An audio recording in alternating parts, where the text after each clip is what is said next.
The Old Time Radio Show will begin shortly. In the meantime, listen to the music.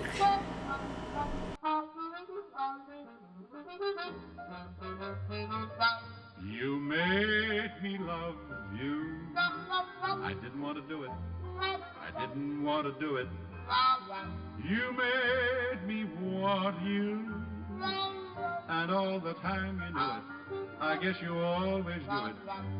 You made me happy sometimes. You made me glad. But there were times, dear, you made me feel so bad. You made me sigh for I didn't want to tell you. I didn't want to tell you. I want some love that's true. Give me what I cry for. You know you got the kind of kisses that I'd die for. You know you made me love you.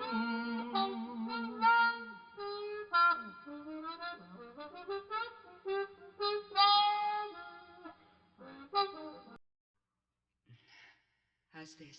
Mm-hmm. Like some music to go with it? Sure. Turn on the radio. You comfortable? Mm-hmm. How about you? Uh-huh. That music sounds like San Francisco. Remember the top of the mark? Yeah, fun too. Mind if I turn off the light? The glow from the fire is enough. You're cute. Better? Much. The snow is snowing, the wind is blowing, but I can weather the storm. A little high. What do I care how much it may storm? I've got my love to keep me warm. Mm-hmm. Me. I can't remember a worse December. Just watch those icicles fall. What do I care if icicles fall? I've got my love to keep me warm. I like your singing, too. Thanks. Off with my overcoat, off with my glove. I need no overcoat. I'm burning with love. My heart's on fire. The flame grows higher. So I will weather the storm. Why do I care how much it may storm? I've got my love to keep me warm. That was nice. Hey, why did you turn the radio on? This is nicer. Come here, Rick. Oh, honey. Honey, you're reading my mind. Here's your drink, Mr. Diamond. Oh, my goodness.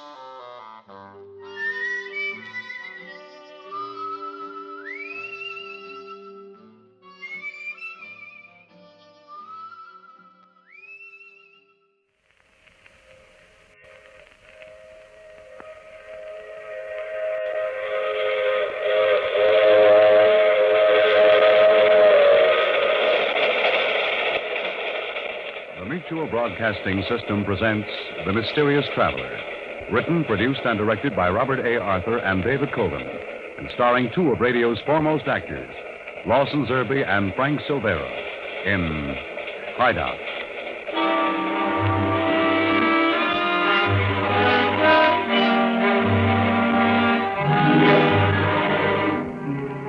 This is the Mysterious Traveler, inviting you to join me on another journey into the realm of the strange and the terrifying.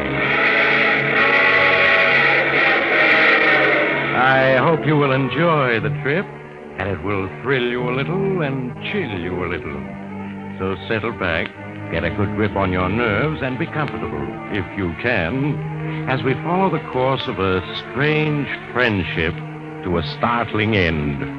It's the story I call Hideout.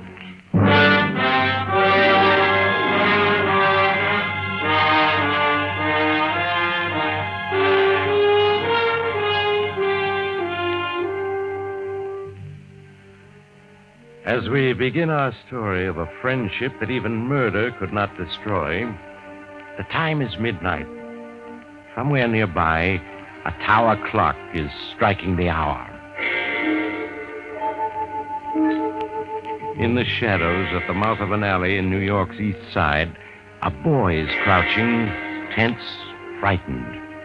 Down the deserted street approaches a man, stocky, powerfully built, expensively dressed.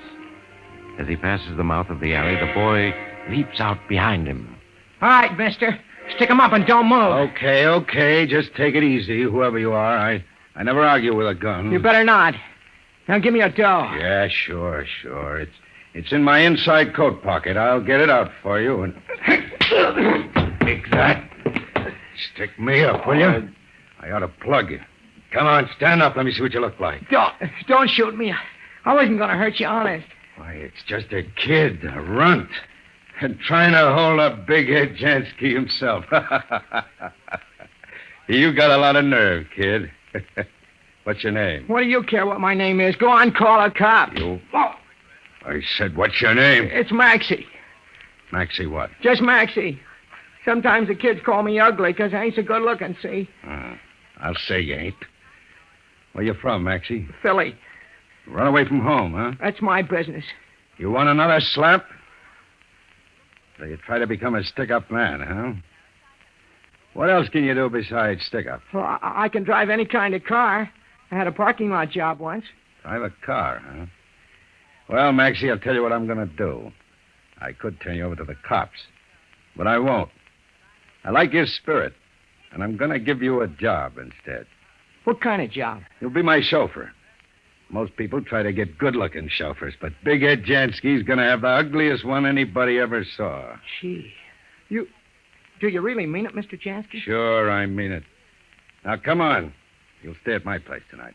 You're not just kidding me, are you? Nah, I'm not kidding you. But don't ever forget this. You double-cross me, and I'll break every bone in your body. You stick by me, and you're my friend. And I look after my friends. Gee, Mr. Jansky. Now, what are you sniveling for? Oh, it's because except for my brother, I never had a friend before in my life, Mr. Jansky. So Maxie, the kid from Philadelphia, became Big Ed Jansky's private chauffeur. But he kept hoping Big Ed would let him be a full-fledged member of the mob. But Big Ed laughed, told him to wait a while. Until one night when Maxie was driving Big Ed home from a late business conference. Hey, Maxie. Maxie. Yeah, what is it, Mr. Slow Jansky? down a little. You must be doing 70. No, just 68. I guess I forgot again that you don't like to go fast. 50's fast enough for anybody, except on a getaway. Oh, sure, Mr. Jansky. Gee, I wish you'd let me drive the getaway car sometime. I bet if I'd been on that hijack last week, Mike and little Willie wouldn't have smashed themselves up dead. The cop shot out a tire. You can't do anything about that when you're hitting 80. Oh, you can if you know how, Mr. Ed. I guess I'm sort of dumb about other things, but I sure do know how to drive. Well, maybe someday I'll let you try your hand and... Hey, Maxie. Yeah, Mr. Ed? That black sedan. How long's it been following us? Oh, about 10 minutes, I guess. Yeah, I don't like it. Step on it, kid. You bet, Mr. Ed. Plenty lonely along here, and... Hey, they're pulling up on us. Step on it, will you, Maxie? Step on it. Gee, Mr. Ed, there's something wrong with the motor. I can't get more than 75 out of her. That's not good enough. They're pulling up fast, and... There, I knocked the rear window out. Now, hold her steady, kid. Give me a chance to aim. I'll hold her, Mr. Ed. I got a headlight. That's all. They're still pulling up. Maxie, can't you get more speed out of this boat? I'm sorry, Mr. Ed. I just can't get her over 75. And you said you could drive. We'll be dead pigeons in another minute. That's a Tommy gun. Yeah, I know, Mr. Ed. What is it, Mr. Ed? They got me, kid. On the shoulder. I can't use my gun anymore. They're pulling up fast, Maxie. Maxie, you've sold us out. You're slowing down on purpose so they can catch us. No, really, I'm not, Mr. Ed. You're lying. If I could use my gun, I'd plug you. You're going to stop the car and let them get me. Oh, no. You watch. They're right behind. They're going to try to pass and then stop us. Now hold tight and watch out. Maxie, you swerved into them. Turned them over. They went into a telephone pole. Yeah. That's a trick. If you swerve just the right second against their front wheels, you can do it every time and not be hurt yourself. Maxie, you're promoted, kid. From now on, you're the mob's official driver. Oh, gee, Mr. Ed. Gee, I don't know what to say. And I thought you were double-crossing me back there. Oh, I wouldn't double-cross you ever, Mr. Ed. You're my friend.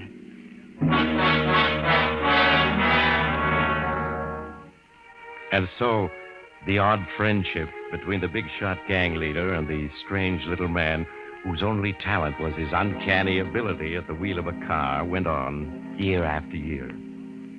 The prohibition ended. Big Ed Jansky moved on to the protection racket. From there, he went on to other illegal but profitable enterprises, always apparently immune to the law.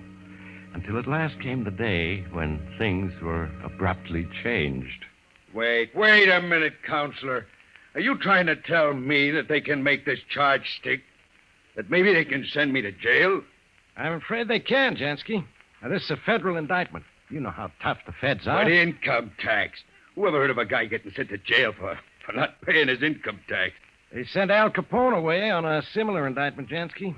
You'd have heard about it if you hadn't been in Europe. Well, you should have warned me. It's your fault. You retained me too late, Jansky. Look, the Special Department of Justice prosecutor is coming here this afternoon. I'm going to try to make a deal for you to pay you back taxes. His name's Tom Nelson. He's just a kid. And an offer of $2 million will interest him enough so he won't mind saving the government the trouble of a trial. $2 million? Why, that's every cent I got. If they convict you, they'll take it away anyway. Don't worry. Even if worse comes to worse, I think I can get you off with 6 months.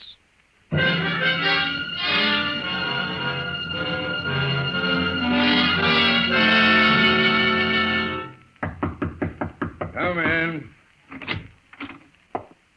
Oh, it's you, Maxie. And you sent for me, Mr. Ed? Yeah. Sit down, kid. How long you been with me, Maxie? 13 years? 12 years, 6 months, and 3 days. Since the night you said you'd be my friend. If I stuck by you. You practically got it right down to the minute, haven't you? Ah, yeah. I couldn't ever forget it. Well, you've been with me longer than anybody else, kid. Maybe somebody might come around wanting to ask you questions. Who, Mr. Ed? This special federal prosecutor. You know, the one they appointed a while back, Tom Nelson. You know about him? Oh, yeah, I do. His name's been in the paper lots lately. I read every word. Well, he's trying to send me to Atlanta. Me, Big Ed Jansky, just because I didn't pay income tax. You know, I got a notion to send a rod to bump off this Nelson, just to teach them all a lesson. Oh, no, Mr. Ed. No, what? Oh, you mustn't have him shot. Then everything would be spoiled. I don't get you, Maxie. Well, I mean, they might catch you and make you burn in the electric chair. Yeah, if they could prove anything. You know, you're right, kid. It wouldn't do any good just to bump off one of them, would it? Anyway, this is the idea.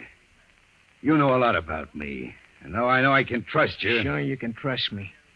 We're friends. Yeah, but you're not very bright, kid. And this Nelson is. And he might learn things from you without your knowing it. So I want you to stay out of sight until after the trial. Anything you say, Mr. Ed. You remember that farm I bought up in Vermont? Oh, yeah, I remember. Well, you take the little car and drive up there tonight. There's plenty of canned stuff in the cellar. You stay hid there until I send for you. I'll be in the clear again in a month or two. Even if they tag me, it'll only be for 6 months. I'll do just what you say, Mr. Ed. You can trust me for anything.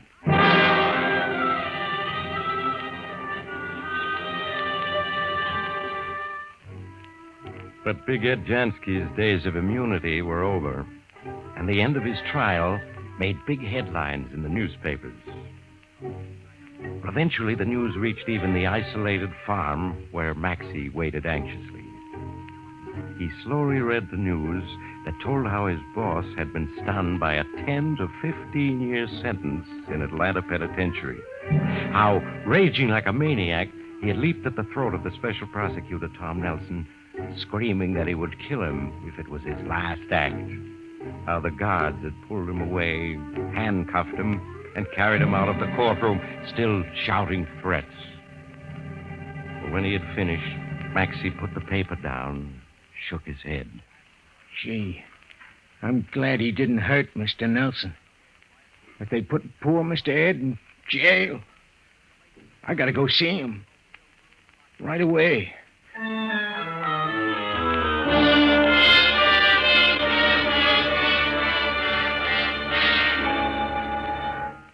Gee, Mr. Ed, they say you'll be here 10 years, maybe. What'll I do all that time? That's a lot of years. Yeah, for Pete's sakes, don't start sniffling, Maxie. Yeah, it's a lot of years. And it's that Nelson who's done it to me. He could have gone easy. He was trying to make a name for himself at my expense. Just wait till I get out. He'll have a name, all right. It'll be mud. What'll you do? I'll plug him, that's what. I told him so in court, and I meant it. Oh, no, Mr. Ed, please. If you kill him, they'll make you sit on the electric chair. When I say a thing, I mean it. Now tell me, what are you doing now that the gang's all scattered? Well, I got a job, Mr. Ed. I had to get one when I got back to the city and my money was all gone. A job? Who'd give you a job? Well, it's a night watchman job. Nobody else wanted it. You remember that big apartment house on Riverside Drive? The great big one that never got finished because the builders went broke? Yeah, I know the one. The Outlook House. 40 floors high and never finished inside. Well, it's so lonely and gloomy and so full of rats. Nobody wants to be night watchman, so they gave me the job. Hey, that gives me an idea. Yeah, Mr. Ed? About 8 years from now, figuring time off for good behavior, I'm getting out of here. And when I do, I'll need a friend. Oh, I'll always be your friend. Yeah, I know. So listen, I don't want you to come here again. I don't want you to write.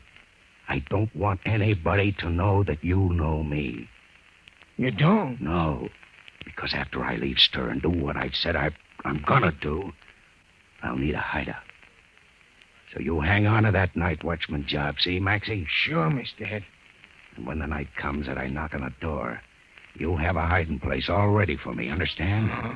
Have a hideout where the cops will never find Big Ed Jansky.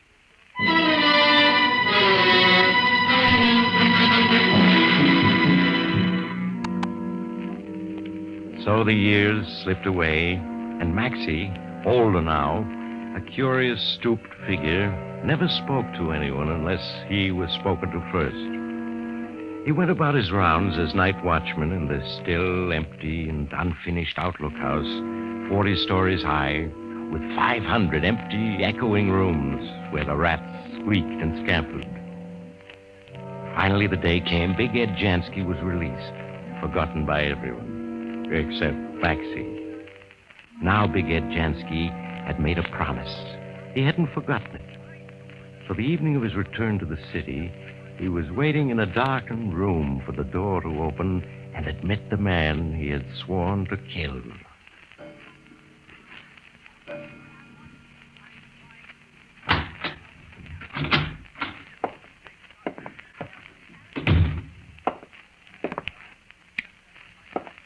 Hello, Nelson. Jansky. Yeah, Jansky. 8 years later. Maybe you'd forgotten all about me, huh? Maybe you'd forgotten about my promise. Put away that gun, Jansky. Maybe you forgot, Nelson, but I didn't. 8 years I've been in the pen, and every minute of that time your name's been eaten away at me because you were still alive. I'm fixing that right now. Jansky, you can't get away with it. This'll prove who's right, me or you. Take it, Nelson.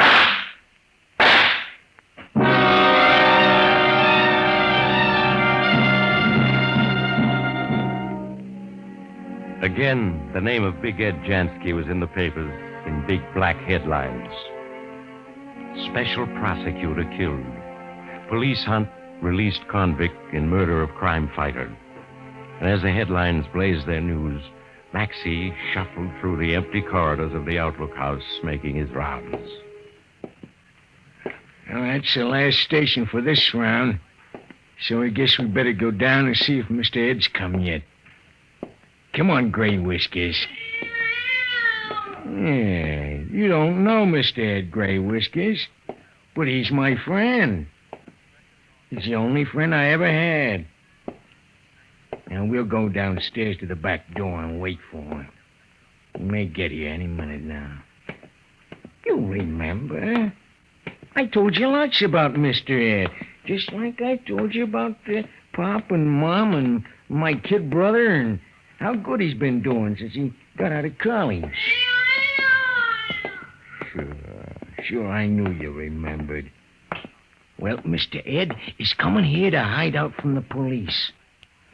You know, he killed somebody, so he has to hide out or they'll catch him and they put him in the electric chair. We're friends, so I have to help him. I wish he hadn't done it, though. I do wish he hadn't. Oh, there he is now. He's here. Maxie! I'm coming, Mr. Ed. I'm coming. Maxie! Here I am, Mr. Ed. Come in, Mr. Ed, quick, huh? All right, I'm in. Get the door shut. All right. That's better.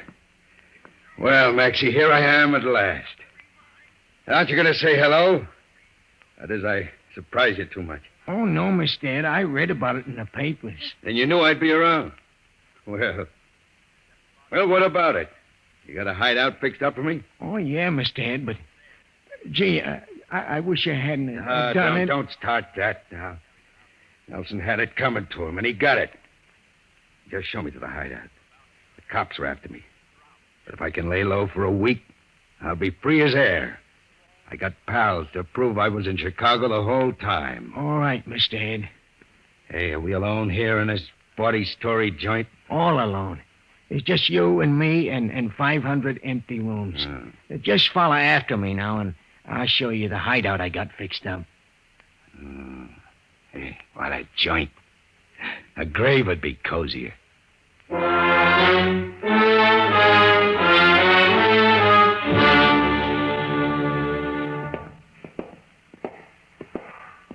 Here we are now. Here? Where are we now? Down in the sub-basement. It's colder and damper than an icebox. We're 50 feet underground. Being buried would be more cheerful. What are those things over there? Oh, just the auxiliary furnaces. What do you mean, auxiliary? You know, just for emergencies. This building is supposed to get steam and electric from the steam and electric company, see? Well, these furnaces are only in case something breaks down. Then the building can make its own steam and electric. Well, where's the hideout? You don't expect me to hide in a furnace, do you? Oh, no. Right here, see? Now, these are the doors to the coal bin. They wind up like this. There. Now we can duck underneath and get inside. Just follow me now. Now we're inside the coal bin. I brought down some blankets and a lantern for you. There they are. Ain't it a swell hideout, huh? Huh? A concrete coal bin. It's big enough, but no windows, no doors except that one. I'd rather be in solitary. Yeah, but nobody will ever find you. That's what's important. Yeah, I suppose so, but what's that? It's only the rats. There. See, Gray Whiskers is chasing them away. You know, Gray Whiskers is my cat. He follows me around every place I go. Oh, he's very smart. I tell him about you and about my pop and Mom and how good my kid brother's been going and stuff like that. I don't care what you talk to him about. You know, you never were very bright, Maxie, and you're getting dumber all the time. Gee, Mr. Ed, you mean you don't like No, I don't like the hideout. A coal bin 50 feet underground. I'll stay here, but only until after the heat goes off, and no longer. I understand, Mr. Ed. See, that's why I keep wishing you hadn't killed Tom Nelson. Then this wouldn't be necessary. It's done, and nothing's going to undo it. Well, I gotta be getting back to my rounds now. If I'm late punching in, it'll show on the clock, and they'll wonder why. They might get to snooping around. Yeah, that's right. For rounds or no rounds, I want some stuff. I want grub and magazines and some rye and cigarettes. You'll hustle them down here first chance you get, see? Yeah, sure. I have a dandy idea for that. Hey, you see that hole up there in the ceiling? Yeah, right over us. What about it? Well, it goes up to a manhole in the courtyard out back of the building. What of it? Why, instead of coming down to bring you food and stuff, I'll just lift that manhole and let the stuff down on a string. It'll save lots of time. And if anybody should come snooping around, I won't ever have to come near the basement. I get it. Hey, you're not quite as stupid as I thought. Yeah, I figured you'd see how smart it is. Now, I'll go outside and crank the door down, and nobody will ever know you're here. Hey, you leave that door like it is. It's going to stay open, see? Yeah, but if the cops come around looking for you, they'll know right away you're here if the door's open. Oh, the devil. All right, close the door. So long, Mr. Ed. And don't forget the grub. No, I won't.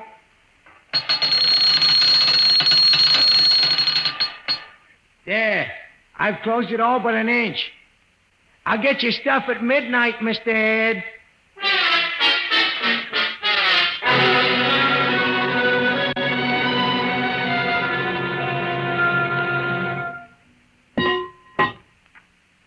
Mr. Ed! Oh, Mr. Ed! That's you, Maxie. I got your stuff, Mr. Ed. It's about time. I'm letting it down on a string. Okay, let it come. Here it is, Mr. Ed. Can you reach it yet? No, not yet. Keep it coming. Well, I let out all the string. Can you reach it now? Yeah, I got it. Okay, Maxie. I gotta go now, Mr. Ed. There's a truck just arrived with a delivery. Hey, you there. You the watchman? Yeah, that's me. Where does this load go? Back around right over here, huh?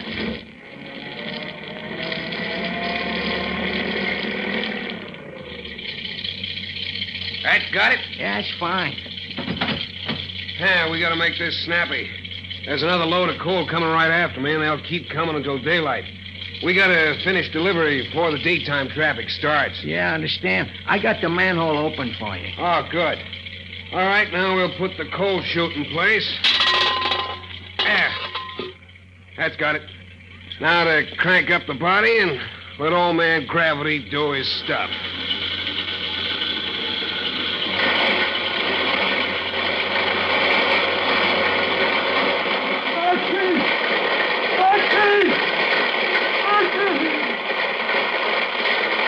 Golly, this is a spooky place. It is, kind of.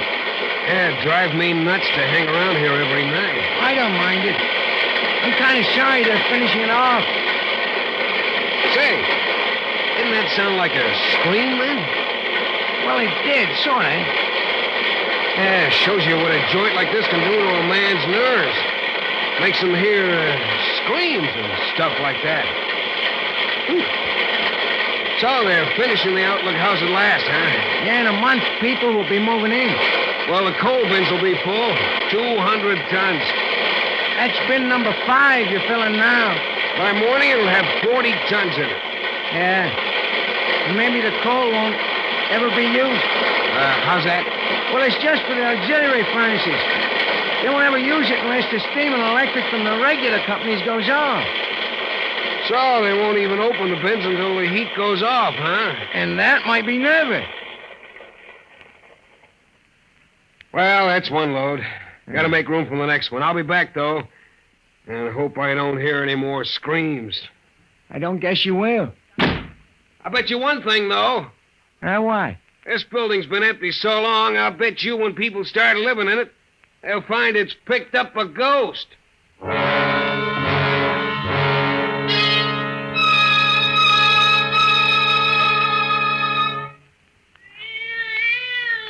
Is that you, Gray Whiskers? Hey, what's the matter? You ought to be in bed. It's almost morning now, and all the coal bins are full up. Bin number 5 is full to the top. And Mr. Ed is down underneath 40 tons of coal, where the police won't ever find him. He was my friend. only friend I ever had. I had to help him hide out when the cops were after him, didn't I? But I wish it could have been different. If only Mr. Ed hadn't shot Tom Nelson. Because what I couldn't tell him, what I didn't ever want anybody to know, was that Tom Nelson was my kid brother.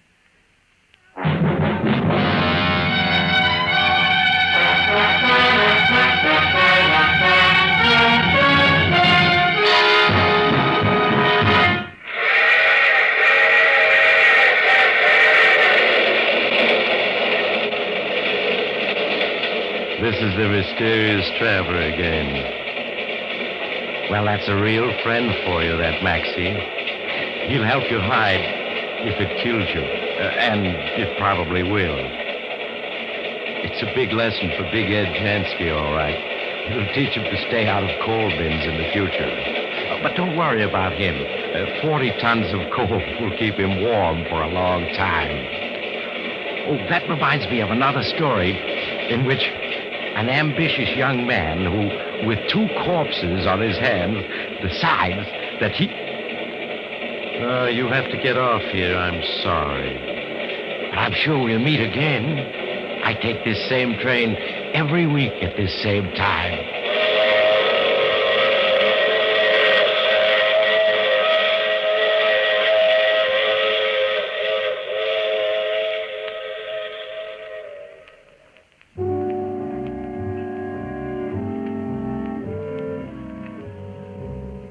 You have just heard The Mysterious Traveler. Now you can enjoy other tense and exciting tales of The Mysterious Traveler in the January issue of The Mysterious Traveler magazine, now available. In our cast were Lawson Zerbe, Frank Silvera, and Sidney Paul, with Maurice Tarplin starred in the title role. Music under the direction of Sylvan Levin, composed by Richard DuPage. The Mysterious Traveler is written, produced, and directed by Robert A. Arthur and David Kogan. All characters in our story were fictitious. Any resemblance to names of actual persons was purely coincidental. Phil Tonkin speaking. This program came to you from New York.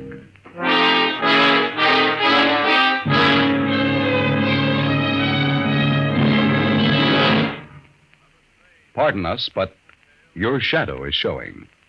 Yes, your shadow, my shadow, and everyone's shadow is showing over most of these same mutual stations every Sunday, showing outstanding mystery entertainment. This is the Mutual Broadcasting System.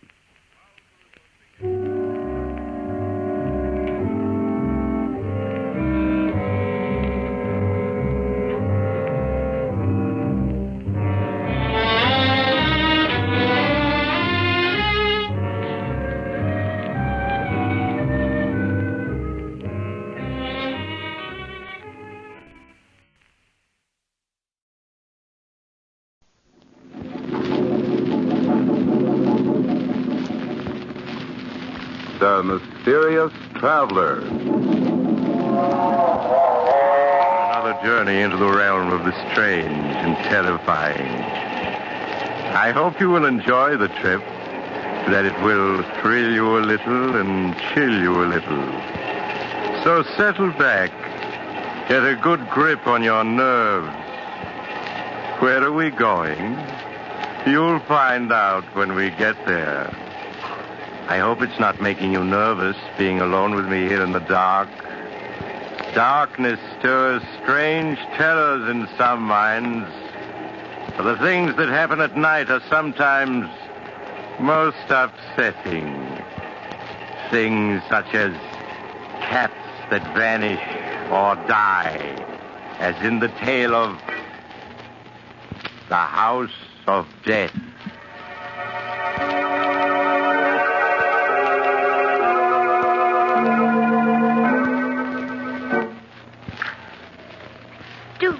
Living out in the country this way, Louise. We're so isolated from everyone. Yes, Martha. It was much nicer when we lived in our own house in the village. Well, even if Roger and Hester are our nephew and niece, we should never have let them persuade us to move out here with them.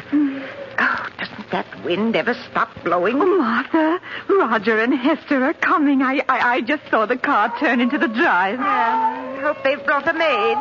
Yes. What's the matter with Toby and Queenie? Oh, Mother's little darling's hungry. Even Toby and Queenie don't like living here. Yes, they do seem unhappy. But Toby hasn't been eating well at all. Oh, Louise is very foolish out living here with Roger and Hester. I think we should move back to our house in the village where we can really be happy. Oh, Martha, could we? I see no reason why we can't. There's so much nonsense about our being invalids and too old to live alone. Hello, Aunt Martha. Aunt Louise.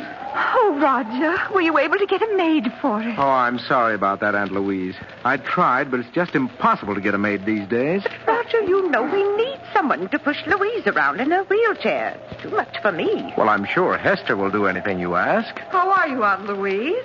Aunt Martha? I brought you some good hot tea and some biscuits. Thank you, dear.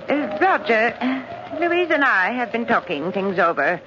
Now, it is very kind of Hester and you to invite us to live with you, but we were much happier living in the village and would like to go back to our house. What? But, Aunt Martha, it's much better for you here. Why, of course. You're homesick, that's all. Why, certainly. In time, you'll come to love this place as we do. Now, we don't want to hear another word about your leaving us. We couldn't be happy thinking of the two of you living alone in that house in the village.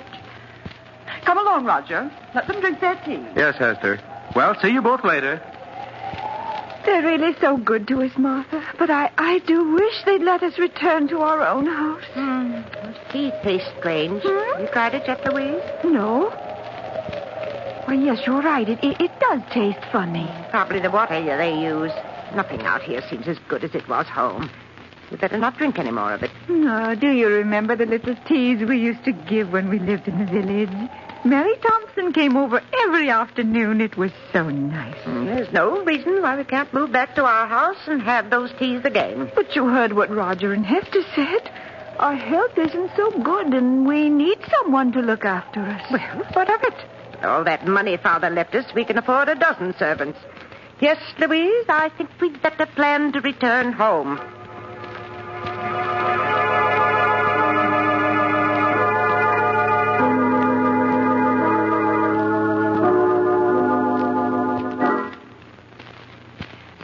The nail car in sight, Louise? No, Martha, not yet. You know, I've been thinking quite a bit these past 24 hours about returning home, and I think we'll leave here in a few days. Oh, Martha, that would be wonderful. Oh, look, here comes George Gibson now with a meal. And that time, too. Yes. How would fat Toby and beautiful Queenie like to go back to their own little home? Oh, Martha, they understand perfectly what you're saying. Look how happy they are. Good they do. Hello, Aunt Martha. Aunt Louise. George Gibson just delivered the Sentinel. Oh, Here you are. Thank you, Roger. We've been waiting all day for it. Oh, that's all right, Aunt Louise. Hester will soon bring you your supper. Now, let's see.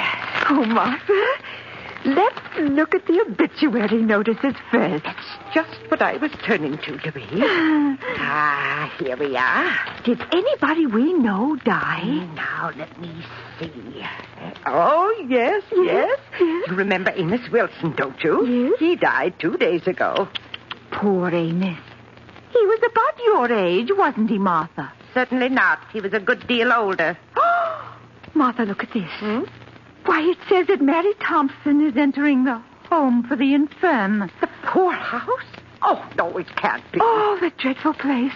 I'd sooner be dead than in that home. Poor Mary. Oh, I shudder every time I think of that horrible place. The poorhouse. Martha, after we move back to the village, can't we have Mary come to live with us? Yes, of course. Going to the poorhouse would be the death of her. Oh. Huh? Louise, what are you staring at in this paper? No, it can't be. What can't be? Read what it says in the real estate column. The old Abbott mansion, owned by the Mrs. Martha and Louise Abbott, has been put up for sale by their nephew, Roger Abbott. What? Why, it must be a mistake. We never told Roger to sell our house. I wouldn't dream of it. Why, Martha, it's been in the family for almost a century. How could Roger do such a thing? I'll soon find out. Roger! Roger! Now, Martha, you mustn't get excited. But why should he want to sell our house? Are you calling me up, Martha? Yes, Roger. What's this in the Sentinel about our house being for sale? Oh, is it in the Sentinel? Oh, I'm sorry. It is a mistake, isn't it, Roger? No, Aunt Louise. Oh. You see, as co-trustee of Grandfather's estate, I thought it would be a good idea to sell the house. Prices are high these days, and the house is rather old. But you had no right to put the house up for sale without telling me. I won't hear of the house being Now, sold. you mustn't get excited, Aunt Martha. If you don't want the house sold, I'll remove it from the market. Oh, please do. We couldn't live in the house if it was sold, could we, All Louise? right. I'll take care of everything. Everything's going to be all right now. I don't like it, Louise. I don't like it at all. Why did he try to sell it without telling us? It does seem strange. Louise, we must get in touch with Judge Smith. Yes. He's the administrator of Father's estate, and he'll take care of everything for us in the way we want it. It isn't that I don't trust Roger, but you must recall the scrapes he was in when he attended college. His conduct after that was...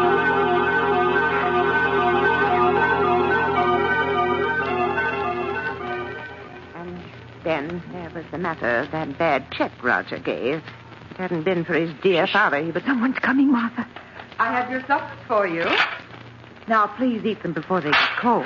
Yes, Hester. There you are. Just call me if there's anything else you want. Yes, does Mother's beautiful Queenie want something to eat? I don't see Toby any place around. Well, he's probably in the kitchen.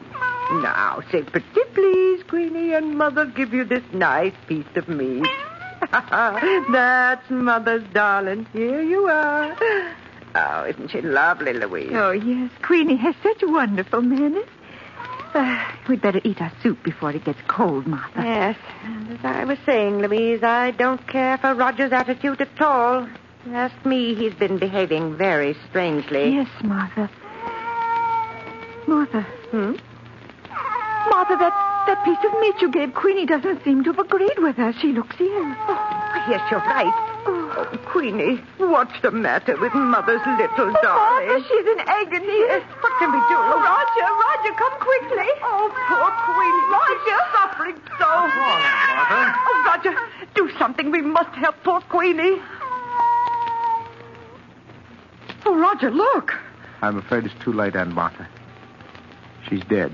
Dead? But she can't be. She was all right just a few minutes ago. Things like this will happen, Aunt Martha. She was old. She probably had cramps. Roger, you better take Queenie out of here. All right, dear. Poor Queenie. We've had her ever since she was a little kitten. 12 years now. There, Aunt Louise, you mustn't cry. You still have Toby. Now, why don't you eat your supper? You'll feel much better if you do.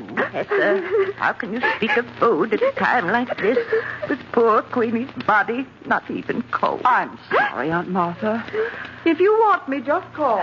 Oh, Martha, it won't be the same without Queenie. I simply can't understand it. 1 minute Queenie was perfectly well. Then after you gave her the meat, she became ill. Yes, she was perfectly well until she ate the meat. Louise, the meat, that's it. Don't understand, Martha. The meat, it was poisoned.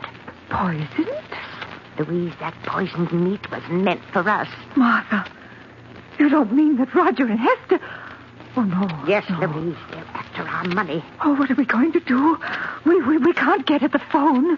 Got to get in touch with Judge Smith. Our lives depend upon it.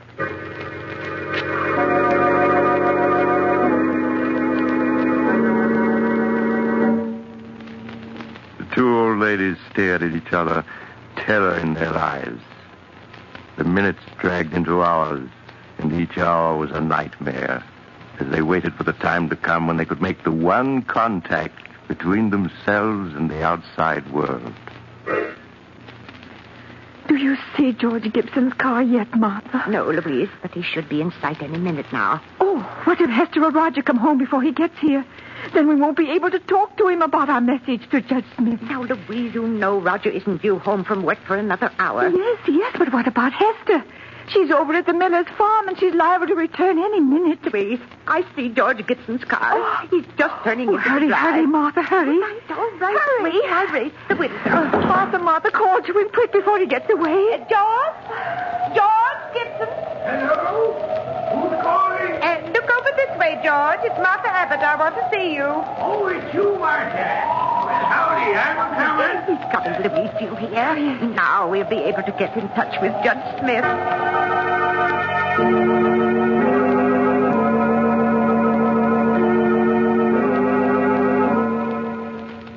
But after George Gibson left the Abbott sisters, he met Hester a half-mile up the road.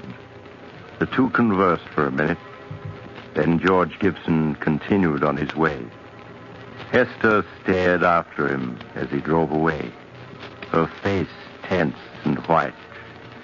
Then, as if suddenly understanding the implication of his words, she turned and ran towards her home, her heart pounding with fear. Roger, I just met George Gibson, and he told me that when he delivered the mail here, Aunt Martha and Aunt Louise called him into the house. Call him into the house? Yes. They asked him to get Judge Smith for them at once. I told you it wasn't safe to leave them alone, even with the phone locked in our room.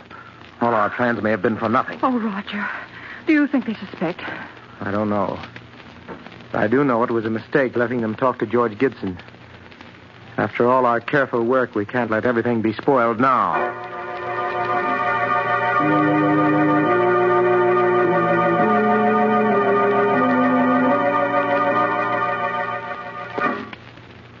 Oh, Martha, these past 24 hours have been endless. Where can George be? Probably delayed somewhere. Oh, Martha, there. George is coming. He just turned into the drive. I told you he wouldn't fail us.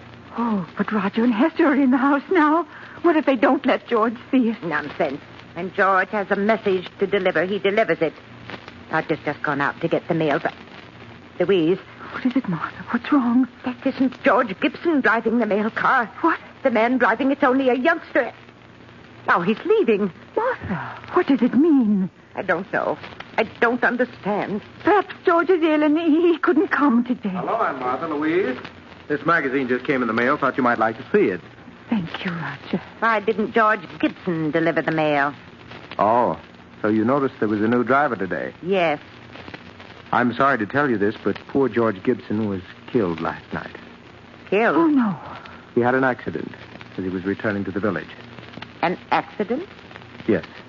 I don't want to speak any more about it. It'll just upset you.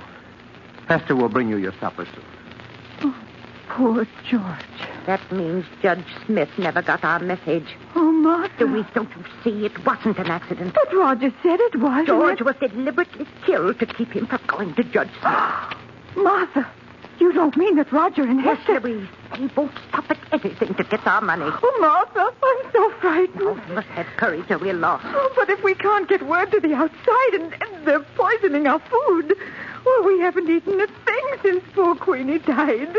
We can't go on throwing food away or we'll starve. There's only one thing to do, Louise, if we're not to starve. Toby must sample our food before we eat it. You mean to see if it's poisoned? Yes. Oh, I know it's dreadful risking poor Toby's life like that, but it's the only thing to do. And meanwhile, we must get in touch with Judge Smith. We must.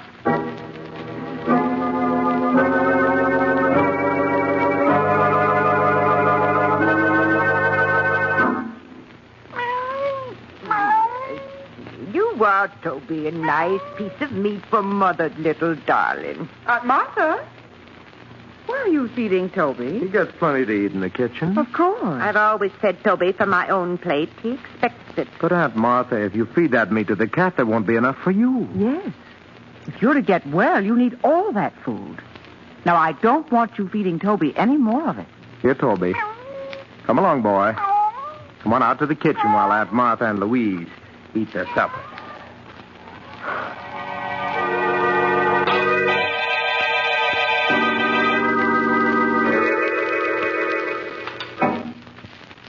How are you, Aunt Martha? Louise, I've brought you your lunch. Doesn't it look good? Yes, Hester, it's very nice. Lunch, eh? Here, Toby. Here, kitty. Hester, have you seen Toby? No, Aunt Martha, I haven't. Oh, but where could he be? Toby's always on time for meals. He's probably someplace around the house. Now eat your lunch before it gets cold. Oh, Martha, where can he be? Toby will be along in a few minutes. We won't touch a bit of this food until he's tried it first. Oh, I do wish he were here. I'm so hungry. Louise, don't touch a thing on that tray. It isn't safe. Oh, here, Toby. Here, kitty, kitty, kitty. Here, kitty, kitty, kitty,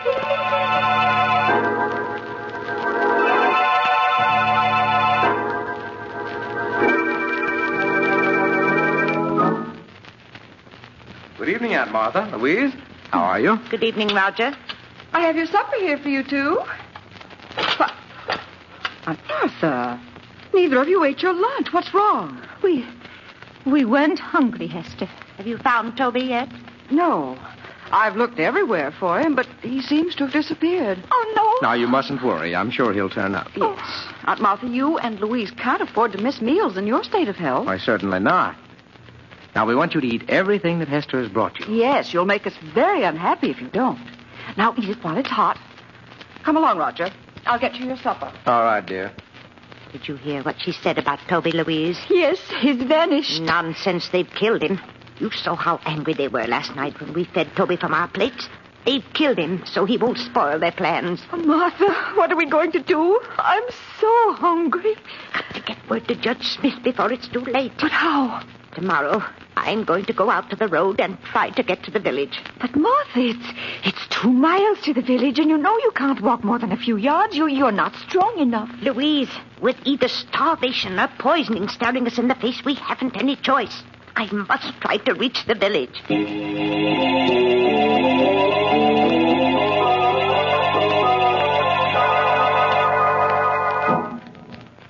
The next morning, after Roger had left for the village and Hester had gone to the Miller farm, Martha dressed as quickly as her shaking hands would permit. Louise watched nervously as her sister quietly opened the door and started on her long, painful way to the village. Hello, Aunt Louise. Oh. Why, where's Aunt Martha? Aunt Martha? She's someplace around the house. But I've just been through the house. Why, her closet is open, and her hat and coat are missing. Aunt Louise, did Martha leave this house? Why, yes, she said she wanted to go for a walk. Go for a walk? At her age and in weather like this? Why, it'll be the death of her. Did she start out toward the village? Answer me. Yes, Hester. Telephone Roger at his office. She must be stopped.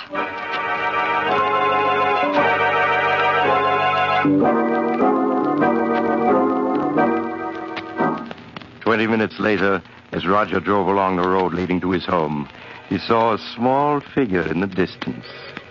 It was Aunt Martha. There was a weary, painful look on her face as she hobbled towards the village. In spite of her determined resistance, he put her in his car and drove rapidly on home. One thought was uppermost in his mind. He must make sure that this could never be repeated. Oh, Martha, I'm so hungry. Yes, Louise, I know. So am I. We've gone 3 days now without eating. We left them our money and our wills. Why must they kill us? They're nothing but common murderers. Oh, if there was only some way to get word to the village. Louise, I've got an idea. What is it, Martha? If we were to set fire to the house, they'd see it in the village. Yes. And then the fire company would come out. Then we'd be able to tell them we'd be saved. Oh, but Martha, Hester and Roger would put out the fire before it could get big enough. Louise, I know a way we can prevent them from putting out the fire. You do? Yes, and we can save ourselves, Louise. We can save ourselves.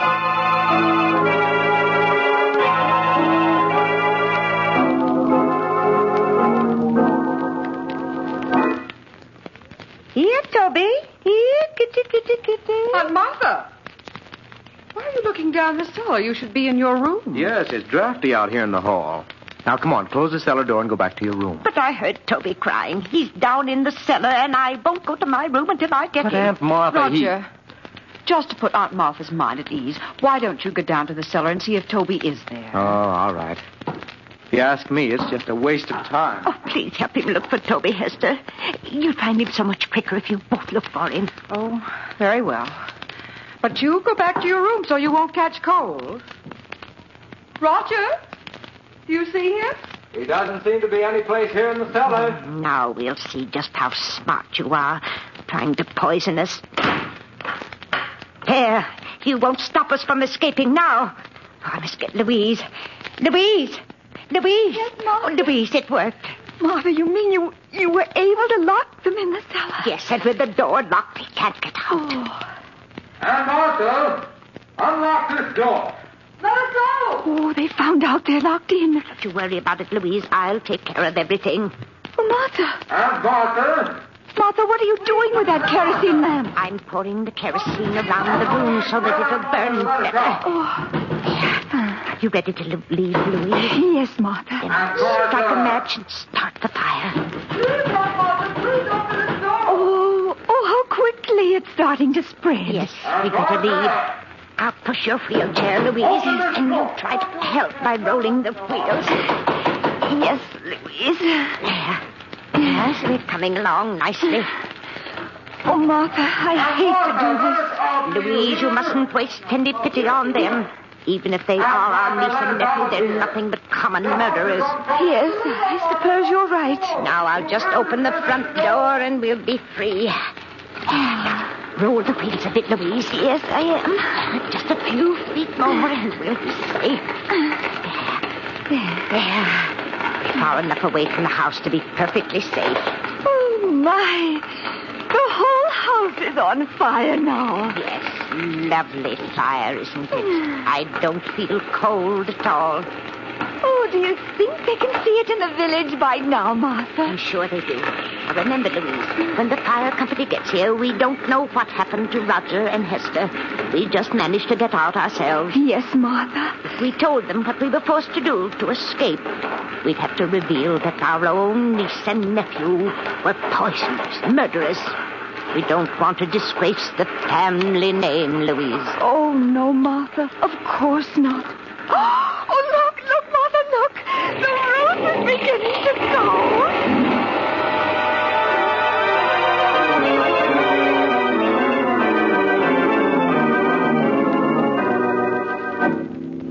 A few minutes later, the fire company arrived to find Martha and Louise in the garden, staring at the roaring fire which had been their home. It was too late to save the other occupants of the house, so the men were forced to stand by helplessly and watch it burn.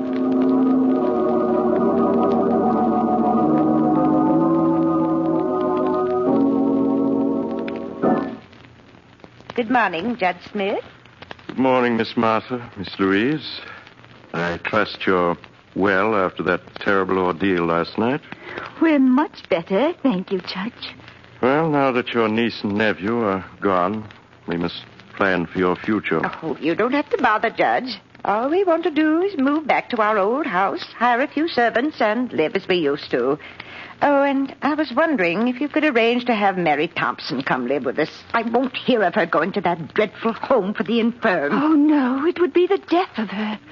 Ladies, I'd hoped I'd never have to reveal the truth to you, but now it appears I must. I don't understand, Judge. Last month, the bonds in the trust fund your father left you became utterly worthless. What? Your nephew and niece were afraid the shock of learning you were penniless would kill you. So it was decided to keep the news from you. That's why the three of us persuaded you to move in with them. Your house here in the village had to be sold to meet debts of the estate. But that can't be. Father left us so much. It's all worthless now. Perhaps I should have told you this a month ago. But your niece and nephew wouldn't hear of it. In spite of the fact that they had only Roger's salary to live on, they were determined to prevent you from ever learning of your misfortune. But the deaths of poor Queenie and Toby, of George Gibson. George Gibson? Yes. I'm afraid I don't understand. Surely you heard he was killed a few days ago when a tire on his car blew out and it overturned. You mean he wasn't murdered? Certainly not. Are you feeling well? Has my news been too much for you? No. Well, now that your niece and nephew are gone and there's no one to support you, I'm afraid there's only one thing left. One thing left. What's that? I'm sorry to say, the home for the infirm, the poorhouse.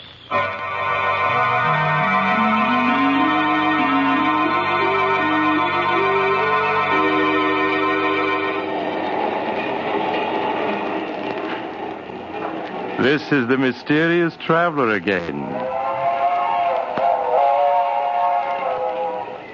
Have you enjoyed our little trip? Too bad about the Abbott sisters.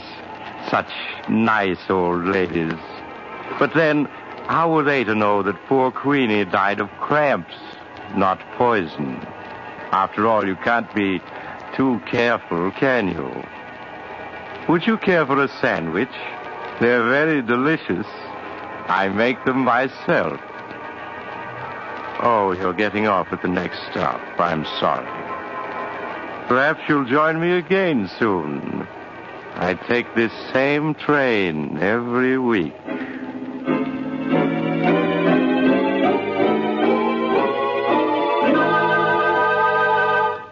You've just heard Chapter 9 of The Mysterious Traveler, a series of dramas of the strange and unusual brought to you each week by station WOR. In tonight's program, The House of Death, Irene Hubbard played Martha Abbott and Elizabeth Morgan played Louise Abbott. The Mysterious Traveler, written by Robert Arthur and David Cogan, is directed by Jock McGregor. Original music was played by Doc Whipple.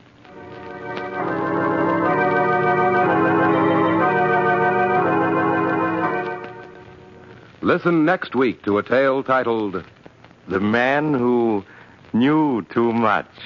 Another tale of the Mysterious Traveler.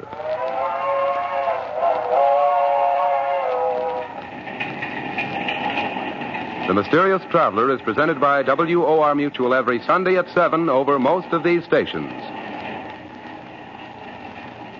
This is Mutual.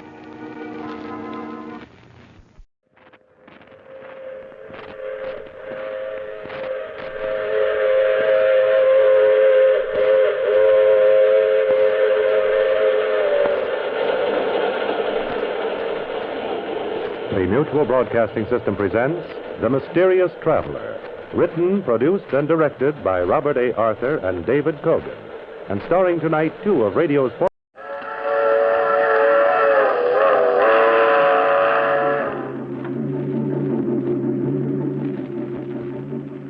The Mysterious Traveler.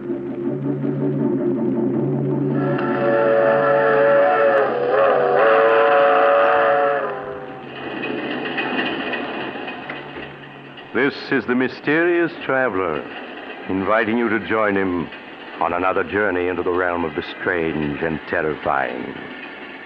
I hope you will enjoy the trip, that it will thrill you a little and chill you a little.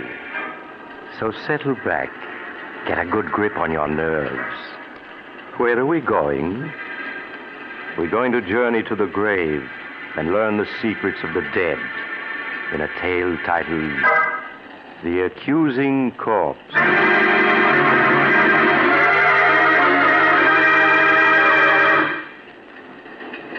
Some years ago, when I was a county coroner, I was called in on a most interesting case. A case which had begun in the country home of Philip Drake, the wealthy stockbroker.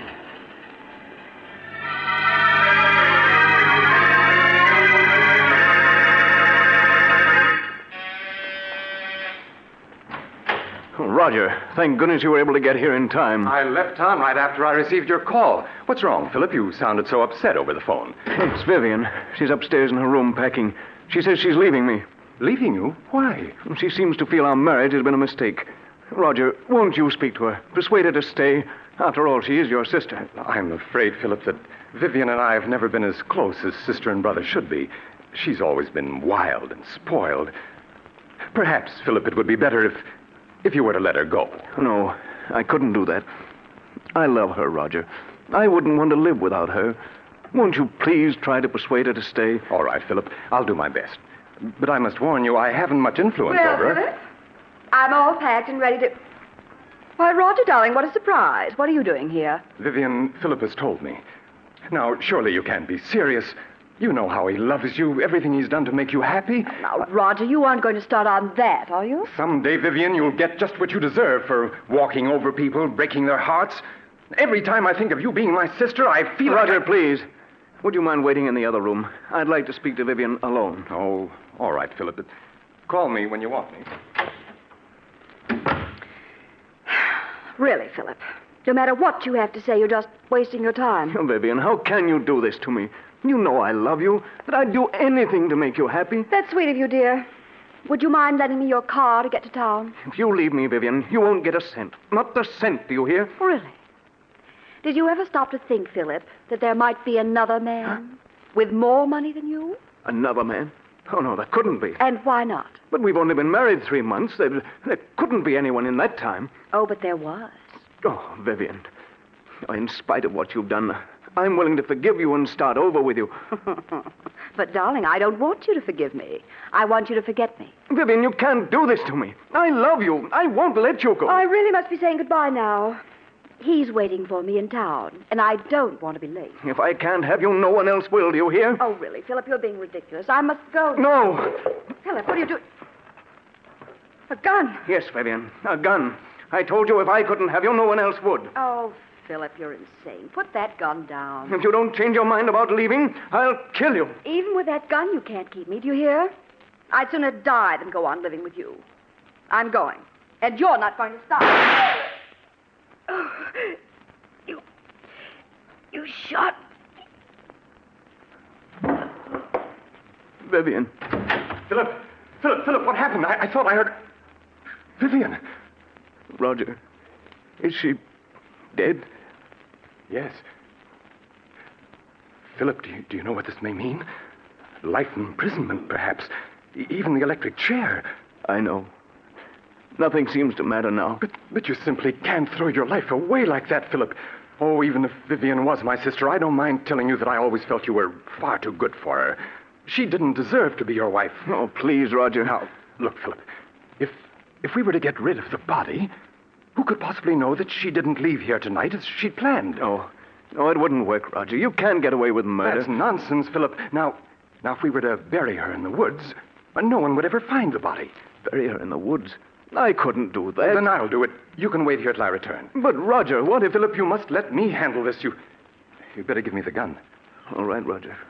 You are. Good. Now, you wait here while I get rid of the body.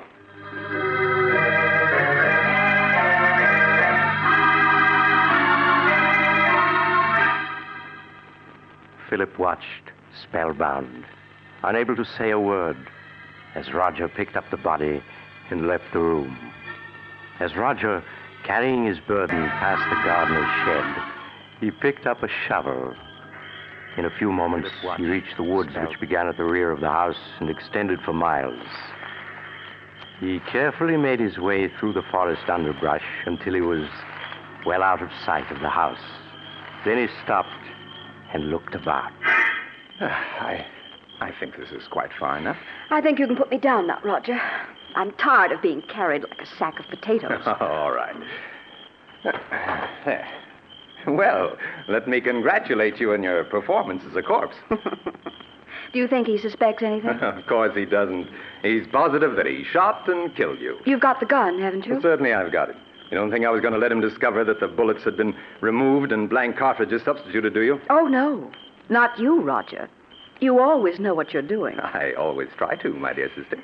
You don't think Philip will give you any trouble, do you? Outside of being in love with me, he isn't an utter fool. Don't worry, I can handle Philip. Now, here's the key to the apartment I rented in town. You'll find my car a quarter of a mile down the road. All right. I'll be waiting for you at the apartment. I'll be there in a few hours. Now, let me see. Yes, this seems like a nice place to dig.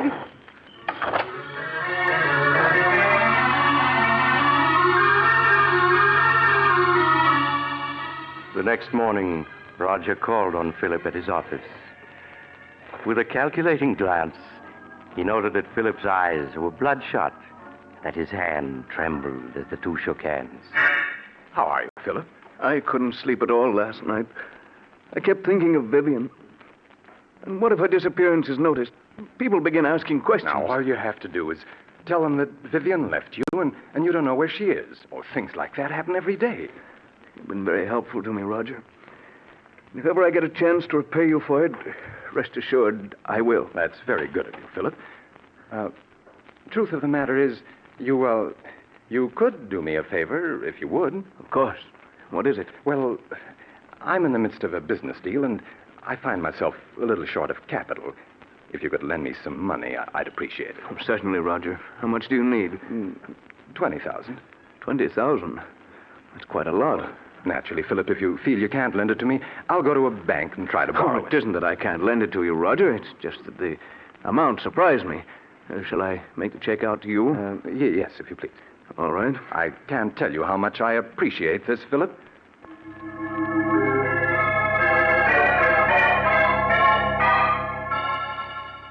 As Philip wrote out a check for $20,000, Roger smiled.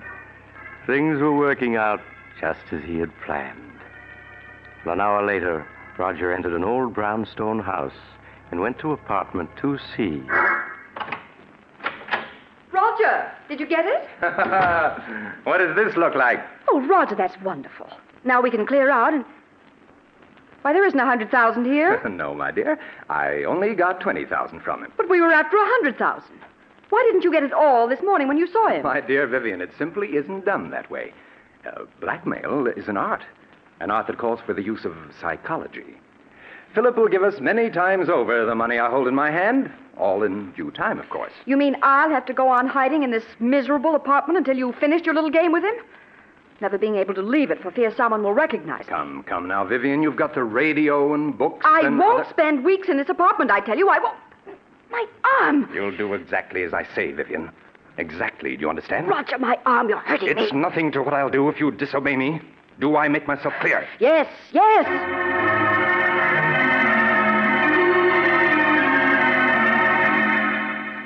A week passed. A week in which Roger patiently bided his time. For time, he knew, was working on his side against Philip. Then one morning he called on Philip at his office. Good morning, Philip. How are you? How do you expect me to be? This past week I've been able to think of nothing but Vivian and what happened that night. Philip, you must stop brooding over it. Whatever happened was her fault, not yours. Yes, you're right. Perhaps what I need is a vacation. Yes, of course. A trip would do you a world of good. And if I could afford it, I'd go along with you. You mean you haven't any money? I'm afraid not, Philip. That's what I've come to see you about. I must have $40,000 at once. 40,000? Yes, I know it's a good deal of money, Philip, but without it, I'll be ruined. Well, naturally, I want to help you, Roger, but 40,000? If I don't get the 40,000, Philip, it may mean prison for me. Now, you wouldn't want to see that happen, would you? Well, of course not, Roger, but... After all, Philip, I saved you from prison. In fact, I made myself an accomplice to Vivian's murder by not turning you over to the police. Well, yes, I know, now, but... You could hardly expect me to remain loyal to you if you weren't willing to help me, could you? I see. It seems I haven't any choice. Very well, Roger. I'll write you out a check.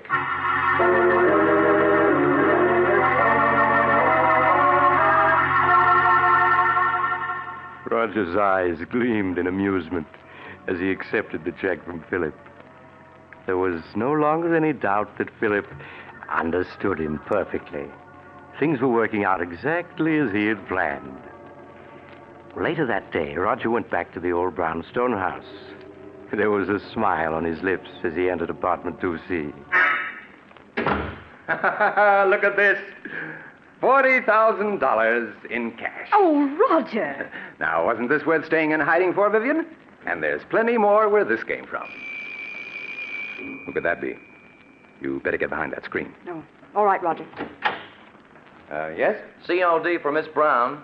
It amounts to $64. Oh, you must be mistaken. There's no Miss Brown here. This is the address she gave. It's in care of Mr. Roger Martinson. That your name? Why, yes, but I don't know any... Those packages are for me, Roger. How much did you say the COD was? $64, miss. Oh. Here you are. Thank you, miss. Here's your receipt. Goodbye. Goodbye. When did you buy those clothes? This morning? You mean you went out shopping in spite of what I told you? Well, I was sick of being cooped up in this apartment day and night. I had to do something for a change. And what of my plans? You risked everything with so much at stake. Roger, stop looking at me like that. I tell you, I couldn't stand being cooped up in this apartment any longer. But I gave you orders to stay here. Well, I won't. I want you to get the rest of the money at once so we can clear out. And if you don't, I'll go shopping whenever I feel like it. You can't make me stay here. You'll do exactly as I say, Vivian. I won't allow anything or anyone to interfere with my plans. I've worked out every step perfectly, and there isn't going to be any slip-up.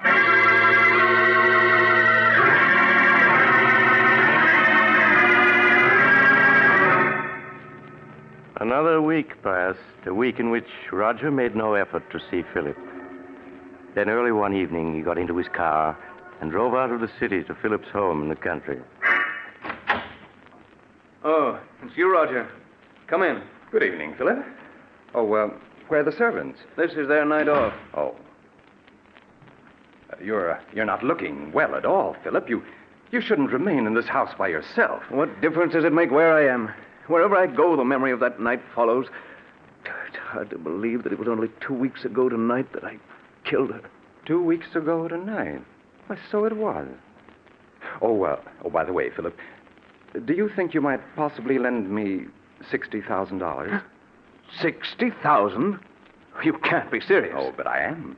But I lent you that much already. Yes, I know, but I must have more. No. I won't give you another cent. You blackmailed me enough. Blackmail is a harsh word, Philip. What else can you call it? Now, you're just as hard and grasping as Vivian was. Yes, but you must remember I'm alive and she isn't. I suppose you're glad she's dead. In life, she was worth nothing to you. In death, you're able to get $60,000 for her. In death? How do I know she is dead? Don't be foolish, Philip. You saw her lying on the floor in this very room. Yes, but how do I know she's dead? It was you who examined her and told me so.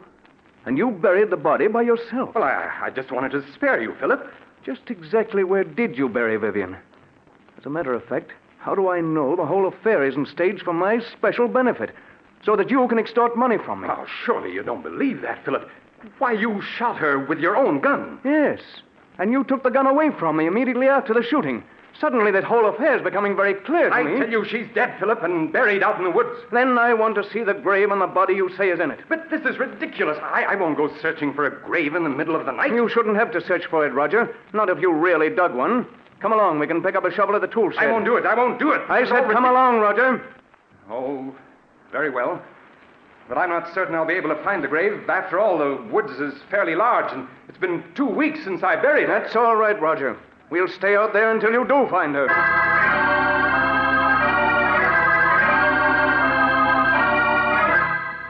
A few minutes later, Philip and Roger picked up the shovel at the tool shed and then continued on their way to the woods that began at the rear of the house. Neither of the men spoke as they entered the woods, Roger leading the way with a flashlight. Several times he stopped, trying to get his bearings, then plunged on again, hoping to find a familiar landmark. It became apparent that Roger was growing less and less sure of himself. Oh, the grave is someplace around here. I'm certain of it. Perhaps we ought to come back in the daytime. It might be easier to find it then. I know, Roger. You shouldn't have any trouble finding it now, if it exists. It does exist, I tell you. It's just that the woods are so confusing at night. Everything looks so different. Just keep on searching, Roger. Perhaps this is the spot. It looks something like it. Well, is it or isn't it? I don't know. It looks like the place where I buried her, and yet I'm not certain. There's only one way to make certain, and that's to start digging. Here's the shovel. But suppose this isn't the spot. Then we'll dig somewhere else. In fact, we'll dig up the entire woods if necessary. After all, you're certain she is buried in the woods, aren't you? Go ahead, Roger. Start digging. Oh, very well.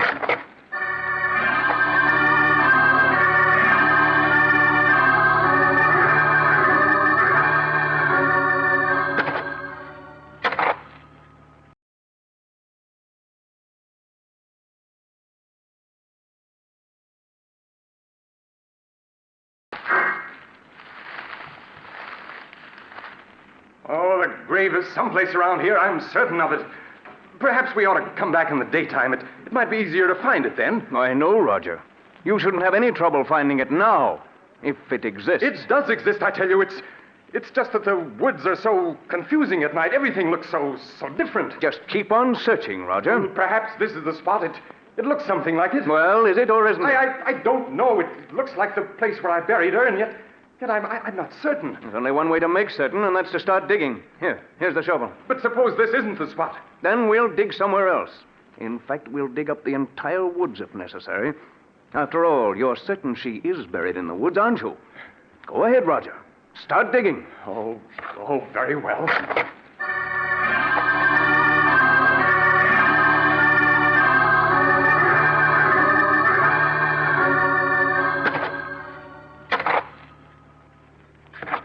Well, Roger, you've been digging for 20 minutes now, and you haven't uncovered a body. Philip, I told you I wasn't sure this was the spot where I buried her. You're a great actor, Roger.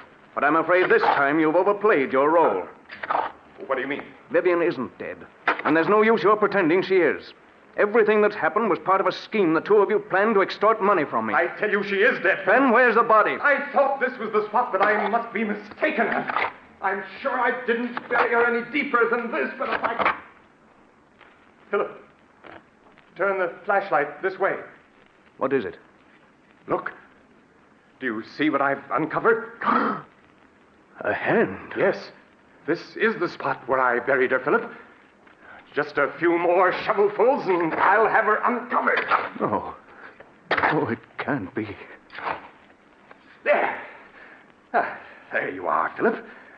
Of course, she's been in the ground for 2 weeks, but I think you can easily recognize that it's Vivian. Yes, it's Vivian. And look, Philip, here's the bullet hole under her heart. The bullet hole that you made. I don't want to see any more. I've had enough. You should trust me a little more, Philip. Everything I did was for your own good. After all, you don't want to go to the electric chair, do you? I don't care what happens anymore. I can't stand having her death on my conscience any longer. Get money from me. I tell you she is dead. Then where's the body? I thought this was the spot, but I must be mistaken. I'm sure I didn't bury her any deeper than this, but if I... Philip, turn the flashlight this way. What is it? Look. Do you see what I've uncovered? A hand? Yes. This is the spot where I buried her, Philip. Just a few more shovelfuls and I'll have her uncovered. Oh, it can't be. There. There you are, Philip. Of course, she's been in the ground for 2 weeks, but I think you can easily recognize that it's Vivian. Yes, it's Vivian. And look, Philip, here's the bullet hole under her heart. The bullet hole that you made. I don't want to see any more. I've had enough. You should trust me a little more, Philip. Everything I did was for your own good. After all, you don't want to go to the electric chair, do you? I don't care what happens anymore. I can't stand having her death on my conscience any longer. I'm going to call the police. Don't be a fool, Philip. You know it might well mean the electric chair. I'll take my chances. Anything's better than going on living the way I have these past 2 weeks. I'm going back to the house and call the police. Philip, come back! Come back! Philip!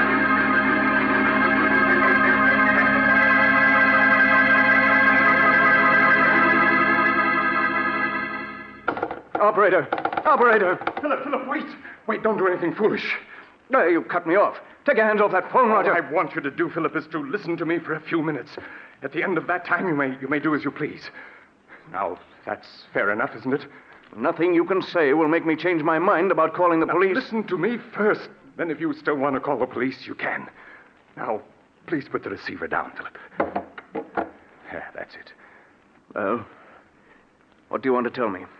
Well, do you mind if I mix myself a drink first? It's been a rather difficult evening. Very well. Oh, well, what about one for you, Philip? You look as though you could stand a drink. No, thank you. Oh, nonsense. It'll do you good. What is it you want to say to me, Roger? Huh? Oh, yes, say to you. Oh, yes. Yes, of course. Here's your drink, Philip. Thank you. Well, now, what shall we drink to? We'll drink to your good luck, come what may.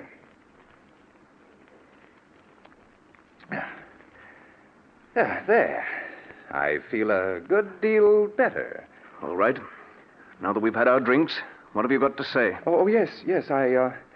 What I wanted to say was I never let anything interfere with my plans, Philip. What do you mean by that? Simply that I can't allow you to go to the police, and therefore you shan't. It would spoil my plans. Oh, it would it? Well, I'd like to see you stop me. I have, Philip. In a very little while, in fact, in just a few seconds, you'll be dead. Dead? What are you saying? Yes, Philip.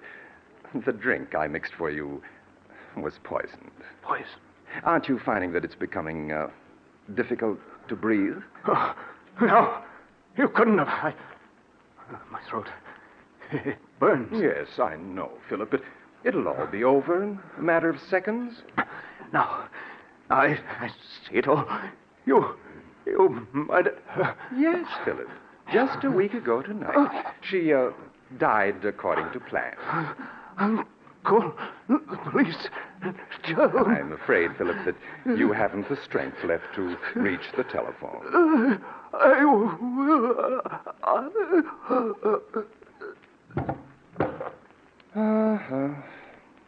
I'm afraid you and Vivian never had a chance, Philip. I had things worked out perfectly, down to the smallest detail. Hello, operator. Operator, please connect me with the police.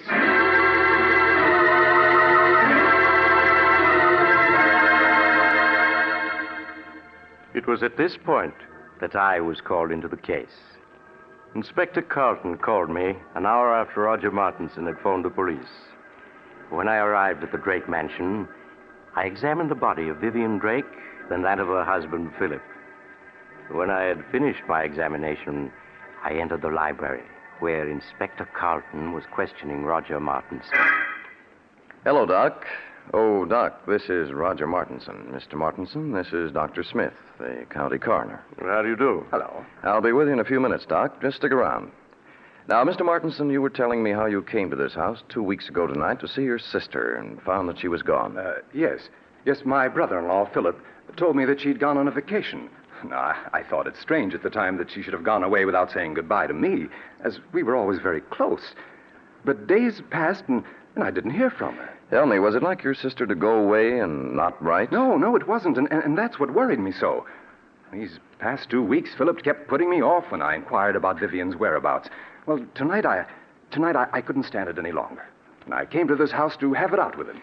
What did your brother-in-law say when he saw you? Well, he was quite agitated at my unexpected arrival. When I couldn't get any satisfaction out of him regarding Vivian, I threatened to go to the police. Then he broke down and confessed that he murdered Vivian. When did he murder her? He told me that he'd done it 2 weeks ago tonight. Why, that was the very night I'd come here to see Vivian, and he told me that she'd left for a vacation. I see. Go on. Well, naturally, when he told me he'd murdered her, I was aghast. He led me to the woods and showed me the grave. We returned to the house, and before I knew what had happened, Philip had taken poison. Then I called the police. Well, it seems like a plain case of murder and suicide. Outside of a few questions at the inquest, I don't think we'll trouble you anymore, Mr. Martinson. That's quite all right, Inspector. I shall be at your service anytime. Just a moment, Mr. Martinson. Yes? I was very much interested in hearing what you had to say to the inspector regarding the murder of your sister. You say that your brother-in-law confessed to murdering her 2 weeks ago tonight? That's right. That would be April 2nd, wouldn't it? Yes, that's correct. Then you never saw her alive after the night of April 2nd? Why, no, of course not. What are you getting at, Doc? Please, Inspector. Mr. Martinson, would you mind telling me where you live? At 425 West 107th Street. Tell me, were some clothes delivered to that address in your care a week ago today, April 9th? Clothes? Yes. To be exact, a woman's sports suit, which cost $64 and arrived COD. Why, no. You're lying, Mr. Martinson. I have in my hand a slip of paper that not only proves that you're lying, but that will send you to the electric chair. Doc, what do you say? Yes, Inspector. Mr. Martinson's plan was perfect, but he slipped up badly. He forgot to search Vivian Drake's clothing before he buried her. When I examined her body just now, I found in one of her pockets this receipted bill bearing the date April 9th. That proves beyond a doubt that she wasn't murdered by her husband on April 2nd, as Mr. Martinson here claims. No. Yes, Mr. Martinson. The corpse has accused you from the grave of murder and has given us proof of your guilt. No, it can't be. I had everything planned perfectly. Perfectly, do you hear? Down to the last detail. I couldn't have failed. I couldn't have...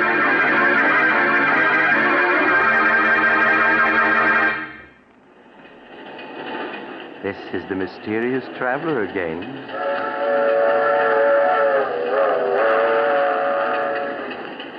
Have you enjoyed our little trip to the grave?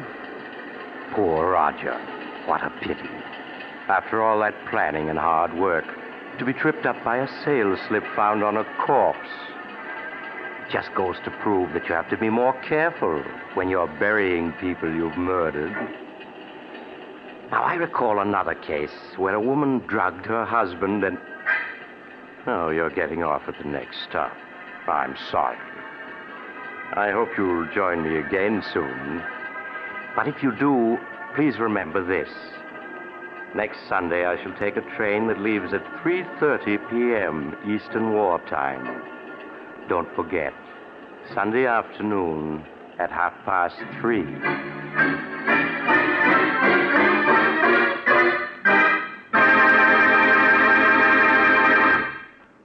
You've just heard Chapter 20 of The Mysterious Traveler, a series of dramas of the strange and unusual, brought to you each week by station WOR. In tonight's program, The Accusing Corpse, Don Randolph played Roger. Also featured were Maurice Tarplin and Philip Clark. The Mysterious Traveler, written by Bob Arthur and David Cogan, is directed by Jock McGregor. Original music was played by Doc Whipple.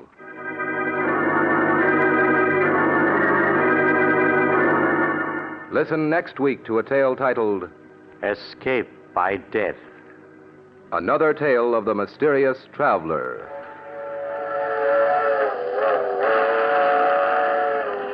The Mysterious Traveler is presented by WOR Mutual every Sunday over most of these stations.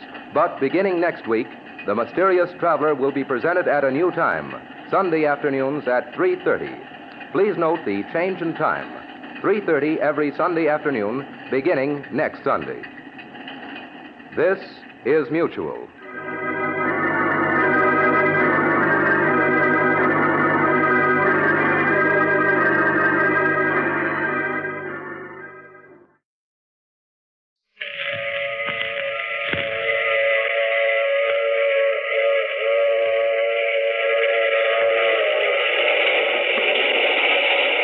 The Mutual Broadcasting System presents The Mysterious Traveler, written, produced, and directed by Robert A. Arthur and David Cogan, and starring two of radio's foremost personalities, Lyle Sudrow and Robert Donnelly, in Behind the Locked Door.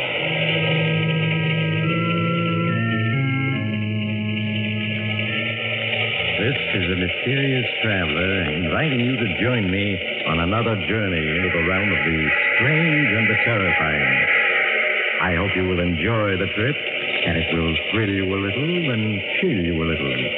So settle back, get a good grip on your nerves, and be comfortable, if you can, as I bring you the strange and chilling stories so many of you have asked to hear again. I call it Behind the Locked Door.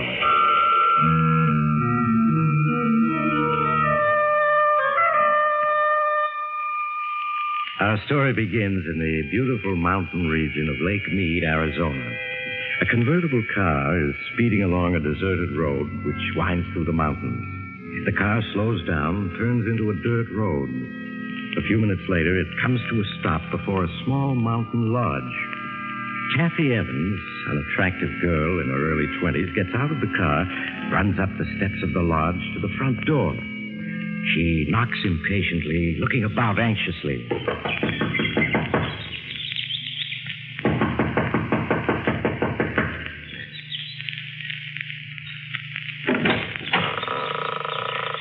Yes? Martin, Kathy. I thought I'd find you here. Aren't you going to ask me? Go away, Kathy. Martin, what's wrong? Go with away. you? Go away. Not until I find out what this is all about. Well, let me in. Are you alone? Hello? Yes. Darling, look at yourself. You haven't shaved in days. And... Martin, those deep gashes on your neck and face. How did you get them? It doesn't matter. Darling, you must have lost a great deal of blood. And you're feverish. Yes, I know. Is it true about Professor Stevens? Yes. Why did you leave town so suddenly last night? The authorities are looking for you. Do they know I'm here? No. How could they? It was intuition that brought me here. They mustn't find me. Martin, nothing makes sense. You returned from an expedition last night alone, unexpected. You stay in town 1 hour and then vanish. Not even phoning me. It's best that way, believe me, Kathy. You've got to tell me everything that's happened. I can't, Kathy, I can't. I'm your fiancée. I've got a right to know. Kathy, go away, please. I won't go away until you tell me what's happened. If I do, then will you go? Yes. I don't know where to begin. I suppose if you can say it had a beginning, it was that day a little over 2 weeks ago in Professor Stevens' office.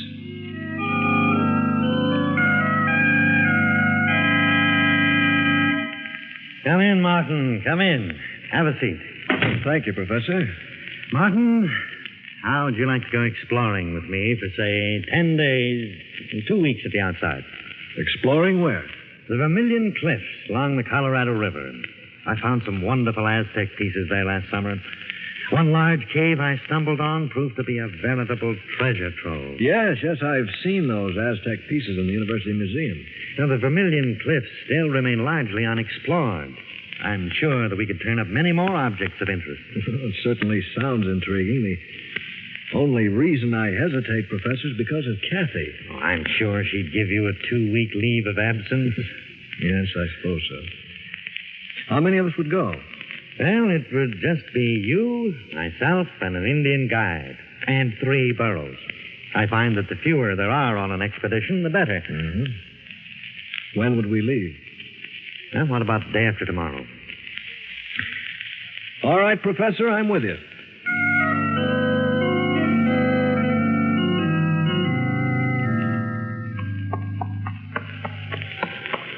So these are the Vermilion Cliffs, Professor. Yes.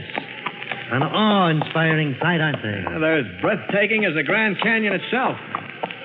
I had no idea they towered so high. Yes, they make you realize just how insignificant man really is. Yeah.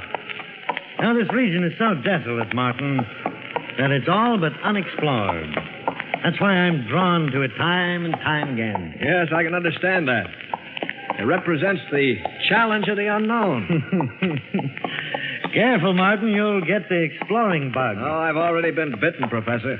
Well, if you're going to be an explorer and an archaeologist, I'll have to start teaching you the fundamentals of the profession.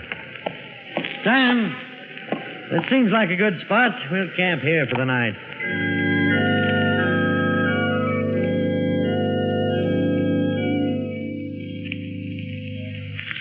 Phew. Well, it certainly is hot, Professor. Exploring isn't as easy as I thought. All right, Professor, what is it? For 20 minutes now, you've been sitting on that rock staring at that cliff. Note the boulders strewn over the face of that cliff. What about them? And that's a very peculiar landslide. If you carefully study the formation of it... What's peculiar about it? Many of the rocks look as though they'd been placed there by human hands. But why and by whom? Well, one of the ancient Aztec forms of punishment was to seal a person in a cave by means of a landslide or just piling heavy rocks in front of the mouth of the cave. That landslide, there must be hundreds of tons of rock there. Yes. Well, fortunately, we're prepared for it. Is that why you brought the dynamite along? Yes. Probably all we'll find will be a skeleton. In that case, it'll have been a waste of dynamite. However, we'll chance it. Oh, Sam. What do you want? Get the case of dynamite, Sam. I'm going to blast that landslide. Professor, better leave it same way it be. Why? Evil spirit sleep in cave. Better not wake him up. You really believe that? Martin, I wouldn't laugh. Sam may be uneducated, but he senses things that you and I can't even begin to comprehend. Now, wait a minute. You mean you believe what he said about evil being asleep in that cave? I wouldn't say that I believe it. But nevertheless, I respect Sam's opinion. But Sam, I still want to blast that landslide. I get dynamite.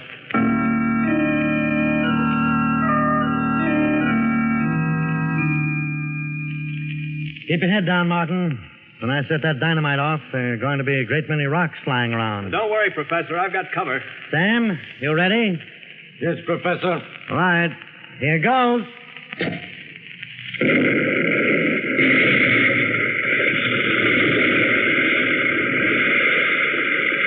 Keep your heads down. All right. It's safe now. Professor, I think you did it. I can see a small opening. It looks like a mouth of a cave. Yes, it is. Sam, let me have one of the flashlights. Martin, you take the other. I'll lead the way in. Just as you say, Professor.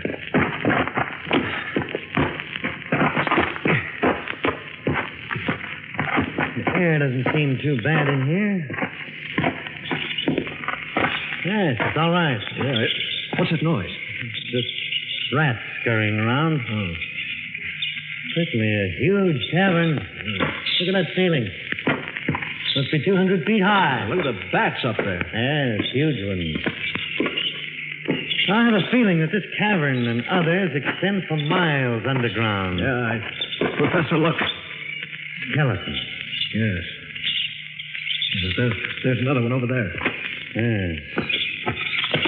Let's see what else there is. Wagon train. What? Good Lord. Sam's right. It's a wagon train. A wagon train? Yes. There are at least 30 or 40 wagons in this cavern. Look. Skeletons of horses. Yeah. Here's a skeleton with an arrow beside it. Let me see it. Oh. Appears to be a Navajo arrow. What do you think, Sam? Navajo. Professor, this wagon train, what's it all mean? Well, many years ago, this wagon train was attacked by Indians. Wagon train retreated into this cavern, hoping to save themselves that way. And then the Indians caused the landslide, sealing them in. Yes. Poor devils. Look, notice that old gun lying there. Yeah. The flintlock. Seems to suggest that this wagon train must be at least 100 years old. Yeah, probably headed for the California gold rush of 1848. Yes. Well, we'll come back tomorrow and search this wagon train thoroughly. I'm sure we'll find many things of great interest. The next morning, after an early breakfast, Sam and I followed Professor Stevens back into the cavern. We spent the morning investigating the trunks and boxes we found on the wagons. And among the moldy clothing and 101 household articles, we found faded letters and newspapers which showed the wagon train had crossed the Mississippi in the summer of 1849, headed west for California and gold. We finished rummaging among the effects of the wagons, and the professor suggested we explore the cavern. We followed him from one cavern to another, each varying in size. Now and then the professor would stop to mark our trail, for the caverns were honeycombed with countless passageways. How far do you think we've come, Professor? I should say we're about a mile from the wagon train. We'll go back a few more minutes. We go back now. This place is evil. Well, Sam, if there are ghosts here, they're only the ghosts of the people in the wagon train. They wouldn't harm us. I tell you, evil. Feel it all around. We'll go back. We'll go just a little further, then turn back. Professor, wait a minute. What is it, Martin? I think I hear running water. Yes, you're right. Come along. We seem to be getting closer. There. Evil all around us. Can't be much further. Well, there it is. Yeah. It's a small river. Look how swiftly it's flowing. This probably flows for miles underground and it empties into the Colorado River. Say, Professor, here along the bank, there's a tremendous pile of fish bones. Yes, so there is. Look. There are even more on the other side of the river. What do these huge piles of fish bones mean? It's very strange. Well, how do you account for it? I'm afraid that at the moment I can't. Sam, you any ideas about it? Evil all around us. I feel him strong. Professor, he's trembling. Sam, there's nothing to be afraid of. Look, I'll shine my flashlight around, see? We've been watched. Watched? What are you talking about? One stay here. I go. Sam, come back. You haven't even got a flashlight. Sam! Come on, Martin. We've got to catch him.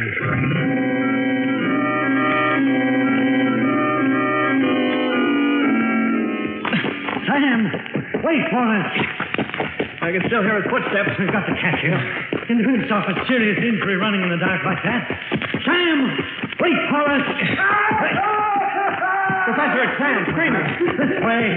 That fool's probably broken his leg. That sounds more like a fight. Who could he possibly be fighting with? I don't know. He stopped. Sam, where are you? Keep shining the flashlight around. Can't be much further. Sam! There he is. Yes. He's just sitting against that boulder. His head down. Sam, give me a hand with him. Good Lord. His face. Neck. Yes. Who could have done this to him? I don't know. But there must be an explanation. There has to be. Martin, I have a theory. But it's so incredible that I can't bring myself to voice it. Tell me. What do you think I'm insane? Tell me. What if the people of the wagon train, or rather the descendants, are alive here in these huge caverns? That's impossible. Why? Picture what happened the day the 150 people or so were sealed into this mountain with the Indians. What would have been the first thing they'd have done? Tried to dig their way out. Exactly. They start digging and find there are 100-ton boulders blocking the entrance, and they have no dynamite. They're forced to give up. Yes? They spend days looking for another way out, fail to find one. The day comes when all their food's gone. Starvation sets in. All right. Then that would mean they would all die. Not necessarily. The strongest of them stumble along in the darkness and find the underground river. They catch an abundance of fish and are able to survive. The huge fish bone piles along the river. Right. The river was an everlasting supply of food. They continue to live by the river in the dark. Some probably went insane, died. Others adjusted themselves to their new environment. Professor, you think those handful of survivors had descendants who are alive today inside this mountain? Yes, Martin. And it was one of them who clawed Sam to death. What can those descendants be like? Being born and living in darkness. I can only guess. I should imagine they'd be blind or near to it. But their other senses would be remarkably developed. Their physical appearance. I don't know. It's not like a nightmare. It's a nightmare you can't awaken from. What's to prevent them from attacking us? And our flashlights, for one thing. I'm sure light frightens them, just as fire frightens animals. Fortunately, I have a revolver. Well, we better move on. Wait a minute. What about Sam? There's nothing we can do for him now. Come along, Martin. We must find the trail I marked so that we can get out of here.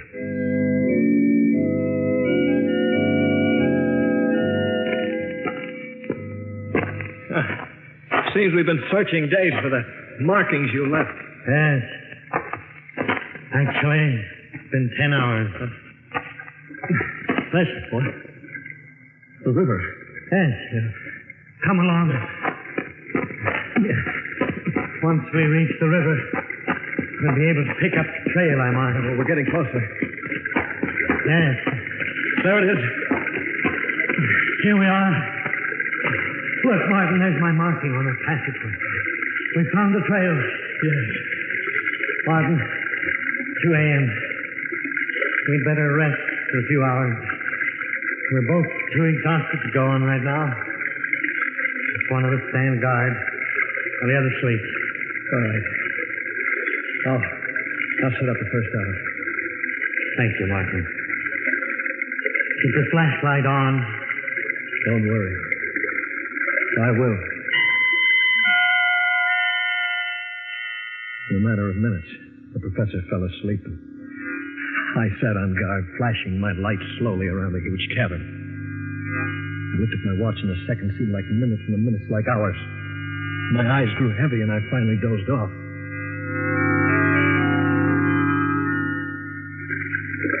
Suddenly, I awakened in the darkness to hear the professor screaming. Martin, help me! Turn on the flashlight! Trying frantically, I fumbled in the darkness, but I couldn't find it. And suddenly, I was shot. By the flashes of the gun, I could see the professor struggling with a huge, dark figure. And suddenly, all was quiet, except for the professor's moan. As I crawled toward him, in the darkness, my hand struck the flashlight. I turned it on, and there was the professor. Martin, I think I'm wounded. You're bleeding badly. Let me stanch your wounds. Too late. Leave at once. At once. But what about you? Professor? Professor! I felt his heart, but there was no beat. I staggered to my feet, shined my flashlight around until I found the professor's marking. I stumbled wearily along the marked passageway, trying not to remember my last glimpse of the professor's face. I hadn't gone more than 100 yards when suddenly my flashlight flickered and went out. As I stood alone in the darkness, that scampering past, I fought to keep from screaming. The darkness seemed to become heavier and more oppressive with each passing moment, and I had the feeling something was silently approaching.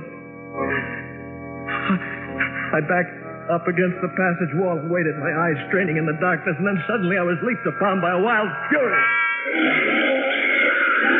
I threw my arms up as razor-like claws raked my face and neck. Again and again, the guard was savage was knocked aside, and I could feel the blood streaming down my face and neck. And then suddenly the deathly clawing ceased as my attacker turned to ward off something in the dark. As I sank to my knees, I was dimly aware of a fierce fight taking place, and then consciousness left me.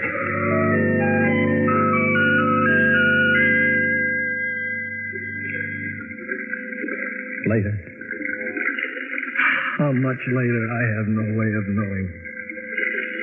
I became aware of a heavy, calloused hand washing my face and neck with water. I winced in pain as the water flowed into the deep cuts, and then suddenly I remembered all. And remembering all, became aware of the calloused hand washing my face and the presence of someone beside me in the darkness. Who are you? For a moment, the hand hesitated, then resumed washing my neck. Well, can't you speak? Say something. A noise came from its throat that was more that of an animal than a human being. If I could only see you. Do you have a name? It spoke. It seemed to repeat the word name, though I couldn't be sure. And faint from the loss of blood, I closed my eyes and fell asleep.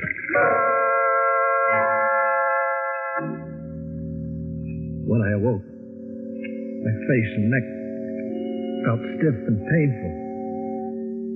It seemed to sense I was awake, for as I opened my eyes and stared into the darkness, it came to my side. Cat?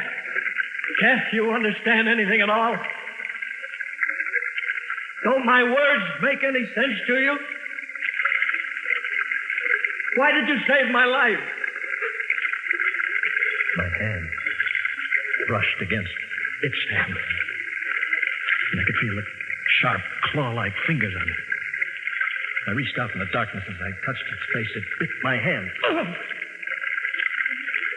I tried to get to my feet, but it placed a strong hand on my shoulder and held me down. At that moment, I realized that not only was it my savior, but my jailer as well. I lost all track of time. Now and then, it would leave me.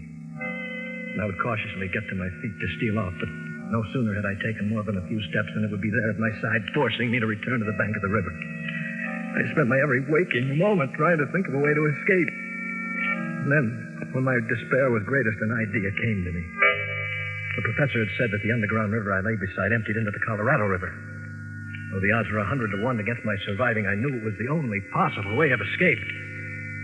Slowly, I crawled a few remaining feet to the edge of the river and, leaning over, started to wash my face. I could sense that it was watching me. I leaned forward a few inches more and fell into the river. As I came up for air in the swift-flowing water, I heard a splash beside me. A moment later, I felt its arms around me. The current swept us along with breathtaking speed, and as we clung to each other, I discovered that it couldn't swim. For what seemed hours, the river swept us along in the darkness, and I felt myself losing consciousness as I attempted to keep the two of us above water.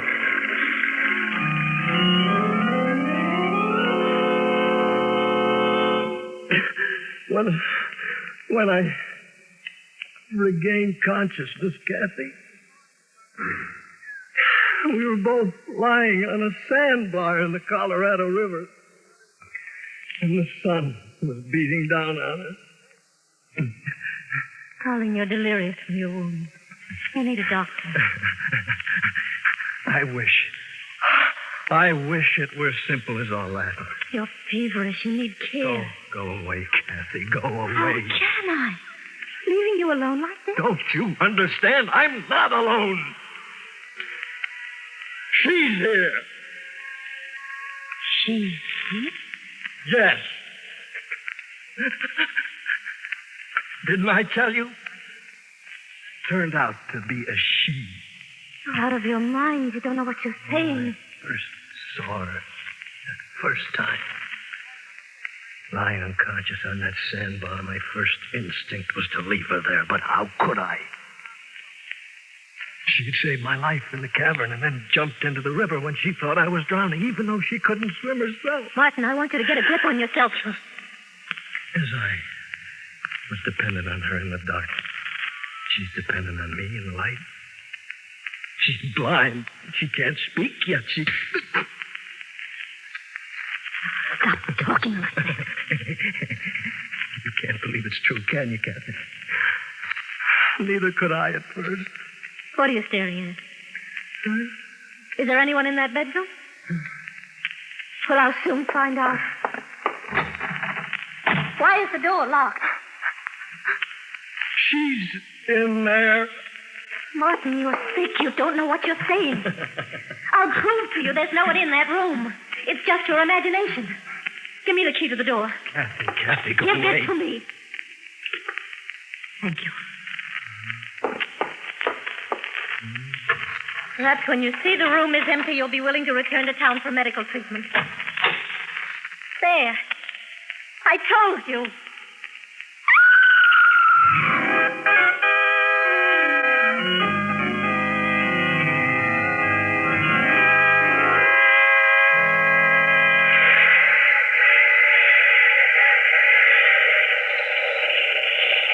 This is the mysterious traveler again. Did you enjoy our trip? What's that, madam? You want a description of what Kathy saw when she opened that bedroom door? Well, you might ask Kathy. The only trouble is The poor girl gets hysterical when you question her about the occupant of that bedroom. I suggest you write a letter to the Museum of Horrors for a full description. They consider the Woman of the Mountain as their star exhibit. Because when she... Oh, you have to get off here. I'm sorry. But I'm sure we'll meet again. I take this same train every week at the same time.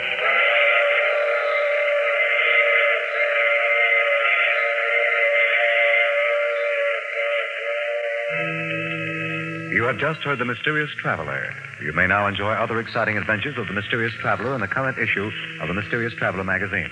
In our cast, Lyle Sudrow, Ann Shepard, and Robert Donnelly, with Maurice Tarple in the title role. Phil Tarkin speaking. This program came to you from New York. Mutual's ace commentator Cecil Brown, currently on a 3-month fact-finding tour of the world, heads for the Orient on the last lap of his history-making trip. In these last weeks, Mr. Brown will bring you on-the-scene reports from such tinderbox areas as India, Hong Kong, Hawaii, Japan, and Honolulu. You won't want to miss any of the eyewitness accounts by this able commentator of the latest happenings in these headline-making spots of the world. Be sure to listen to the news reports of Cecil Brown over most of these stations. This is the Mutual Broadcasting System.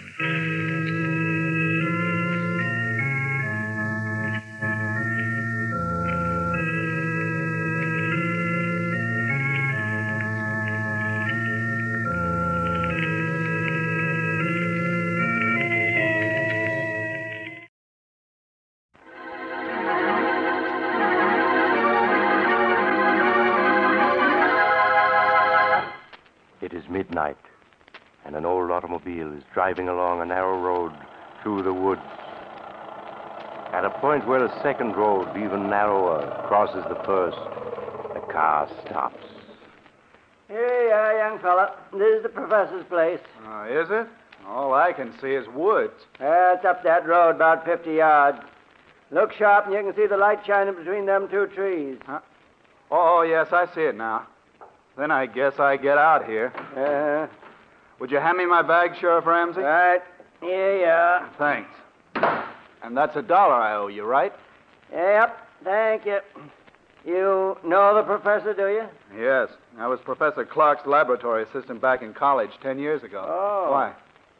I was thinking maybe you could drop a hint to him. A hint? What kind of a hint?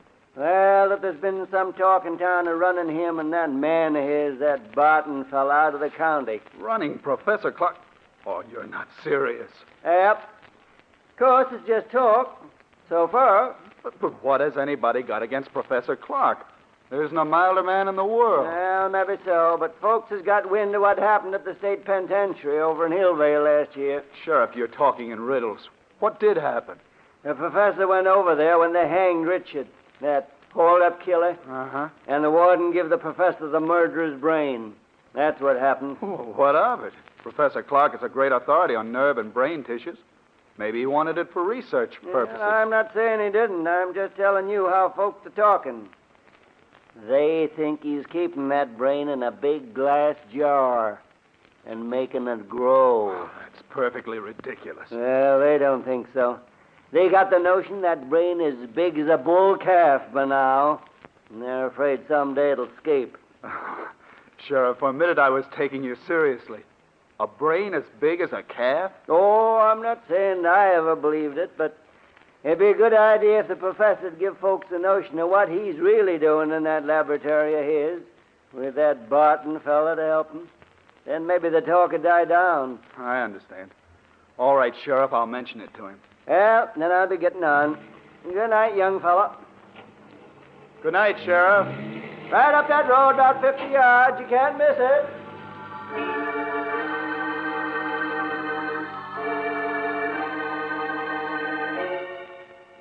A few moments later, Dr. Richard Dale was knocking on the door of an old stone house almost hidden among the trees. A frail, white-haired old man answered the door. An old man who could hardly speak in his joy as he gripped Richard Dale's hand. He led the way down a long hall to a great room where strange equipment took up almost every inch of space. Retorts and electric furnaces, generators, batteries, and great glass vats. Dr. Dale stared around him in intense curiosity as Professor Clark helped him off with his hat and coat.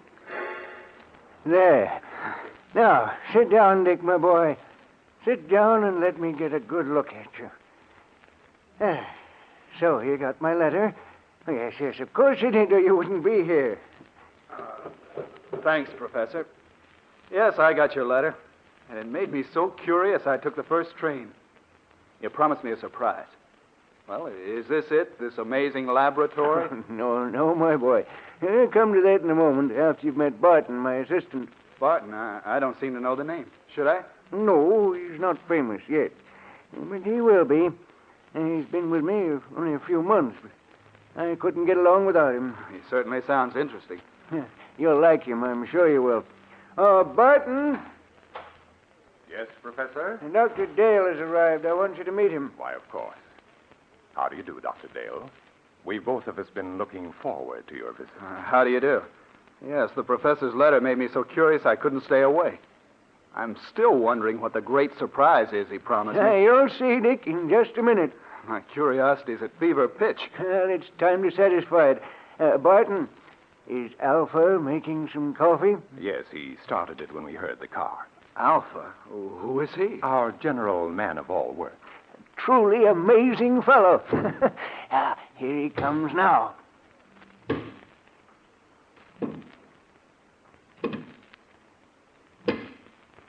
Shall Alpha serve coffee? Good heavens. I said you'd be surprised, Dick. He's not human. He's a machine. A robot. Yes, my boy. An artificial man made from metal and synthetic brain tissue. A machine man. But walking and talking. He's not very pretty, but then the professor was mostly interested in making sure he'd work.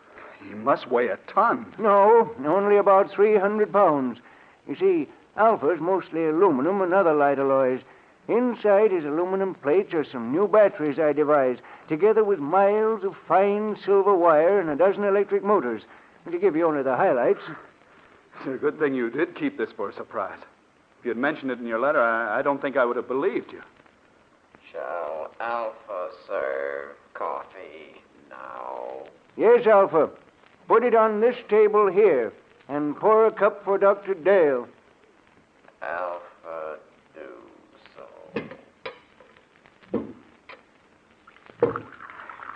Still can't make myself believe it.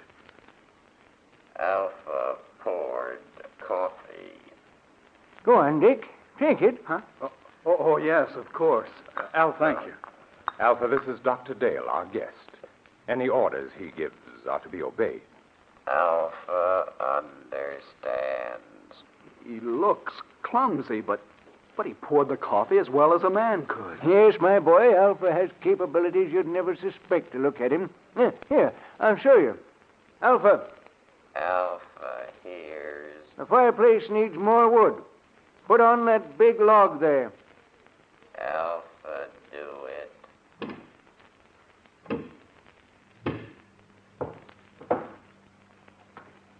Alpha has log.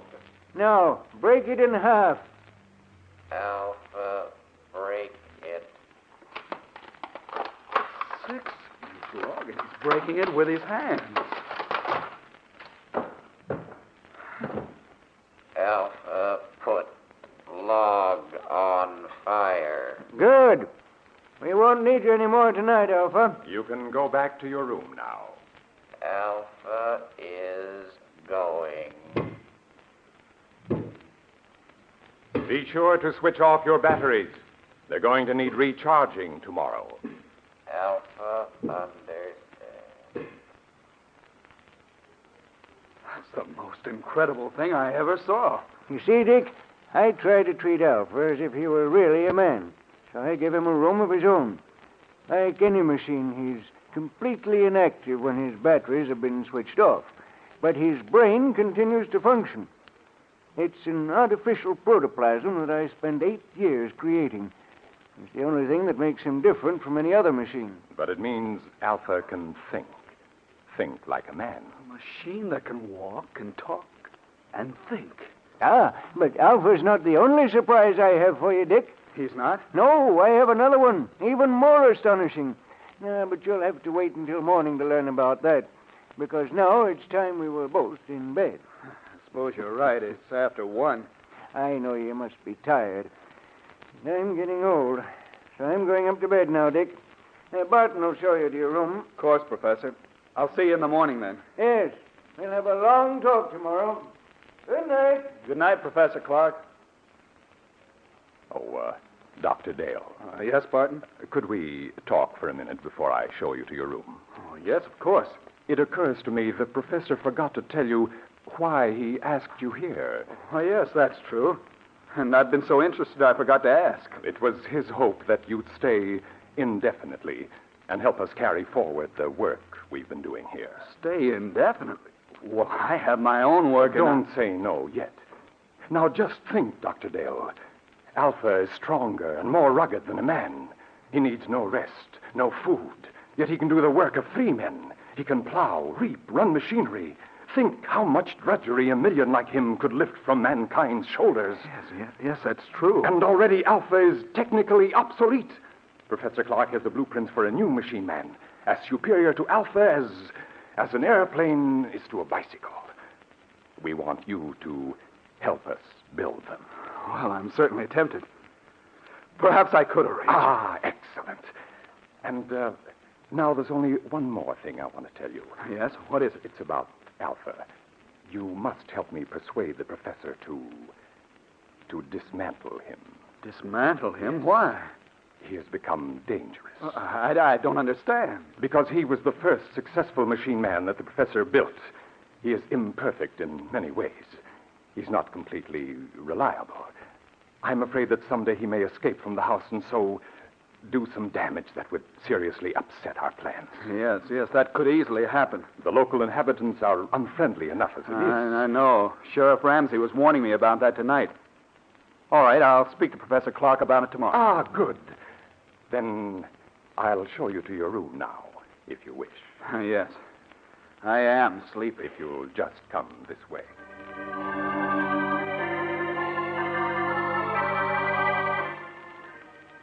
His mind in a whirl of amazement, Dr. Dale retired and finally fell into an uneasy sleep.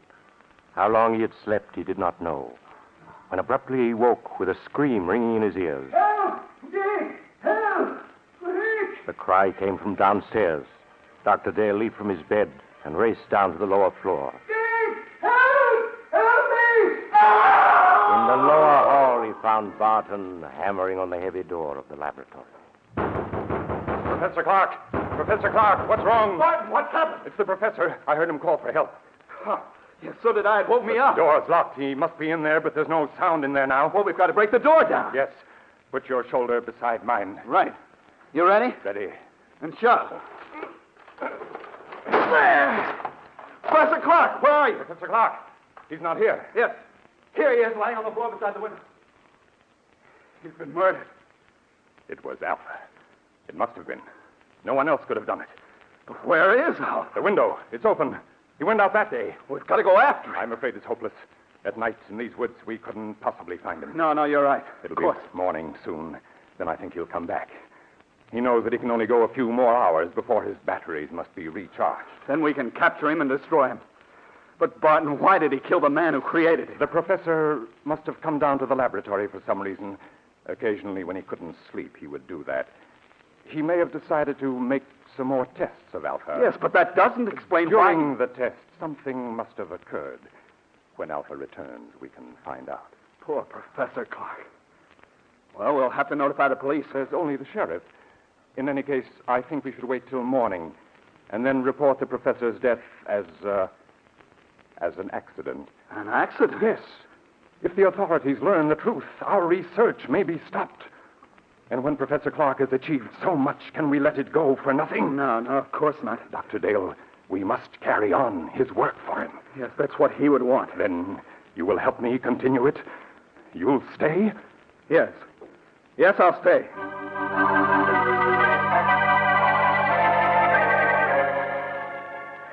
Greatly upset by the tragedy, Dr. Dale returned to bed and at last fell into an uneasy sleep, haunted by dreams of Alpha, the metal monster Professor Clark had created. When he awoke, the sun was shining, and he could hear Barton moving about downstairs. He dressed and went down to find Barton getting breakfast ready. Oh, good morning, Dr. Dale. Good morning, Barton. Any sign of Alpha? Not yet. Well, we ought to start a search for him. But first, I think you ought to eat breakfast. Everything's ready. Oh, all right. Some coffee anyway. Yes. Sit here. Thank you. I didn't know you were a cook as well as a lab assistant, Barton. I've learned to do a lot of things since I came here. Aren't you going to eat, too? I'm not hungry. I seldom am. But I thought that while you ate, I might outline some of the problems facing us. That's a good idea. You see, though Alpha's brain is of synthetic protoplasm, it is not completely artificial. I was wondering about that. Sheriff Ramsey mentioned that the professor had secured a human brain from an executed killer, yes. The professor found that to give life to his artificial brain tissue, it was necessary to add a small amount of tissue from a real brain. I see. If the real tissue gave life to the rest, of course. Yes, but in this instance, it may have tainted Alpha's brain with the murderous impulse of a killer. Yes, that sounds plausible. So our first problem will be to obtain untainted brain tissues to blend with the artificial tissues we will make according to the professor's formula. That should give us no trouble. I can get what we need through the research laboratories where I'm connected. Ah, then that solves our worst problem. The rest will be matters of detail. Fortunately, there's enough equipment here to build a dozen or so robots. Like Alpha, you mean? No. The far more advanced type Professor Clark was perfecting. And now, if you've finished, I have something to show you. Yes, I'm through. I don't feel much like eating after last night. Then come with me to the laboratory, and I'll show you the second surprise that Professor Clark had in store for you.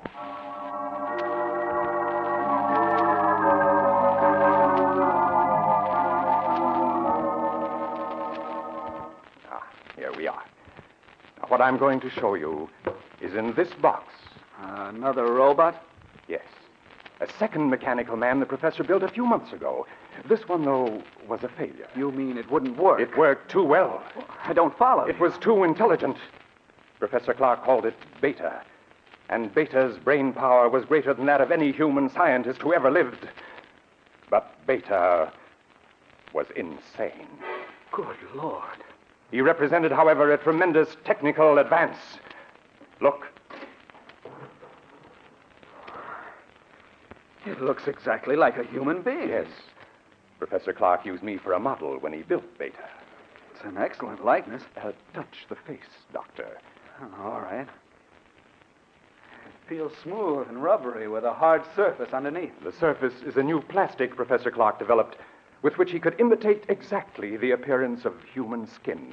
Underneath is an aluminum body on which the plastic was baked. I see. Beta's hair, eyes, and teeth are all artificial, too. But he walked and talked and acted so much like a human being that no man alive could have guessed his secret. No, he would have fooled me completely. And you say he was insane? From the human viewpoint, yes. He considered himself superior to the human race.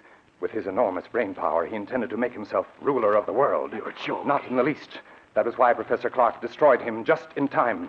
He had made plans to take over this laboratory and construct dozens of mechanical men like himself. And then, with their help, he was going to enslave all mankind. Barton, if that could happen once, it might happen again. I don't believe we should continue Professor Clark's work after all. Oh, there's no danger now, Doctor. You see, Beta also had a brain which contained tissues taken from that of the condemned murderer, but we will select the brain tissues from the highest types that are available. Yes, but even so, then, Doctor, we will produce mechanical men, tireless, indestructible, who will be mankind's willing servants, who will solve for man problems he can't solve for himself. I wonder. In any case, we must proceed with the utmost caution. Of course. Doctor, listen. Someone's come into the house. It's Alpha. He's come back. Alpha, we may need a weapon, Barton. No, I can control him. Alpha. Alpha, come here. Alpha comes. Alpha, you killed Professor Clark. Why did you do it? Professor said he would destroy Alpha. And you killed him because of that? Alpha does not want to be destroyed. But you're just a machine. What difference does it make to you? Alpha is machine that lives. Alpha is stronger than you. Alpha is better than you. Alpha, be quiet. We must destroy Alpha at once. You are right, Doctor. Do you hear, Alpha? You are to be punished. Alpha here. But first, we want to know where you've been. Did anyone see you? Men saw Alpha. Men saw you? What do you mean? 2 men driving automobiles saw him. And what did they do? They tried to hit Alpha with automobile. And then what happened? Alpha stopped automobile. Alpha killed 1 man. Killed him? Other man ran off in woods. Alpha could not find him. Alpha came back. We can't keep this a secret. No matter what happens, we must notify the authorities at once. No, wait, let me think. We can't... The bell, there's someone at the door. I'll see who it is. You stay here. But what about Alpha? I'll switch off his batteries, then he can't move. There. Now I'll see who's at the door.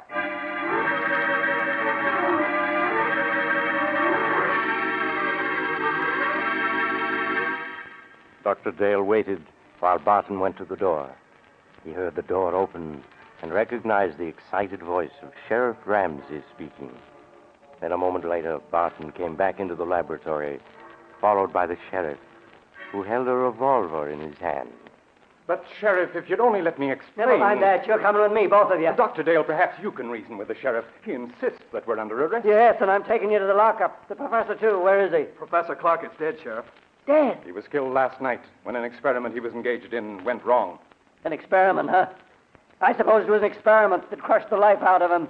It crushed the life out of Jed Thompson an hour ago down the road and scared Fred Jennings so bad all he can do is jabber about monsters. It's true. The thing that killed both the professor and Thompson is an experiment. It's standing there behind... Behind... A machine. A man made out of machinery. Oh, don't be alarmed, Sheriff. It's perfectly harmless now. It is a machine man which Professor Clark built. Unfortunately, it got out of control. I don't believe it. I don't blame you, Sheriff, but that's the truth. I think I can convince you. What are you doing? Stand still. I'm simply going to switch Alpha on. There. Now he can move and speak as well as you and me. That thing talk? You're lying. You're up to something. Alpha, will you tell the sheriff that it was you who killed Mr. Thompson? Alpha killed him. He tried to hit Alpha with car. So that's what the professor was up to all this time. Building that thing. Now, Sheriff, surely you realize that we are not murderers. Maybe not, but you'll come to jail just the same. You're partly responsible anyhow. But, Sheriff... Anyway, it's for your own protection. There's a mob on its way out here from town. They're going to burn this place down. What? I got to put you in jail for your own safety. They're ready to lynch you right now. Burn the place down? That's what I said. So turn that machine thing off and come along. We ain't got much time. No. All this equipment, machinery, the professor's notes, they must not be destroyed. We must stop them. Yes, Sheriff. The loss to science... Never mind science. You got your own skins to worry about. That mob means business. Let's get started. I'm afraid we can't do that, Sheriff. You can't. I got a 6-shooter here that says different. We have no choice, partner. Oh, yes, we have. Alpha, take the gun away from this man. What are you doing? Stop him! Stop him or I'll... No! Let me go! Stop him! Too late. Too late, Dr. Dale. He's dead. Alpha crushed him. Yes, Dr. Dale. Now, you're a murderer. In a good cause. The life of one man or of a dozen men cannot stand in my way. You don't expect me to keep silent about this, do you? I think you will. Alpha. Alpha. He doesn't answer. His batteries have gone dead. That last burst of energy must have drained them dry. But it makes no difference. I think it does. A big difference. There, see this? It's Sheriff Ramsey's revolver with 3 bullets still in it. Now put your hands up. I must explain something to you, Doctor. You can talk, but if you move, I'll shoot. I only want to say that nothing is going to interfere with my plan to build more of the improved form of robots that Professor Clark perfected before his death. Robots who look and act so much like men, no one can detect them. They'll never be built. I intend to destroy all of Professor Clark's notes. They will be built by me. I shall build 10, 100, 1,000. Then I shall lead them with a superior intelligence to the mastery of the world. You're mad. Of course I should have... No, Doctor, that's not the answer.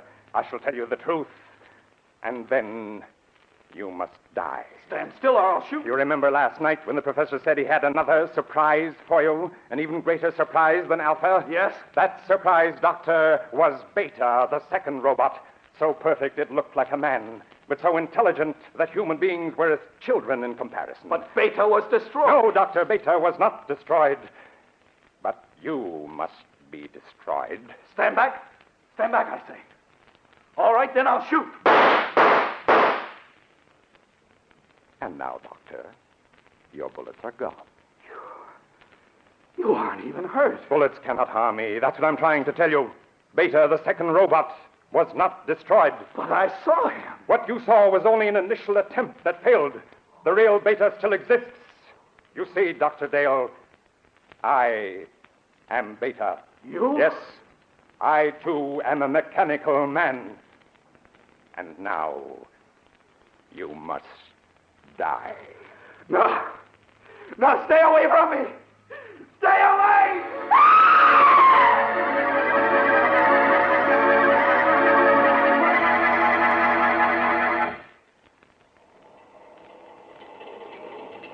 This is the mysterious traveler again.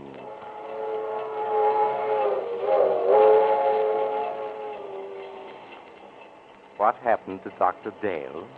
Why, he's still alive, but of course under observation in a hospital. In fact, it was he who told me the story. You see, the mob that was coming to burn down the house arrived just in time to save him. But Barton, or Beta as he called himself, escaped.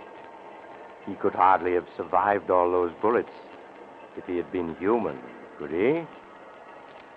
I wonder if the story is true. Do you suppose that somewhere a strange individual who is really a robot is making other mechanical men, preparing to carry out Barton's plan to rule the world? Oh, you haven't time to talk about it now. You're getting off here. I'm sorry. But perhaps we'll meet again soon. I take this same train every week at this same time.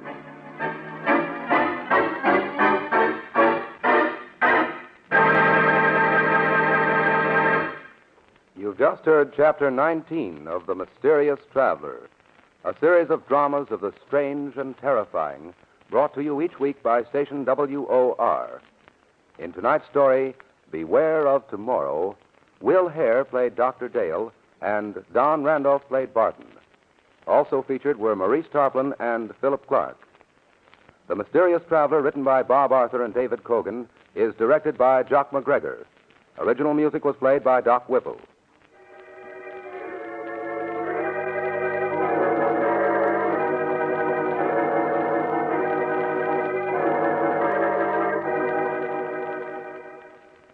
Listen next week to a tale titled The Accusing Corpse. Another tale of the Mysterious Traveler.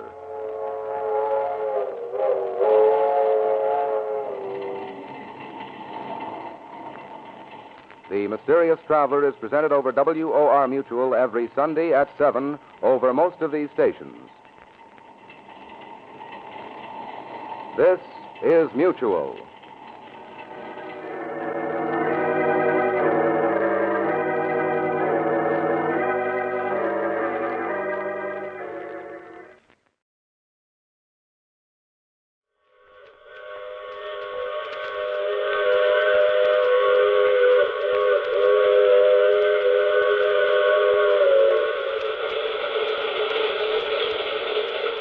The Mutual Broadcasting System presents The Mysterious Traveler, written, produced, and directed by Robert A. Arthur and David Cogan, and starring tonight two of radio's foremost personalities, Leon Janney and Marilyn Erskine, in The Big Brain.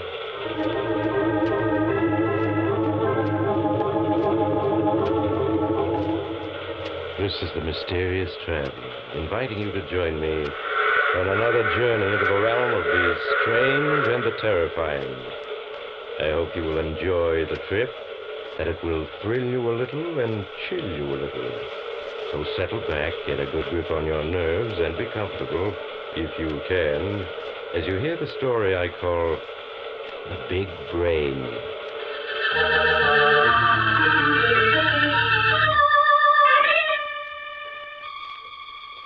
My story begins in one of the manufacturing plants of the Worldwide Business Machines Corporation.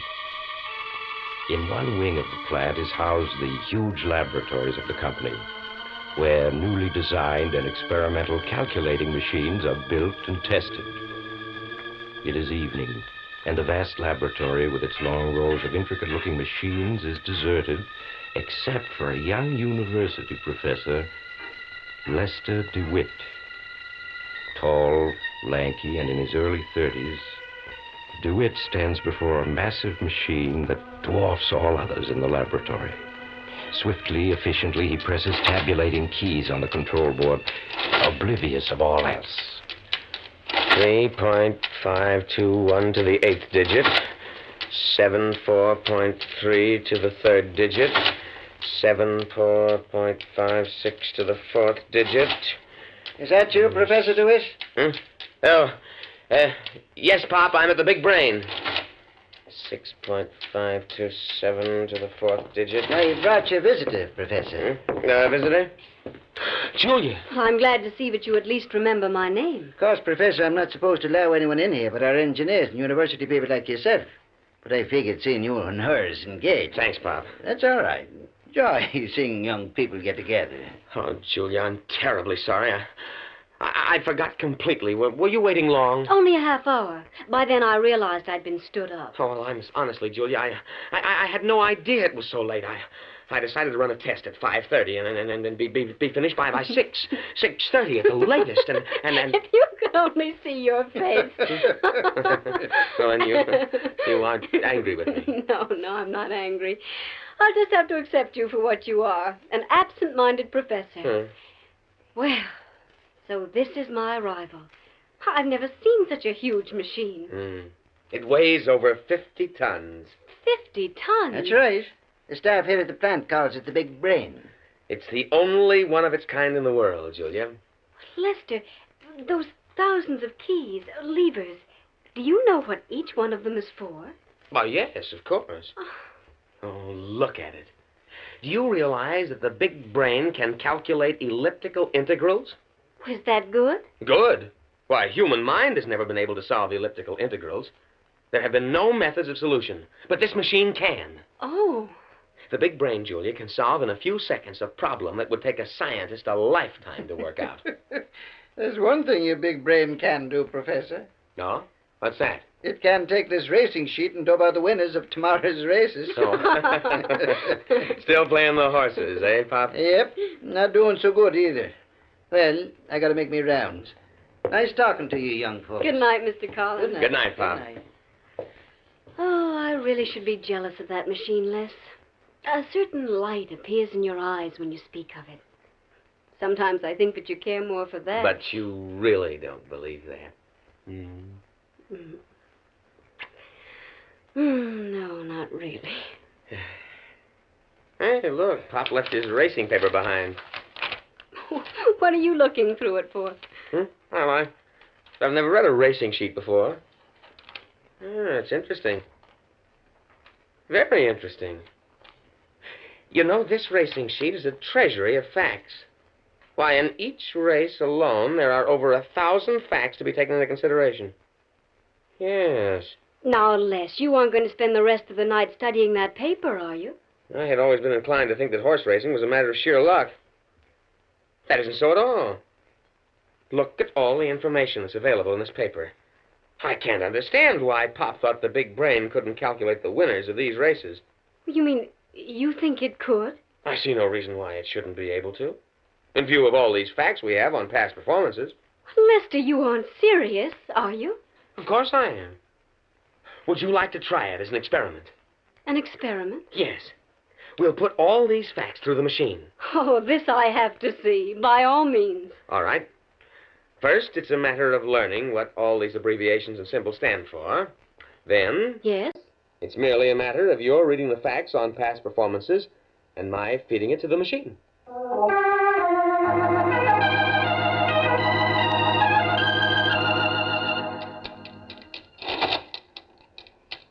Going away, $9.50. Flying Ghost. Flying Ghost. October 5th, 1949. October 5th, 1949. Belmont Park, 3-year-olds and up, claiming $5,000, a mile and an eighth, 120 pounds, 20 pounds. jockey Riker, track fast, post position fourth, start sixth, quarter fourth, half fourth, 3/4 third, mile third, stretch third, finish third, 2 lengths, driving, $5.20. $5.20. That does it. 8 races. Now that you've given all the facts to the machine, what's next? I pull this lever, and the calculator goes to work. Good Lord. How long does it take? It's just a matter of seconds. Lee, do you really think it'll work? Work? Of course. Unless the machine breaks down. And as you can see, it's working perfectly. Ah, the solution has been attained. Well, where is it? I merely have to pull this lever, and it will be printed on a sheet of paper and ejected at this point here. Watch. There. Let me see it. First race winner, Yet a Deer. Place, Speeding Folly. Show, Quaker Girl. And it has the results of the other races as well. Naturally. And these horses are the winners? Oh, yes, no question of that. Tomorrow night we'll buy an evening paper with the racing results, and you'll see for yourself. Les, Yes? if you're so sure that these are the winners, why not make a small bet on the first race? A small bet? Yes. Bet $2 to win on Yet a Deer in the first race. Then if Yet a Deer wins, as you say she will, put all the winnings on the second race, then the third, fourth, fifth. But I couldn't do that. Why not? Well, it wouldn't be ethical. I'm here from the university as a guest of this company. Oh, now, Les, stop being stuffy. We've been saving for a year now to get married. If the machine is right, we can win enough money to buy all our furniture. Who knows, maybe even a house. Oh, I'm sorry, Julia, but I'm afraid I couldn't. Oh, why are you so stubborn? Who could it possibly harm? And think of what it would mean to us. Well, yes, I know.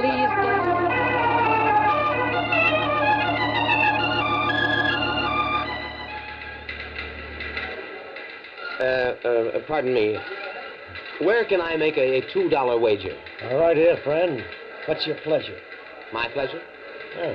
Oh, well, I'd like to bet on Yet a Deer in the first race at Hialeah. $2? Yes, please. All right, here you are.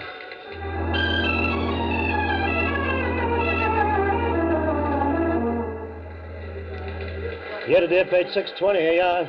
Thank you. I'd now like to bet $6 to win on Morning Glory in the second race at Hialeah.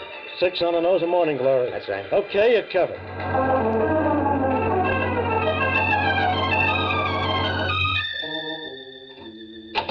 All right, here he is, boss. Come in, Professor DeWitt. Come in. I'm Victor King. Oh, how do you know who I am? It's my business to know the names of the people who patronize my establishments. All right, Steve, that'll be all. Okay, boss. I'll be outside. Wait. Well, I understand, Professor, that you selected the winners of 8 straight races. And that I owe you $24,250. Yes, that's right. You'll find that I'm a businessman who pays off promptly. $1,000 bills be all right? Yes. Yes, of course. Tell me, 8 winners, what do you attribute it to? Oh, just luck. Luck, eh? Here you are. $24,250. What's wrong? Lose something? My wallet. I can't seem to find it. Oh, yes. Your wallet. I have it here. Must have dropped it a little while ago in the racing room. One of my men found it and turned it over to me. Naturally, I had to go through it to find out who the owner was. Yes, I suppose so. Besides $17, there are a number of things in it. Driver's license, a State University faculty card, a pass for admittance to the technical laboratory of Worldwide Business Machines, and this sheet of paper. Oh, yes. That. Very interesting, Professor. It has listed a selection of win, place, and shows for today's 8 races at Hialeah. Strangely enough, every horse in this list came in exactly as selected. How'd you explain that, Professor? I don't have to explain it. Now, if you'll be so good as to return my wallet and everything that was in it... I'm sorry, Professor, but I'm afraid you'll have to play ball. Whether you want to or not.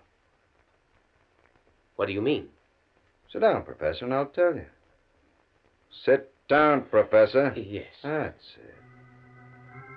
Now we can really get down to business.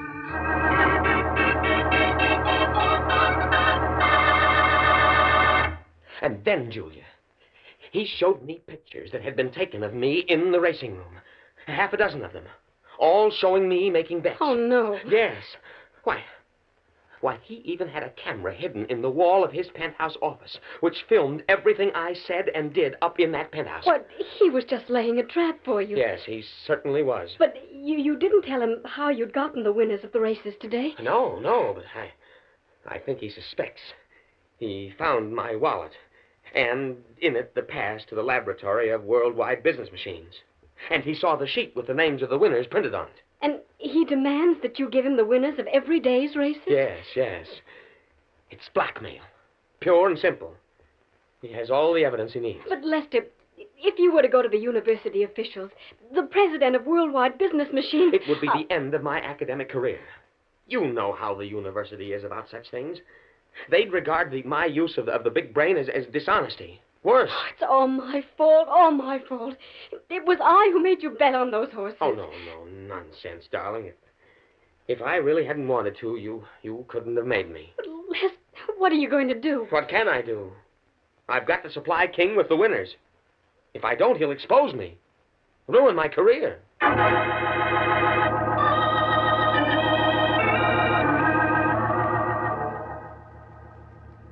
What about a cigar, Professor? Drink? No. I'm No, thank feeling good. Really good. 3 days in a row, all the winners at Hialeah. Yes, sir, I'm feeling good. By the way, I'm putting your share of the winnings aside, Professor. It now amounts to $46,000. You can have it any time you want it. I told you before I don't want any part of that money. My purpose in coming here was to explain to you that I can no longer go on with it. You can't go on with it. Why not? How can I expect you to understand the matter of ethics? Ethics? You can't. All I'm interested in is money. Now listen to me, Professor. You're going on supplying me with winners. We're playing this out to the finish. The finish? When will that be? I'll let you know. Now, today is Monday. I'm figuring on flying out to Santa Anita in a few days for the big handicap on Saturday. I want you to dope out the winners as soon as possible. I'm figuring on making a real killing at the track. I won't do it. Now, Professor, we don't have to go over that again. Yeah, I see we do. Okay, Professor, I'll put it on the line. Straight, no trimmings. Sit down. This may take a little time.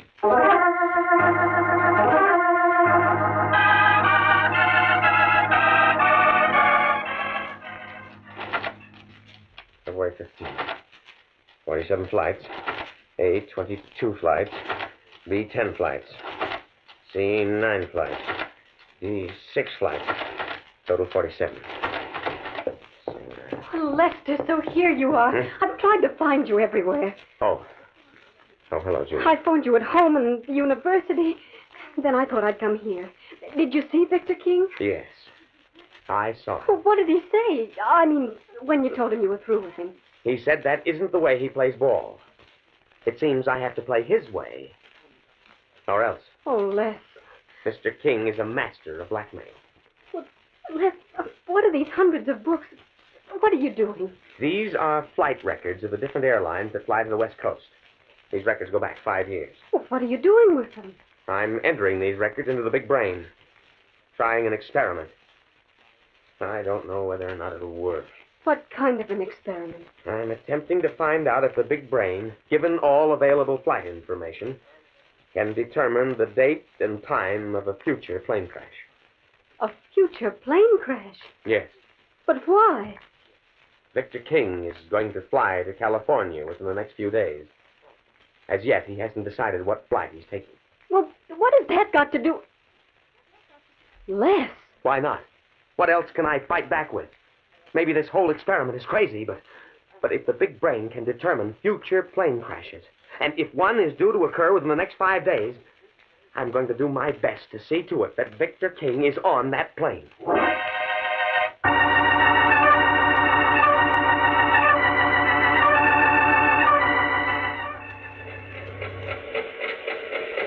Les, what you're doing is insane. Maybe. Time will tell. You must listen to me. You've got to go to the university officials and make a clean breast of things. I'm sure that they'll... There. The solution has been attained. Let me see. Flight 106, Universal Airlines, 4:30 p.m. New York to Los Angeles. Crash 6:31 near Canton, Ohio, February 24th.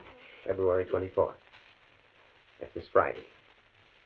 And King wants to be in California Saturday for the races. Lester, this information, it can't be right, can it? It's the law of averages, Julia. Scientists, given all the facts, can work out an approximation of accidents. The big brain has the ability to pinpoint facts, calculate them to a degree beyond the human mind, and reach a definite conclusion. You mean there's no question about it? Flight 106 will crash February 24th. The big brain hasn't been wrong as yet.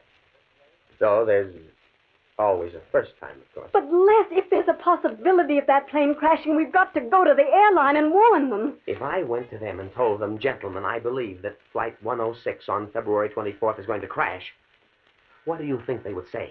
They'd have me placed under mental observation. But, Les, if that plane crashes, killing innocent people, you'd never forgive yourself. What's going to be, will be. I can't prevent that which is ordained to happen. And you're going to try to see to it that Victor King is on Flight 106. Yes. Come what may, I've got to make sure he's on that flight.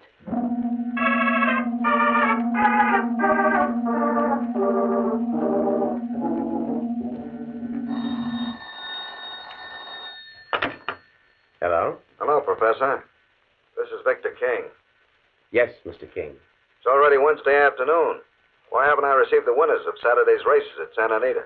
I'm afraid I can't have them for you until Friday afternoon, around 4. Why not? I've got to have last-minute scratches and other information to be able to calculate the winners. Friday afternoon? That doesn't give me much time to get to Santa Anita. Why don't I meet you at the airport Friday afternoon at 4 o'clock? There's a 4:30 plane to California. Flight 106. Get you there at midnight. Flight 106, huh? Leaves 4:30. That sounds all right. Then I'll meet you at the airport at 4 o'clock. Good. I'll be expecting you. Don't worry, King. I'll be there.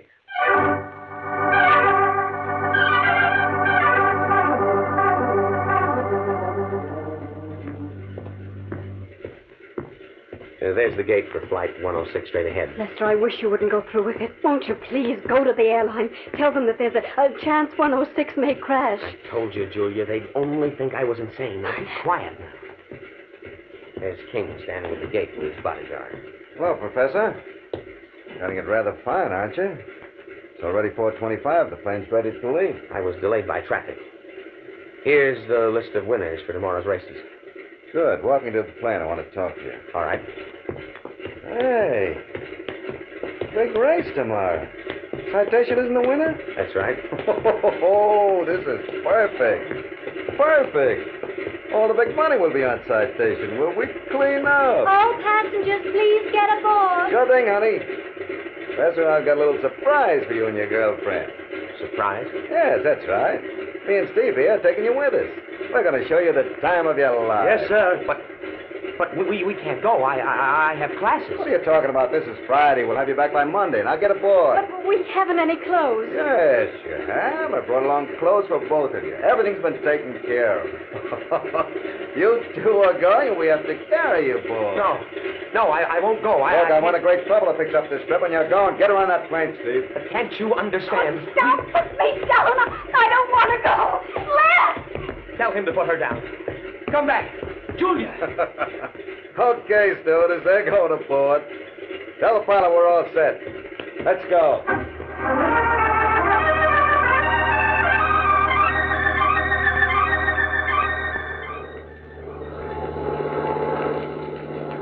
Les, what time is it? Julia, stop asking me the time every minute. I just told you. What's the matter with you two? Don't you like flying?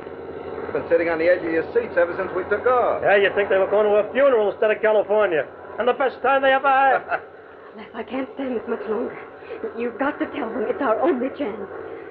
Tell them? Yes. Maybe you're right. King. What is it, Professor?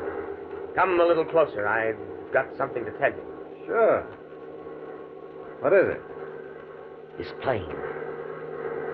It's going to crash at 6:31. Crash? What are you talking about? You heard me. The plane is going to crash. I like a joke, but that's not funny. It's not a joke, can't you see? But he's serious. How do you know the plane is going to crash? Same way I found out about the winners. The big brain. If you aren't leveling with me, I'll... Yes, you are. You're scared, really scared. I'm getting scared, too. Why'd you let us in for this?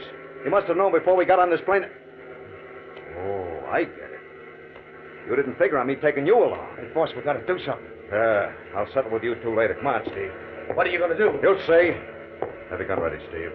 I'll make the pilot set us down, but fast. Yeah, sure. Here's where we take over. Well, I'm sorry, sir, but passengers aren't allowed up here. Steve. A gun? Yeah. Now listen, bright boy, you and your little playmate here are going to set this plane down, but fast. What for? Because I say so, and I don't argue. Land this plane. The nearest airfield's 20 minutes away, and it can't... Shut up. Set it down now. This minute. Make an emergency landing. You must be out of your mind. Steve, count to 5. If he doesn't start putting down, give it to the co-pilot. Right. 1, 2, 3, 4. Okay, you're calling it. Pete, give me a reading. Speed 240 mph. Altitude 4,500. As we come over this mountain, there's a large field. We'll try to set down on it. Roger. Don't let us stall, boss. We got to get down. Yeah. Come on. Put this plane down. Mister, if you want to take over, just say the word. Give me a reading, Pete. Speed 255 mph. Altitude 2,000 feet. It's getting dark fast. We better circle the field a couple of times. Out, cycle, just land. Pete, give it to the passengers over the PA. Roger. We are now preparing to land. Passengers are asked to remain calm. Please fasten all safety belts. You two guys better go back to your seats, fasten your belts. It's going to be a rough landing. Yeah, but it's all the same to you. We'll stay right here where we can keep an eye on you. Suit yourself. You don't mind if Pete and me strap ourselves in, do you? Cut the chatter and land. Give me a reading, Pete. Speed 230 mph. Altitude 800 feet. Flaps down. Flaps down. Landing gear down. Landing gear down. Landing lights on. Landing lights on. Reading. Speed 180 miles. Altitude 500 feet. Speed 145. Altitude 200 feet. Speed 135. 125. 115. 95. Down. 80. 70. Bob, there's a drainage ditch across the field. Take her up. Too late. Hang on.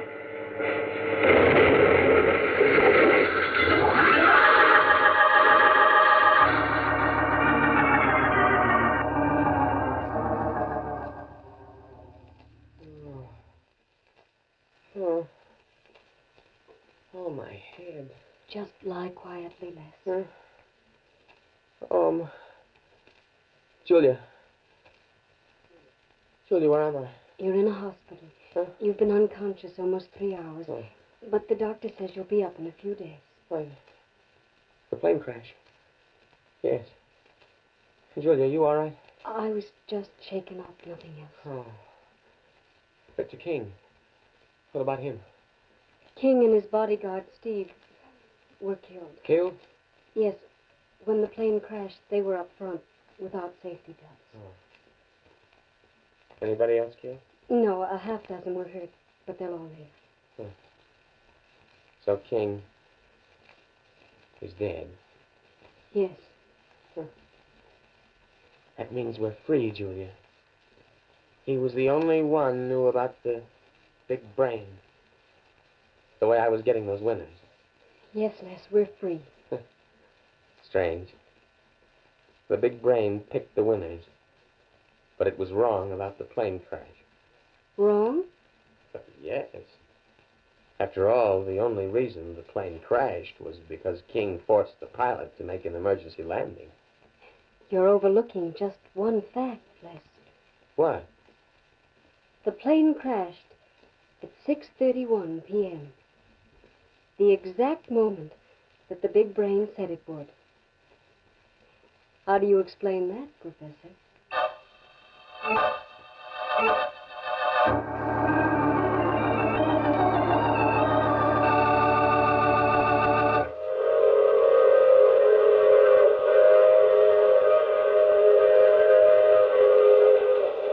This is the mysterious traveler again.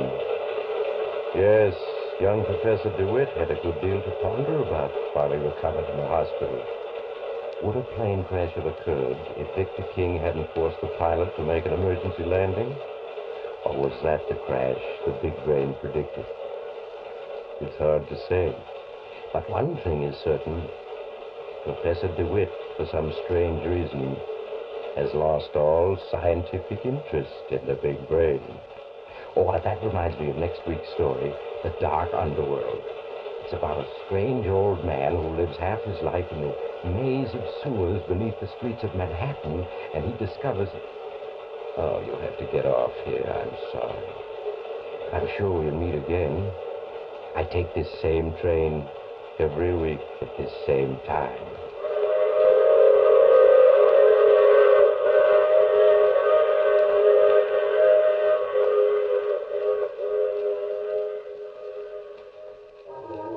You have just heard The Mysterious Traveler, which is played by Maurice Tarplett. In the cast were Leon Janney, Marilyn Erskine, Santos Ortega, and John Marley.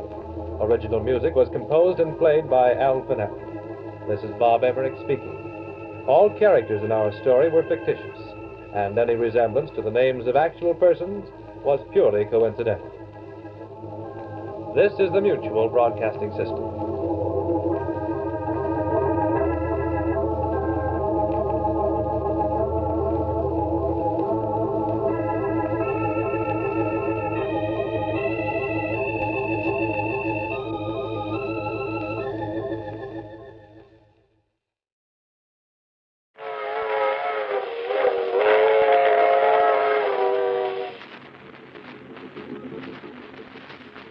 The Mysterious Traveler.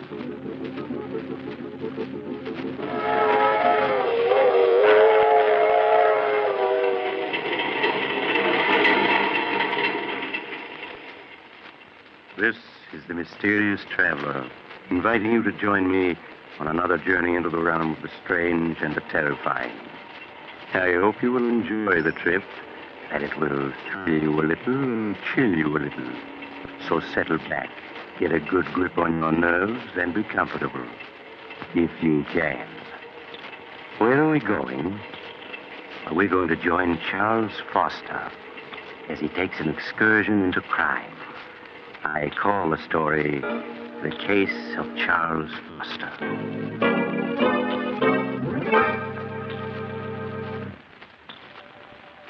Late one evening several years ago, when I was practicing medicine in a large eastern city, I visited Charles Foster, a friend and patient of mine. I took with me Flush, a cocker spaniel he had entrusted to me. Hello, Doctor. Glad you were able to come. I see you brought Flush. Hello, Flush, old boy. He's missed you, Charles. I've missed him, too, Doctor. It's been quite lonesome without him these past few months. Down, boy. It's a good dog. How do you feel, Charles? Oh, I'm all right, Doctor. You needn't worry about me. I'm glad to hear that. I suppose you've been quite puzzled about everything that's happened these past months. Frankly, Charles, I have. Even now, I find it difficult to believe that you could... Doctor, I'm going to tell you something that I've never told anyone. I thought I'd go to the grave with my secret, but, we've always been friends, and I'd like you to know the truth. As you wish, Charles. It's strange how little people know of one another. For 10 years, Agatha and I were married, and to the outside world, we were a happily married couple. But in the privacy of our home, I found life with Agatha a nightmare. I never would have guessed that. For 10 years, I stood her sharp tongue and constant nagging. I might have gone on taking it the rest of my life. Fate hadn't decreed otherwise. It was 3 years ago on a beautiful spring evening that fate stepped in to change the entire course of my life.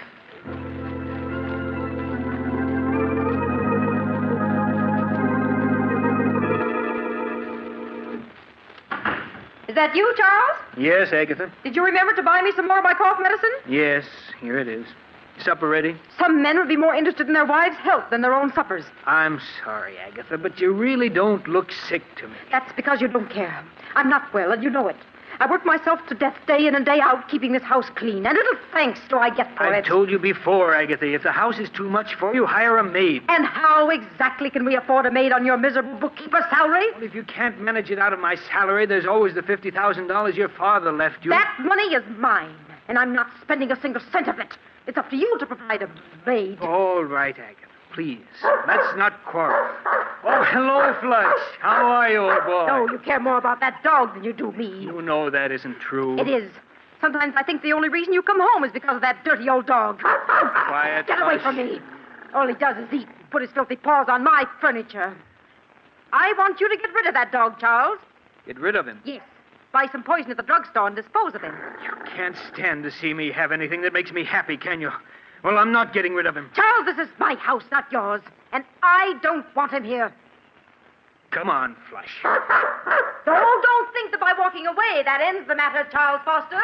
You'd better get rid of that dog, do you hear? Glad to get out of the house, eh, old boy? So am I. It's a beautiful evening, isn't it? Come on, boy, we're going to take a long walk.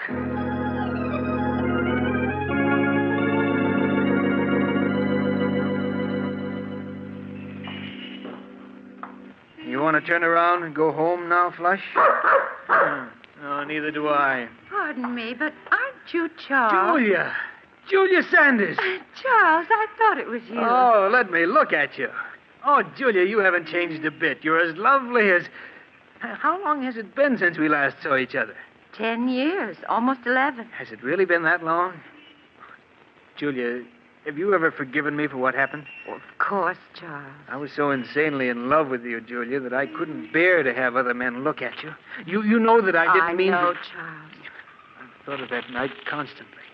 It's been like a nightmare ever since. Please, Charles, it's all past and forgotten now. You were perfectly justified in breaking our engagement.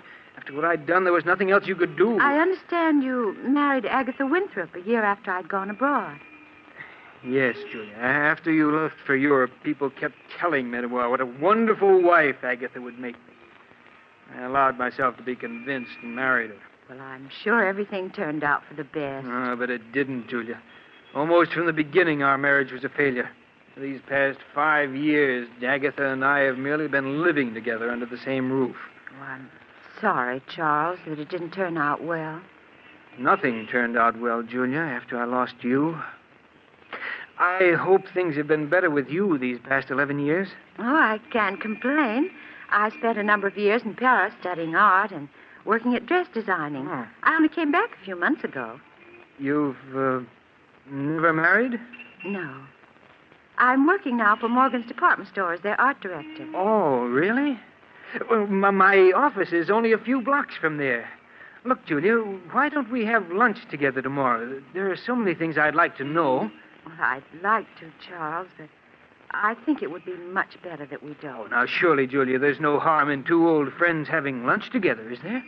No, I suppose not. I won't take no for an answer. Do you know where Drake's restaurant is? Yes. Will 1 o'clock tomorrow be all right? Yes, that's my usual lunch hour. Good, then it's a date.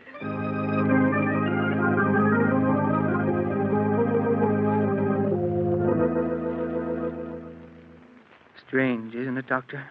The way after 11 years, Julia and I bumped into each other. If we hadn't, what followed would never have happened.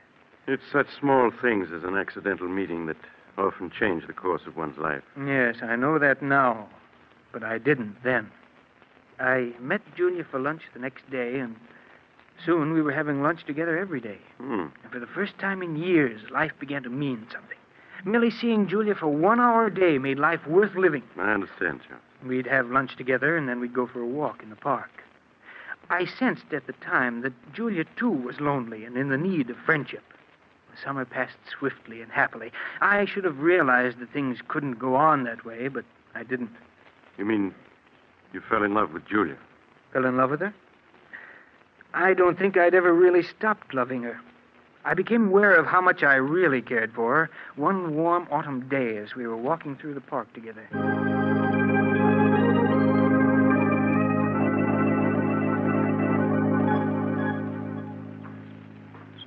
Julia. Yes, Charles?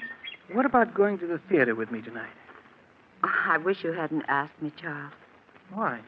Because it means we can't go on seeing each other anymore. But why shouldn't we go on seeing each other? Because you aren't satisfied any longer just to see me at lunch, and it isn't right for us to go out together at night. But surely there's no harm in our going to the theater together. You're married, Charles. That's reason enough. All right, Julia. Forget I ever asked you. But at least we can go on having lunch together, can't we? No, Charles. Oh, but... Can't you see? Things can never be the way they were. We've become dependent upon each other, and we have no right to be. We can't go on seeing each other any longer.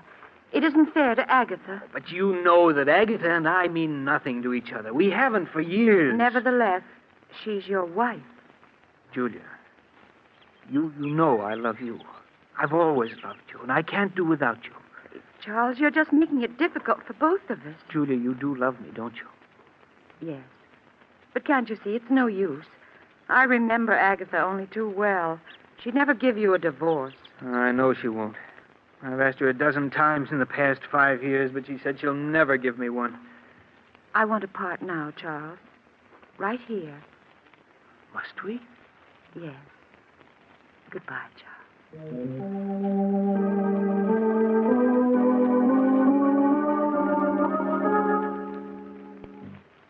My life seemed to end that day, Doctor, with our parting. I went through the motions of living, but nothing seemed to matter any longer. I can well understand that. Well, months went by. Every day after work, I stayed in town, unable to face an evening at home with Agatha. When I did arrive home late at night, she'd be waiting for me. Is that you, Charles? Yes, Agatha. Sorry if I woke you. Now, lot you care. Coming in night after night at all hours, leaving me alone in this big house. Oh, don't think I don't know what you're up to. I know you're kind, Charles Foster. You better go to sleep, Agatha. A fine chance I have to sleep with you putting on the bathroom light. You know I can't sleep when that light's on. It'll take me a minute to brush my teeth, then I'll turn off the light. Agatha. Well, what is it now? What's this bottle of prussic acid doing in the medicine chest?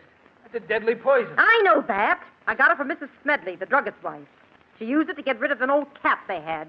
When I told her about Flush, she said it was a thing... What's that about Flush? I said Mrs. Smedley gave me that bottle of prussic acid so I could get rid of Flush. I'm going to put him out of his misery tomorrow. You'll do no such thing, do you hear? If you so much as lay a hand on Flush, I'll kill you. I'll kill you, do you understand? Yes, Charles. You get rid of that poison tomorrow. Let's have no more talk of putting Flush out of his misery.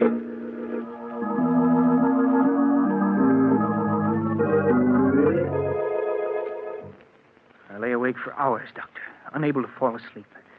Julia's breaking off with me and my wife's refusal to give me a divorce. And the prussic acid she meant to poison Flush with had left me all worked up. Then Agatha began coughing.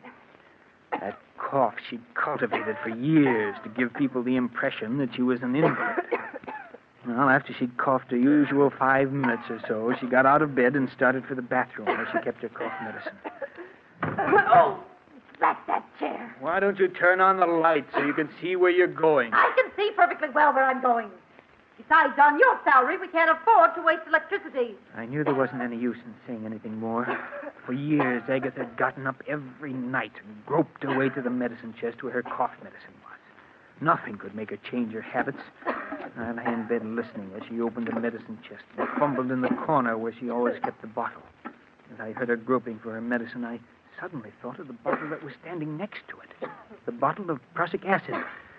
Without thinking, it came to mind. If only she'd take the prussic acid instead of the cough medicine. If she did, I would be free. Free of her constant nagging and whining. Free to see Julia. Then I knew it was useless to hope for such a mistake to happen. Agatha's cough medicine always stood in the same corner of the medicine chest. Even in the dark, she'd never take the bottle of prussic acid. And then it came to me. What if the bottles were to be switched? What if the following night the prussic acid were placed in the customary spot of the cough medicine? Suddenly it was all very clear to me what I was going to do. Agatha? Well? Agatha, I've been thinking over what you said about Flush. What? I suppose you're right. Flush should be disposed of. He certainly should. He's old and he's smelly. It'll be a blessing for him to be put out of his misery. Yes, of course. I'm sorry I shouted at you before, Agatha, but, well, I see now that you're right. When are you going to do it? Oh, we'll wait until Saturday. And none too soon, either. You're sure the prussic acid won't make him suffer? Nonsense. Of course it won't. Mrs. Smedley said nothing worked faster than prussic acid. Oh, you told her what it was for. That's fine. Very well, Agatha. Just leave everything to me.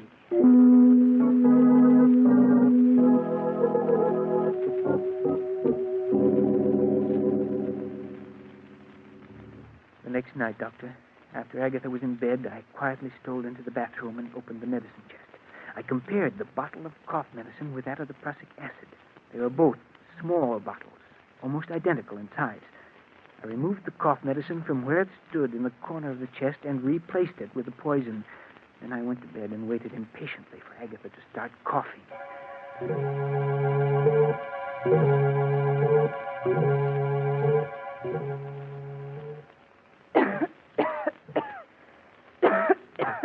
Can I get you a glass of water or something, Agatha? Water won't do any good. What I need is my cough medicine. Oh, drat that chair. Why don't you turn on the light? Because I can see perfectly in the dark. Besides, someone's got to economize on the electricity in this house.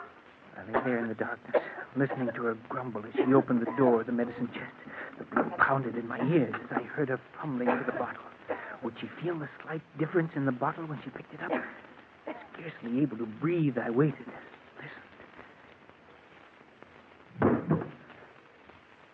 And she fell to the floor. I quickly got out of bed, turned on the lights, and went into the bathroom. She was lying on the floor, quite dead. There was an agonized look on her face. I returned the bottle of cough medicine to its proper place, and then I phoned the police.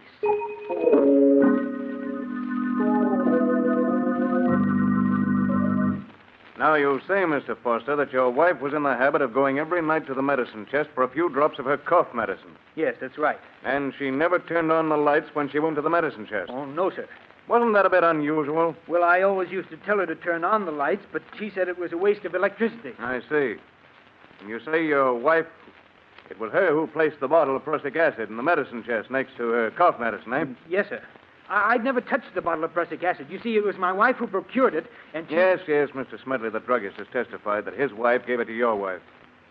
Mr. Foster, are you familiar with the contents of your wife's will dated 10 years ago? Yes, I am. Then you know, of course, that your wife left her entire estate to the Home for the Aged. Home for the Aged? Oh, yes. I fought to keep my face expressionless, to prevent him from learning that I hadn't known. All the years we'd been married, Agatha had given me to understand that all her money would go to me. Now I knew that she'd been lying. Her will had been made out in favor of the Home for the Aged for years. I began to feel angry at the way she'd cheated me. But a moment later, I was grateful that she had. Frankly, Mr. Foster, your wife's death occurred under very suspicious circumstances, to say the least. For years, she'd gone to the medicine chest every night without mishap. And yet, on the second night that there was a bottle of prussic acid in the chest, she met her death. Were it not for the fact that your wife had left her entire estate to the Home for the Aged, I might be inclined to go further with this investigation. As it is, I'll instruct the coroner's jury to bring in a verdict of death through accident. That's all, Mr. Foster.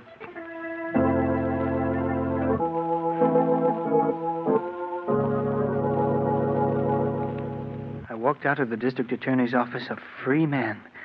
A few days later, I moved out of the house which had been Agatha's and took up quarters elsewhere. 6 long and uneventful months passed. I made no effort to contact Julia for fear that the police might still have their suspicions, and then I could stand it no longer. I called on her. Charles, when I was told you were waiting to see me, I could hardly believe it. I'm so glad to see you again. Thank you, Julia. It's good to see you again, too.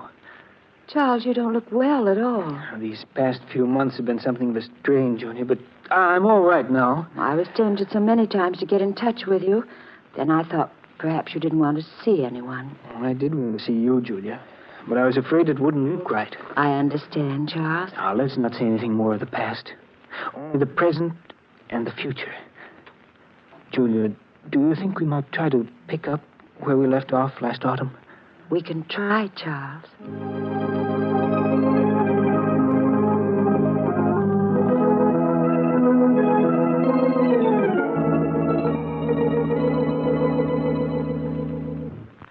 Julia and I, Doctor, began to see each other night after night. Life for me became exciting and wonderful the way it had been 11 years ago before Julia and I had broken our engagement. Didn't you ever stop to think of what you'd done? You mean Agatha? Yes. No, Doctor. They say that a murderer is ever haunted by his crime. But that isn't true. At least it wasn't in my case. To me, Agatha was part of another life in the dim past. I rarely thought of the past, only the present and the future. No, if I had any fears at all, it was the fear that something would spoil the happiness that Julia and I had found together. But nothing did. And a few months later, we were married with you as my best man. Yes, I remember. My second marriage was everything that my first hadn't been. The first time in my life I knew what true happiness meant. Julia and I were poor, but that didn't matter, for we had each other. The months swiftly passed. And as our first anniversary approached, it was hard to believe that we'd been married almost a year. Charles, before you leave for work, will you sign a check for me? Oh, who's it for, dear? Never you mind, Mr. Foster. You just leave a signed check. I'll fill in the amount and the party it's meant for. Mrs. Foster, you're acting very mysterious. Well, a wife has a right to act mysterious once a year. Darling, I suspect you're going to use this check to buy me an anniversary present. Well, whatever you get me, please don't make it neckties. Well, I'll have you know I have very good taste in neckties. I know you do, dear, but I have to wear them. You're an ungrateful wretch. Very well, I won't get you ties. Good, then I'll sign the check for you. And please bear in mind that you can't make this check out for more than $312.50. That's all we have in the bank. Oh, I'll leave you at least the 50 cents. You'd better leave a good deal more. We won't be going up to Lake Ellis. Charles, are we going up to Lake Ellis? Oh, it slipped out. And I meant it as an anniversary surprise. Oh, Charles, that's wonderful. When are we going? This Friday afternoon. I've rented a cabin and a small motorboat on Lake Ellis for the weekend. Oh, darling, what an exciting surprise. Charles, you're sure it won't be too expensive? Why, nothing can be too expensive for our first anniversary. Oh, darling, I've never been so happy.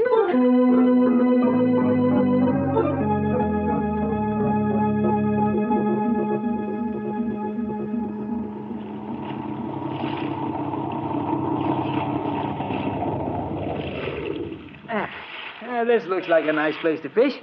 Let's see, where'd I put that bait? Here it is, dear. Thanks, darling. Uh-huh. Here's a nice, fat, dimpled worm. Well, if you can't stand to see me bait him, just turn the other way. That's it. It'll only take me a minute. Charles, look. Let's wait till I get this. There's smoke coming out of the engine hatch. What's that? Yes, you're right. It's on fire. There are flames shooting out. Fire extinguishers at the other end of the boat. Charles, you'd never make it. You'd be burned. Yes, you're right. Besides, even the extinguisher wouldn't do much good now. The fire's too big. What are we going to do?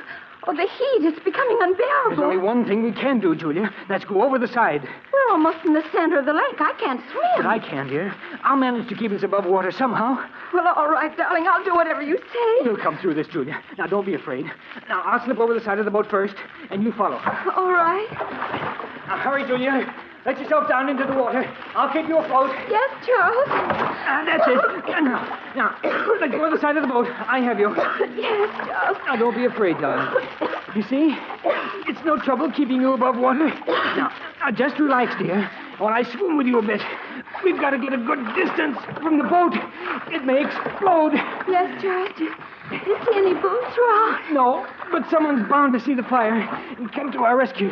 Until they do, we must have courage.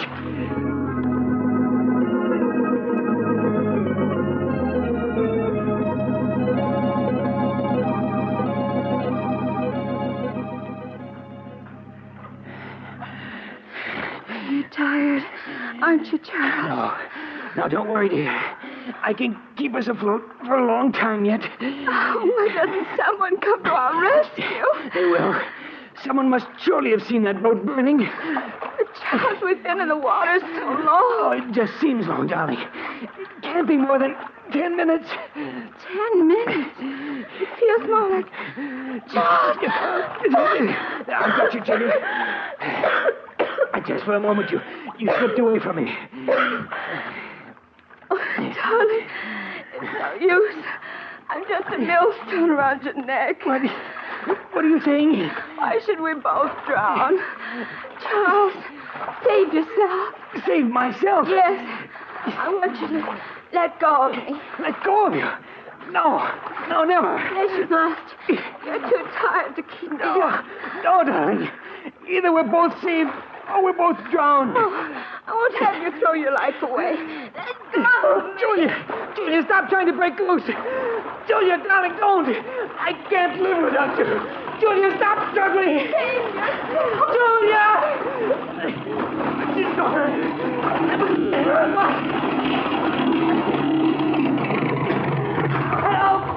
Help, my wife. My wife. Yeah, we saw it all. Hey, Mike, he's passed out. Get him before he goes under. I got him. Here, help me get him aboard, Skipper. All right. Any sign of his wife? She's gone, Skipper. Yeah, too bad. Well, if it's the last thing I do, I aim to see justice done to this fella. She never had a chance. You see him shove her under? It was murder, that's what it was.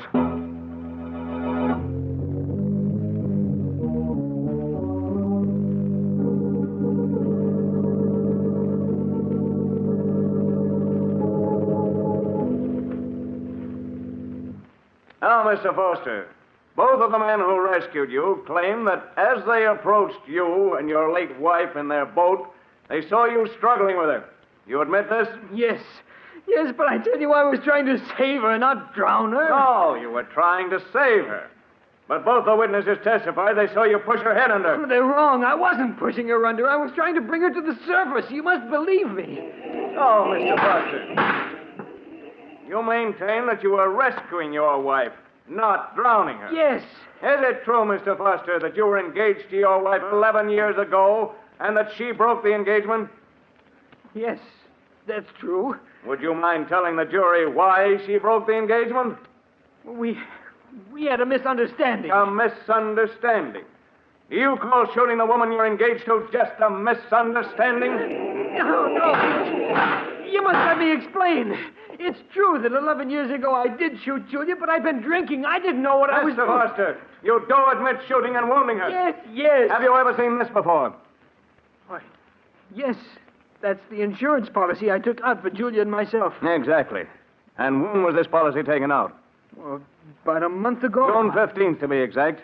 And what's the value of this policy, Mr. Foster? Well, if either my wife or myself died, it provided $10,000 for the survivor. Yes, Mr. Foster. If either you or your wife died a natural death, it provided $10,000 to the survivor. But there's also a double indemnity clause in this policy, isn't there? Yes, but One that provides you with $20,000 if your wife died an accidental death, such as drowning. Yes, that's true, but I swear I didn't drown my wife. I tell you, I was trying to save her. Save her, not drown her. You must believe me. You must.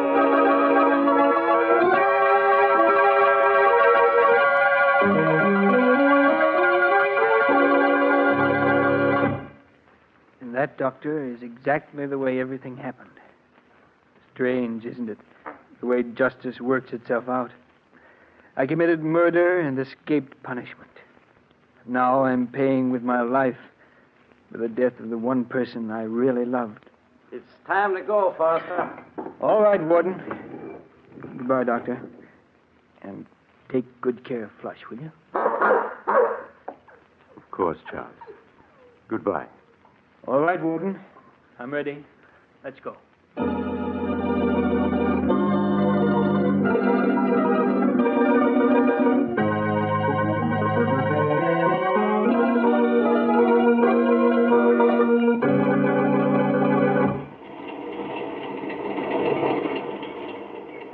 This is the mysterious traveler again.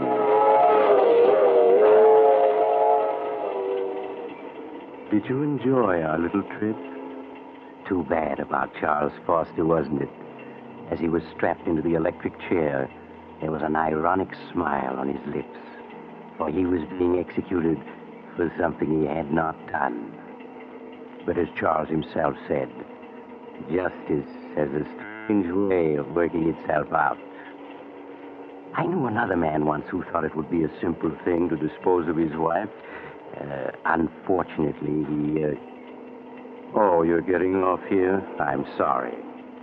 But perhaps we'll meet again soon. I take this same train every week at this time.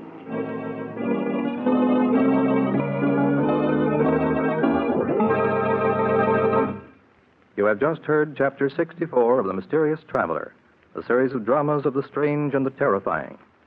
In tonight's story, the case of Charles Foster, Humphrey Davis played Charles Foster, Nancy Sheridan played Julia, and Joan Shea played Agatha.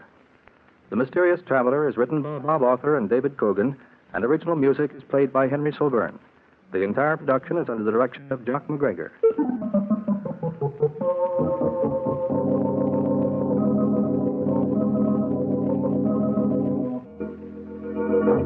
Listen next week to a tale titled Blood Money. Another tale of the Mysterious Traveler.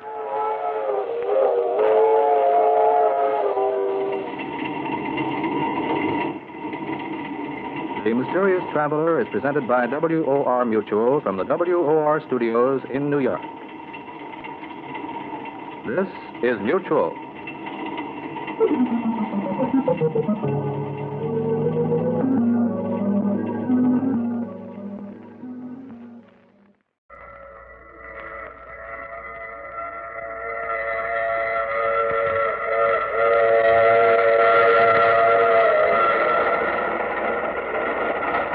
The Mutual Broadcasting System presents The Mysterious Traveler.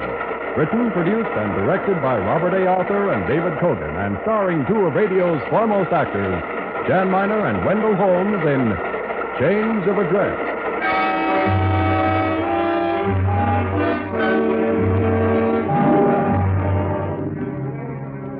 This is the Mysterious Traveler inviting you to join me on another journey into the realm of the strange and the terrifying.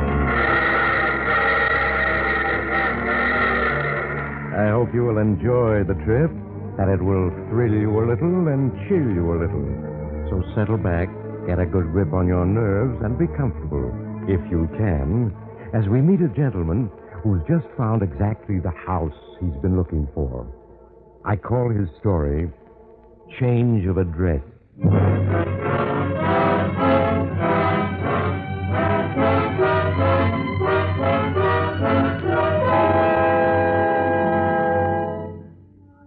Have you ever seen a house that made you say automatically, that house was just made for a murder? Of course you have. But until now, you've never wanted to own such a house. But now your name is Andrew Hollins. You're in your 40s, and all your life you've been ultra-respectable. Now, suddenly, you feel trapped, completely trapped by your marriage to your wife, Jocasta, who rules you with an iron hand. That's why, when you find this bleak, lonely house on the shore of the Pacific Ocean, your heart leaps with joy, because it's a house just made for murder.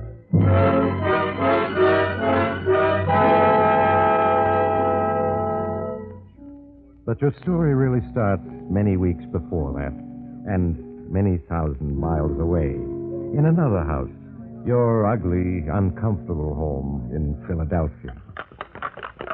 Andrew, Yes, Jocasta? that's your fourth cocktail. It's only the third, and they're very mild. 2 cocktails before dinner, enough for a man of your age. We must think of your health. I'm only 46. I really don't believe I have 1 foot in the grave yet. 47. And there's no use taking chances. I'm sure Dr. Stevens would back me up. Dr. Stevens be hanged.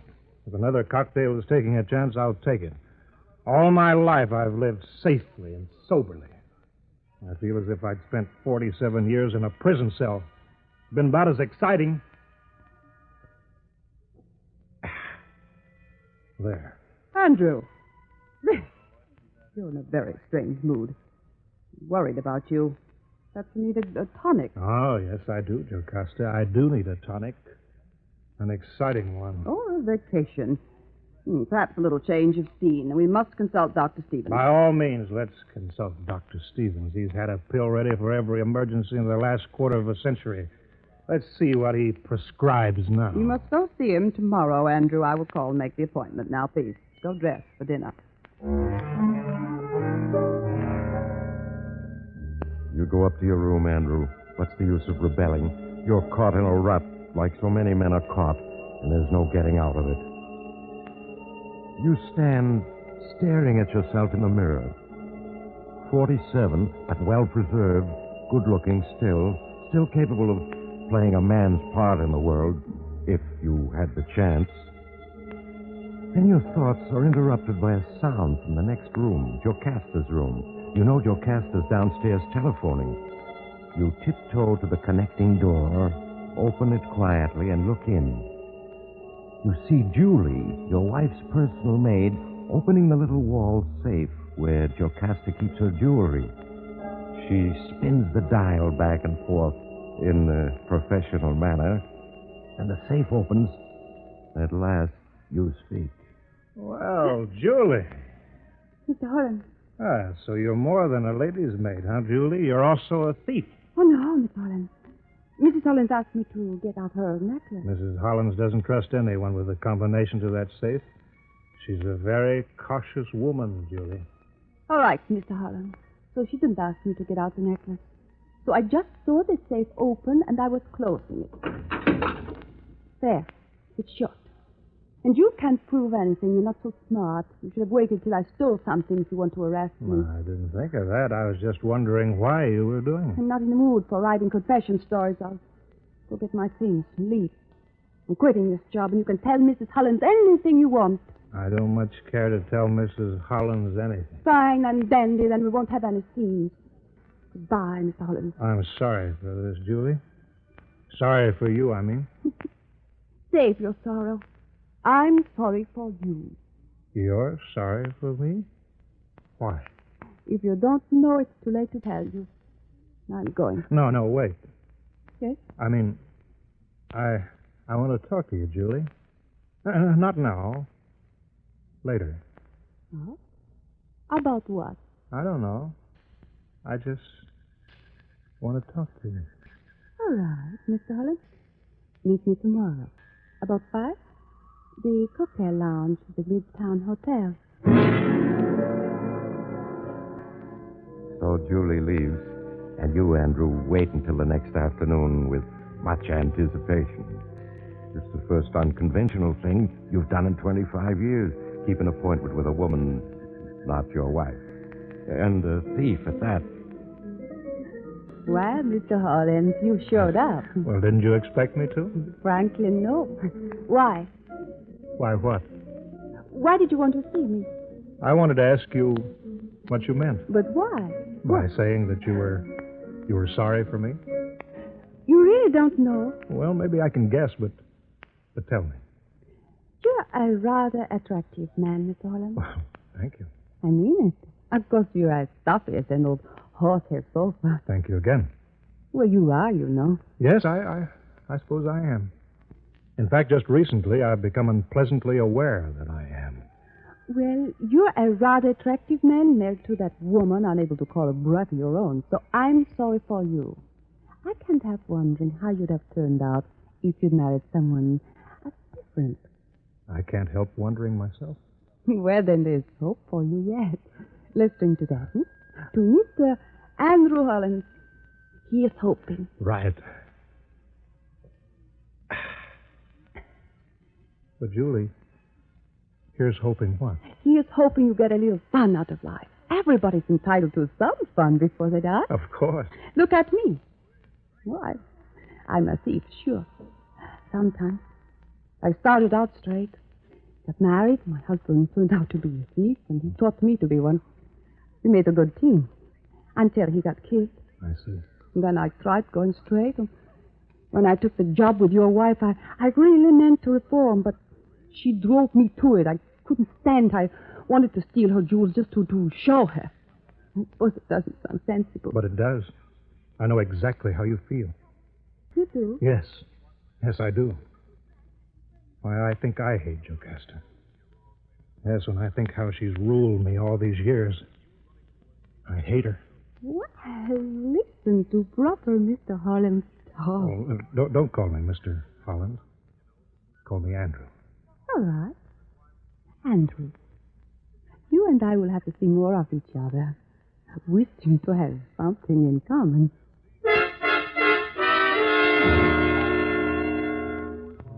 And you do see more of each other, Andrew.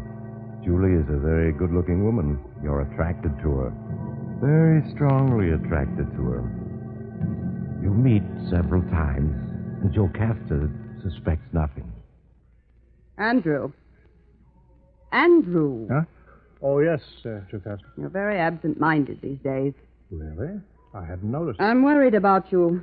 The tonic Dr. Stevens prescribed doesn't seem to be doing much good. Doesn't it, my dear? I'm going to consult him about you. At your age, we must take no chances. Of course not. No chances. We must never take any chances, Jocasta. Not about anything. I don't understand what you mean. It's not sensible to take chances. Of course not. Everybody knows that. Well, you're talking queerly, too. Yes, I'm certainly going to consult Dr. Stevens. You hear her go to the phone to call the doctor, Andrew, and you're elated because you've been making a plan, and the plan is working. When you see Julie later that day, you tell her what you're planning. Well, Andrew, you're looking like a new man. Well, I'm feeling like a new man, Julie, my dear. I've been working on something. Yes? I've been persuading our family doctor that I badly need a vacation. He's promised to convince Jocasta, but today he'll tell her. Jocasta faithfully follows every suggestion he makes. She'll urge me to take a vacation, a long one, and... You see? I think so, Andrew, but tell me anyway. It'll give me a chance to get away from Jocasta without her suspecting anything.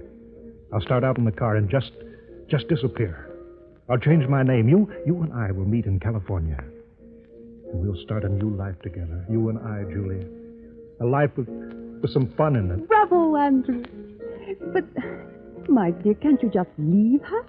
Isn't that simple? No, I can't. You don't know Jocasta. She's a pillar of righteousness, a tower of convention. She'd hound us. Some way or other, she'd punish me for my sin of leaving her. Believe me, she would. But, Andrew... No, I'm right. Every time I've gone against her wishes, I've suffered for it. She's a devil, that woman, beneath all her prim conventionality. My only hope is to slip away from her before she knows that I've escaped. Well, Andrew, if you're sure... Yes, I'm sure. The only question is, will you do it? Join me, I mean. Take up a new life with me? Yes, Andrew. Yes, I will.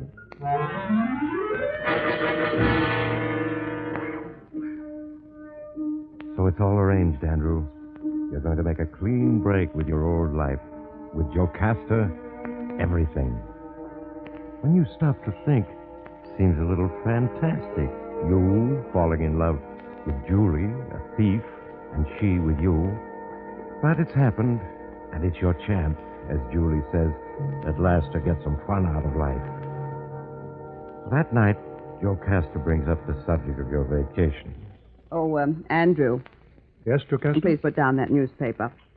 I want to talk to you. Very well, my dear. I saw Dr. Stevens today. Oh, yes? What did he say? Well, he said that in his opinion you were on the verge of a nervous breakdown. Oh, nonsense. Run down, perhaps, but that's all. I respect Dr. Stevens' opinion. You must take no chances. Now, he recommends that you take a vacation. Indeed? What kind? With something completely different from your life here in Philadelphia. He suggested a long motor tour, perhaps a few months in California. Absurd, Jocasta, absurd. I wouldn't dream of any such thing. Dr. Stevens says it's necessary, so it is all settled. We will leave in a week. We will leave? Of course, Andrew. I'm going with you to look after you. You are in no condition these days to be left alone.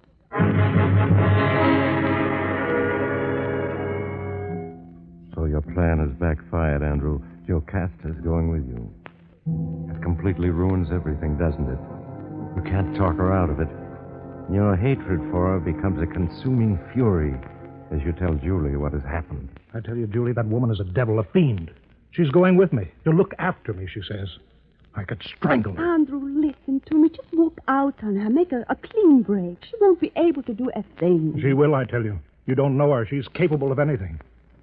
She'd ruin our lives somehow. All legally and respectably. She really has you beaten, hasn't she? Then there's nothing we can do. I guess we just better forget the whole thing, Andrew. No. No, I'll think of something. I won't let her beat me. Not if I have to kill her to prevent it.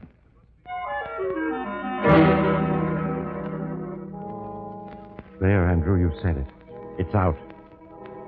Subconsciously, you've wanted Jocasta dead for years. Now you realize it. And realize that to be free of her, you'll have to take matters into your own hands. The idea doesn't shock you in the least. The only question is, how?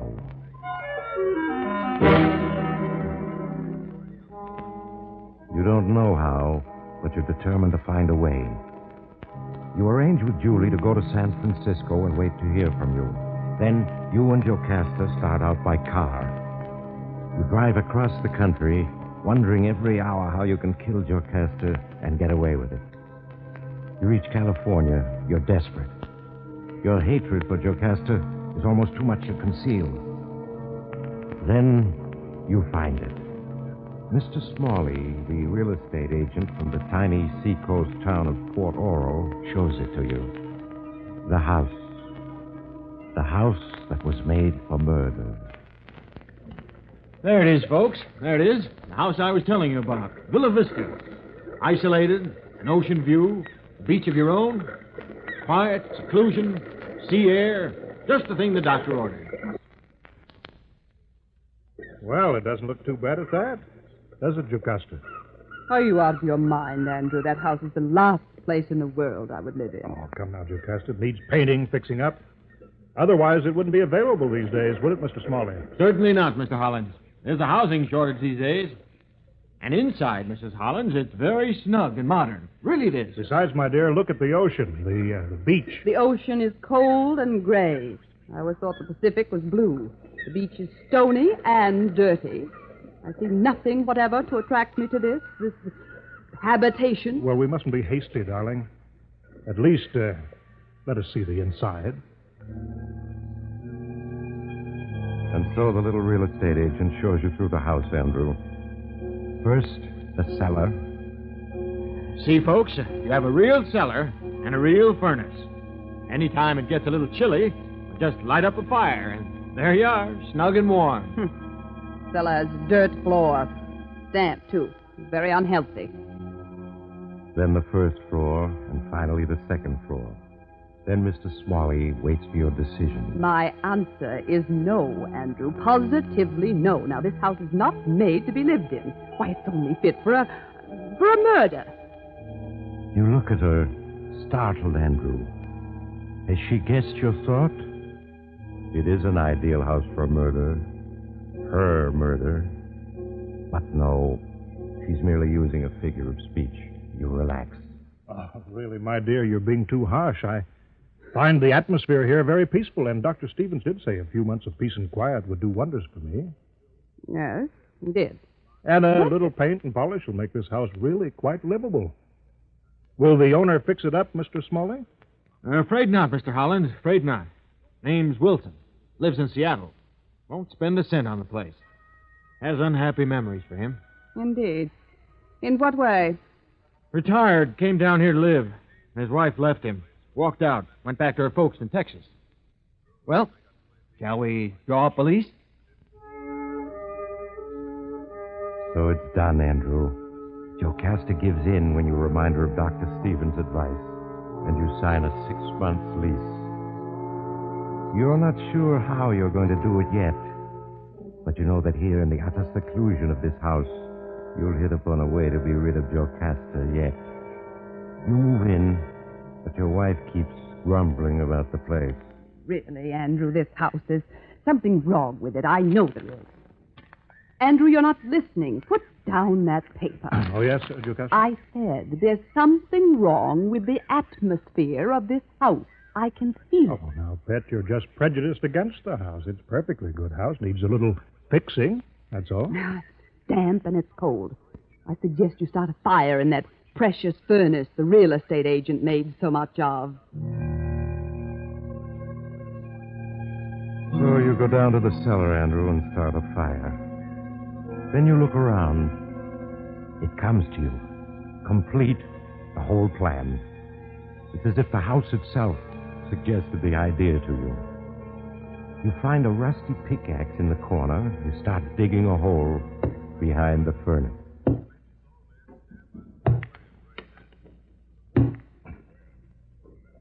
Andrew? Andrew, what in the world are you doing?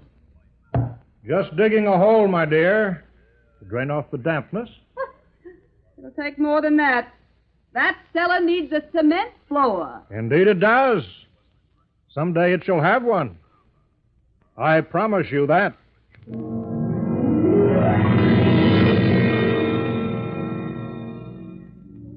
Yes, Andrew, your plan is complete at last. But before you can carry it out, you really need to own the house to be safe. So you finish digging your hole, quite a large hole. Then you stroll down to the village to talk to Mr. Smalley. Tell me, Mr. Smalley, the house, Villa Vista, is it for sale? Well, thinking of buying, Mr. Hollins? Like it as well as all that, huh? Well, indeed I do. My nerves are much better. I've decided to reside in California permanently. Oh, glad to hear it. But Mrs. Hollins, well, I guess she doesn't agree with you. Said she hates the house and is going back to Philadelphia as soon as she can. Well, that may be, but I shall stay. So is the house for sale? Well, I don't know. I'll have to phone Mr. Wilson in Seattle. He's never wanted to sell before. Hates the place. But won't sell. Wife left him there, you know. Yes, you mentioned that. Well, suppose I try and see. I'll let you know. Thank you. Funny thing, your wife was in today. She was? Wanted to know the present address of Mrs. Wilson, the owner's wife, one who up and left him. Indeed? I wonder why. Said she wanted to write Mrs. Wilson about something. Wouldn't say what. Should have heard her light into me when I said I didn't know the address. I can imagine. Well, thank you, and be sure to contact Mr. Wilson right away. Now you're all set, Andrew. You can just buy the house. You'll be free of Jocasta forever. Free of this woman who's controlled your every movement for years. You wait impatiently for word from Mr. Smalley. Andrew, what in the world is wrong with you? Why, you've been nervous as a cat lately. Oh, nonsense, my dear. I'm fine. You are not, and it's this house. It's made your nerves worse, and we're leaving it very soon. I'm afraid we can't. We have a 6-month lease. And I say we will leave. I've started the machinery in motion. What do you mean, machinery? I've made a discovery, Andrew. A significant discovery. What discovery? I shan't tell you. You just poo-poo it. The way all you men are. Nevertheless, we will shortly be leaving this house, both of us. But I don't wish to leave. I like it here. No, that may be. I say we will leave. I will see to it. As soon as I... Oh, telephone. I'll answer it. Hello. This is Mr. Smalley. Is Mr. Hollins there? Yes, he's here. For you. That real estate agent. Hello, Mr. Smalley. What is it? News for you, Mr. Hollins. Good news. Mr. Wilson just phoned he'd sell for cash. I see. I'm very happy to hear it. 2 days ago, he said no, but he changed his mind. Seems he's in a little legal difficulty and needs cash for a lawyer. Well, that's too bad, but it's an ill wind and all that. Exactly, Mr. Hollins, exactly. Well, I'll drop in tomorrow and settle the details. Goodbye, Mr. Smalley. What was all that about? There's nothing important. Jocasta, I have something to say to you. And I have something to say to you. Now, this house has been very bad for you, so inside of 48 hours, I am sure we will be leaving it. Both of us. I just want you to get used to the idea. On the contrary, we're staying here, both of us, for a long time to come. In fact, I venture to say that you'll be here permanently. Nonsense, Andrew. 48 hours, at the most. You're wrong, Jocasta. Andrew, what in the world are...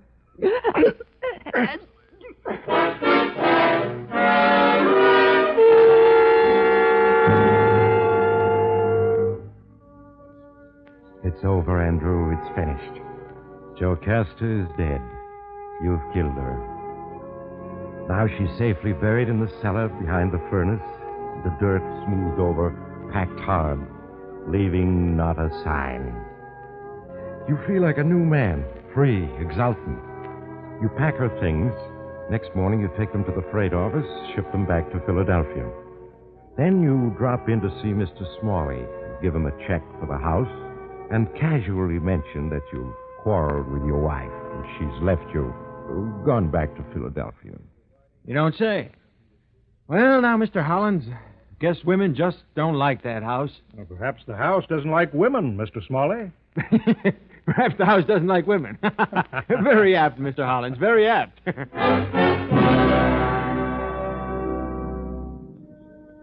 You go back to the house, Andrew. You're filled with an enormous satisfaction. You're free.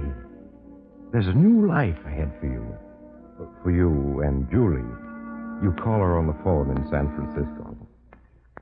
Andrew, it's so good to hear from you. I've waited so long. Yes, I know, darling, but it's all right now. Jocasta's left me, walked out on me, gone back to Philadelphia. Oh, that's wonderful. So we'll be together soon, very soon. How count the days, Andrew? She spoke of a divorce. It won't take long, and then we'll...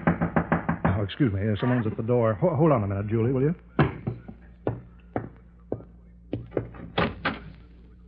Yes? Mr. Hollins? Yes, I'm Mr. Holland. Well, I'm Sheriff Bigby. Ms. Hollins in? Why, no, she isn't. Mind if I come in? Why, no. Of course not. Thanks. When'll Miss Hollins be back? I couldn't say. Well, don't matter. I just thought I'd tell her hunch was dead right. Her hunch? What are you talking about? I'm talking about Mr. Wilson, owns this place, and how he killed his wife. Wilson? Killed his wife? That's right. Nobody guessed. Till Miss Hollins came along, put us on the track. We sure thought she was a little off her rocker, Mr. Hollins. Begging your pardon. When she came to my office insisting there was something wrong with the atmosphere of this house, and she was sure it was because Wilson was a murderer. She said that? She sure did. Well, everybody in town thought Miss Wilson up and left Mr. Wilson. But your wife, she wanted to write to Mrs. Wilson, looking for an excuse to break the lease, she said. And nobody had Miss Wilson's address. I don't understand. Well, it's like this. Even the post office didn't have a change of address for Mrs. Wilson. But what of it? Well, your wife said any woman who left her husband would put in a change of address so she could get her mail. Instead, it's all been going to Mr. Wilson in Seattle. Well, what is that? Well, now, your wife claimed this proved Mrs. Wilson was dead. Murdered. By George, she was right. Wilson killed his wife. He sure did. We phoned Seattle, asked the police to question him.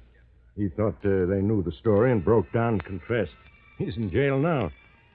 Real smart work on your wife's part.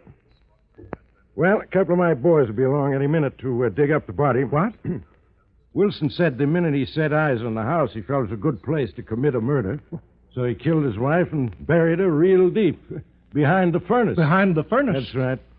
Told everybody she run off. What is it, Mr. Hollins? Where are you going? I left the phone off the hook. Julie?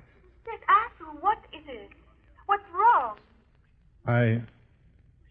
I just want to say goodbye, Julie. Jocasta is coming back.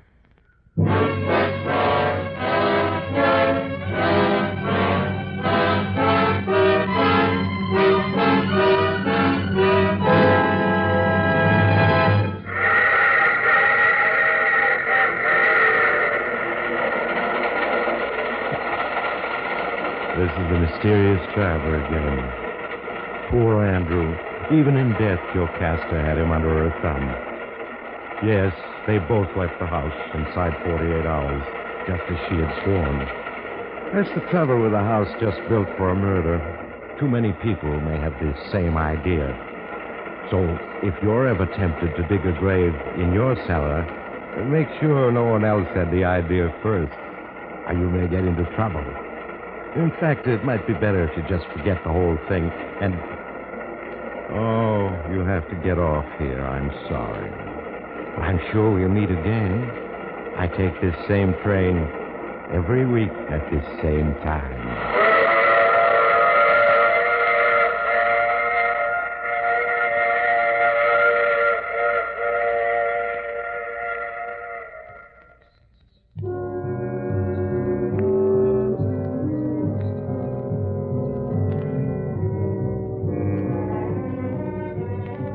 You have just heard The Mysterious Traveler. Now you can enjoy other tense and exciting stories of The Mysterious Traveler in the current Mysterious Traveler magazine. In our cast were Jan Miner, Wendell Holmes, and Owen Jordan, with the title role played by Maurice Tarplin. Music is under the direction of Emerson Buckley and was composed by Richard DuPage. All characters in this story were fictitious. The story itself was dramatized from the pages of The Mysterious Traveler magazine. Russ Dunbar speaking. This program came from New York.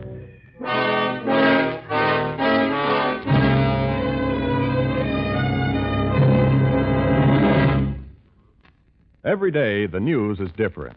And every day, Mutual presents veteran reporters with the latest headlines. Weeknights, hear Gabriel Heater, Bill Henry, and Frank Edwards. Saturday and Sunday evenings, don't miss famed expert Cecil Brown and the news. This is the Mutual Broadcasting System.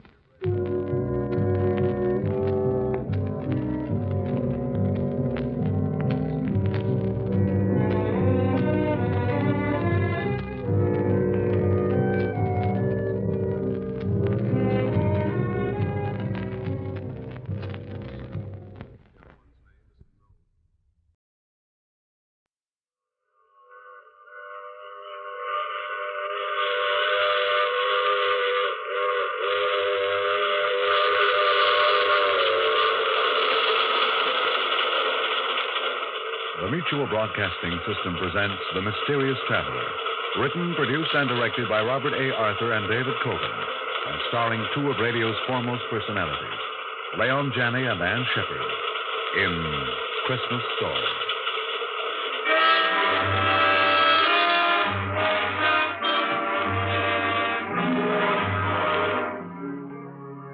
This is the Mysterious Traveler inviting you to join me on another journey into the realm of the strange and the terrifying. I hope you will enjoy the trip, that it will thrill you a little and chill you a little. So settle back, get a good grip on your nerves, and be comfortable, if you can, as we hear the tale of an enterprising young man. It's the drama I call Christmas Story.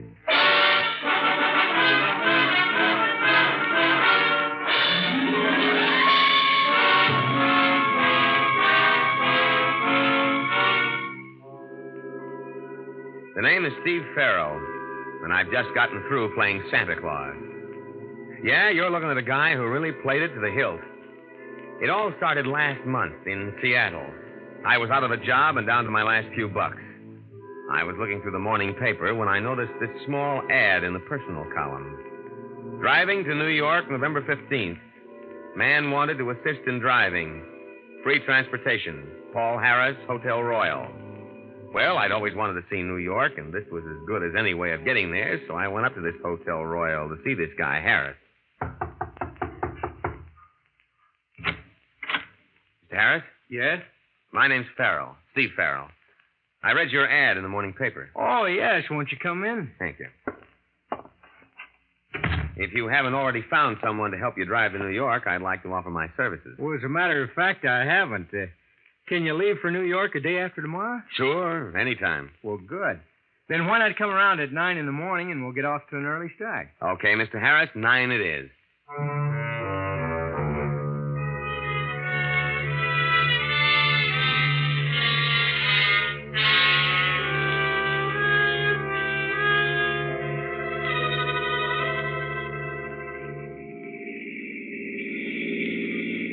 Let me know when you're tired driving, Mr. Harris, and I'll take over. Thanks, I will.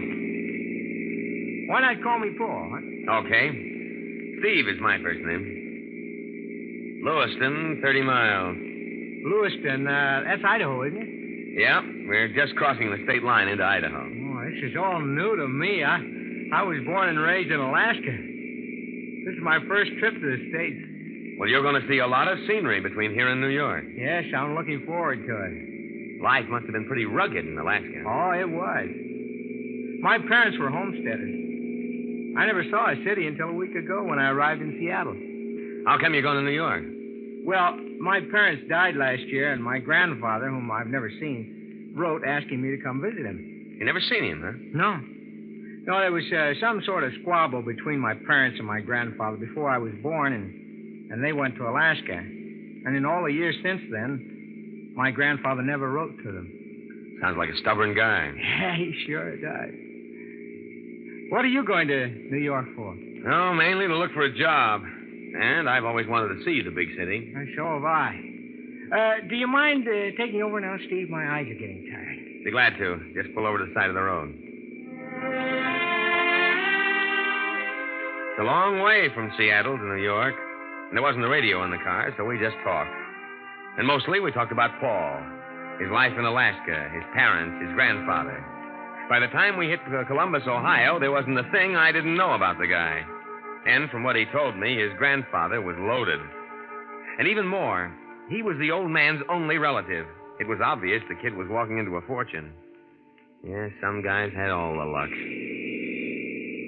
So these are the Allegheny Mountains. Yeah. You better take it easy, Paul. The road's a little slippery. Okay. How much further to New York? 250 miles. It's getting dark. You better stop for the night at the next tourist court. All right. Oh, we should be able to make New York by tomorrow afternoon. Yeah, easy. What are you going to do when we get there, Steve? Oh, start hunting for a job. Look, Steve, why don't you come to my grandfather's house with me? I'm sure he won't mind putting you up for a few nights. Oh, thanks, kid, but don't worry about me. I'll be all right. Steve, I don't want to lose track of you. I thought we were friends. Sure we are. As soon as I get located, I'll let you know where I am. You know, I thought this being your first visit to New York and mine, we might see the town together. You know, the Statue of Liberty, the Statue Empire. of Liberty?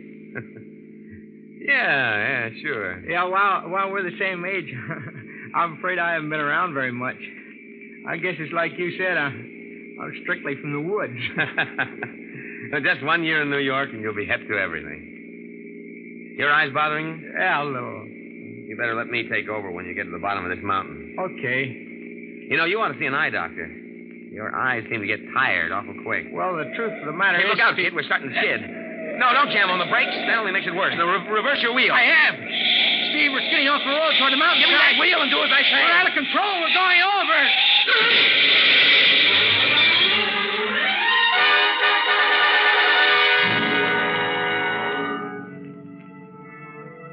When I regained consciousness, I was lying a few feet from the car.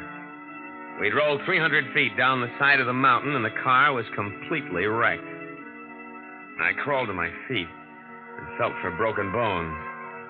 Other than a bad gash on my head and a mass of bruises, I was okay. I limped the few feet to the overturned car and looked in. Paul was still behind the wheel. Even before I reached for his pulse, I had a feeling he was dead. Paul's luck had run out.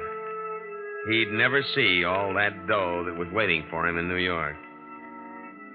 Yeah, it was then that it came to me.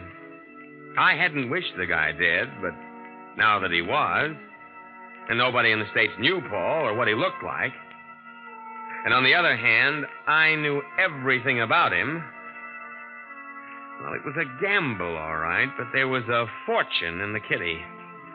I went to work switching our clothes and all identification. Just as I finished, a state police patrol car came along the mountain road and spotted the wreck. They took me to headquarters, where I made a complete statement. A couple of hours later, I grabbed a train for New York.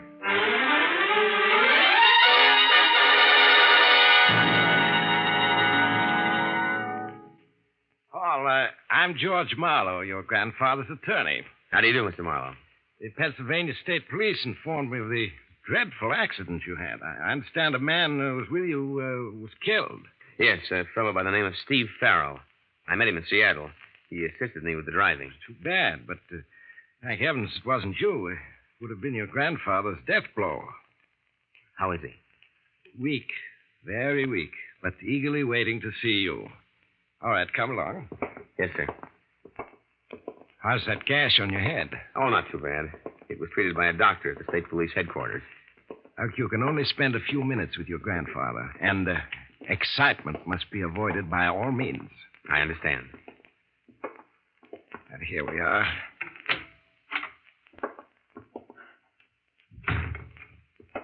How is he, Joan? He's much better this afternoon. Good. Joan, this is Paul Harris. Paul Joan Dietrich, your grandfather's nurse. How do you do? Hello. Paul.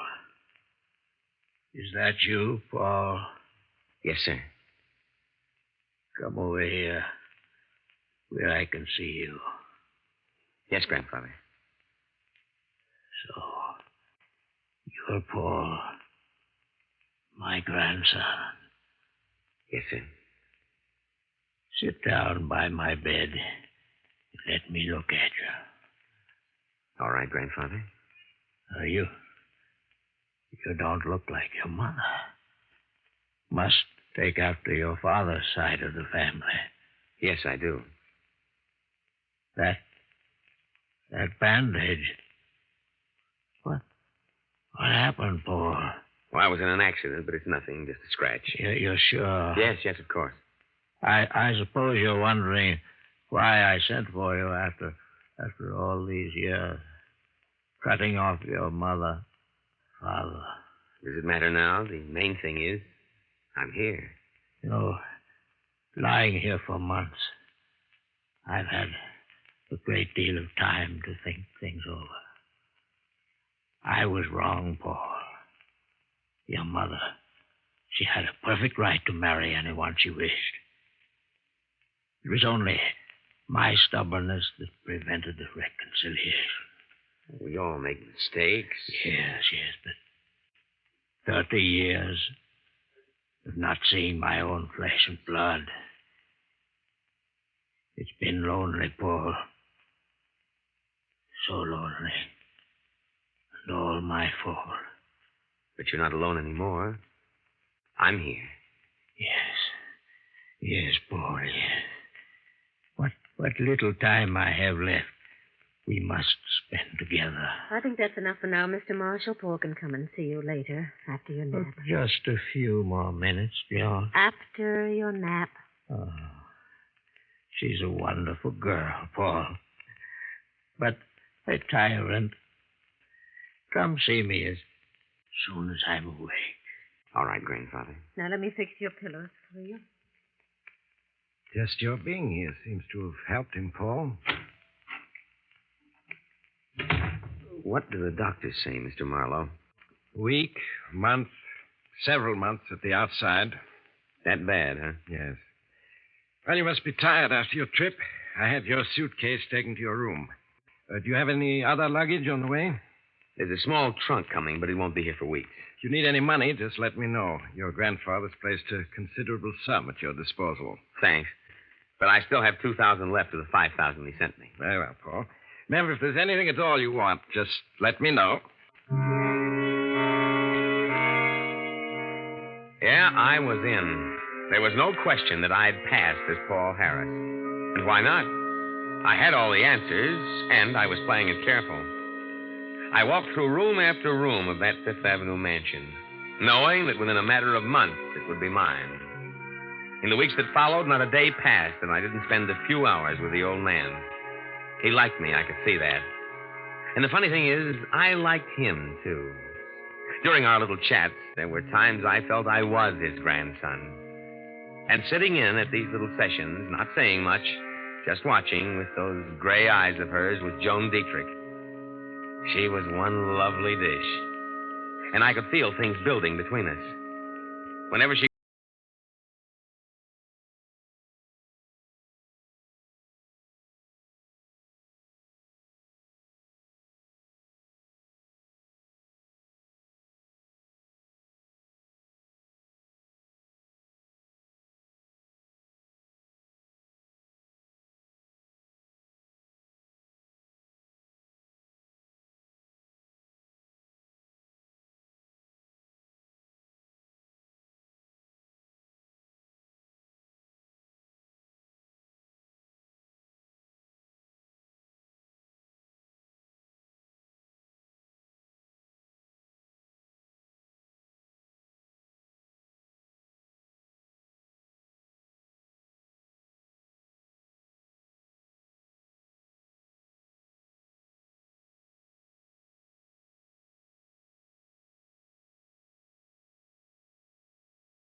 I was tired of being broke, of going from one lousy job to another.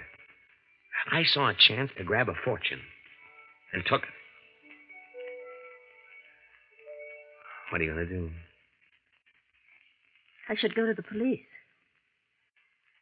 I can't. Mr. Marshall thinks you're his grandson. He's extremely fond of you. If the truth were to come out, it would kill him. Is that the only reason you can't go to the police? Oh, Steve, what are we going to do? Nothing. Nothing. That's right. I'm going on being Paul Harris until the old man dies. Then I'm taking the estate. You can't, Steve. You can't. Why not? While the old man's alive, I'm making him happy. If I get his estate when he dies, who loses by it? It isn't as though he has other relatives. Why shouldn't I get it? No, it's wrong, Steve. It's wrong. It's wrong only if you're caught, baby. Only if you're caught.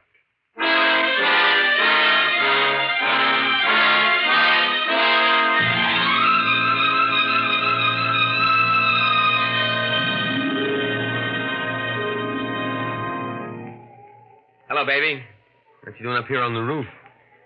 Just getting a little fresh air while Mr. Marshall sleeps. How is he? He can't last more than a few days. Who you crying for? The old man? Or me? Both of you. Oh, Steve, ever since the other night when you told me, I haven't been able to think of anything else. It's wrong, Steve. It's so wrong. Who am I hurting if I get the estate? I deserve it if anyone does. At least I'm making the old man happy in his last hours. What if you're caught? Do you realize they'd send you to prison? That's the chances you take, baby. Besides, who's going to get wise to me? There's Mr. Marlowe, and he's nobody's fool. Just one little slip, Steve, and he'll be on to you. Marlowe's a sharp citizen, all right, but I don't intend to make that one slip. Oh. Someone's coming up onto the roof. Hello, you two. Thought I'd find you up here. Hello. How are you, Mr. Marlowe? Right well, thank you. I understand Mr. Marshall's asleep. Yes, I left Mrs. Walker to look after him. He should be waking up soon. Maybe we better go down. My grandfather asked... Oh! What's the matter? Something in your eye, Paul? Yes, it's a cinder. Oh, left eye, huh? Yes. Well, stop rubbing it. Put your handkerchief over it. Hmm. That's it. Stings like the devil. Go on over and sit on the chair. And I'll try to take it out for you. You want me to assist you to the chair? No, I can still walk.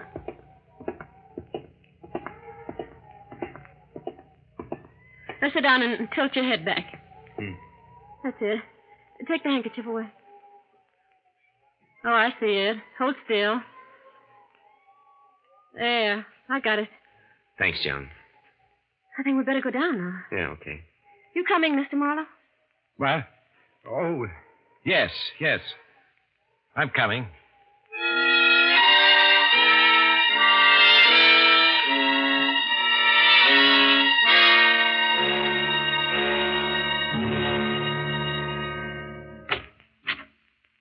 Mrs. Walker said that Mr. Marshall was asleep when she looked in on him a few minutes ago.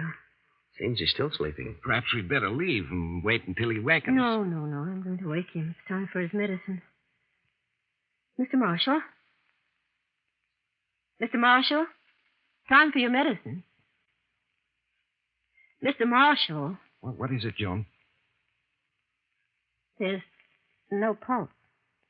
Are you sure? Yes. He's dead. Well, at least the end came peacefully. He died in his sleep. Joan took the old man's death hard, and I felt pretty upset myself, even with all that go-waiting. As for Marlowe, he was his usual efficient self, looking after all the details of the funeral. Maybe it was the tension I was under, but Marlowe seemed changed to me. He wasn't quite so friendly. And sometimes I turned to find him watching me, giving me the cold eye. I couldn't be sure whether it was my imagination or not. After we got back from the funeral, I was in my room when there was a knock on the door. Come in. Oh, hello, Joan. Come in. Mr. Marlowe's downstairs in the library. Wants to see you. Close the door. Anything wrong? Plenty. Whose trunk is that you're going through? Paul's. It arrived this morning while we were at the funeral. Steve, what's wrong? I've just been going through some of Paul's personal papers. I knew, of course, that he was 4F in the draft, but I never knew why. What are you trying to tell me? Paul was 4F in the draft because he was blind in the right eye. Blind in the right eye? Yes. That's why I've been getting the cold shoulder from Marlowe these past 3 days, ever since the afternoon we were on the roof. I don't understand. Somehow Marlowe knew that Paul was blind in the right eye, and when I got that cinder in my left eye, I covered it with my handkerchief. You told me to walk across the roof to the chair, sit down. Oh, yes, I remember. At that point, Marlowe offered to lead me to the chair. Knowing you were blind in the right eye and had your left eye covered with a handkerchief. Yes. When I walked over to the chair without hesitation, that must have started him thinking. Oh, Steve. Now, don't get panicky, baby. Marlowe can't be sure he's right. At the moment, he's just suspicious. But if he really investigates... I've got to kill the suspicion in his mind. Stop him from doing any checking. But how? I don't know yet. Now, come on, he's waiting for us in the library.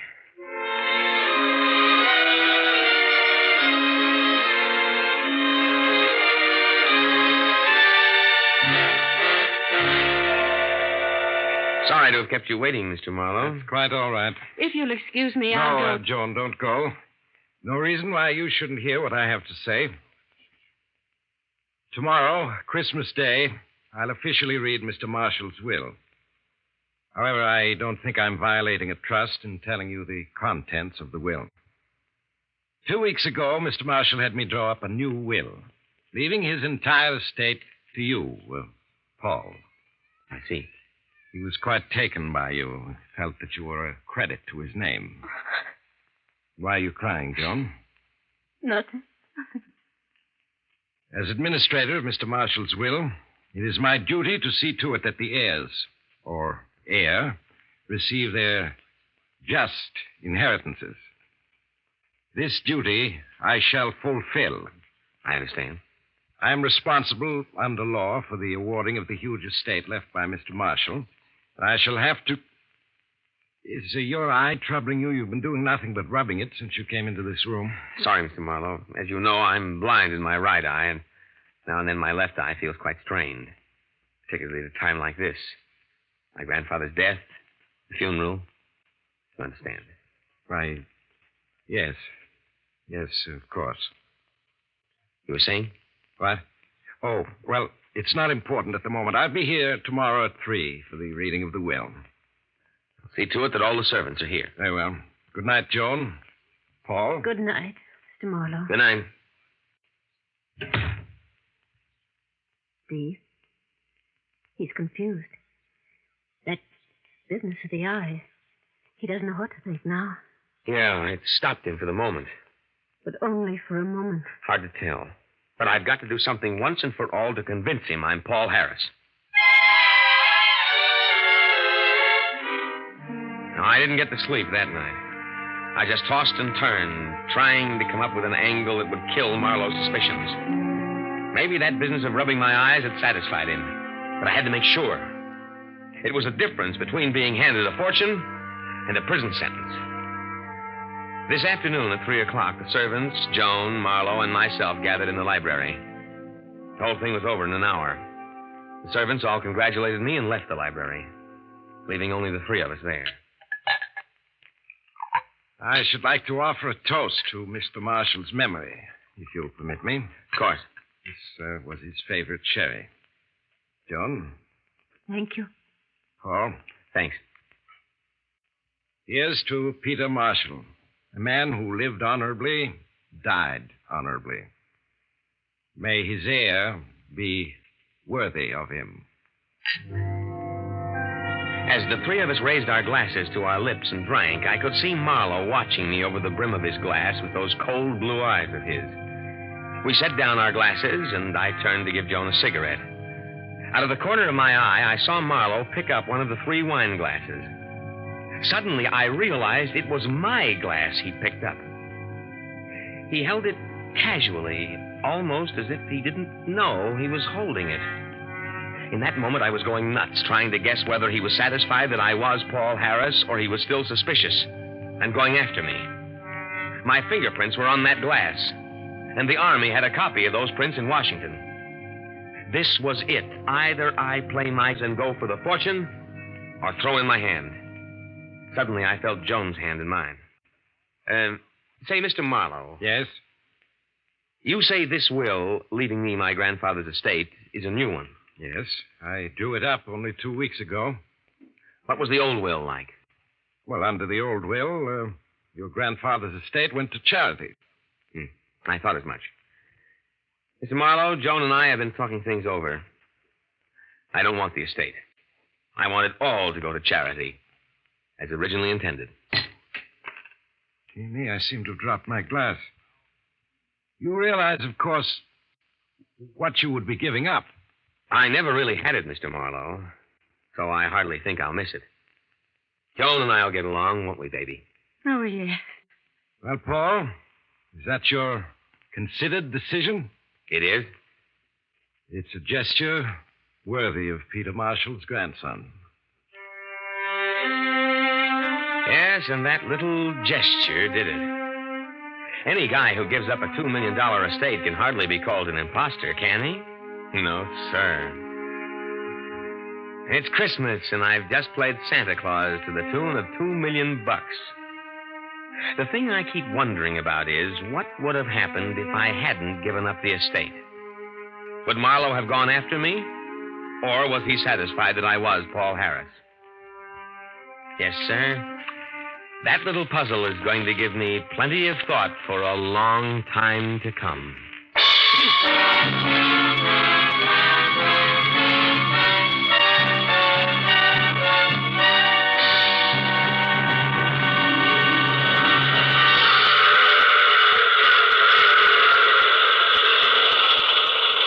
This is the mysterious traveler again. Did you enjoy our trip? Or what happened to Paul Harris? Or rather, I should say, Steve Farrell? He and Joan were married, and the poor fellow's now working at an honest living. Yes, sometimes he thinks of the $2 million estate he gave up. But then with taxes what they are, what could he have kept in any case? Only a fortune. Which reminds me of a story in which another enterprising young man allowed himself to be killed for the sake of acquiring Oh, you have to get off here. I'm sorry. But allow me to wish you a Merry Christmas before you go. And remember, I take this same train every week at this same time.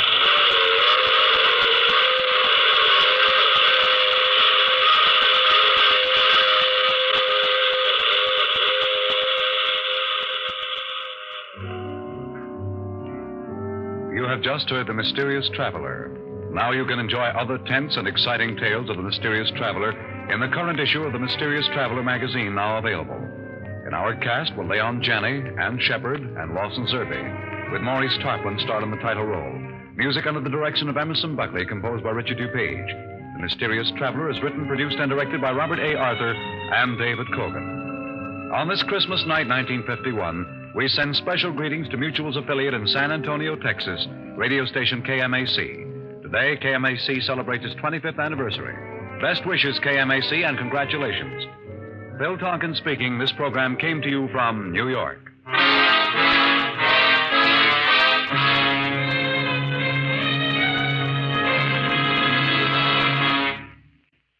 Here, the 27th consecutive renewal of the East-West game and the annual Blue-Gray game. It's another Mutual listening must. Not just one, but two of the season's biggest intersectional gridiron clashes will be aired for the sports-minded American listening public on the afternoon of Saturday, December 29th. The greatest names of the 1951 collegiate grid season are on the rosters of the competing squads. Remember, the action starts Saturday over most of these same stations. This is the Mutual Broadcasting System.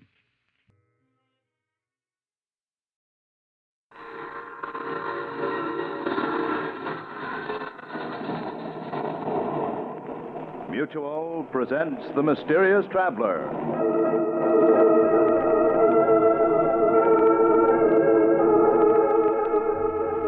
This is The Mysterious Traveler, inviting you to join me on another journey into the realm of the strange and the terrifying.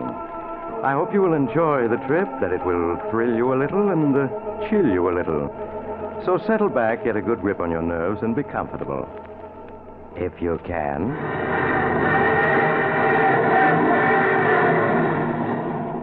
What is our story tonight? Why, tonight we're going to see what happens when an honest man yields to temptation and descends into the murky depths of murder and despair. It's the story I call Dark, Dark Destiny.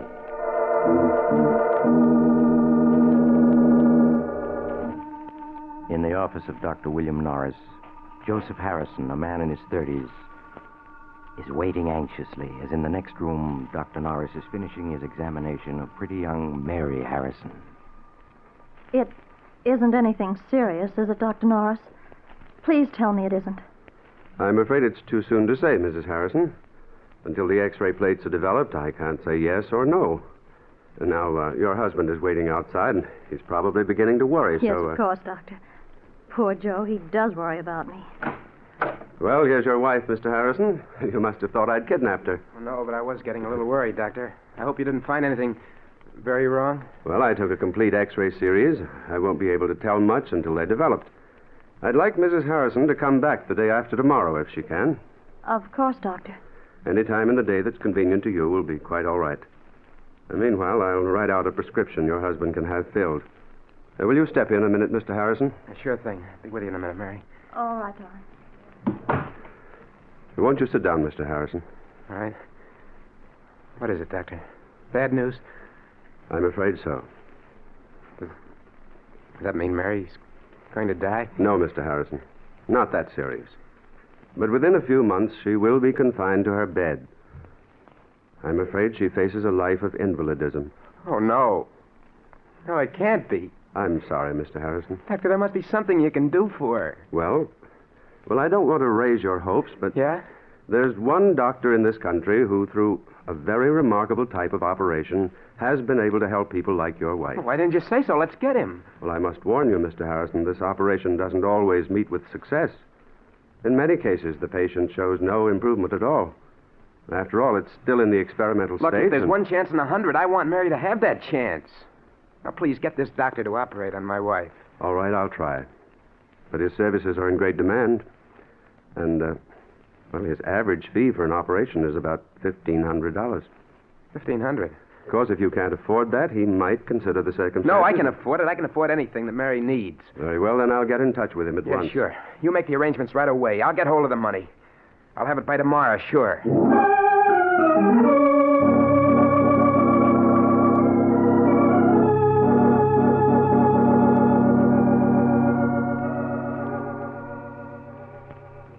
Darling, help me off with my coat, will you? Oh, sure.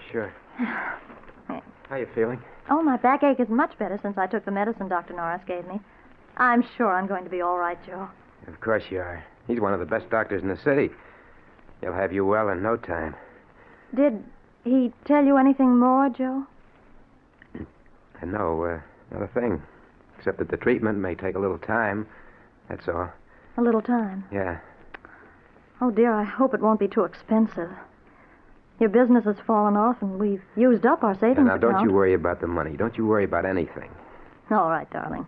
I won't. But aren't you going to take your coat off? No, I got to get that prescription the doctor gave me filled. Now, you just take it easy till I get back. I might stop in at the shop, too. There's something I have to tend to.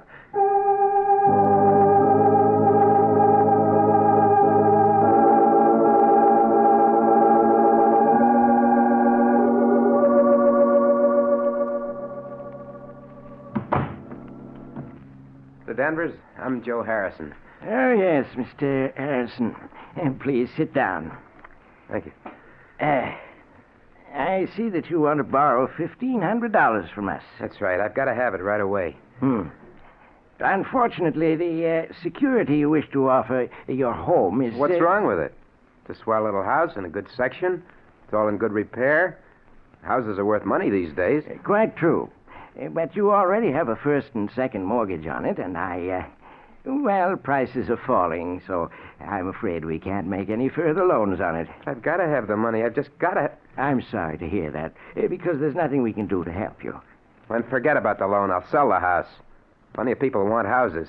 That's true, too, but I don't think you can possibly clear much over the mortgages on a sale. A few $100s, perhaps.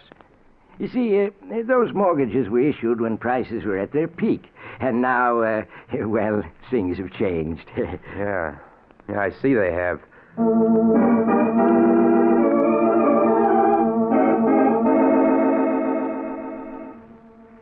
You say you're not employed, Mr. Harrison. No, I own a shop. You see, I'm a locksmith. That means you're never certain of your income. Now, if you had a job, a regular income that could be depended upon... What are you getting at? You mean you're not going to let me have the money? I'm afraid I can't, Mr. Harrison. But your ads say that you lend up to $2,000 on a personal note. I only want $1,500. Look, you got to let me have it. I certainly wish I could, but under the circumstances, I'm sorry. Very sorry, but there's nothing I can do.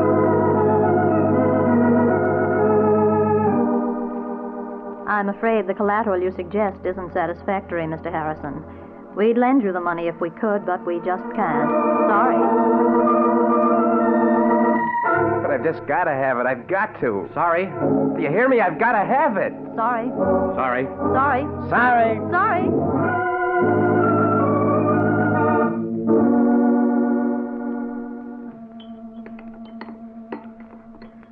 Joe, you're not eating.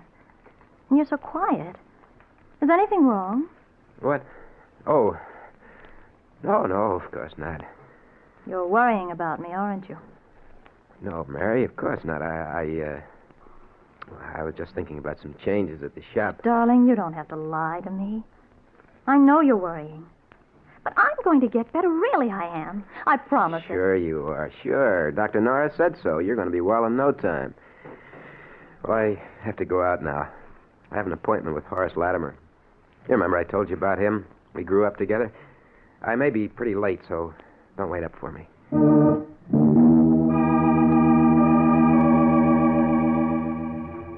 Joe had no appointment with Horace Latimer, but he went to see Horace anyway, for they had been boyhood friends until their paths had separated.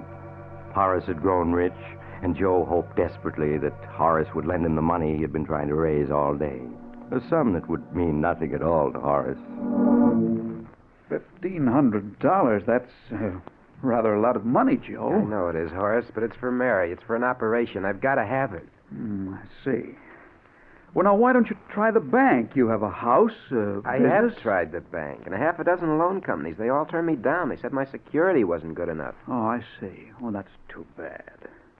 But you know, I don't quite understand why you came to me, Joe. Because we're friends, that's why.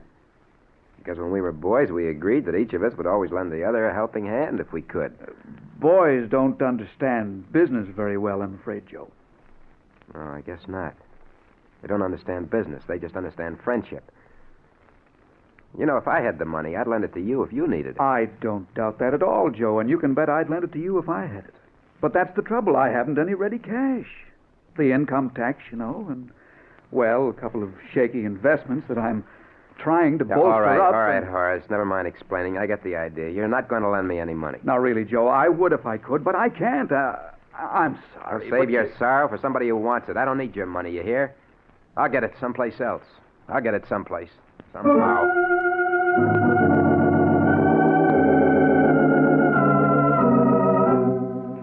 After he had slammed out of Horace Latimer's expensive home, Joe stood for a moment on the dark street corner, staring back with bitterness in his face.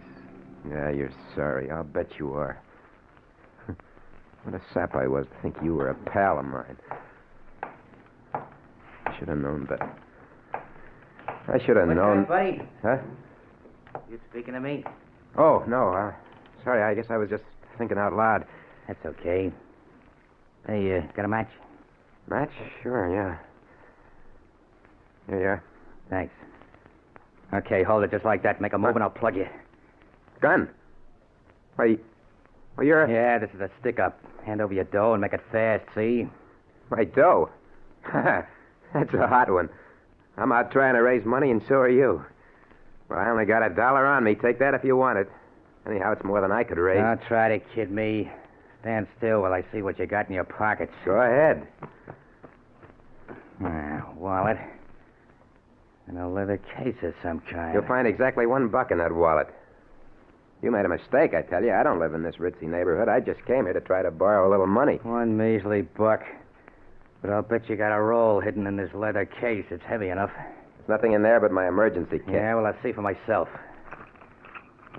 This kit is full of skeleton keys and pick locks and stuff. What are you, anyway, a second-story worker? I'm a locksmith and a safe repairman, if it's anything to you. Oh, yeah? Yeah. Now, how about taking that $1 and letting me go on my way? I'm in a hurry. Not so fast, pal. Were you leveling just now when you said you were trying to raise dough? Sure I was. I got to have $1,500 by tomorrow. And what's it to you? You'd be surprised, pal. Okay, I'm putting the gun away, but you ain't leaving yet. Why not? Because me and you are going to talk business. I got a plan that'll get us both all the dough we need.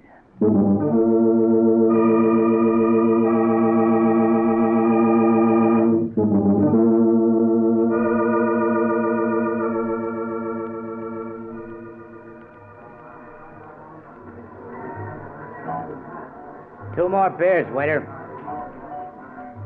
Well, Joe, Is it a deal on my proposition? I don't know, Mike. Sure you do. There's nothing to it. You can open locks and safes. Yeah, And I know a house where there's a safe with plenty of dough in it. You and me together, we'll go get it. We'll make a team. but burglary. I've never stolen anything in my life. Listen, you need dough bad, don't you? And so do I. Plenty bad. Yeah, but You said you'd do anything to get it, didn't you? Yeah, I did. Then what are you hanging back for? All you gotta do is get the back door open and the safe. You can do that, can't you? Yeah, I suppose so. But Then forget the buts. In a half an hour, you'll have your 1,500 and more. How else you ever gonna get it? Answer me that. I don't know. Hey, look. You saw all those big houses lived in by guys with dough. How'd they get it? They took it from somebody else, every one of them. Yeah, I suppose so. You sure the money's there? I'm positive.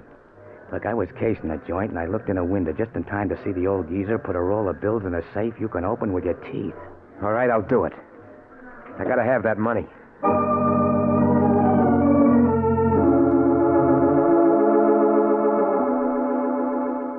And so, half an hour later, Joe and his newfound acquaintance stood in the shadows of the rear entrance of an imposing brick house, listening intently. Not a sound anyplace. Good thing there's no dogs around. 1 o'clock. Everybody's hit the hay long ago. This'll be a cinch. That lock looks easy enough. I shouldn't be doing this. Must be some other way to get the money. Don't be a sucker all your life. You gotta take what you want in this world. Go on, get the door open. Gotta get inside before we're spotted. Well, all right. It'll only take a second, I think. Yeah, it's coming. There, it's unlocked. Let's get inside. Come on. There. Good. We're in, and nobody spotted us. The safe's in the library this way. Don't make any noise. You sure there's only the two of them in the house? Yeah. The old guy and his butler. Probably both deaf as posts. Here we are. Here's the library door. Come on in. The safe's behind a picture on this wall. That picture there? Yeah, that's the one. Now lift it down. There you are. There's the safe. Just a kid's toy. Kid's toy? Nothing. That baby's tough. Well, you can open it, can't you? Yeah, but it'll take at least a half an hour. Well, get going. We can't stay here all night.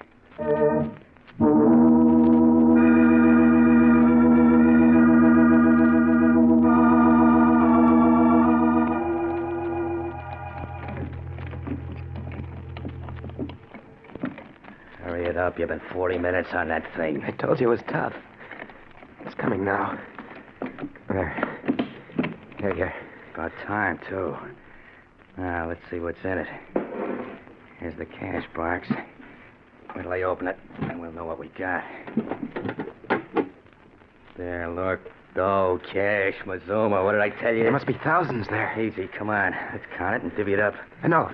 Never mind. Just give me the 1,500. That's all I want. You can keep the rest. You kidding? No, that's all I want. Just the 1,500 that I need. Okay, if that's the way you want it. Here you are. 10, 11, 12, 13, 14, $1,500 bill. $1,500. Just for an hour's work? Easy money, huh? Hey, look, what do you say we crack a couple of more cribs tonight? No. I just want to get out of here now. Someone's coming. Someone's coming? Yeah. Here, get behind this door. I'll take care of this. What are you going to do? Never mind. Now shut up. Who's there? Jenkins? Jenkins, is that you? The safe's open. The burglars. Jenkins! Jenkins, call the police, quick! Nobody's calling any cops tonight, mister. Why, you're a thief! Jenkins! Jenkins! Maybe that'll convince you. Why did you hit him? What'd you expect me to do? Hold his hand? Wait a minute. He looks like he's dead. I wouldn't be surprised. He don't seem to be breathing any to speak of. That's murder. So it's murder. You're in it just as much as me. Don't forget that. Yeah. I'm an accessory to murder. Cut the guff and let's get out of here. Or do you want to get caught? No, of course not. Then come on, let's get going.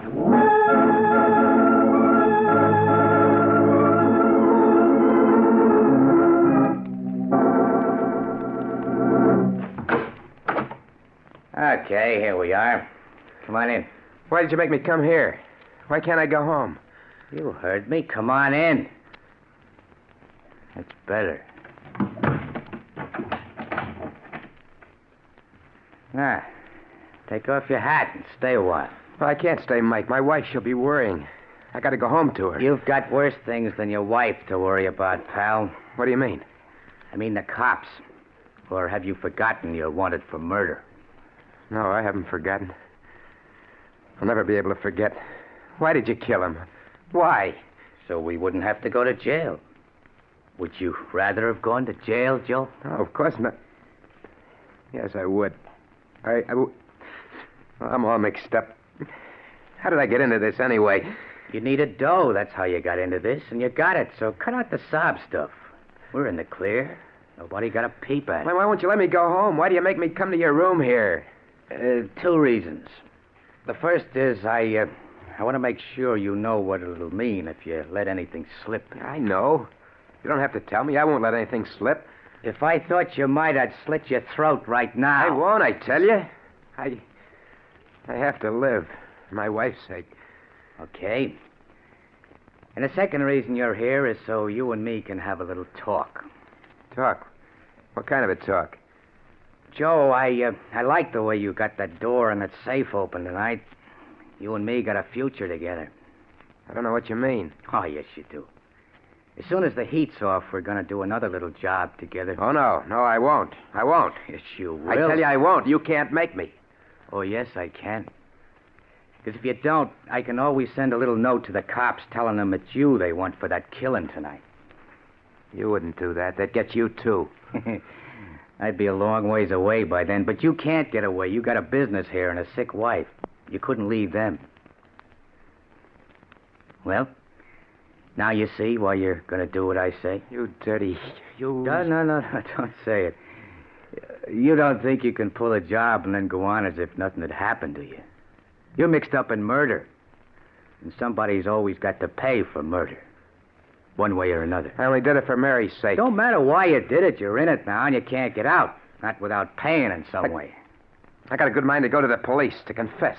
Get this off my chest. Oh, no, you don't. You see this gun? I'd plug you in a second if I... Get away. Let go of my hand. Let go. You got me into this. You're not going to make me go any further into it. Take that away from you. Mike. Mike. He's dead. He's dead. He tried to shoot me and shot himself. I gotta get away from here. I gotta get back to Mary.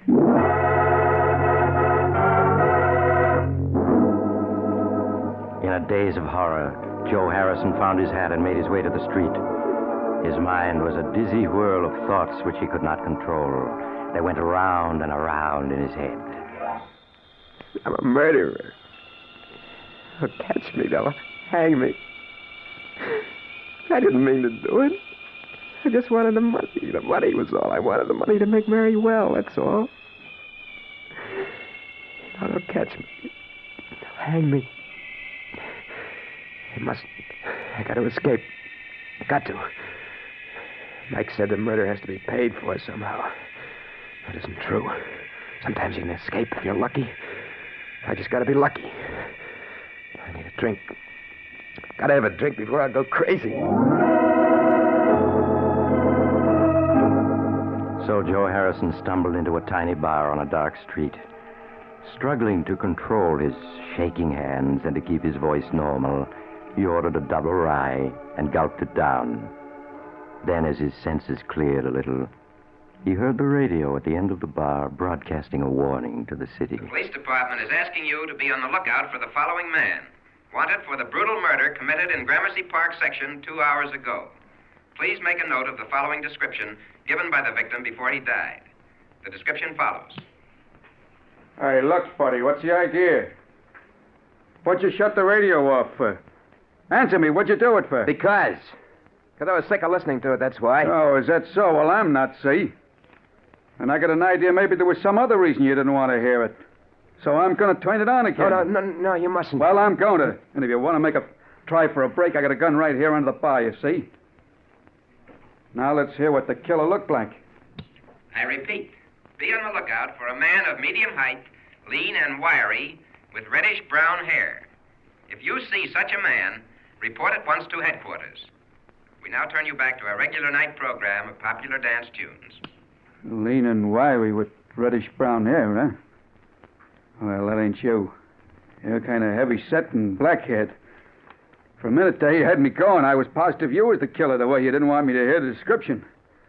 Just jumpy, huh? Yeah. Well, here, have another drink on the house, huh? Oh, thanks. I gotta go home. I need some sleep. Yeah, that's what I need. Some sleep.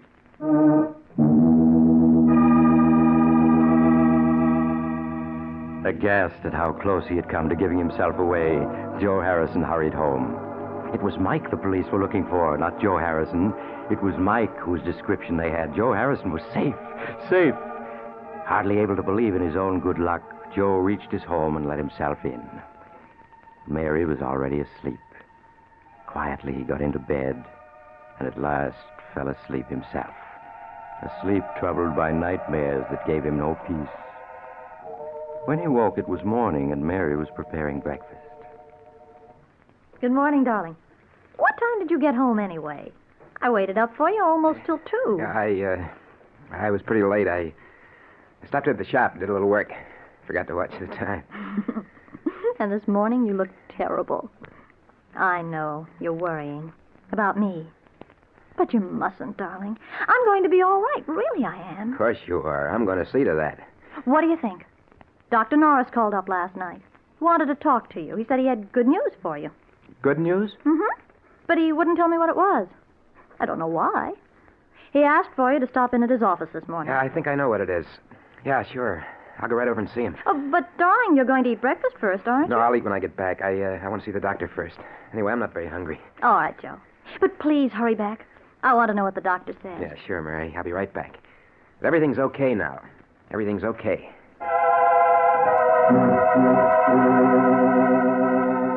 After he left the house, Joe bought a morning paper. Big headlines told of the murder the night before, but he scarcely saw them. His eyes hurried through the story until he found what he was looking for. The news that Mike's body had been found. The man Mike had struck had given his butler Mike's description before he died, but he hadn't seen Joe at all. So the police had listed Mike's death as a suicide or an accident and closed the case. Joe Harrison was safe. Perfectly safe. Safe? I'm safe. Sometimes you can get away with murder, not have to pay anything. If you're lucky. And I've been lucky.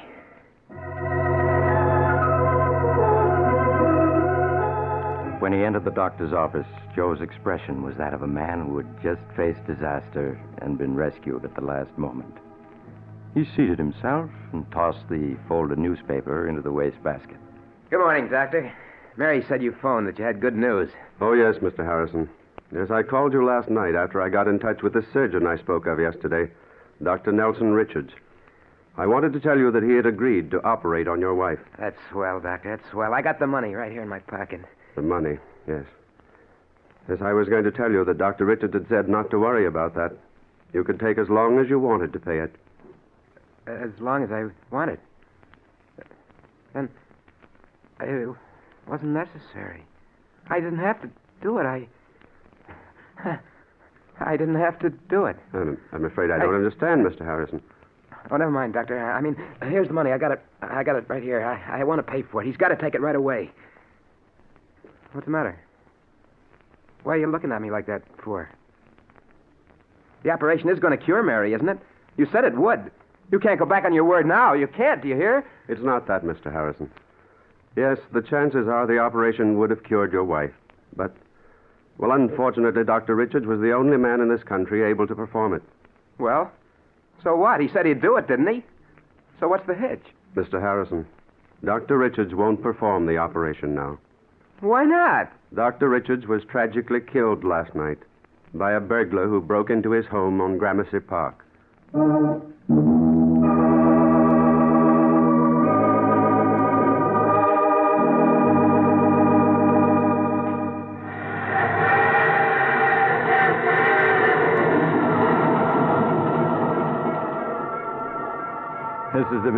mysterious traveler again.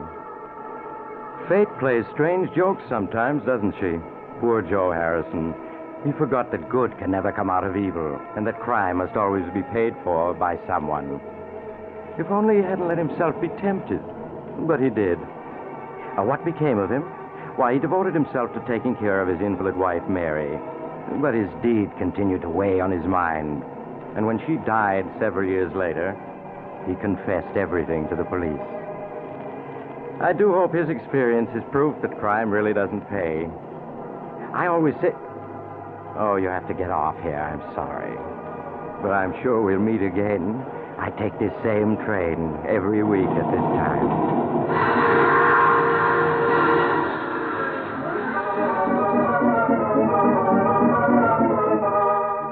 You've just heard The Mysterious Traveler, a series of dramas of the strange and terrifying. In tonight's cast were Maurice Tarplin, Joseph Julian, Elaine Kent, Palmer Ward, Kenny Lynch, and Bill Smith. Original music was played by Charles Paul. The Mysterious Traveler is written, produced, and directed by Rob Arthur and David Cogan. Listen next week to a tale titled Flight from Fear. Another strange and shivery tale of the Mysterious Traveler. The Mysterious Traveler has come to you from our New York studios. Carl Caruso speaking. This is the Mutual Broadcasting System.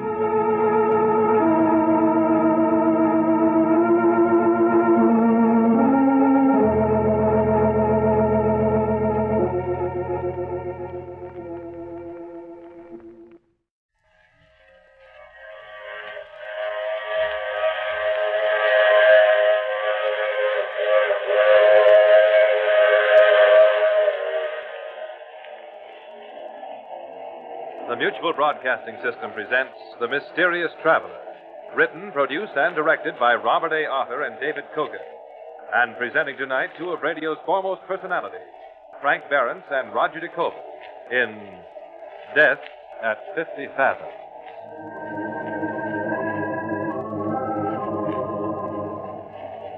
This is The Mysterious Traveler, inviting you to join me on another journey into the realm of the strange and the terrifying.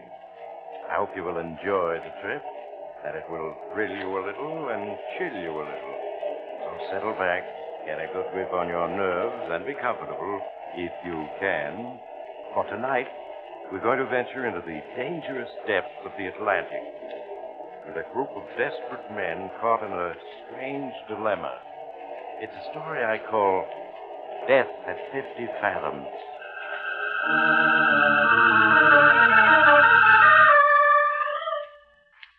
I suppose you've been reading the newspapers these last few weeks. You saw those headlines. Mystery sub sighted off Pacific coast, and traitor vanishes as mystery sub is sighted, and all the others.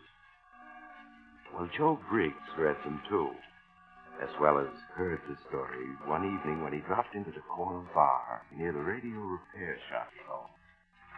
Total damage caused by the fire was close to $1 million. Hi, Joe. What'll it be? Give me a glass of Bach beer. Okay, one Bach coming up. Hey, what's that news commentator saying about a mystery sub? Let me listen to that. Official comment has come from the Navy Department, except the statement, "We are investigating." One rumor insists that the appearance of the mystery sub is connected with former German dictator Adolf Hitler. According to unidentified sources, Hitler is hiding somewhere in South America and being supplied by submarines. However, official circles regard this story as being fantastic. This summary of the last-minute news has been brought to you by Mystery submarines. Hitler hiding in South America. What'll they think of next? Yeah, it's screwy, all right. But I could tell you a story that's even screwier. Huh? I know what happened to Hitler. And where he is now. Yeah? Yeah. I thought the Russians found his body when they captured Berlin. Maybe they found a body, but it wasn't his. Whose was it? A double. Hitler did try to get away by submarine, see? And just... No, you wouldn't believe it if I told you. Try me and see. Okay. Only, I never told it before, you see. Not even to my buddies when I was in the Navy. Why should I be called nuts and sent up for observation? So, don't believe me. Just call it a story. And you can stand me a beer when I've finished, huh? All right, Joe. It's just a story. Check. Well, it began the night after the war in Europe ended. I was in the Navy then. I was a radio operator on board the destroyer Spindrift. It was late at night, and I was half asleep in the radio room, the receiver over my ears, when I heard it. A voice that seemed to come whispering out of no place. Hello. Can you hear me? Can anybody hear me? Please. If you can hear me. Voice faded out again. It was a German voice, talking English good. I turned the controls, and it came back, stronger. Hello. This is Oberleutnant Reiner of the undersea boat Wolf. Listen to me. Anybody who may be picking up this message, please listen. Nobody can help us. But it makes it easier to talk. Easier to face what's coming. Easier to face death. Yes, death. We are doomed, and we know it. And yet only yesterday we thought all danger was past. Yes, just yesterday afternoon, as we were cruising on the surface, recharging our batteries, we thought our mission was as good as accomplished. Captain Metz was on the bridge with our very special passenger, who called himself Schmidt. Though, of course, we all knew who he was. A beautiful day, Captain. Particularly gratifying after our long submersion. Yes, Your Excellency. Pardon me, Herr Schmidt. You must not take the slightest risk as long as I am aboard, Captain Metz. We have lost, but I shall yet win. You hear? I shall win. For it would be disloyal of me to believe anything else, Herr Schmidt. In South America, I will make my plan. The world will think me dead. Instead, I will be hidden, where I can direct our rebirth. Quite so, Your Excellency. Pardon me, the lookout has sighted something. Ach, yeah, there's a lifeboat drifting 3 points off our starboard bow. Pitching and tossing on the gray waves of the Atlantic ahead of us was a lifeboat, crowded with gaunt-faced men who watched with hostile eyes as we came alongside. A dozen yards away, Captain Metz ordered the engine stopped, and then, as our illustrious passenger looked on with his cloak concealing his face, Captain Metz questioned the men in the lifeboat. You in the lifeboat. Who's in charge? I am, Master Right. What's your name? What ship? What cargo did you carry? What port were you cleared for? Captain Walter McCaffrey of the Mountain. We were a relief ship carrying food and medical supplies. When one of your murdering dogs torpedoed us. That's enough, Captain Jensen. You may pull away now.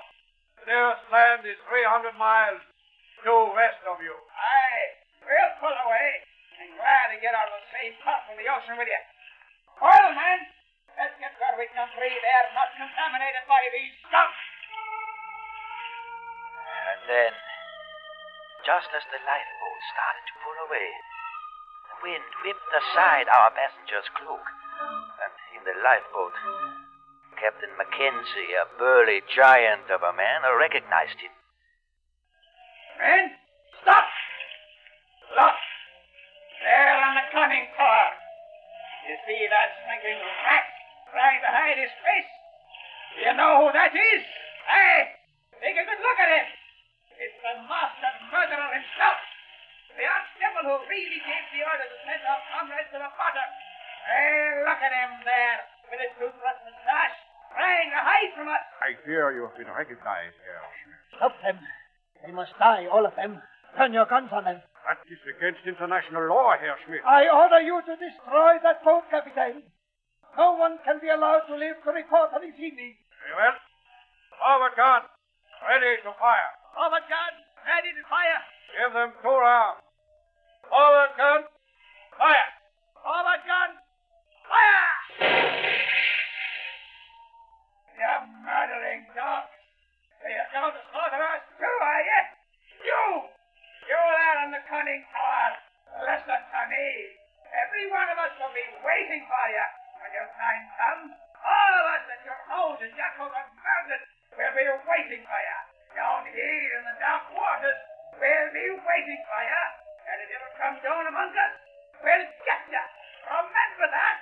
We'll be waiting for you. Fire!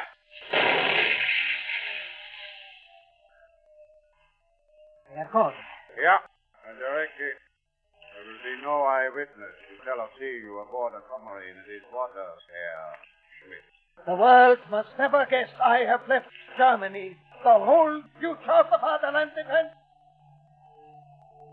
What is that? That sound? Bombers, patrol bombers coming this way. Get below at once. They're going down. You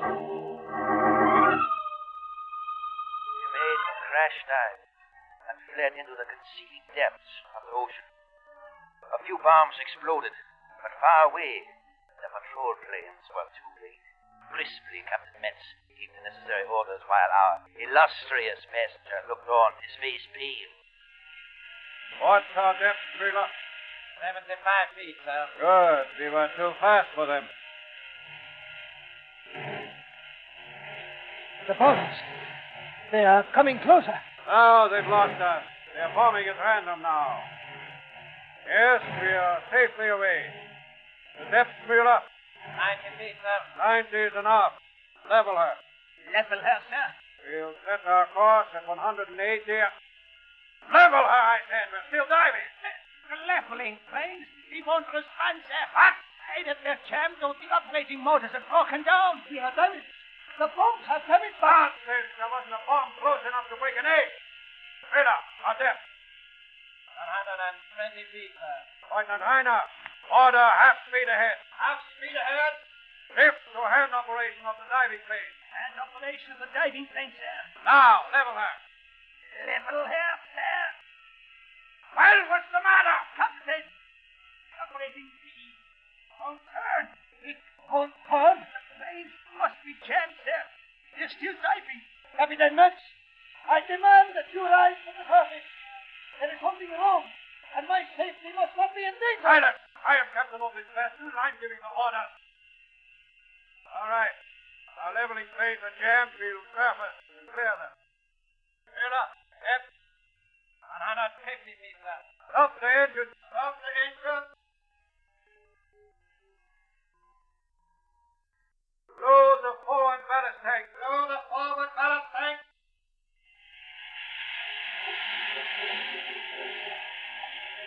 Our bow is beginning to come up, sir.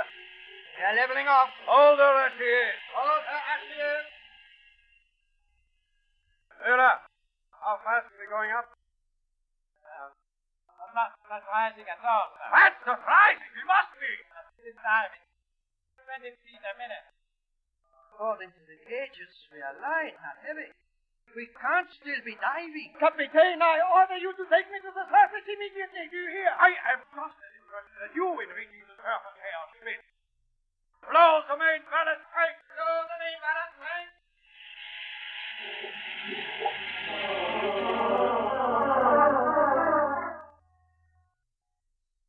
For an hour, we struggled to reach the surface, to no avail. We blew all our ballast tanks until we should have shot up like a cork. And still we continued settling toward the bottom.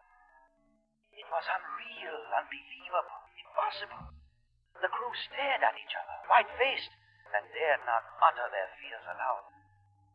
Our illustrious passenger raved and ranted at Captain Metz, screeching about his safety, till Metz ordered him to his cabin. White-faced, his beady black eyes wide with terror, Herr Schmidt left the control room. We continued trying to raise the Untersee boat, Wolf, to the surface. Lieutenant Heiner, what depth does the chart show? 300 feet, with a gravel bottom, sir. But there's a ford in the ocean there just east of our position. A crevasse 1,000 feet deep. We are safely beyond it. Miller, our depth. 200 feet, sir. And we are going down 10 feet a minute. But our tanks are empty. We should be going up. Nevertheless, we are going down. And as long as we are, we will bottom and surface for repair. Who said that? Who Who spoke there, Lieutenant? I don't know, sir. Wheeler? Not I, sir. Fire! Someone is lying. When I find him, he'll go into air. Wheeler, our depth. And at 20 feet. The tunnel, sir, as if... As if what? Nothing, sir. Go on, as if what? Excuse me, sir. I was going to say it. As if something was pulling us down. Aha. But you thought better of saying it. Yes, sir. See that you continue to think better of such remarks. The same applies to everyone on board. Lieutenant Rainer. Yes, sir. We will bottom in 7 minutes. Prepare to make an inspection of the ship as we do.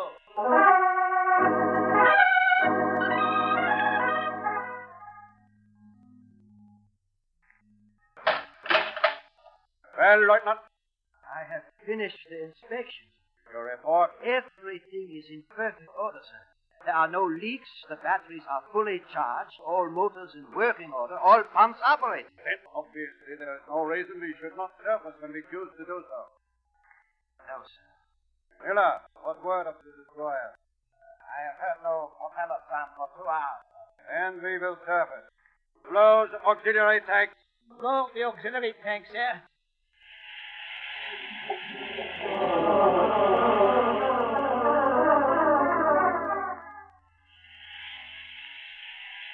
All main and auxiliary tanks empty, sir. All tanks empty. Captain Metz, we have blown all our tanks and we have not risen 1 inch. I am aware of it, Lieutenant Rainer. Do you take me for an imbecile? No, sir. It's just that it's impossible. Obviously, we are stuck on a mud bottom. But the bottom here is gravel. The chart says so. The chart is wrong. I say it's mud, you hear? Yes, sir. But... And so we will have to use the motors to pull ourselves free.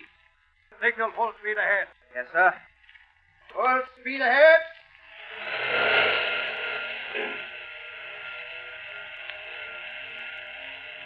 We're not moving. What is it? Why have the fools cut off the motor? Excuse me, sir. The engine room is reporting. I suppose the idiots have burned out the motor. No, sir. They say the propeller is fouled. How can it be fouled? It's impossible for it to become fouled on this bottom. Yes, sir. They say it's not entirely fouled. It will turn, but only very slowly. As if what? They say it turns as if a lot of hands were holding it to keep it from revolving. Who? Imbeciles! When we get back to our base, I'll court-martial every man aboard. Got entangled in a little seaweed, that's all. We may be able to reverse the propeller and free it. Full speed astern, Lieutenant Rainer. Full speed astern!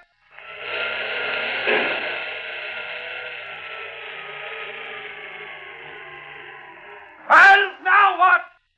The engine room reports the propeller still fouled, sir. It turns, but as if something was holding it back. And to think that I, Ludwig von Metz, thought I had the finest submarine crew in the world. A pack of mewling infants. Captain Metz! Metz! Ah, Herr Schmidt. I trust you not to worry. Everything is quite under control. Captain Metz, in my cabin I have been hearing sounds. Sound, Your Excellency. What sound? From outside the submarine. Scratching sounds, tappings on the hull. They go on and on and on. They sound, Captain. They sound like someone trying to get into the submarine. After me. Silence! Excellency, you have heard nothing except pebbles being swept against our hull by the current, that is all. I tell you, it sounds like hands rapping and tapping on our hull trying to get in. Captain, surface at once, do you hear? I order you to surface at once. I am about to do so. Now, with all due respect, may I suggest you return to your cabin. Your presence here may impede our effort. Well, see that you take me to the surface at once. Have no fear. Lieutenant Rainer, perhaps you will assist Herr Schmidt to his cabin. Yes, sir. Certainly. If I may hold the door for your Excellency. Captain Metz. Well, what is it? Captain, we hear them too. Sounds coming from outside our hull. I hear no sound. I can hear them now quite plainly on my detector phones. They do sound like the rustling and scraping of a lot of men clambering over our hull. And Yeah. Perhaps that can bring you to your senses. Listen to me, all of you! You're temporarily stuck in the mud. A current is sweeping pebbles against us. You're all acting like children who think they see a ghost in a graveyard. You're going to be on the surface in an hour. You have my word for it. To break free from the mud, I'm going to fill the bow tank, then blow them, and fill the stern tank. We'll rock the ship loose. You understand? And flood the forward ballast tank. Flood the forward ballast tank,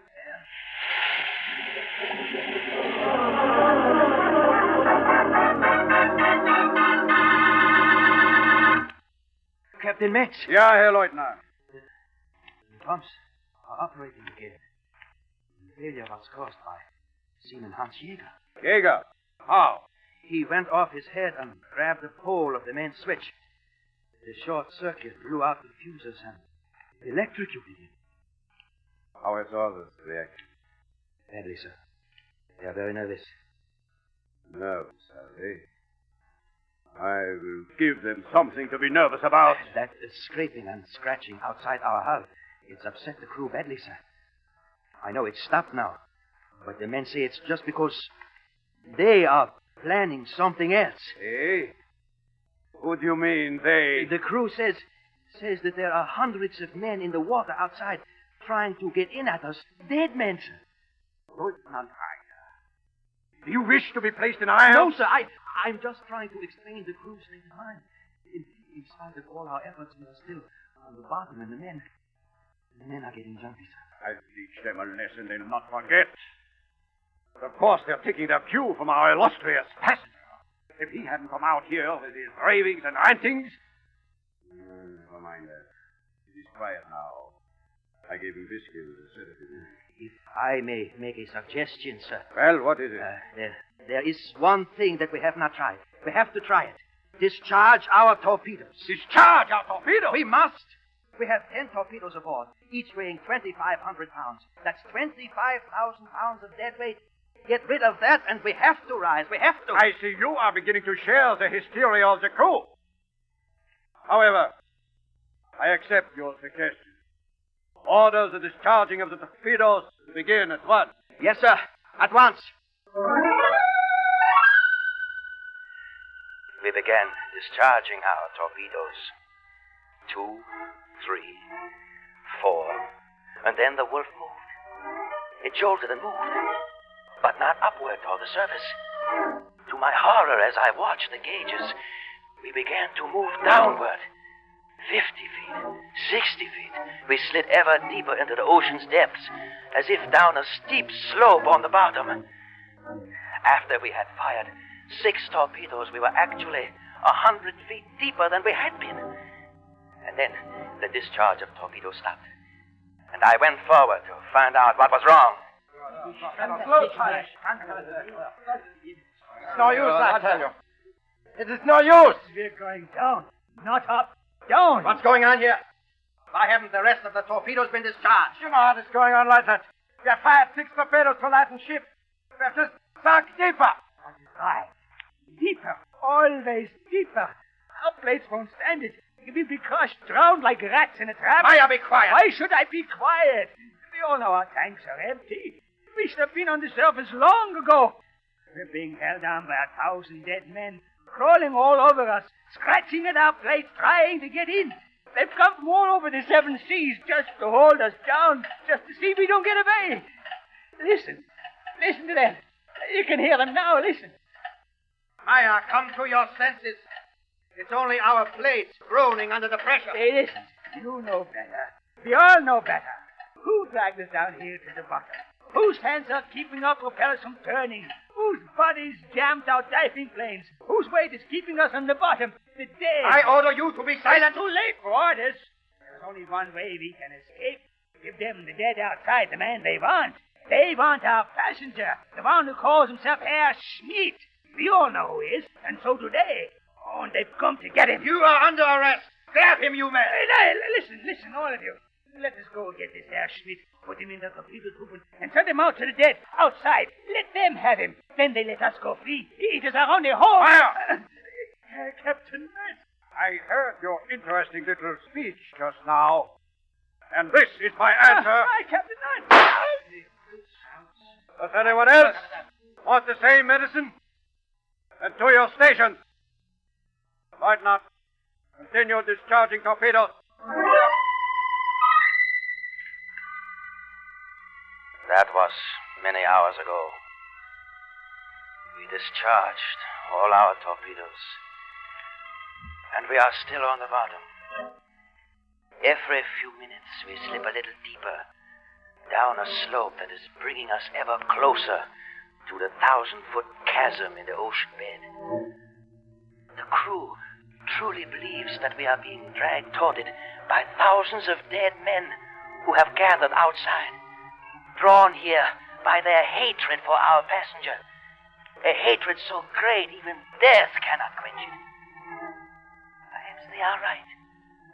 Certainly Herr Schmidt believes it himself. He is in the next cabin. Captain Metz has locked him in. Perhaps if I hold this microphone close to the bulkhead, you can hear him. Captain Metz, do something. I order you to do something. They're outside. They're clawing at the hull to get at me. Captain, save me. I order you to. You can't let me die, Captain. Captain Metz. That is enough. He makes an unlovely spectacle.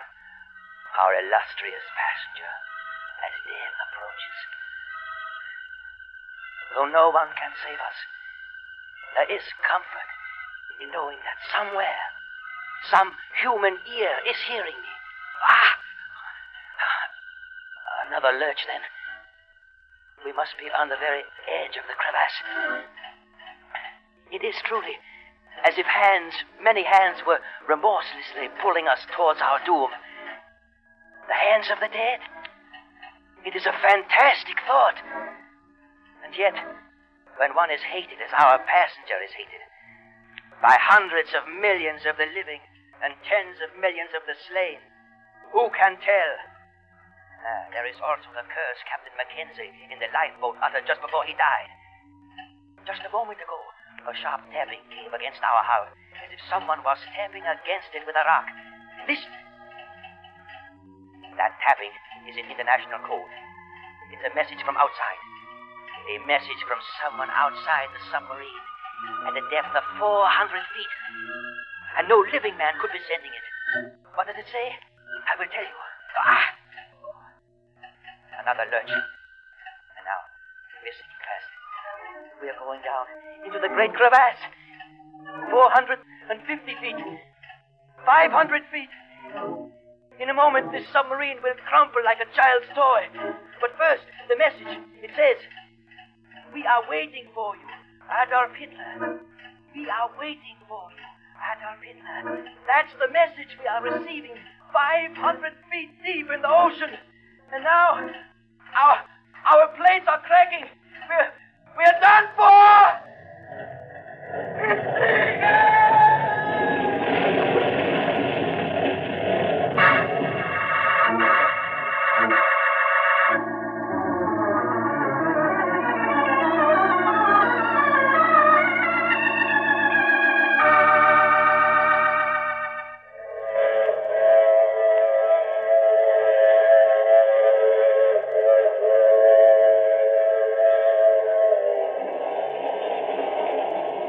This is the mysterious traveler again. Was Joe Briggs just spinning a sailor's yarn? Well, he no longer insists it's true. He just asks us to consider it a story and nothing more. But I wonder, after all, Hitler did disappear, and it's logical that he might have tried to get away by submarine, so... Oh, that brings me to my story for next week about another individual who suffered punishment. I call it, I Died Last Night. It's about a man who woke up to find out that he was dead and that nobody would... Oh, but you have to get off here. I'm sorry.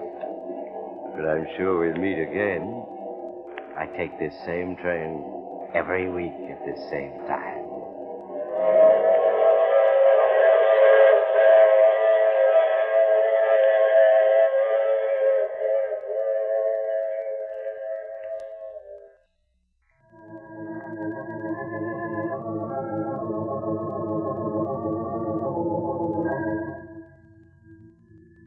You have just heard The Mysterious Traveler, which is played by Maurice Tarplin.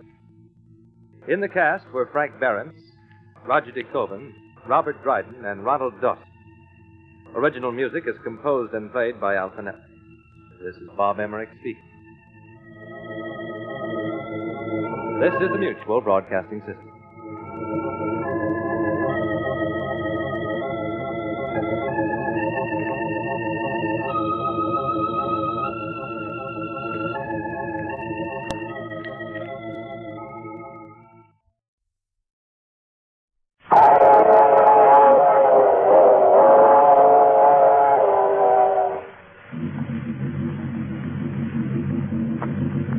Mysterious traveler.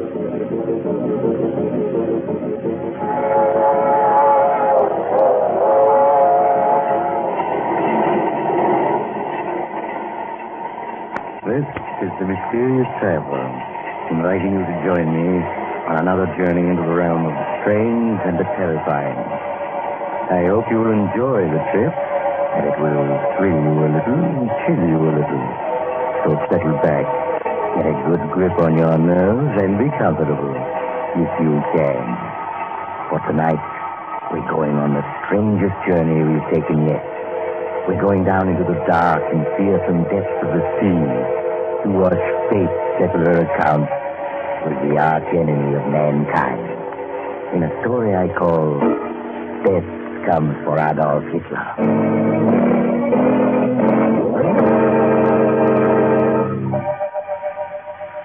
My story begins in the radio room of the American destroyer Spindrift, on patrol duty somewhere in the Atlantic.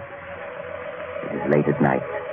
Chief radio man Mike Williams, headphones over his ears, is checking on the dozens of messages whispering through the ether. Beside Mike, his relief man Joe Norman is sitting back with his feet up, working a crossword puzzle and mournfully humming to himself. Show me the way to go home. All the time I want to go to bed. My little quart along. Joe, cut it. Huh? What is it, Mike? Cut it, Joe, cut it. I'm getting something. You can just barely hear it. Something hurt, Joe? Shh, wait. I'm getting it stronger now. There, it's clearer. Holy cow. Yeah, what is it? It's a German sub. On the bottom and calling for help. Ain't that something? Shall I notify the skipper? No, nothing we can do. Must be hundreds of miles away. Get a pencil on, put on those headphones. We'll take down the message, whatever it is. Okay, I got a pencil here. Oh, I got the phone, is that it? Are you kidding me? I can't hear a thing. Of course I'm not kidding. I tell you, I had it just now, then it faded out. Wait a minute. It's coming back in again. Hello? Hello? This is Oberleutnant Reiner, the undersea boat Wolf. Listen to me. Anybody who may be picking up this message, please listen to me. There's nothing anybody can do to help us, but please listen anyway. Makes it easier if I can talk. Easier to face what is coming. Because we are doomed. We know it. Only yesterday afternoon, as we were cruising on the surface, recharging our batteries, we thought our mission was as good as accomplished. I was up on the conning tower with Captain Metz. Metz was our passenger. Our very special passenger who called himself Herr Schmidt. Of course, that was not his name, and we all know who he was. A beautiful day, Herr Captain. Particularly gratifying after our long submersion. Yes, Your Excellency. Pardon me, Herr Schmidt. But we could take no chances on surfacing until we were safely past the area of Allied patrols. Of course not, Captain Metz. You must not take the slightest risk, as long as I am aboard. I am aware of that. Do not worry. You will reach your destination safely.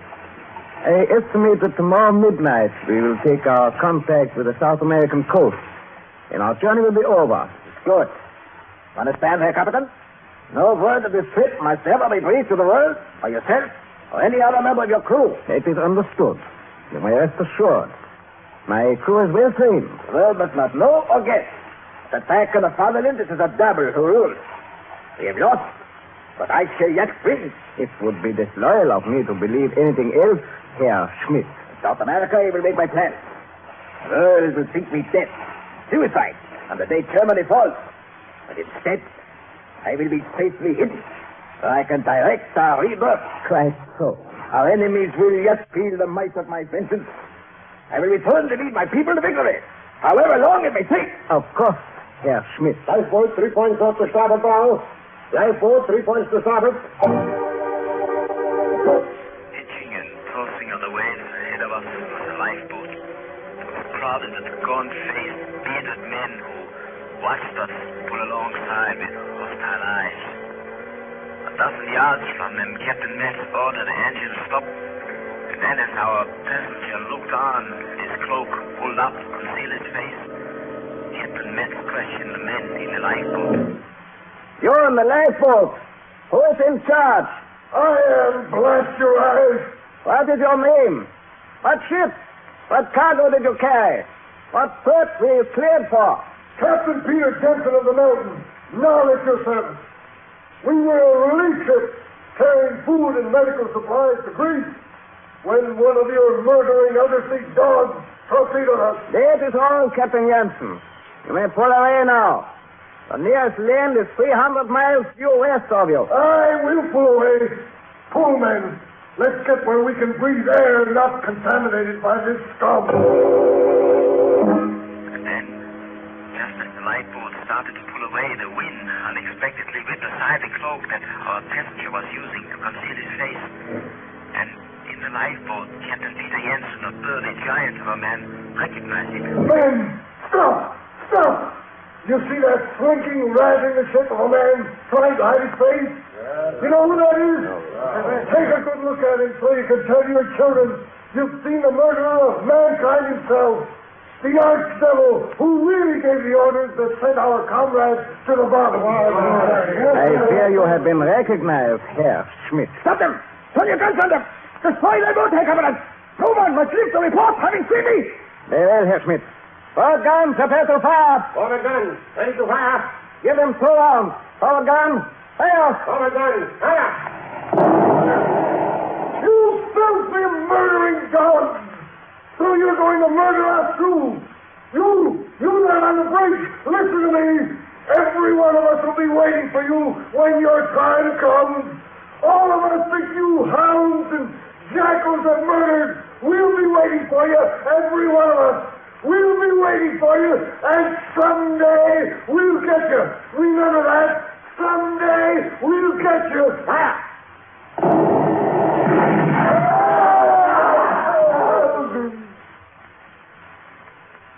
They are gone? Yes, we have finished them. There will be no eyewitnesses to tell of seeing you aboard a submarine in these waters, Herr Schmidt. This is good. World must never know that I have left Germany. But never guess. The whole future, the fatherland. What is that sound? Bomber. Patrol bombers coming this way. Get below at once. We are going to submerge.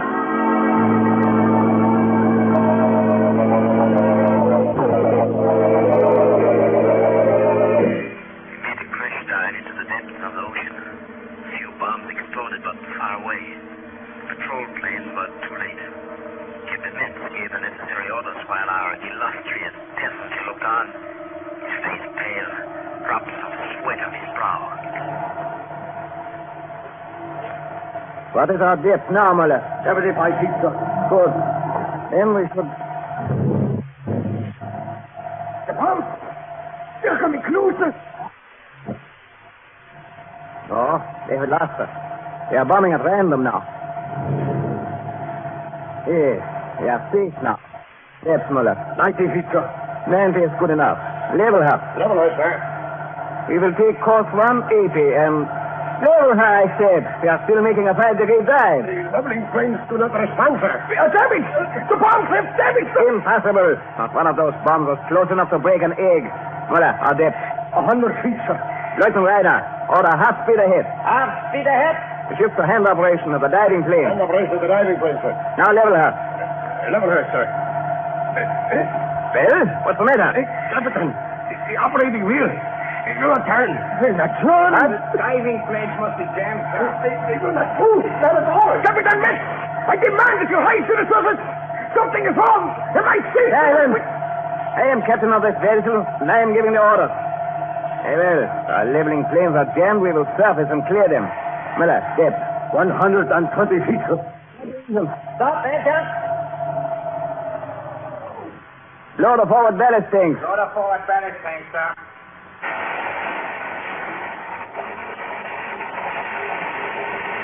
Now our bow is coming up. They are leveling off, sir. Hold her as she is. Hold her as she is, sir. Muller. Yeah, Major. How fast are we going up? We are not rising at all, sir. Not rising? No. With the motors off, we must be. We should be. But we are still descending at about 20 feet a minute, Captain. Captain, I demand to know what's wrong. I order you, take me to the surface. I am just as interested in reaching the surface as you are, Herr Schmidt. Load the main ballast tank until we start to rise. Load the main ballast tank until we start to rise.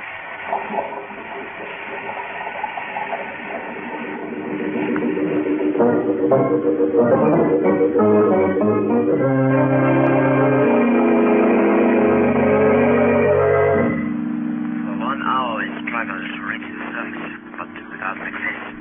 We still continued paddling to the bottom. It was unreal, unbelievable, impossible. We proved that each other. We did not speak and feel loud. Our illustrious passenger raved and ranted at Captain Metz, screeching about his safety until Metz ordered him to escape under pain of being dragged there. We continued with our efforts to raise the submarine to the surface until abruptly Seaman Muller cried a warning. Captain Metz, there are destroyers aboard. Destroyers? 2 of them. I just picked them up on the phone. They seem to be circling us. Silence the motors. Stop all pumps. Destroyers, eh? Lieutenant Reiner. Yes, sir? What depth does the chart show? Depth? 50 fathoms with gravel bottom, sir. But there's a fault in the ocean bed just east of our position. A crevice, 1,000 feet deep, sir. We are safely beyond that. Muller, our depth? 200 feet, sir. Our rate of descent? 10 feet a minute, sir. But our main tanks are empty, sir. We should be going up, not down. Nevertheless, we are going down. And as long as we are, we will bottom and lie quiet until the destroyers leave. Then we will surface for repairs. Muller. Yes. What are the destroyers doing? They seem to be still circling, sir. Perhaps they are trying to pick us up when they detect us. We must see that they fail. Our depth? 220 feet, sir. It's almost as if... As if what? Nothing, sir. Go on. As if what? Excuse me, sir. I was going to say as if something was pulling us down. Ah, but you thought better of saying it. Yeah. See that you continue to think better of such remarks. The same applies to everyone on board. Lieutenant Reiner. Yes, sir? We will bottom in exactly 7 minutes. Prepare to make an inspection of the ship when we do.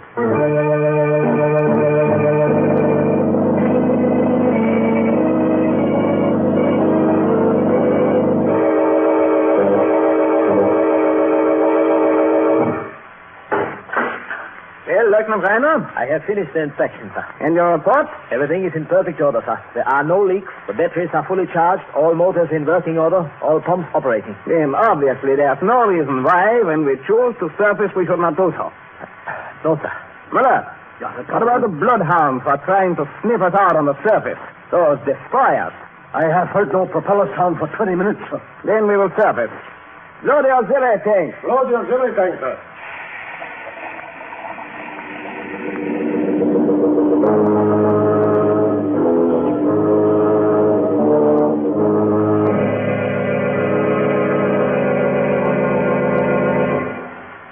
All remaining auxiliary tanks are empty, sir. All tanks empty. Captain, your pardon. Do you hear? They have blown all our tanks and they have not risen at all. I am well aware of it, Lieutenant Reiner. You take me for an imbecile? No, sir. Of course not, sir. It is so that it is impossible, sir. Since it is so, it must be possible. Obviously, we are stuck in a mud bottom. But the bottom here is gravel, sir. The chart. Yes, sir. The chart is wrong. I say it is mud. Do you hear? Yes, sir. Mud, sir. And so we shall have to use our motors to pull ourselves free. Signal full speed ahead. Yes, sir. Full speed ahead.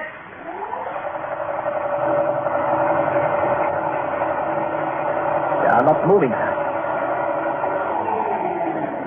Now what is it? Why have the fools cut the motors? Excuse me, sir. Engine room reporting. Yes. What is it? Well, what have the idiots to say for themselves? They say the propeller is fouled. Fouled? How could it be fouled? It is impossible for it to become fouled on this bottom. Yes, sir. They say it is not entirely fouled. It will turn, but only very slowly. As if... As if what? Well, sir, they say it turns as if something were holding it, trying to keep it from revolving. The fools. When we get back to our base, I shall court-martial every man aboard.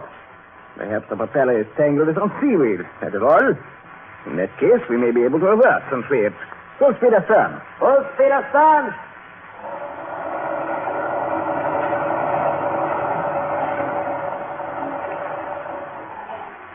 Well, now what? Your pardon. The engine room reports propeller is still fouled, sir. It behaves as it did before. It turns, but as if something is holding it back. And to think that I, Hans Ludwig von Metz, thought I had the finest submarine crew in the world. A brainless pack of idiots who become stuck in the mud on the bottom and they go to pieces like old women. Now listen to me, all of you. The next man who shows... Captain Metz. Herr Schmidt. I trust you have not been lying. Everything is quite under control. My captain... I've been hearing sounds from outside the submarine. Sounds? What kind of sounds? Scratching sounds. Tappings on the metal. They sound as if someone is trying to get into the submarine. Silence! My dear Herr Schmidt, you had nothing except the noises made, perhaps by pebbles being swept against our sides by the current. That is all. But I tell you, it sounds like hands rapping and tapping, scraping at the hull, trying to get in. Why are we staying down here in the bottom? Swim at once, you hear me? I order you swim at once. That, Your Excellency, is what I am about to do. Now, all respect, may I suggest that you return to your cabin. Your presence here may impede our efforts. Very well, Captain. But see that you take me to the surface at once. Have no fear. Lieutenant Reiner, perhaps you will assist Herr Schmidt to his cabin. Yes, sir. Certainly. If I may open the door for your access. Captain! Captain Metz! Well, what is it? Captain, we hear them too. Sounds coming from outside our hull. I hear no sounds. Captain, I can hear them now. Quite plainly. On my detector phone. It is not possible to identify them, but they sound as if many people were climbing up our sides and... There. Perhaps that will bring you to your senses. Listen to me, all of you. Temporarily, we are stuck in the mud. The current is sweeping debris or pebbles against us. You are all acting like children who think they see a ghost in a graveyard. In an hour, we shall be on the surface. You have my word for it. To get free from the mud, I shall fill the bow tanks, then blow them and fill the stern tanks. We shall seesaw ourselves loose. Do you all understand my scheme? Very good. Flood the forward ballast tanks. Flood the forward ballast tanks, sir.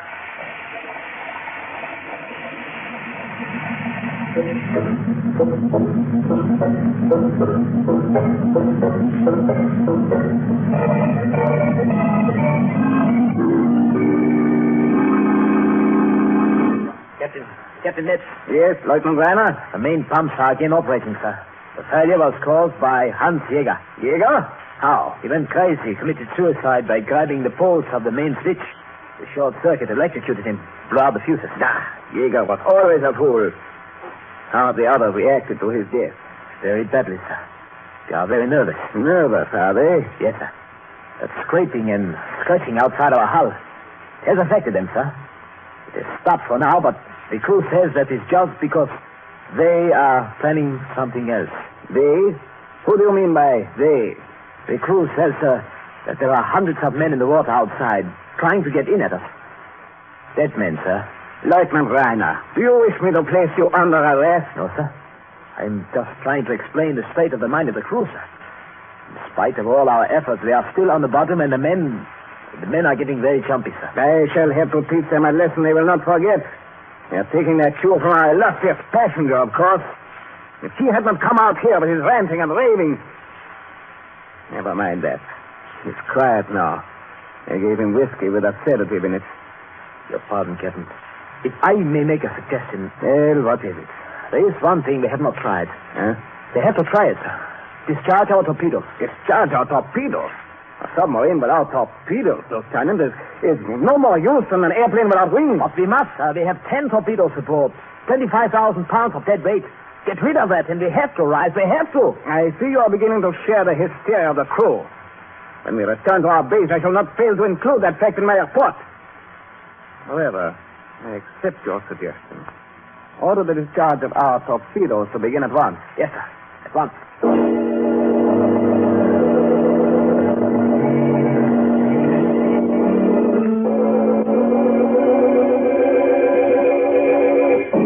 We began discharging our torpedoes.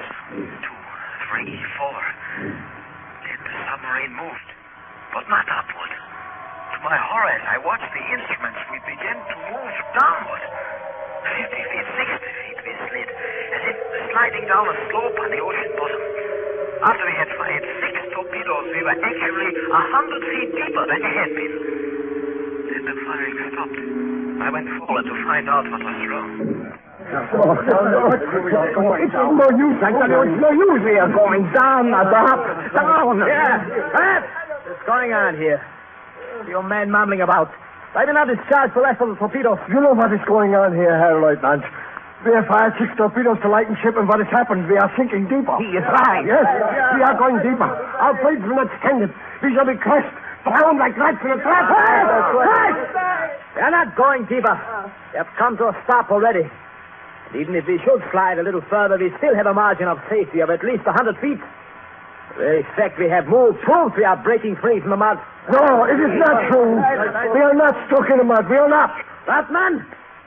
No more of that. No more of that. Why should I? Be quiet. We all know we are not at any much. We all know our tanks are empty, and we should have been on the surface long ago. We all know why our propellers will not turn, and we all know why we cannot rise through. Because we are being held down. We are being held down by 1,000 dead men who are crawling all over us, scratching in our plates, trying to get in. They have come from all over the 7 seas just to hold us down, just to see we do not get away. Listen to them. Listen. You can hear them now. Listen. What nonsense. Fartman, come to your senses. It's only our planes groaning under pressure. That is not true. You know better. We all know better. Who dragged us down here to the bottom? Whose hands are keeping our propellers from turning? Whose bodies jammed our diving planes? Whose weight is keeping us on the bottom? The death. Fartman, I order you to be quiet. It is too late for orders. There is only one way we can escape. That is to give the ones outside the man they want. They want our passenger, the one who calls himself Herr Schmidt. We all know who he is, and so do they. And they have come to get him. Fartman, you are under arrest. Listen, all of you. Let us get this Herr Schmidt with his funny mustache. Put him in a torpedo tube and send him out to the deck, outside. Let them have him. Then they will let us go free. It is our only hope.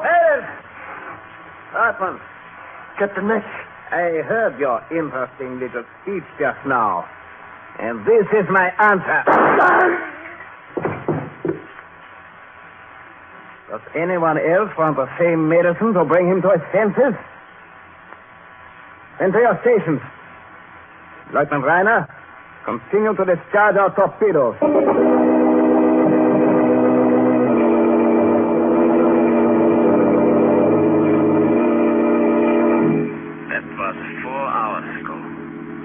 Discharged all our torpedoes, and we are still on the bottom. Every few minutes we slip a little closer to the 1,000-foot chasm in the seabed. Very soon, inevitably, we will slip over the edge right into it.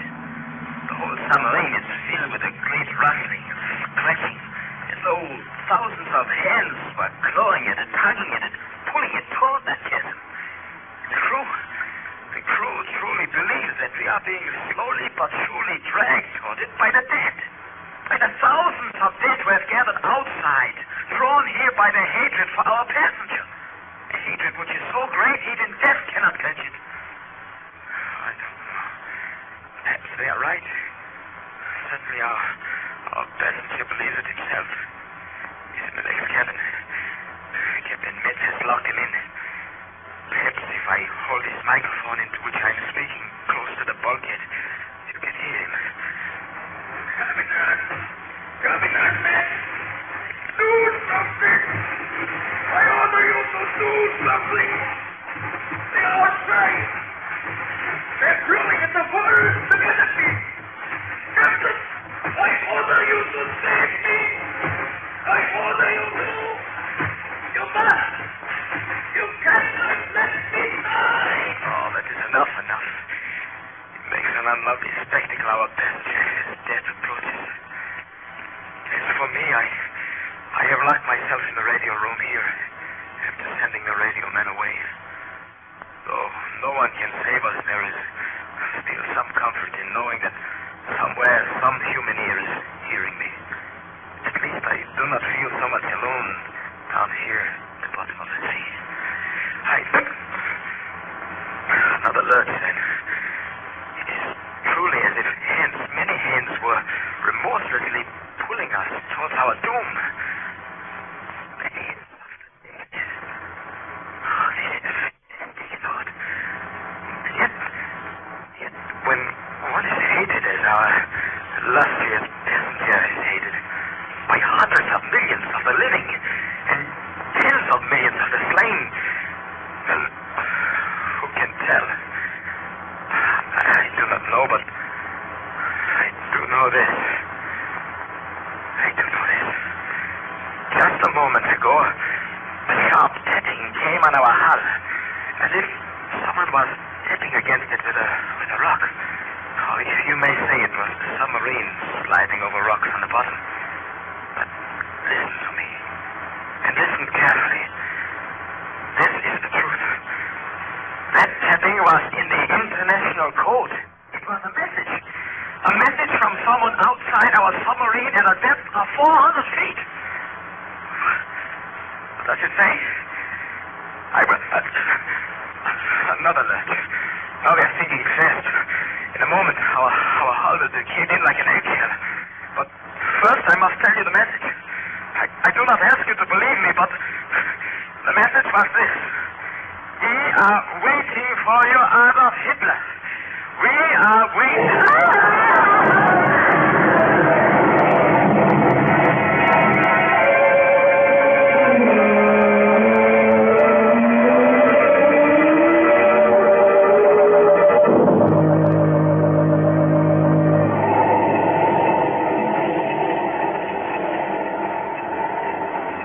This is the mysterious traveler again.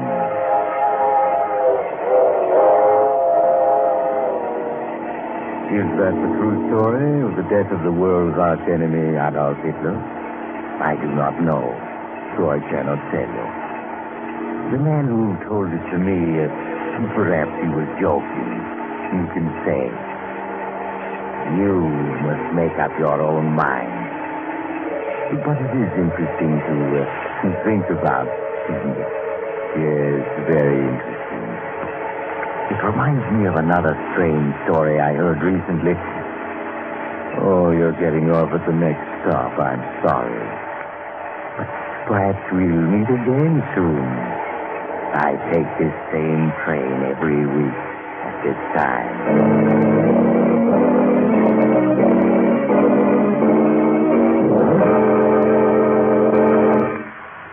You have just heard Chapter 66 of The Mysterious Traveler, a series of dramas of the strange and terrifying. In tonight's story, Death Comes for Adolf Hitler. Tony Barrett played Lieutenant Reiner, Philip Clark played Captain Metz, and Lon Clark played Adolf Hitler. The Mysterious Traveler is written by Bob Arthur and David Cogan, and original music is played by Henry Silburn. The entire production is under the direction of Jock McGregor.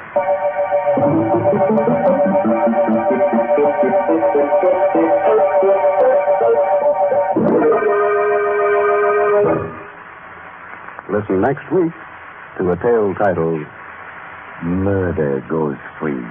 Another tale of the mysterious traveler.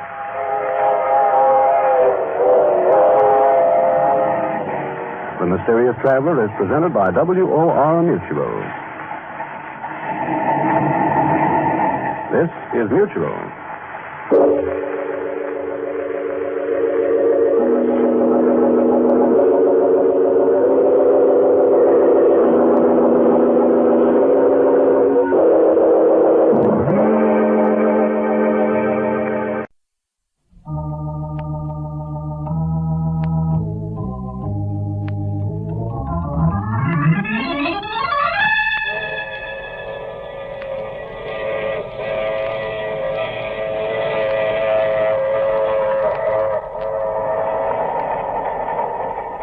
The Mutual Broadcasting System presents The Mysterious Traveler, written, produced, and directed by Robert A. Arthur and David Cogan, and starring tonight two of radio's outstanding personalities, Frank Reddick and Jan Miner, in an original play titled Death Has a Cold Breath. This is the Mysterious Traveler, inviting you to join me on another journey into the realm of the strange and the terrifying. I hope you will enjoy the trip, that it will thrill you a little and chill you a little, as we discover that death has a cold breath.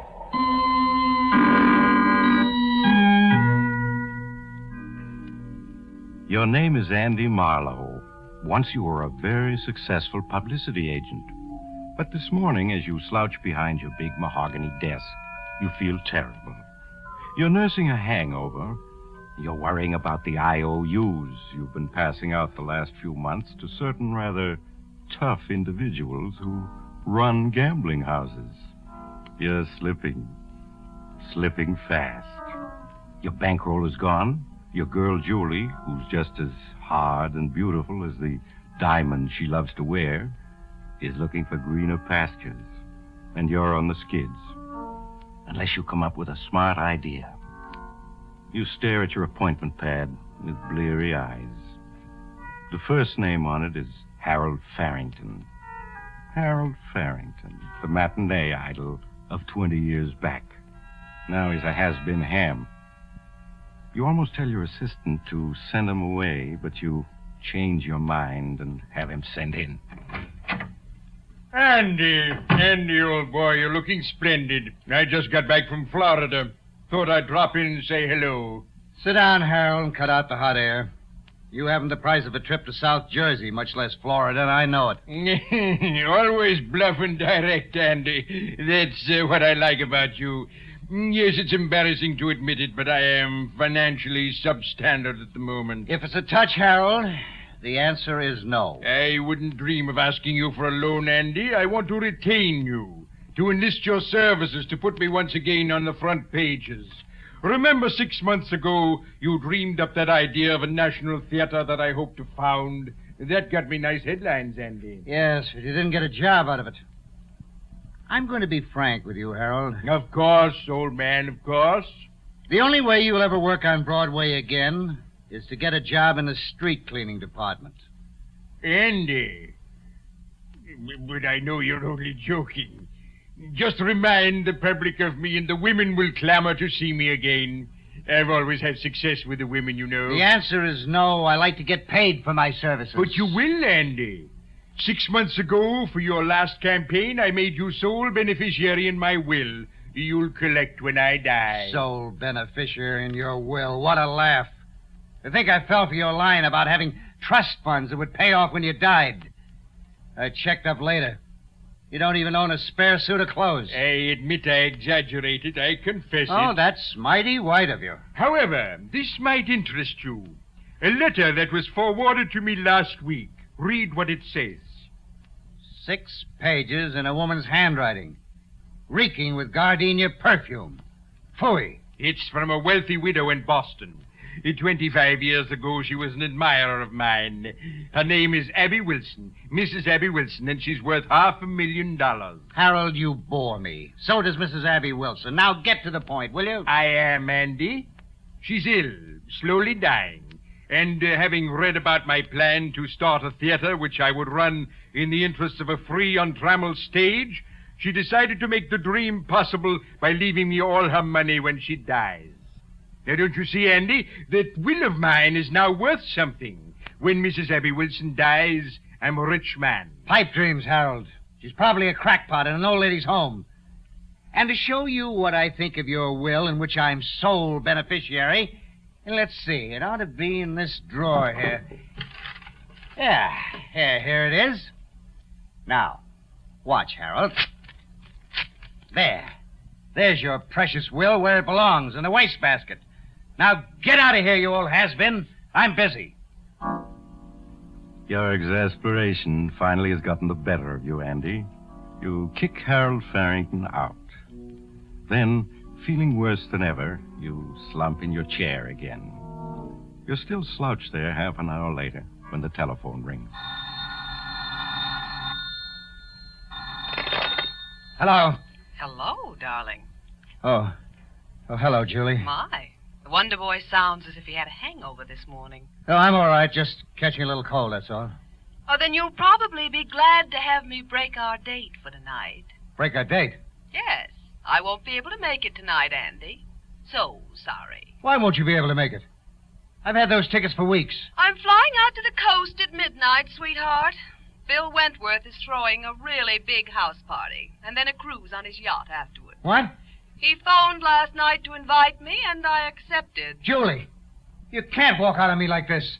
Just because Wentworth has money. And you have charm, Andy. But the charm's been wearing a little thin lately. And so has your bankroll. So goodbye, darling. See you around. Julie, wait. Oh, hard-boiled little gold diggers. I'll get another bankroll somehow. And she'll come running back. I know Julie. For a moment, Andy, you daydream about being rich again. But you're rudely interrupted by the sound of an argument outside and your office door opens. Hello, Marlowe. Your office boy didn't want to let me in, but I persuaded him I had business with you. Oh, hello, Rocky. I'm glad you dropped in. Yeah. I've been planning to get in touch with you. I've got a big deal in the fire. Huh? Yeah, gonna get a big fee out of it. Oh, I hope you do, Andy, for your sake. So, Rocky, I just wanted to ask you if you could just wait a few days on those IOUs. I'll really be flush. Well, nobody ever said Rocky Smith wasn't a reasonable man. What's your idea of a few days? Well, naturally, I don't get my fee until my client begins to see himself in the headlines, so...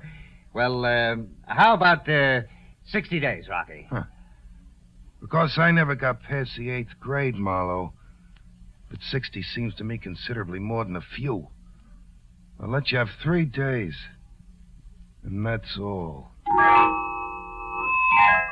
When he's gone, you hastily pour yourself a drink, Andy. Just then your telephone rings. You let it ring. What can it be but more bad news? Finally, the ringing gets on your nerves. You answer it. Hello? Hello, is this Mr. Andrew Marlowe? Yes, this is Marlowe speaking. Well, my name is Phelps, Mr. Marlowe. I'm calling from Boston. Yes, Mr. Phelps. Well, Mr. Marlowe, I'm very anxious to contact Mr. Harold Farrington. I believe he's a client of yours. Well, you could call it that. Yeah, he was here. Left about half an hour ago. Oh, well, can you possibly locate him for me, Mr. Marlowe? It's rather important. You see, I represent the estate of the late Mrs. Abby Wilson. I'm anxious... Wait a minute. Did you say the estate of the late Mrs. Abby Wilson? Oh, yes, Mr. Marlowe. Mrs. Wilson died day before yesterday. And it appears that her new will leaves everything she owns to Mr. Farrington. I believe she was once an admirer of his. Oh, yes. I know all about that, Mr. Phelps. I'll tell you, I'll locate Harold for you. You just leave it to me. Well, I'd certainly appreciate it, Mr. Marlowe. I'd like him here for the probating of the will. Of course, as soon as the news gets out... He goes on talking, but you're not listening, Andy. Your mind is working like lightning now. So that crazy story of Harold's about a rich widow leaving him everything was true. Like a fool, you tore up Harold's will, making you his heir. There must be some way to save the situation. Then it comes to you. He has The to whole be present in plan order is to one collect his brilliant inheritance. inspiration. So, Mr. You Marlowe, interrupt I the want lawyer, to sir. stress... Oh, that Mr. Phelps, excuse me, please, but... Yes, Mr. Marlowe? If you let me handle all the publicity, I can keep it dignified and still make it a valuable asset to Mr. Farrington's plan. Well, yes, I can understand that. Now, if you'll see to it that nobody else hears about this until you and me and Mr. Farrington can get together... Why, I think that can be managed, Mr. Marlowe. Good, good. Then I'm going to hang up now and find Farrington. And when I do, I'll phone you. So, goodbye for now, Mr. Phelps. You hang up and snatch that torn-up will from the wastebasket. Carefully, you paste the torn will together with Scotch tape. Then you set out to find Harold Farrington. You try his rooming house first. No, Mr. Farrington ain't in. I don't know where he is, and I don't care. Unless he comes back with the $35,000 rent he owes me. You might try Tim O'Sullivan's saloon round the corner. That's where he usually hangs out. You hurry to the corner saloon, but the actor's not there. Desperately perspiring in your anxiety, you try all the other local saloons. At last you find him. In a corner table in the cheapest bar of them all. You can see he's almost pie-eyed. Well, this is my good old friend Andy. Have a drink. It's not good liquor, but it's cheap. That's his great recommendation. It's cheap. Yes, I'm sorry, Harold. I can't drink now. I've hunted you up to apologize. I was only joking this morning. I am going to put on a campaign for you.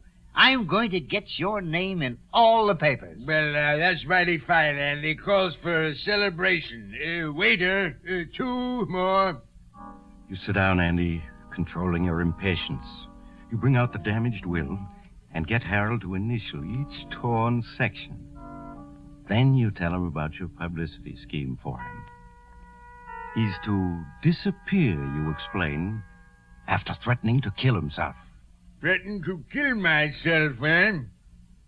To die, to sleep, perchance to dream. Aye, and there's the rub. For in that sleep of death, what dreams may come when we have shuffled off this mortal coil must give us pause. Shakespeare, Andy. All right, sounds like a good scheme. I'll cooperate. Your plan is working, Andy. Working beautifully. You get Harold Farrington into the phone booth. You phone Ross of the Daily Ledger, and Farrington talks to him. Hello, Ross. This is Harold Farrington. Just wanted to tell you I'm going to play a big role soon in the tragedy of man. I'm going to play the corpse. What am I talking about? I'm just trying to tell you, old boy, the time has come to ring down the curtain. Going to end the little drama of Harold Farrington. Hello. Andy, how do you like that? He said I was drunk, and he hung up. Yes, your scheme is working beautifully. You have Harold Farrington phone all the critics and tell them he's going to kill himself. But then Farrington collapses. Desperately, you realize you have to have help. You telephone Julie. You persuade her to bring her car and meet you. You show her the will. Tell her about Mrs. Abby Wilson. Surely, Julie, you understand. If this will is legal, I'll come at $500,000 soon. I understand that, darling. But just how are you going to collect? I mean, suppose dear Harold decides to stay alive and then changes his will. He won't. I mean, how long can he live drinking as he does? He's on his last legs. You mean you'll keep him supplied with free liquor until he obligingly drinks himself to death, Andy, dear? Yes, something like that. I haven't time to tell you the details now, but somebody has to get Harold to my cabin up in the woods and keep him hidden there. That's your job, Julie. Get him there, keep him there, and don't let anybody know he is there. Darling, for both our sakes, say you'll do it. Well, it means missing Bill Wentworth's party, but all right, I'll do it. Only, Andy, darling, this scheme of yours had better pay off. So that's taken care of. Julie starts off for your secluded cabin in the mountains with Harold Farrington. You promise to join her the following night. The next morning, you get busy on the phone, ostensibly trying to trace Farrington.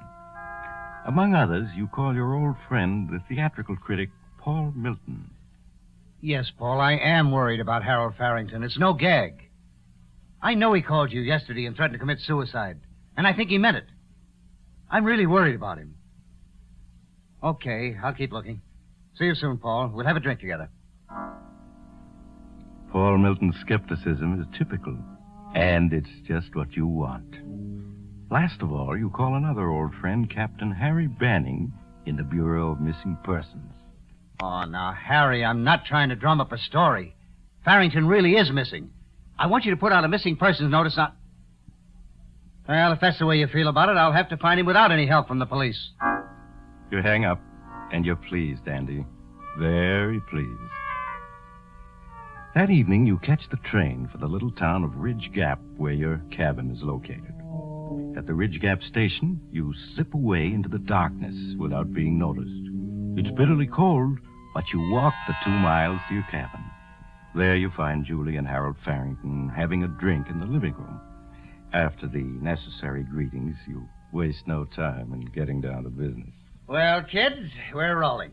The editors are beginning to believe in your suicide, Harold. Andy, I'm not so sure that the suicide is a good publicity angle. The more I think about it... Of course it's a good angle. Isn't it, Julie? Why, of course it is, Harold. Why, it'll get the critics to writing long, appreciative articles about you. The kinds of thing the producers all notice. Well, maybe, but I still think... Harold, you hired me to do the thinking. Now, listen. You write me a long letter of farewell. Understand? A letter of farewell. Well, I could do that with the quotations from my great plays, Macbeth, Hamlet. That's it, Harold? Yes. I'll take the letter back to New York with me. I'll call all the critics. I'll get a couple of them to rush up here with me. Now, just before we get here, you take 1 sleeping tablet. Then pretend to be unable to wake until we've worked over you for at least half an hour. You got it? Yes, of course. I could do that. And look absolutely on the level. Tomorrow evening, your name will be headlines from coast to coast. Well, if you're sure, Andy. I'm positive. Now, sit down at my desk and start writing that suicide note. And be sure to apologize to me for using my cabin. You understand, Harold? You leave Harold Farrington busy writing the suicide letter. You take Julie into the next room to tell her the rest of your plan. And as soon as he finishes that letter, Harold's going to die. You understand that, don't you, Julie? Die? Andy, you didn't say anything about that when you sent me up here with him. I'm not going to have anything to do with murder. Harold will drink himself to death in another 6 months. What difference does it make if he goes now? It means $500,000 to us, me and you. It's perfectly safe. By now, half New York knows Harold was threatening to kill himself. You go on talking, persuading you'll be her. rich. And when you want to be, you can be very, very persuasive. Maybe a few hours. At last, Julie gives in to your scheme. All right, Andy. I'll do it. But let's get it over with quickly. You go back into the living room. Harold has finished writing his farewell to you and the world, and he's reading it aloud with great self-appreciation. Out, brief candle. Life's but a walking shadow, a poor player that struts and frets his hour upon the stage, and then is heard no more. Oh, there you are, Andy. Listen, I think this is rather good. He begins at the beginning and reads the whole letter to you. It's what you want, exactly. As he reads, you busy yourself fixing him a drink. And into the drink, you pour the contents of a small bottle. Harold Farrington finishes his letter and waits for your applause. That's splendid, Harold. Simply terrific. It nearly made me cry, just listening to it. I think without undue modesty, one could say it's good theater. Oh, is that a drink for me, Andy? Well, it isn't for anybody else, Harold. Thank you. I've earned this drink. Well, bottoms up. He drinks, and in 5 minutes, it's all over. For one last instant, he stares at you accusingly, then his eyes close, and he falls forward on the desk. He's dead. Perfect, Julie. Couldn't have worked out better. Oh, now what, Andy? Back to New York and come find him tomorrow or the next day? No. It's all going to be settled tonight. Tonight? Yes. There's a very special reason why. I owe some money. But tomorrow I've got to be able to prove I can pay it from the inheritance. Now, we're going to drive to Ridge Gap, have dinner, and pretend we're on our way up here from New York. Then we arrive here, find Harold dead, and phone the sheriff. That's all there is to it. Andy, now wait a minute. What is it? What time is Harold supposed to have died? Well, sometime last night when I was in New York. That's impossible. His body, it'll still be warm when the sheriff gets here. The sheriff will know that Harold must have died this evening. Yeah, that's right. I forgot that. I can't wait till tomorrow. Just can't. I got it. What? It's cold out. Only about 15 above zero. Yeah. We put Harold out on the terrace, chair and all, for half an hour. By then he'll be cold, plenty cold. It'll seem as if he died hours ago. Swiftly, you and Julie lift the chair in which Harold Farrington sits. You carry it out on the terrace in the bitterly cold wind. There you leave Harold to cool a bit. Back in the house, you set everything straight, remove all evidence of Julie's having been there. You wait half an hour, 45 minutes. Then you carry Harold back in, chair and all, and pose him properly in front of the desk where his touching suicide note waits. The picture is perfect. Cold enough now. Feel his forehead. He's like ice. Yeah. That's because he died last night, my dear. Now let's go. Have dinner at the village, make sure we're seen, then come up here and discover Harold. Your program goes off without a hitch, Andy. In the village of Ridge Gap, you make sure witnesses see you eating. You tell the waitress you're just on your way to the cabin. Then you drive up and find poor Harold's body. In half an hour, the sheriff is there with the coroner. The sheriff looks around, listens to your story, reads the letter Harold so obligingly wrote, and nods. Yep.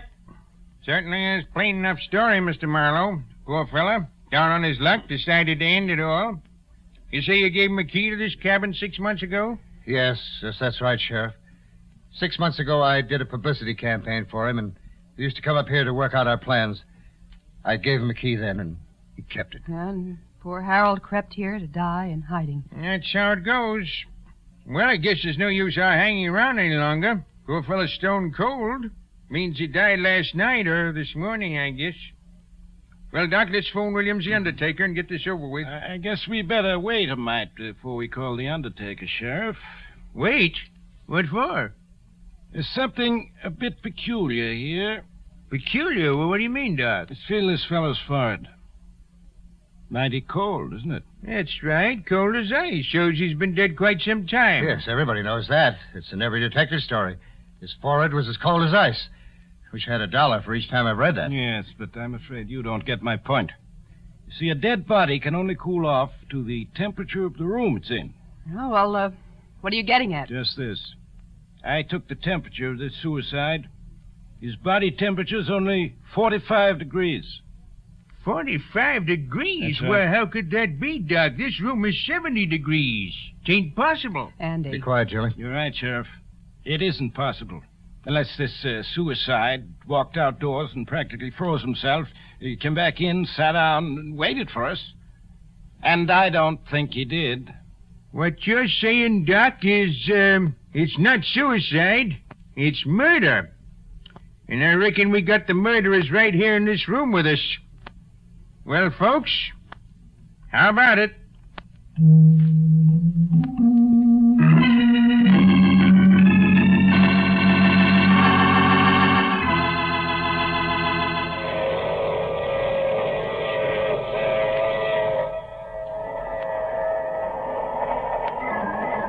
This is the mysterious traveler again.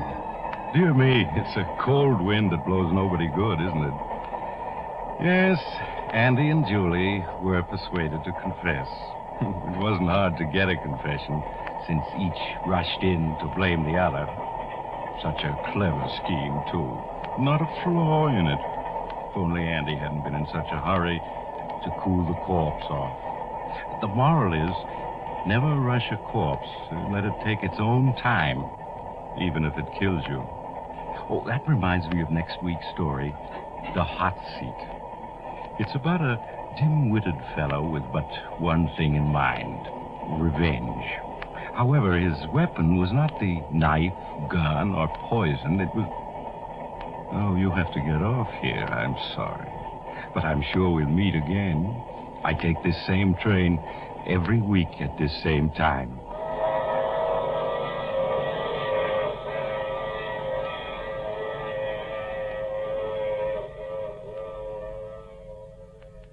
You have just heard The Mysterious Traveler, a series of dramas of the strange and terrifying. The role of the mysterious traveler is played by Maurice Tarplin. This is Jack Farron speaking. This is the Mutual Broadcasting System.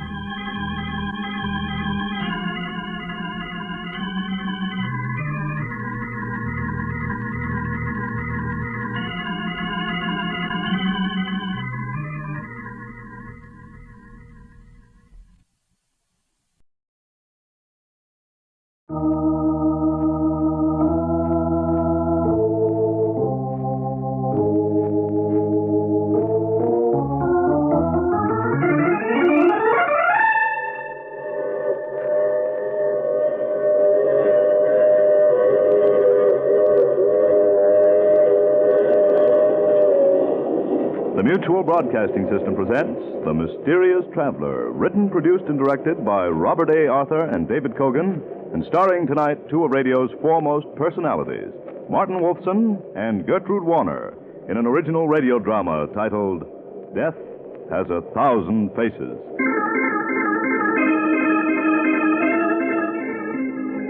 This is the Mysterious Traveler, inviting you to join me on another journey into the realm of the strange and the terrifying. I hope you will enjoy the trip, and it will thrill you a little and chill you a little. So settle back, get a good grip on your nerves, and be comfortable, if you can, as you hear the story I call Death Has 1,000 Faces.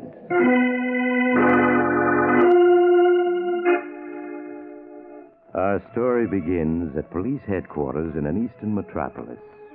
In a small, shabbily furnished office, Horace Riker, a patrol officer for the State Prison Commission, is seated at his desk, which is completely covered with gift packages. As Horace, a small, mild-mannered man in his late 40s, starts to open some of the gifts, there's a knock at his door. Come in. Oh, hello, Captain. Hello, Horace. Well, I see none of the boys forgot you. 25 years with the State Prison Commission. That's a long time. Yes, I never knew I had so many friends. Why, look at all these gifts. There must be at least 20. Well, here's another one, Horace. This is for me and the other boys in the homicide squad. Oh, I don't know how to thank you and the others, Captain. You've all been so kind. Ah, nonsense, Horace. You know how we all feel about you. I'm really a very lucky man, Captain. I have a job I like, fine friends, and a wonderful wife. Ah, so you and Millie are hitting it off okay, huh? Of course. I told you it would work out all right, even if I am 20 years older than Millie. Well, I'm glad to hear I was wrong. Here, let me help you open your gifts. Well, thanks, Captain. Well, looks as though half these gifts are boxes of cigars. I'm afraid you'll have to take up smoking, Horace. Guess you're right. Well, this one doesn't seem to be cigars. Sounds like a clock. Clock? Yes, I can hear ticking inside. Doesn't seem to be a card with it. Well, I'll unwrap it. The card is probably inside. Wait just a minute. Let me see that package. Why, of course. Here. Oh, there's a ticking inside, all right. Cheap wrapping paper, no store label, return address. Why should anyone send you a wound-up clock? Well, maybe they just wound it up to make sure it works. I don't like the looks of this. What do you mean? Mac, this is Captain Ross calling from Riker's office. Get the bomb disposal squad over here on the double. It's an emergency.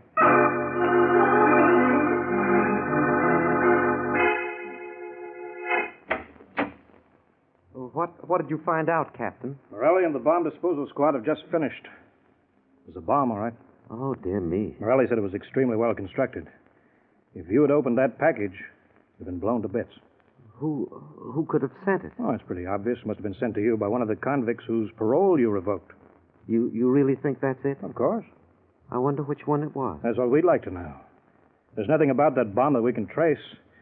Well, you'll have to be doubly careful from now on. Doubly careful? Yes, this con may make another attempt on your life. I'm assigning one of my men to you for protection. But I don't need protection, and Think how frightened Millie would be if she found out. Now, don't you worry. She won't find out. I'll see to that. Well, if you think it's best. Just leave everything to me, Horace. Now, you better run along home.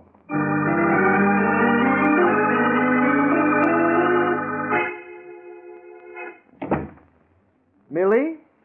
Millie, where are you? Oh, here I am. Stop yelling. Look, Millie, at all the gifts I got from the men at the office. Isn't that a new dress you're wearing, darling? Yes, I bought it this afternoon. How do you like it? Oh, it's beautiful. You look wonderful in it, Millie. How much did it cost? $80. $80? Yes. It was marked down from $100. I just couldn't resist it. But, Millie, you bought 2 new dresses just last week. Well, you can't expect me to go around in rags.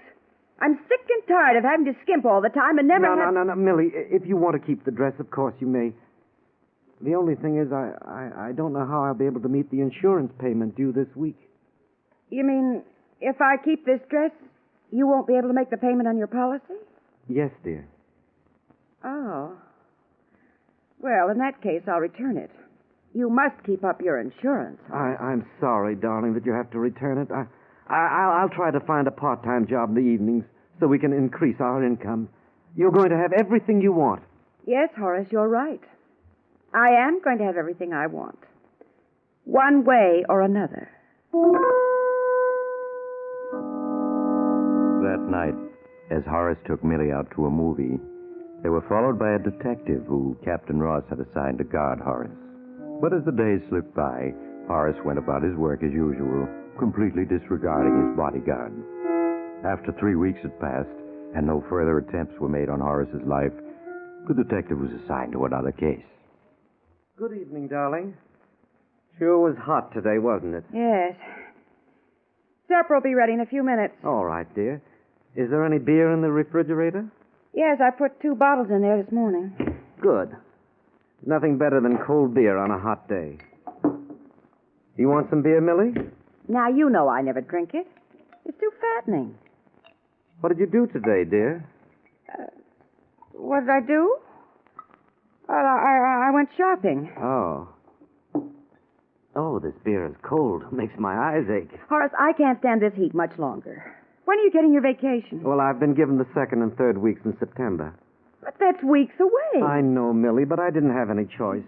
I'm sorry that we... Oh. What's wrong? My heart. It hurts. That's what comes from drinking beer when you're overheated. Oh, it feels worse. Oh, nonsense. You'll be all right in a minute. Millie, help me. Get a doctor. I can't breathe. Horace, are you sure you need a doctor? Yes. Hurry, Millie. Hurry.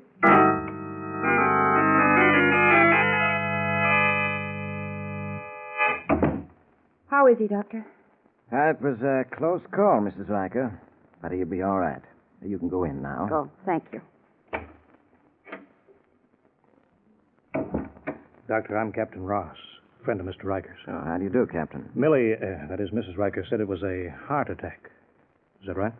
Yes, Captain, it was a heart attack. Brought on by poison. Poison? Yes. Do you have any idea how it happened? Yes. Strychnine in the beer. Fortunately for Riker, he only took a sip of the beer. Had he taken any more, he'd be dead. This is a matter for your department, Captain. Yeah, so it seems. I'll turn in a report to you. Thank you, Doctor. That's quite all right. Well, I've got to leave now. I've got another patient to see. Good night. Good night, Doctor. Strychnine. Has the doctor left? Yes. How's Horace? Oh, he's asleep now. That beer that Horace drank, when did you get it? Oh, it was delivered yesterday from the grocery. Did the delivery boy give it to you directly? Why, no. He left it on the rear porch. I was out all day. I see. What are you getting at? Horace's heart attack was caused by poison. Poison in the bottle of beer.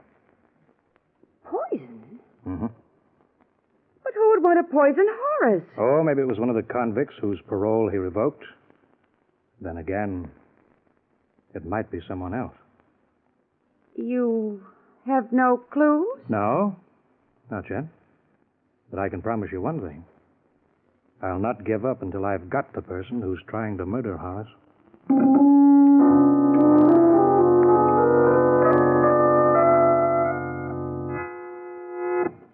Horace, how are you? I'm feeling fine, Captain.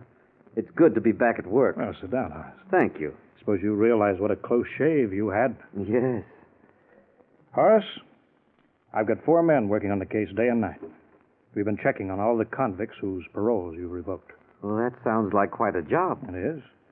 Naturally, we've been checking other angles as well. Other angles? Yes. You understand, of course, it's my duty to investigate every aspect of the case. Certainly, Captain. There's nothing personal in what I'm doing. It all comes under routine investigation. Yes, of course. But what I'm trying to say, Horace, is I've had one of my men check up on your wife. On Millie? That's right. But that's ridiculous. Utterly ridiculous. You have no right to... It isn't ridiculous. We've uncovered some very interesting facts about your wife. What? These are the facts. First, your wife worked in an aviation instrument factory during the war.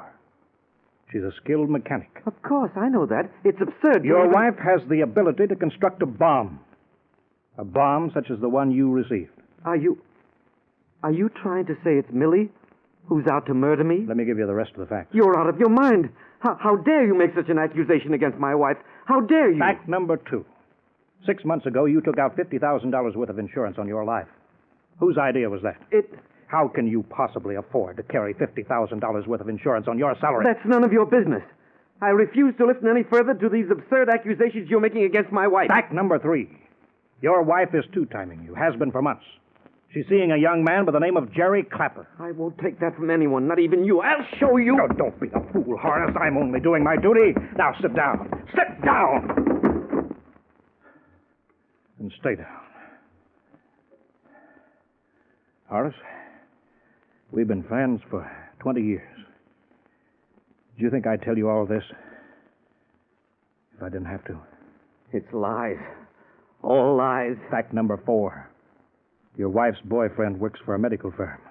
He has easy access to poisons, including strychnine. Nothing you're saying is true. Nothing. If you were honest, you'd admit that you don't like Millie. You never have.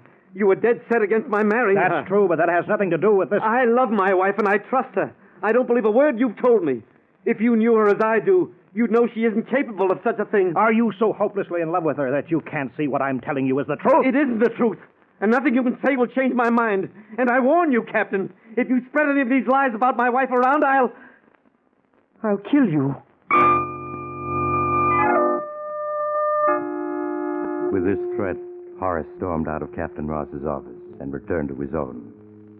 In the days that followed, he avoided Ross, which was soon noticed by his fellow workers. Horace told Millie nothing of the accusations that Ross had made.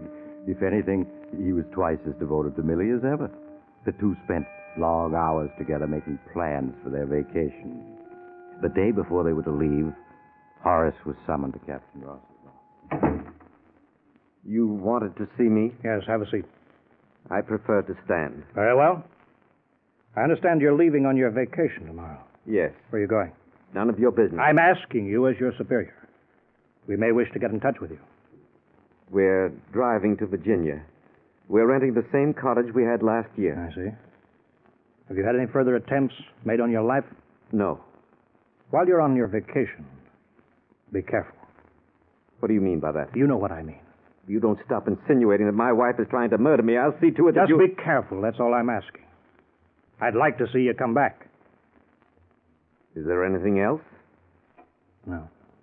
Thank you.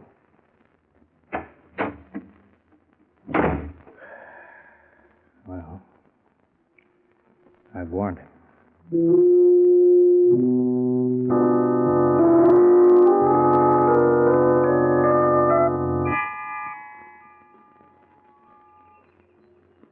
This is a life lying peacefully in a hammock far away from everything and everyone. Enjoying yourself, Millie? Yes, Horace. Just like our honeymoon, isn't it? Yes. And we've done all the same things. We've gone fishing, swimming, boating, and we've tramped all over the countryside. It's been wonderful. You know, the only thing we haven't done that we did last year is visit the gigantic caverns. Yes, that's right. I'd forgotten about that. We did visit the gigantic caverns last year, didn't we? Yes, Horace. Why don't we spend tomorrow exploring the caverns? Do you remember that wonderful waterfall and pool? Yes, it'll be a lot of fun. Do you remember the way we almost got lost in the caverns last year? Oh, if you get lost in there, you can wander days without finding your way out. Well, this time I'm going to be very careful. Yes, Horace. We've got too much to live for to let anything happen to us.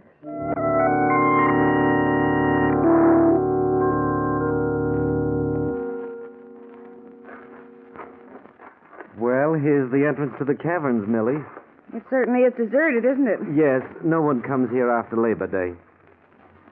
Now, wait till I tie the end of this string to this tree. How long is that ball of string?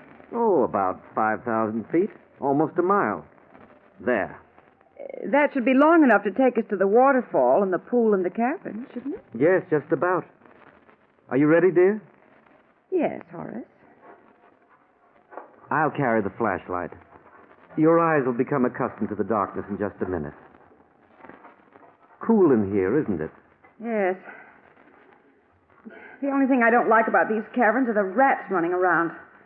And the bats. Oh, they won't bother you. Do you want me to unwind the ball of string for you? No, Millie, I can manage nicely. This place is fascinating. I'm certainly glad you suggested this little trip there.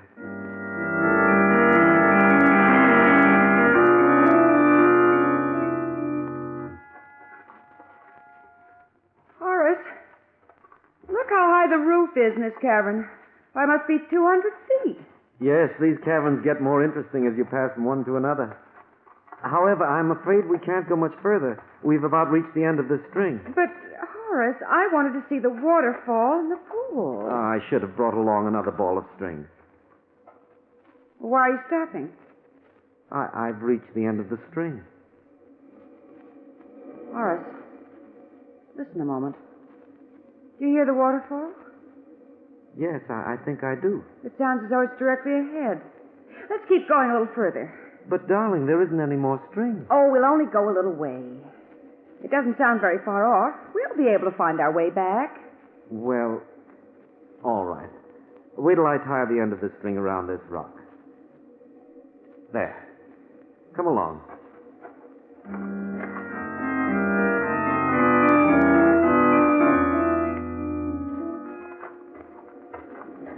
Well, we've come quite a way, but here it is. Yes. Shine your flashlight down on the pool, Horace. All right. It must be quite deep. Yes. What are you thinking of, darling? If a person fell into the pool, there'd be no way to get out. The walls of the pool are sheer rock. There'd be no way of climbing up them. Yes, that's right. What makes you think of it, darling? I don't know. Standing here or looking down at the pool, it just comes to mind. It couldn't be that perhaps you want to get rid of me. Oh, Horace, how can you say such a thing? It could be, couldn't it? After all, I'm 20 years older than you. I'm not good looking, and I haven't any money. Oh, don't talk like that. Why not? It's true, isn't it? My friend Captain Ross thinks it's you who's made the 2 attempts on my life. I? Yes. Ross said that you could have constructed the bomb that was sent to me and have poisoned the beer I drank. How dare he say such a thing? He claims you're after my insurance. And, of course, he mentioned the man you've been seeing, Jerry Clapper. He told you about Jerry? Yes. Horace, you don't believe that I sent you that bomb or poisoned the beer, do you? No, Millie. I know you didn't. Oh, it's good of you not to think so. You may want me dead, Millie, but I know it wasn't you who made the attempts on my life. How can you be so sure? It's very simple, Millie.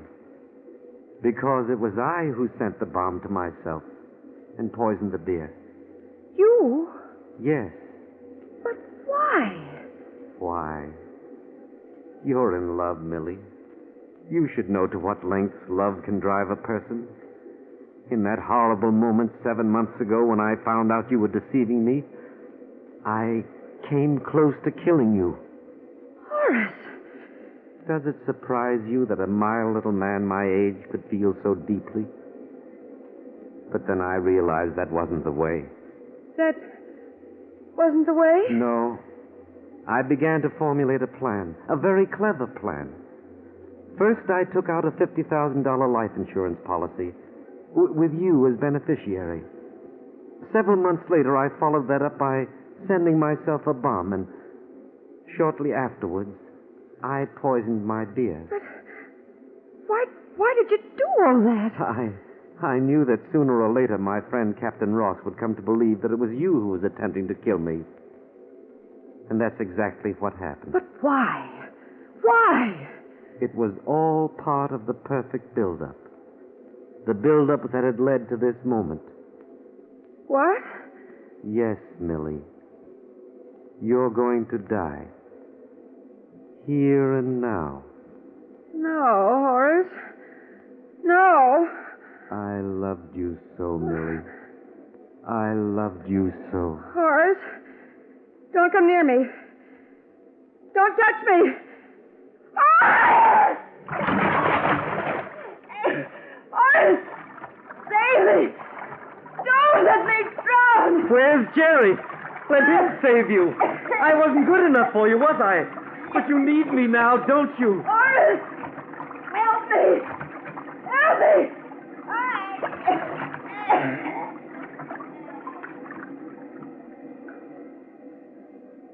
Millie? She's gone. I better get out of here. As soon as I get back to the cottage, I'll call the sheriff and tell him my story. He'll believe it, particularly after he talks to Captain Ross. There won't be any trouble. After all, I'm just a mild little man in his late 40s. I'm not the type who can love deeply or hate deeply. Well, at least she found out before she died. Now, let's see. Here are 3 paths. Which one is it that will lead me to the string? It's the one on the left. Yes, that must be it. It's about a half-mile from here to where the string ran out. Then I follow the string for a mile, and I'll be at the entrance.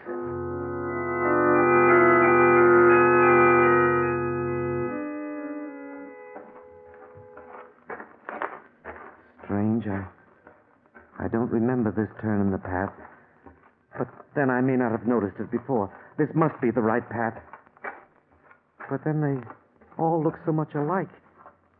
These caverns are just a maze of passageways. Maybe I took the wrong path.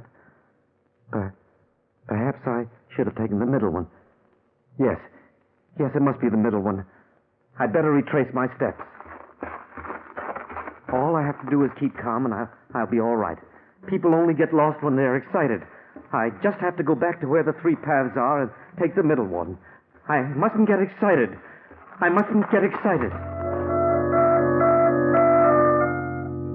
Horace Riker ignored the rapid beating of his heart and attempted to remain calm. But as he made his way along, he was constantly confronted with diverging and crisscrossing passages, all of which looked unfamiliar. After wandering for an hour, his flashlight burned out and he could no longer go on. Exhausted, he sank down to the ground, completely losing all track of time. Meanwhile, the absence of the Rikers from their cottage went unnoticed. It was only after the 5th day that it was discovered they were missing. The countryside was searched without any success. Captain Ross flew to Virginia to aid in the search. Then someone remembered the gigantic caverns. A week from the day he'd entered the caverns, Horace Riker was found semi-conscious, babbling deliriously. He was rushed to a hospital, but the search for his wife went on.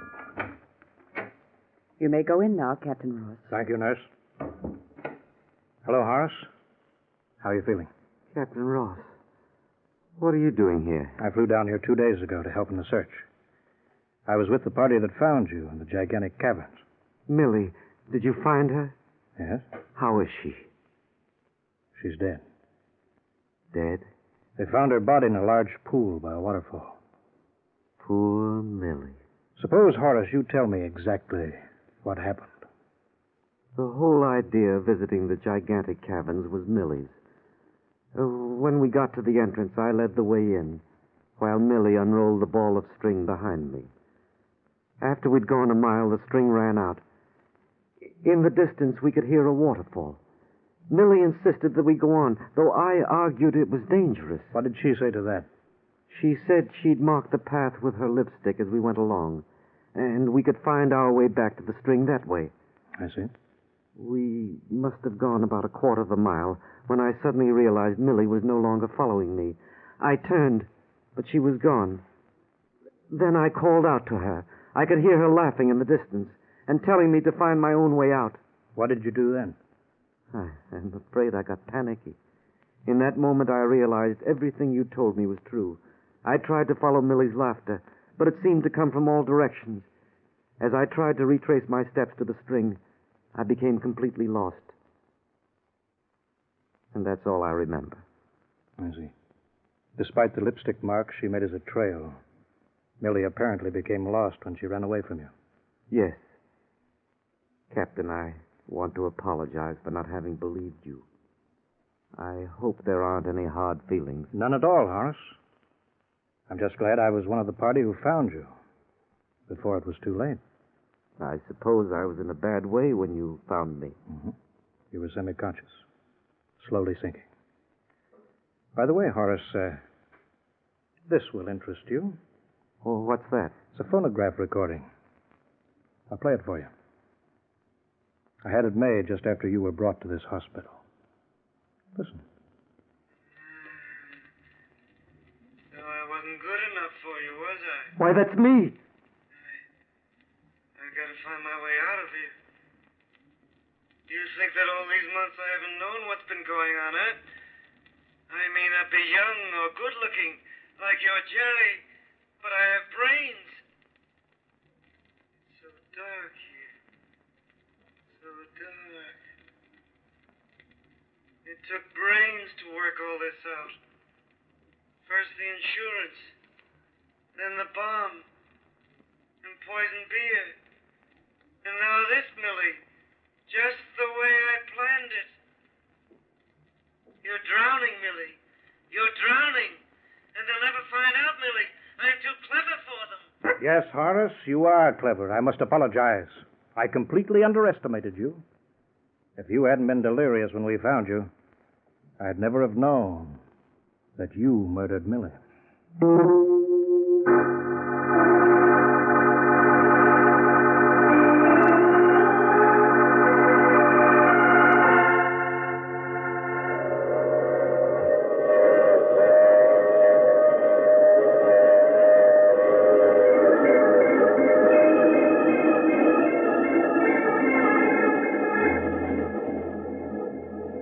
This is the mysterious traveler again.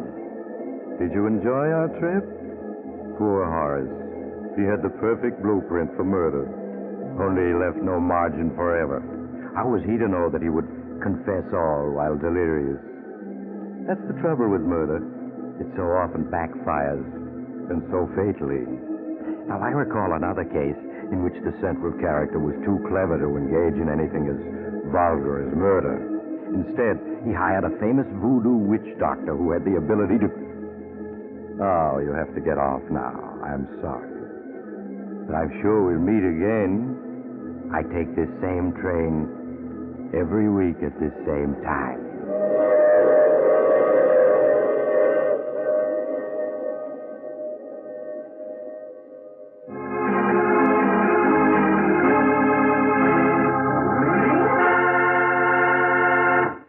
You have just heard The Mysterious Traveler, a series of dramas of the strange and terrifying.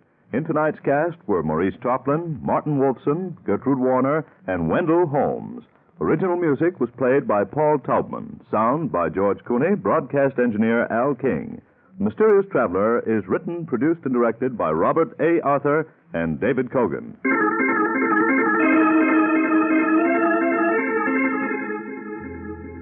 And now here's Maurice Tarplin, The Mysterious Traveler.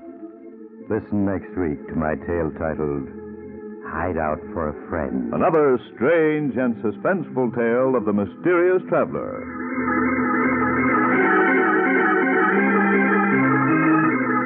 Here's an announcement of interest to listeners of this program. Mysterious Traveler comic books are now available at newsstands everywhere. Carl Caruso speaking. This is the world's largest network, the Mutual Broadcasting System.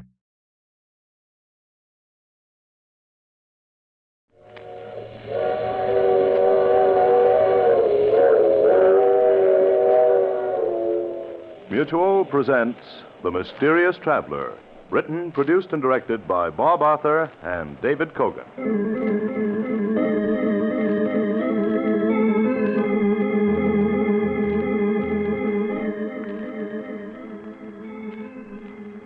This is the Mysterious Traveler, inviting you to join me on another journey into the realm of the strange and terrifying. I hope you will enjoy the trip, that it will thrill you a little and chill you a little.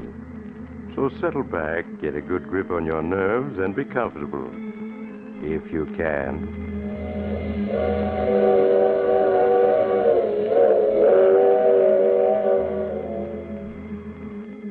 Where are we going?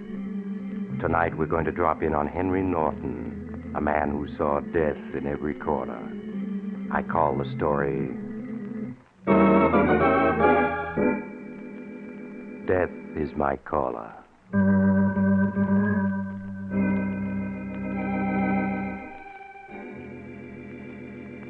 My story begins late one afternoon in the luxurious office of Henry Norton, a stockbroker. Norton, a tall, dapper man in his 40s, is in the midst of signing some letters when he's called on the office communicator by his secretary. Excuse me, Mr. Norton. Yes, Miss Berry. There's a Mr. Blair to see you. Mr. Who? Charles Blair. He says you know him very well. Charlie Blair. Tell him I'm not in. I'm out of town. Tell him anything. I don't want to see him. I don't ever want to see him. He says he knows you're here, insists on talking to you. Get him out of the office. Get some of the boys to help me. If he won't leave, just... Oh, I'm sorry, Mr. Norton. He forced his way in. I'm sorry. I couldn't stop him. Oh, that's quite all right, Miss Perry. I'll see him. Hello, Henry. I thought you'd be delighted to see me. We haven't seen each other for 7 long years. That wasn't nice not to have a chat with your ex-partner, was it? Well, I was awfully busy. I have a lot of work to do. You know how it is. No, I don't. I didn't know you were out already. I thought you had 3 more years to go. I did, but good behavior cut 3 years off my sentence. Well, that's wonderful, Charlie. I'm glad you're out. It must have been a terrible experience. You've changed. It was a little hard to recognize you at first. Perhaps the prison pallor doesn't become me. And my hair has turned completely gray. I don't look so good, do I, Henry? Not like you with a Florida tan. Well, how's Helen? My wife's dead. She's dead? Oh, why, I'm terribly sorry. What'd she die of? She died of heartbreak. Oh, poor Helen. She was always such a sensitive woman. What about your son, Alan? He disappeared after his mother died. I don't know where he is. He never wrote me while I was in jail. Never forgave me for bringing ruin and suffering upon his mother. You see, he was sensitive, too. You've had a pretty hard time of it, haven't you, Charlie? Your sympathy is touching. Well, I hope you'll drop around again sometime when I'm not so busy. I'm not leaving yet, Henry. I've got some important work to finish. If you come around in a week or so, perhaps I'll have a spot for you, something in your line. Don't be so nervous, Henry. I'm not going to kill you. Not yet. Kill me? Why should you want to kill me? I was wondering how long you'd put on this innocent act. All this concern about my welfare, about my wife and son. Why, you slimy rat, if it weren't for you, I'd never have gone to prison. My wife would be alive today, and my son wouldn't be embittered against me. I swear to you, it wasn't my fault. Believe me, Charlie, I had nothing You should have to known that sooner or later I'd be freed. Did you think I was ever going to forget how you framed me? I didn't frame you. It was out of my hands. I couldn't do when a my thing. wife died and my son disappeared, I had no reason to live. Just one thing that kept me alive. A fine and beautiful vengeance I had worked out for you. I thought of you constantly as I tramped the prison yard. I lay awake at night, smoothing out my plans to pay you back for all you've done to me. 7 years. You can think of an awful lot of things. It was all Grayson's fault, I tell you. He's the one to blame. I nourished and built my hate for 7 long years. I cultivated it as I would a garden, so that it isn't a hot, violent anger anymore. Oh, no. It's a cool, efficient hate that works by blueprint. I look at you now as an engineer would at something he must destroy. And you're as good as dead, Henry. No, Charlie. No, I can explain everything. Just give me some I time. could kill you now, but you'd only suffer a few minutes, and then it would be all over. That would never equal the years of torture and suffering that I've gone through. But I won't disappoint you, Henry. I am going to kill you. But not until you've gotten a fair idea what 7 years of suffering means. I tell you, Charlie, it wasn't my fault. Grayson made me do it. He made me water those stocks under your name. So it was Grayson. Poor Grayson went to prison where he got sick and died. He framed himself, didn't he? Come now, Henry, pull yourself together. You ought to be able to concoct a better alibi than that silly one. You were quite a brilliant fellow once. Why, with one swoop, you got rid of 2 partners. And you've thrived during these 7 years while I was away. I hear you're one of the biggest brokers in the city now. Climbed over the backs of half a dozen people. Oh, look, Charles, let's be reasonable. I'll give you an important position in my company. It'll be a good paying job. A job? What for? What do I want money for? I have no family, no one to work for, care for. I have only one thing left in my life. And that, Henry, is to see you go to the next world in the most agonizing way possible. Goodbye, Henry. You can spend the rest of the afternoon most profitably by making out your will.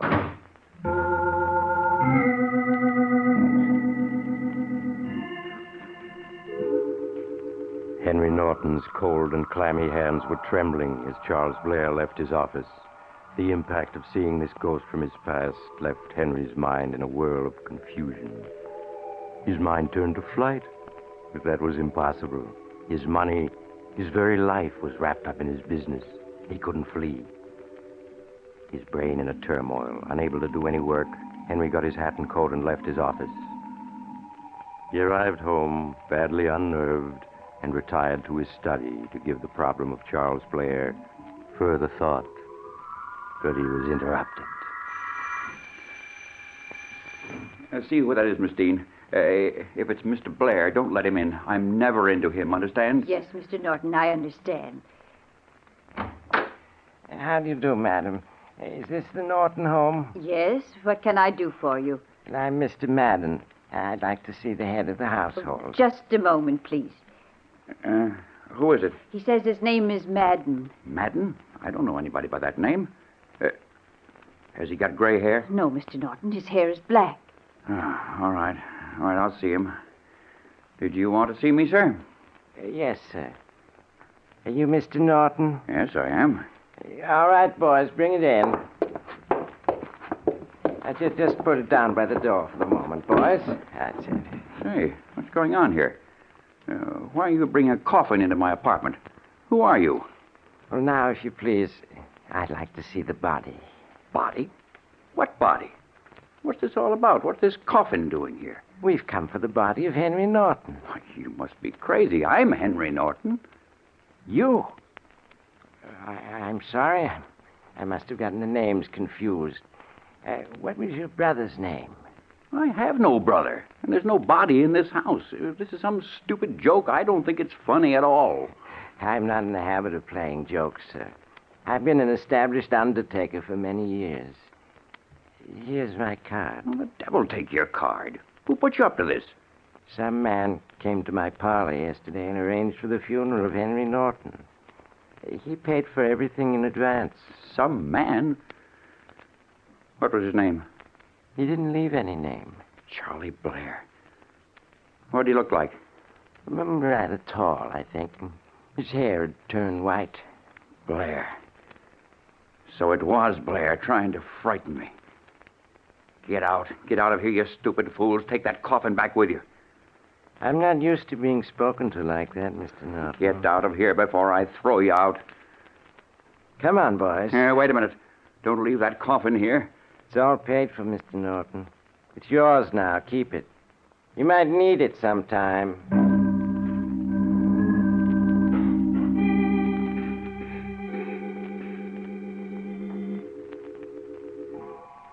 Before Henry could call Madden the undertaker back, he was gone. Henry turned from the door and stared at the new coffin on the floor. It even had a plate on it with his name engraved. Unable to stand the sight of the coffin, Henry fled to his study and locked himself in.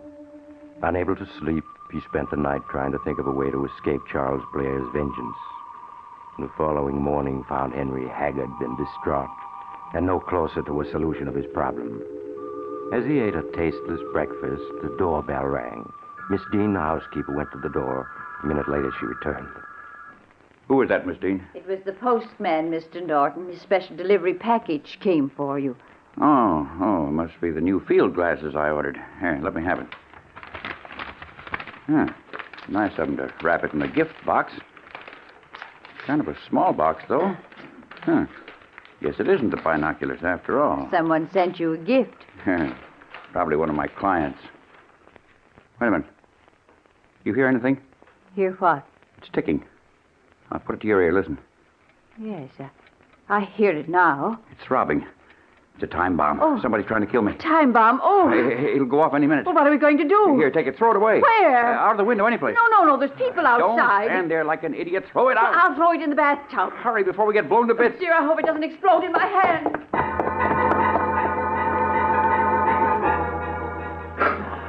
Henry Norton stood frozen with fear as Miss Dean raced with the package to the bathroom. A moment later, he heard the water gushing in the tub. Aware of the danger he was in, he hastily retreated to the library, which was the farthest room in the house from the bathroom. There, he crouched in the corner, feverishly mopping his brow. 10 minutes later, a police car raced up to the house, and the doorbell rang.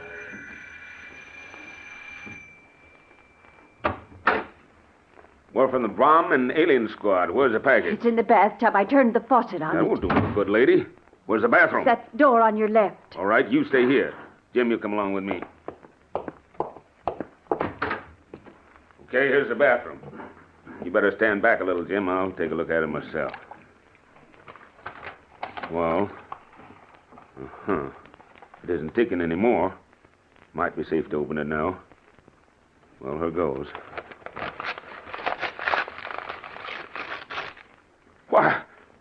Why, it's only an alarm clock. Someone must have wound it up before he sent it out. Now, who'd want to do a fool thing like that?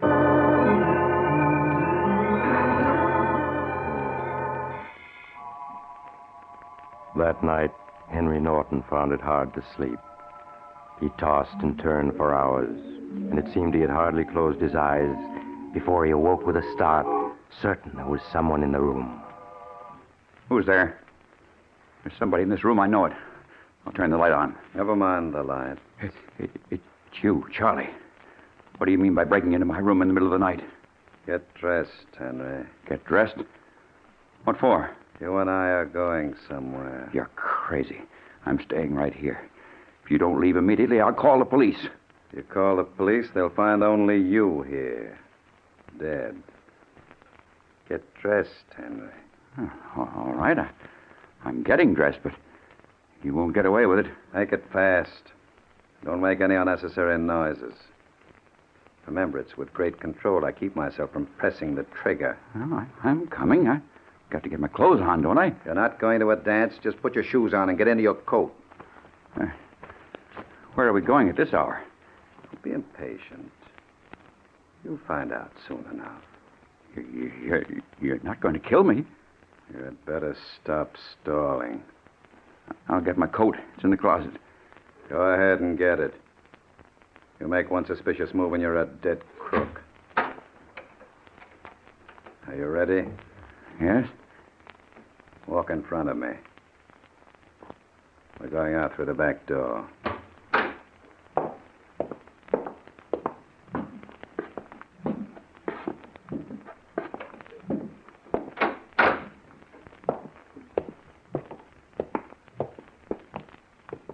into the car. You're going to drive. You want me to drive? That's what I said, and don't plan anything.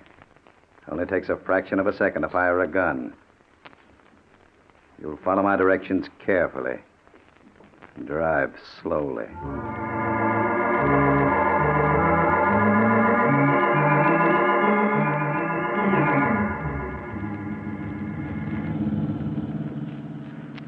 How much further are we going?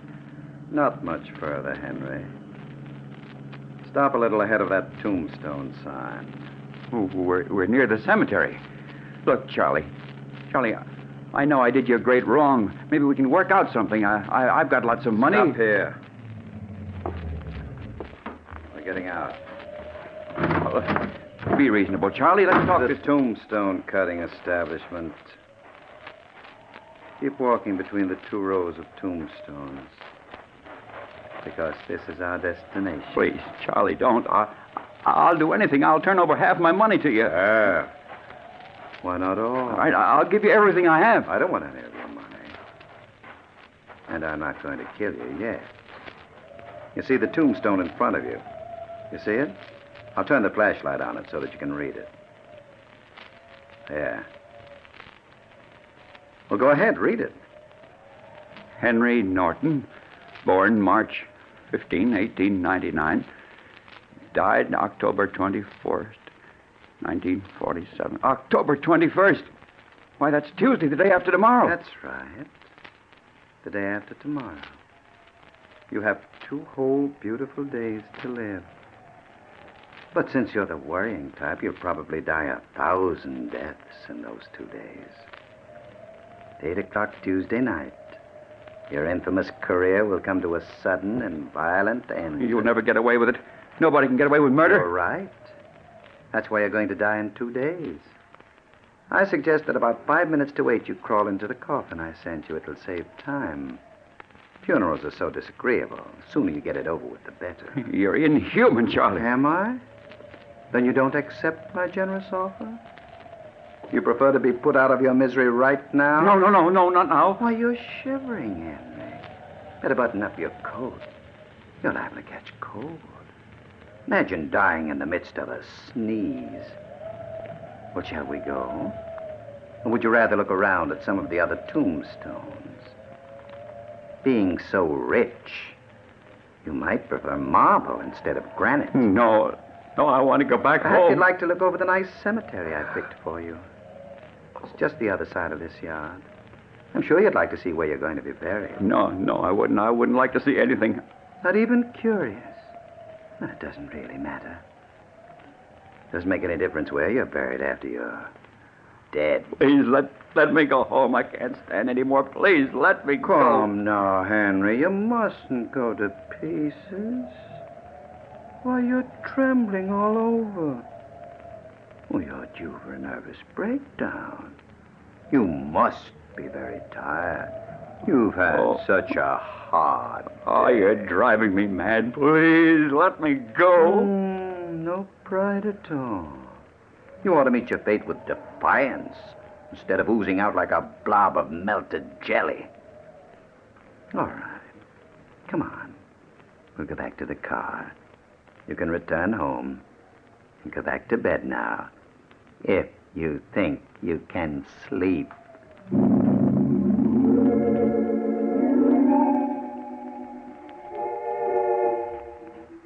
The morning of October 21st arrived, and Henry Norton's nerves were a little calmer. He had been promised a police guard, and detectives were searching the city for Charles Blair. He was reading the morning paper at home when the phone rang. Hello? Hello, Henry. Charlie, it's you. Very much me, Henry. How are you feeling? I'm fine. I forgive you for your joke on me the other night. Joke? I wasn't joking, Henry. In fact, I called now to ask if you would like an elaborate funeral with flowers or just simple services with no one but your intimate friends present. Oh, but how foolish of me. I forgot you have no friends. So my call was useless. But I'll see you tonight at 8 o'clock sharp. Goodbye, Henry. Operator. I must trace that call. Please tell me where it was coming from. Yes, I'll wait. Huh?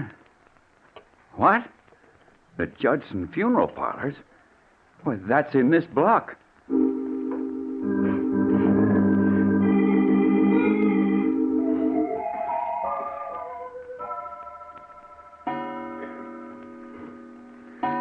O'clock.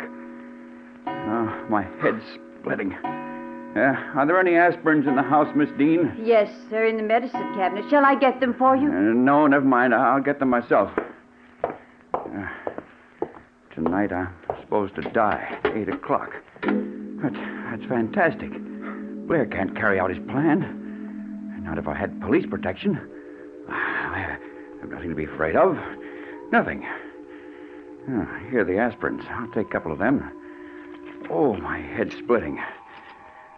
No, maybe they're poison. That's right. They do look too large for aspirins. They are poison. Got to be on my guard. Death may come in 100 different ways. Got to be on my toes. Oh, my headache. That's nothing. I won't take any aspirins. The dinner's ready, Mr. Norton. I'm not hungry. Oh, but you must eat. You haven't eaten all day. How about a little broth? It'll warm you up. All right, yes, I do feel cold. Can't seem to get warmed Well, I'll up. get it for you. Why, she's so anxious for me to eat. She doesn't like me. She never showed any concern about me before. Here it is, Mr. Norton. Would you like some croutons with it? No, nothing else. Something's wrong. This broth, it has a peculiar bitter taste. Just some spice I put in. You're lying, Miss Dean. Lying? Why should I be lying? You're trying to poison me. Blair's put you up to this, but I'm too smart for the both of you. He'll never get me that way. You're crazy, Mr. Norton. I've put up with plenty from you, but I've had enough. I'm leaving. You're a hard, mean man. I wanted to tell you that for a long time, and if anybody wants to poison you, he must have good reasons. Get out, you Borgia. I'm going. You can get yourself a new housekeeper. Good riddance. You tried to poison me. Good thing I didn't swallow it. Huh? Who's there? It's the police. Oh, just a second. Police. It's about time you got here. You're Henry Norton? Yes, of course I am. Come in. I'm Officer Gibson, Mr. Norton. I was sent to act as your bodyguard. I was told someone's trying to kill you. Yes, 8 o'clock tonight. You don't say. Even told you the exact time. What precinct did you say you came from? I didn't say, but I'm from the 16th precinct. Who's your captain? Captain Donovan, Tom Donovan. Say, what's all this about? I just want to make sure you're a real policeman. What do I look like, a fireman? I've just got to make sure. You got any credentials? Why, of course I have. Here's my identification card, and here's my badge. I guess you're okay. I've got to be careful. Blair's promised to kill me at exactly 8 o'clock tonight. He's capable of any trick. Well, you don't have to worry, Mr. Norton. The chances are that he's just trying to frighten you. But if he's serious, he won't get very far. You don't know him. He's an inhuman fiend. Well, I'll take care of him if he comes. Say, you don't speak like a policeman. Your English is too good. You were sent here by Charlie Blair. You're a fake. I happen to be a college man who became a policeman. Nothing strange about that, is there? Why don't you call the precinct and make sure?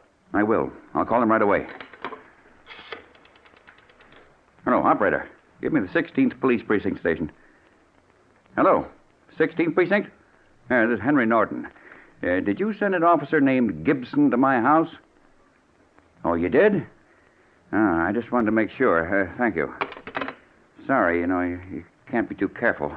Well, that's okay. I understand how you feel.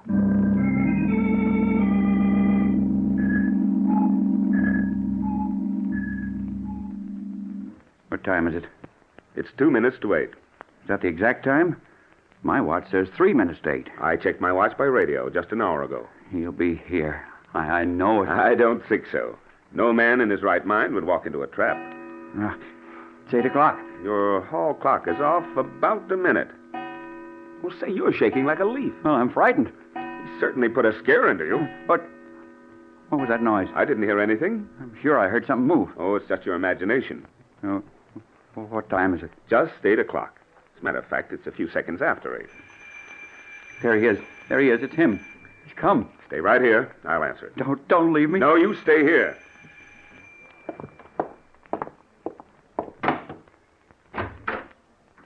That's funny. No one's at the door. I'll take a look outside. Hello, Henry. Charlie, how'd you get here? You see, Henry? I keep my appointments. I got a boy to ring the bell at exactly 8 o'clock. I've been hiding in your house for hours. No, don't, Charlie, please. You can have everything. I promise I'll give you back everything I took from you. In less than a minute, you're going to die. Help! Gibson, save me! The door is locked. No one can save you. In a moment, your heart will be ripped apart by a piece of lead. Just one terrific moment of agonizing pain. Then you'll be dead. Open that door, Norton. Help!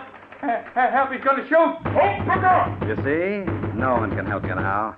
This torture is only a minute for you, but it was 7 years for me. It's a pity you want so much to live. Mr. Norton! Mr. Norton! I'm going around to the side door! Please, Charlie, I'll do anything. No use crawling, getting on your knees. I'm going to shoot you when I count 3. No. 1. No. Help! 2. Gibson, save me!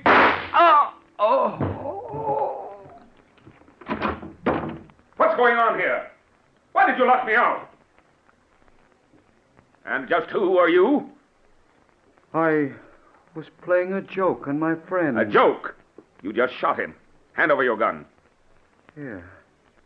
But I didn't really shoot him. You can see for yourself. I just fired a blank. Huh? That's why Norton is lying on the floor? He's just fainted. We'll see. Keep your hands up. He wasn't shot. There's no wound. Not a drop of blood anywhere. That's right. I only meant to scare him. He's in a deep faint. We had better call the doctor. So, you only meant to scare him. Well, Norton's dead. You frightened him to death.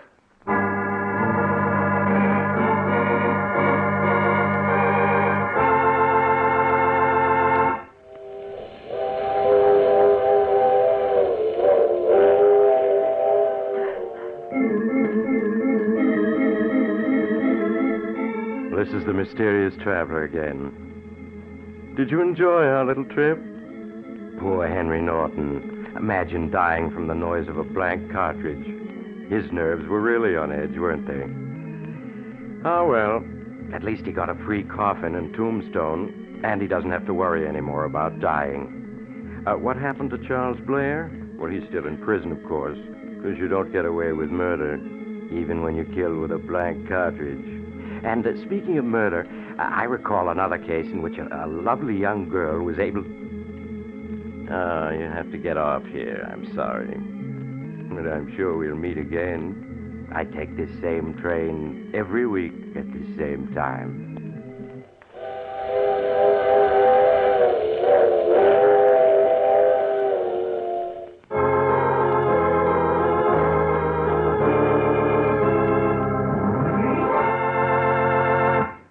You have heard The Mysterious Traveler, a series of dramas of the strange and terrifying.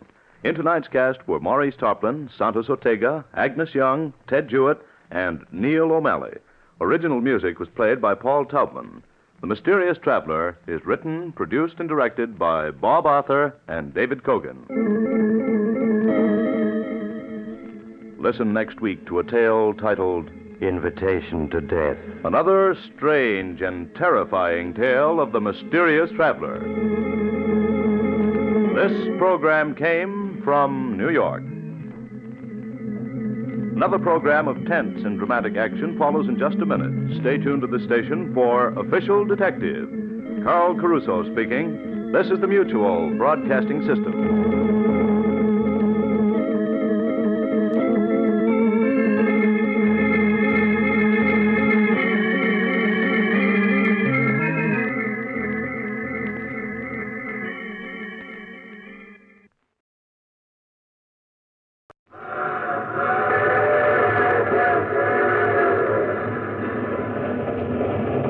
Mutual presents The Mysterious Traveler.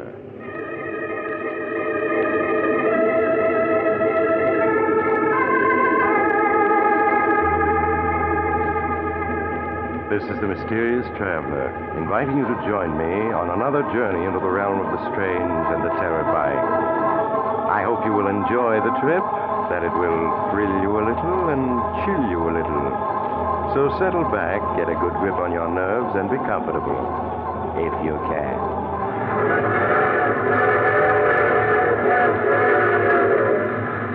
Where are we going?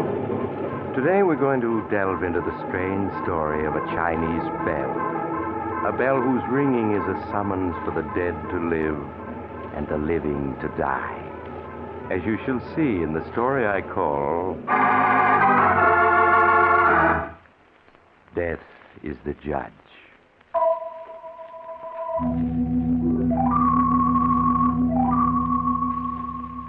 Our story begins in a small curio shop in New York's Chinatown. Dr. John Williams, one of the finest brain surgeons in the Middle West, and his wife are celebrating their 20th wedding anniversary by a trip to New York. They have stopped in at this curio shop for sentimental reasons, just as they did on their honeymoon 20 years before. Oh, John, it's the same. It's exactly the same as it was. Doesn't look as though a thing had been sold since we were in here last. It certainly doesn't. If it wasn't that old Ki Wong is dead now, I'd be tempted to believe we'd gone back 20 years when we came through the door. Even the smell of incense and ginger's the same. We must buy something, John, even if it's only a trinket, just for sentiment's sake. If you want a trinket, how about this statue of Buddha here, huh? It only weighs about 3 tons. Oh, silly. But what about one of these bells, John? We need a dinner bell. How would this one do? That would be better for a temple gong, darling. Better try again. All right, John. Oh, I have it. This lovely little bell of rose crystal. Why, it's the exact color of that rose crystal pendant old Ki Wong sold us on our honeymoon. The lady has found something that pleases her? Yes, this crystal bell. How much is it? And please don't make the price too high. The price is not high, but the lady would not want it. But I do want it. Why should you think I wouldn't? Once it was a most unlucky bell. Now it is broken. My honored father, Ki Wong, broke it to break the evil fortune that followed it. Broken? Where? Looks all right to me. It is broken because it will not ring. The clapper is gone. That's right, Mary. The clapper is missing. But I could easily have a new clapper made. It is not possible. Only the clapper carved when this bell was carved out of the same block of rose crystal will make this bell ring. But that's ridiculous. I never heard of such a thing. Oh, we can test it easily enough. Suppose I tap it with this silver pencil. That ought to make it ring. I am happy to have you try. Huh. That's odd. It won't make anything but that dead sound. I'll bet I could make it ring. You're welcome to try, my dear. No, I don't mean now. I mean once I got it home. When my honored father took out the clapper, he meant that this bell should never ring again. And it never will. But why, Sam Key? Because bell was stolen, and so carried evil fortune with it. And because it is a bell of life. It came from a temple in Tibet. Only lamas were permitted to lay hands on it. But obviously someone else did. That is why it is unlucky. When my father received it 20 years ago, he took out the clapper and disposed of it. I do not know where or to whom. But why? Just what was he afraid of? He dare not risk having this bell ring, for it belonged to the High Lama of a tribe that believed the ringing of this bell will bring the dead back to life. You mean this bell? Yes. You look skeptical, but it is true. When someone died whose life was too precious to spare, this sacred bell was rung beside his body, and death let go his hold. The dead return to life. You mean you really believe that? It is true, but I have not told the whole story. This carving here upon the bell, it is Tibetan. It says, "Who rings this bell cheats death. But death will not be cheated. A little cryptic, I'd say. It means that when the bell is used to rescue someone from death, another whose span of life is not yet over is taken by death instead. You mean that the Grim Reaper keeps his quota filled, even if he has to take somebody who's not on his list? It is so, Doctor. John, you're talking as if you believe the whole thing. It's just nonsense, of course. But what a lovely topic for conversation it'll make. I just simply won't leave without this bell now. But if it won't ring, what good is it? I'll make it ring. Leave that to me. If the lady wishes the bell, the price is $5. Well, the lady wants it, so she'd better have it, I guess. Oh, I don't want to risk breaking it while we're traveling, though. Can you mail it to our home address? Of course. The name is Dr. John Williams, 1766.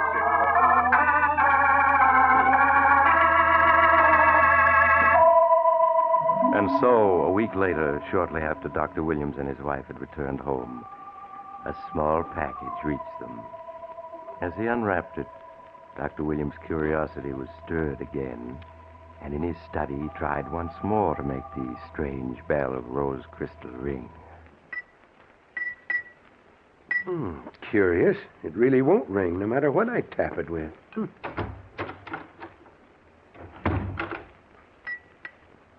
Hello, John. Oh, hello, Mary. You're home from the hospital early, dear. Yes, I felt a little tired today. But look what just came in the mail. Oh, why, it's my crystal bell. Oh, John, it's lovely. It's even more beautiful than I remembered it. Yes, but I'm afraid Sam Key was telling the truth when he said only the original clapper will make it ring. I've tried everything I can think of. The trouble with men, darling, is that they're not logical. What do you mean? Well, if the ball is of rose crystal, a rose crystal clapper should make it ring, shouldn't it? The logic is perfect, but how can we test it? By using my rose crystal pendant, of course. I'm wearing it this afternoon so we can try it out right away. Here, see? Now what? You hold the bell, and I'll tap it with the pendant. All right, tap away, but I bet it doesn't ring. You'll see. Now listen. There. What'd I tell you? It did ring. Of course it did. I was sure it would, even if Sam Key's story was true. John, don't you see? Don't I see what? Well, my crystal pendant is the bell's missing clapper. The missing clap? Mm-hmm. Good heavens, I almost believe you're right. Well, I am right.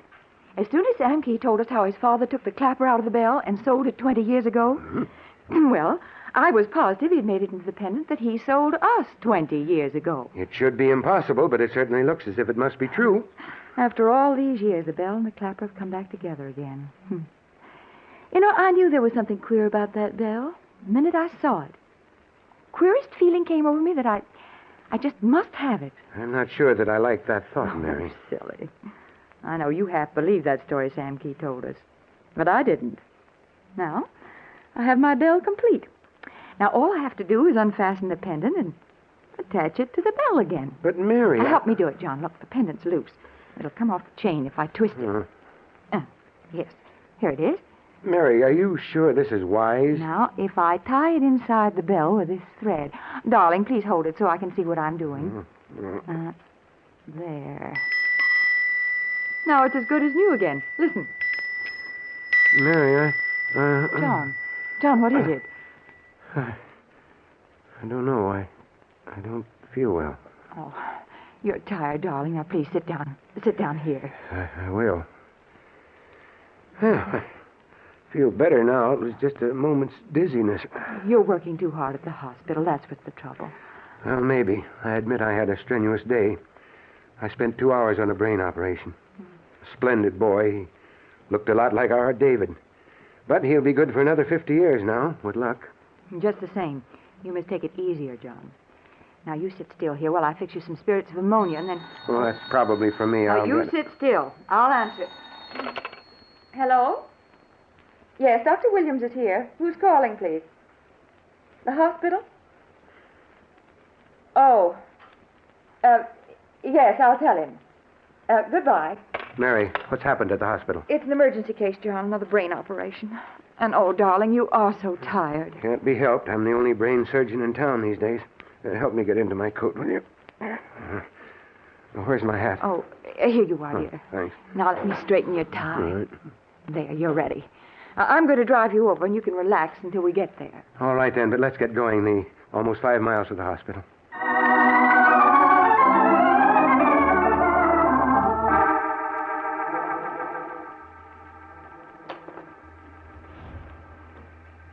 Nurse, another sponge, please. Here, Doctor. Dr. Williams, the pulse is very faint. The breathing has become dangerously weak. I'll have to try adrenaline. The hypodermic, nurse. Yes, Doctor. I'll get it ready. The patient has stopped breathing, Doctor. And there's no pulse. Quick with that adrenaline. We've got to get the pulse started again. Here, Doctor. Good. There. That ought to start the heart action again. There's still no pulse, Doctor. We'll try artificial respiration. Yes, Doctor. Oxygen, nurse, quickly. Keep the pressure steady, nurse. Johnson, any pulse yet? Not yet, Doctor. The adrenaline doesn't seem to have taken effect. Well, it must. Nurse, give him more oxygen. I'm going to continue the artificial respiration as long as there's a single chance.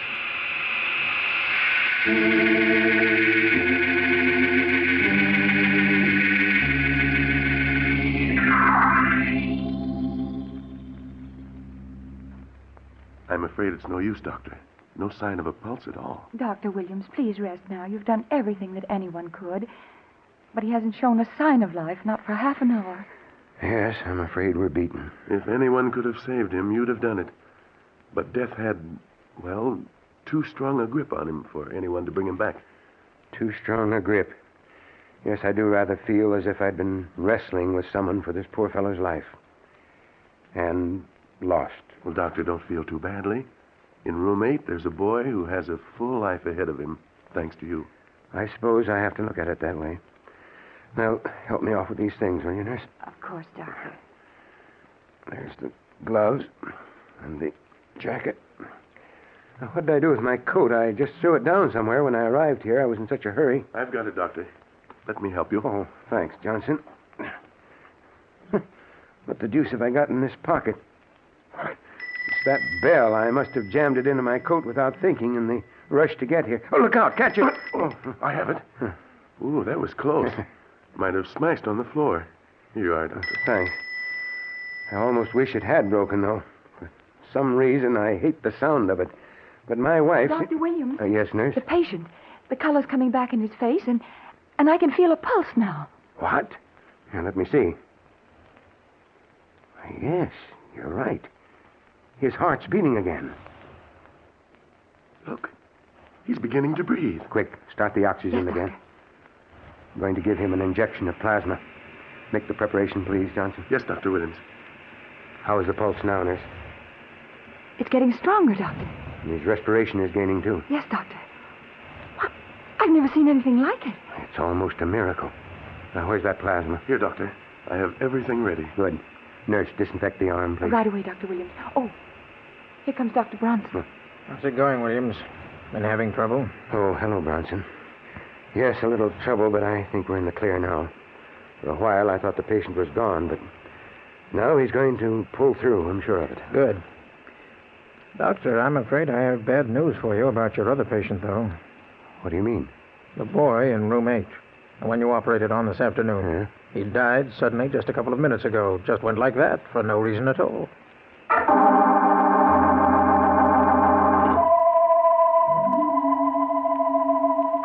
Dr. Williams' second patient, who had come back seemingly from death itself, did live. But when the operation was over and Dr. Williams was driving back to his home with his wife, he was strangely silent and preoccupied, so that when his wife spoke to him, he did not seem to hear her. Don't you want me to drive, John? John, I'm speaking to you. Oh, what, Mary? I said, don't you want me to drive? Oh, no, thanks, Mary. I'm perfectly all right. It's just that I was thinking. About that operation? Yes, the nurse told me about it. It was wonderful that you saved him. That's just it. I didn't save him. He was dead. Dead, do you hear? Then for no reason whatever, he came back to life. But you injected adrenaline and... I injected adrenaline half an hour before he showed signs of life. Then he revived. For no apparent reason whatever. Well, perhaps the adrenaline took a delayed effect. Perhaps. But there was no more reason for it than there was for the boy in room 8 to die suddenly as he did. But you have said yourself, John, that in medicine, nothing is ever absolutely certain. That's true, but just the same, that boy's sudden death bothers me. I want to know why he died. Well, an autopsy would tell you, wouldn't it? An autopsy? Yes. Mary, I'm going to turn around and go back to the hospital right now. I'm going to perform that autopsy myself. But, John, you mustn't turn here. There's too much traffic here. There's nothing coming now. I'll just swing around. John, look out! That car coming around the curve! Look out!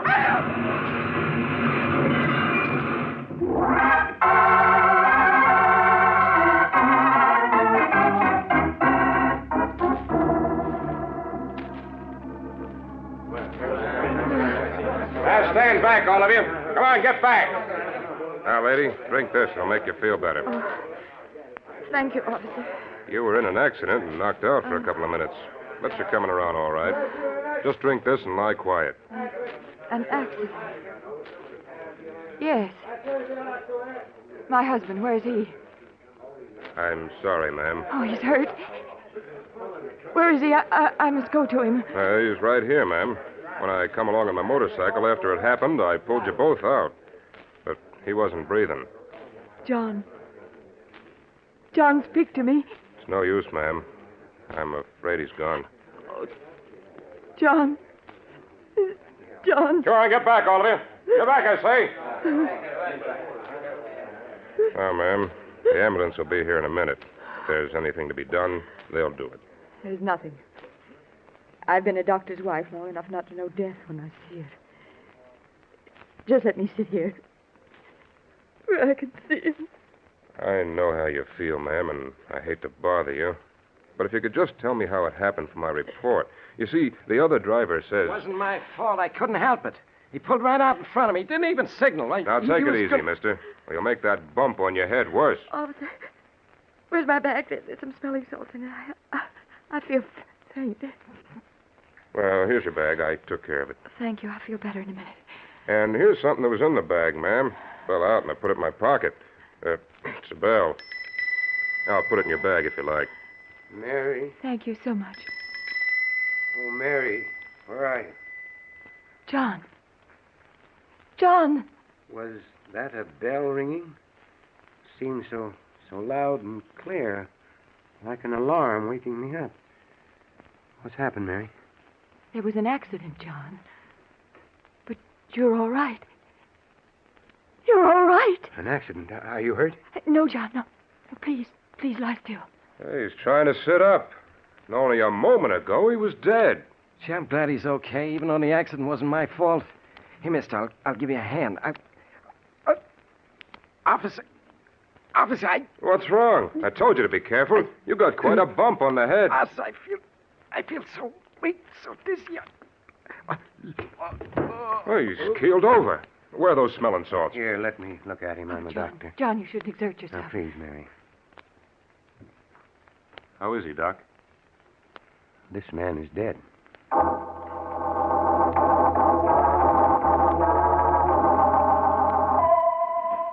Though Dr. Wilson protested that his injuries were not serious, he returned to the hospital where Dr. Bronson treated him, finding nothing wrong save a slight concussion. His wife took him home in a taxicab, promising to see that he stayed in bed for a day or two. That night, however, neither Dr. Williams nor his wife could sleep, though they remained awake for different reasons. 10, 11, 12. Mary, is that you? I was counting the strokes. It's midnight. You should be asleep. Can't go to sleep. Not until David gets home. David? Where is he? The movie? No, he came to me this afternoon and said there was a party at his fraternity tonight. He asked me if he could borrow the old car for the evening, and I let him have it. But he's not back yet, John. I can't help worrying. Especially after what happened to us. Well, I'll give him a talking to in the morning. A boy of 17 isn't old enough to be out until all hours. You ought to be asleep yourself, John. How's your head? It's all right, just throbs a little. All I had was a slight concussion. John, are you sure? Of course I am. Didn't you hear Bronson say so? What are you getting at? The bell. The crystal bell. Well, what about the bell? Your first words were about hearing it ring like an alarm wakening you. And it had just rung. Well, what of it? It rang, and I heard it as I was regaining consciousness. But at the hospital, the bell rang in the operating room, and your patient came back to life. He heard the bell ring, too. Don't be silly, Mary. My patient revived for natural reasons. As for me, I was just knocked out. But both times, somebody else died, John. At the hospital, the boy in room 8. And after you returned, the driver in the other car died. Pure coincidence. The boy probably had a blood clot on his heart. The driver had a fractured skull. It's a common occurrence for men with fractured skulls to keel over without even realizing they're hurt. But Sam Key told us that when the bell rang, the dead would return to life. And someone living would die. Stuff and nonsense, Mary. You've been a doctor's wife long enough to know that such thing isn't possible. But, John, No buts about it. It's impossible, do you hear? Yes, John. Of course it's impossible. Oh, I do wish David would get home. I feel so uneasy about him. He'll be home any minute now. He knows that he's supposed Oh, it's the telephone. Well, I'll answer. No, let me. No, stay in bed. I'll answer. Oh, all right, John. It'll only be a moment. Hello, Dr. Williams speaking. The police? What is it? What's happened? An accident. My son? Where is he? Is he badly hurt? The car turned over and burned. And my son? I see. The Rockford Village morgue. Yes, I'll come at once. John, what was it? Mary, I told you to stay in bed. It was just an emergency call. It's David, isn't it? Yes, it is David. I can tell by your face. Where is he? What's happened to him? He's been in an accident, Mary. David is dead. Is that it, John? Yes, Mary. Take me to him. Oh, John, you got to take me to him.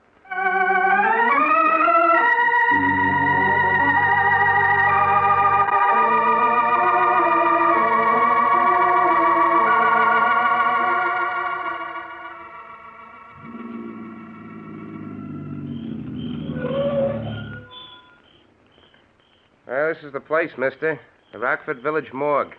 Cross the pavement, go down those steps, then along the walk to where you see that little light over the door. Well, thank you. Mary, you must wait in the cab for me. I want to come with you. No, you mustn't. Promise me you'll wait here. I want to come with you.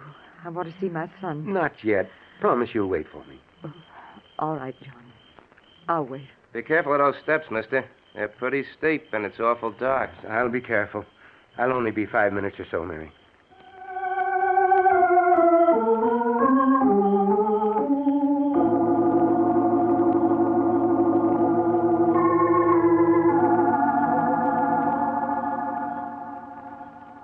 Here comes your husband back now, ma'am. John. Oh, John. Was it David? Please get back in the cab, Mary. No, John, I must know. Was it David? Yes, Mary, it was David. Oh, I have to go to him. Mary, stop. No, let go of me. I'm going to David. Mary, stop struggling. You can't go to I him. must. I must. Mary, don't you understand? You mustn't see him. I'm going, John. What have you got in your hand? It's the bell, the crystal bell. What are you doing with it? Here, give it to me. No, I'm going to ring it. Oh, give me that bell. No, I won't. I'm going to ring it, I tell you. There. There, I've rung it. I've rung it. David! David, did you hear? Mary, you're out of your mind. I'm not. I know what I'm doing. David! Can you hear me? Now, give me that bell. There. In heaven's name, what are you trying to do? It brought back your patient. It brought you back. And it'll bring back my son. Mary, come to your senses. It's just a bell. It's not. I know it's not. You were dead. And I saw it bring you back to life. You mustn't believe that. And even if the bell were more than a bell, don't you understand? The car turned over and burned. I had to identify David by his fraternity ring and the driver's license in his wallet. I don't care. He's my son. David! David! Mary, get into the cab. I won't. Not until I have my son back. David! Mary, won't you please? John, listen. It's David. David. Mother!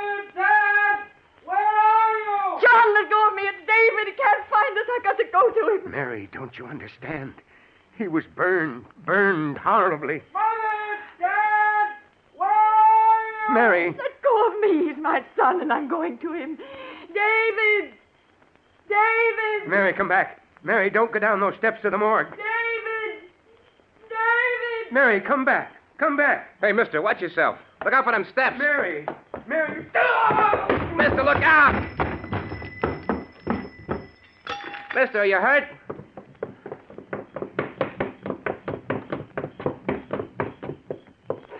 Gosh, he fell all the way down the steps. Mister, are you all right?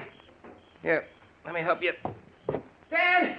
Dad, here I am. I'm all right. I wasn't in the car at all. It was one of my fraternity brothers. I lent him my driver's license and... Dad. Dad, what is it? What's wrong? He started this way and fell down these steps. But why is he so still? Dad. Dad, speak to me. John, speak to us. David's all right, do you hear? David's come back to us. He's come back from the dead. He doesn't answer. He isn't breathing. David. He's dead. Yeah, lady. I guess he is. You see this glass bell he was holding? When he fell down, it broke. Looks like one of the pieces of it went straight into his heart. The bell killed him.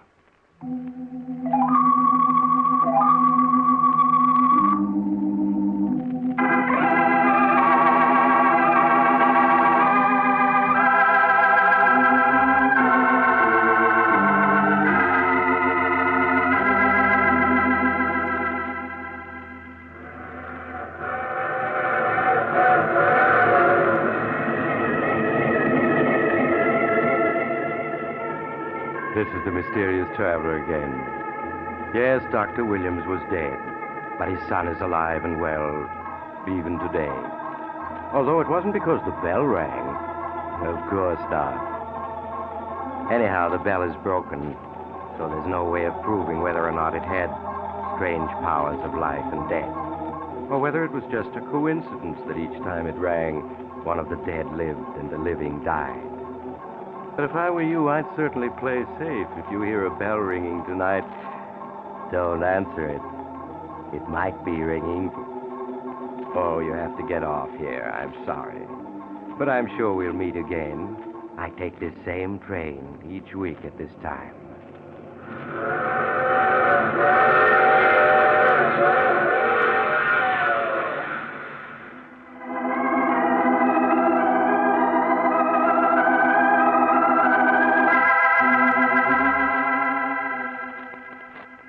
You have just heard The Mysterious Traveler, a series of dramas of the strange and terrifying. In tonight's cast were Maurice Tarplin, Cameron Prudhomme, Eleanor Phelps, Donald Bucher, Juan Hernandez, and Mort Lawrence. Original music was played by Charles Paul. The Mysterious Traveler is written, produced, and directed by Bob Arthur and David Cogan.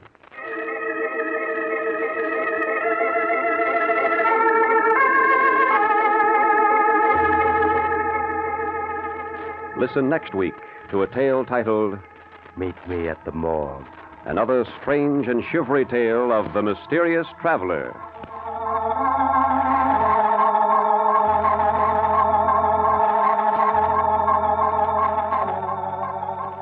The Mysterious Traveler has come to you from our New York studios. Ralph Paul speaking. This is the Mutual Broadcasting System.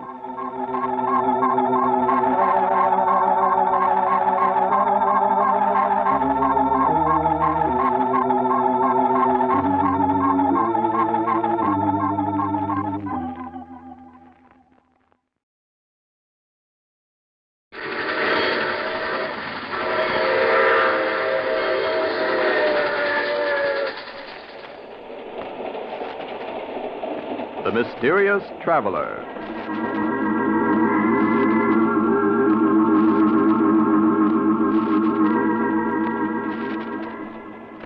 This is the Mysterious Traveler, inviting you to join me on another journey into the realm of the strange and the terrifying.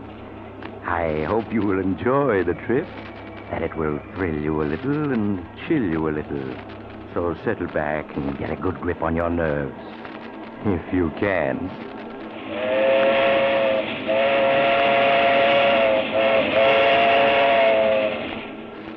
Where are we going? Why, we're going to pay a visit to the home of Albert and Louise Jordan. As nice a couple as you'd hope to meet. In a story I call Death is the Visitor.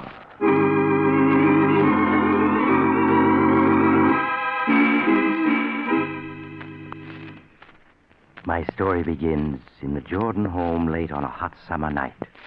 Albert Jordan is asleep and is having a nightmare about his mother-in-law. Oh, no. You can't pull the wool over my eyes, Albert Jordan. I'm on to your ways. Think that my only child was foolish enough to elope with you. But you made her do it, Albert. You made her. No. She wanted... As long as I'm alive, she'll be protected from you. Albert, are you listening? Leave me alone. Please. Darling, wake up.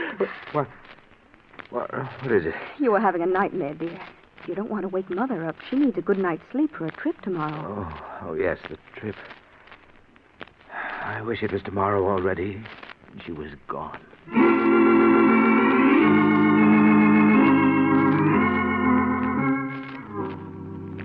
Are you sure you have everything, Mother? Yes, Louise. Everything I need for my trip home is in this handbag. Oh, now don't forget to ship my trunk. I've already notified the expressman, Mother. He'll be here to pick it up this morning. Thank you, dear.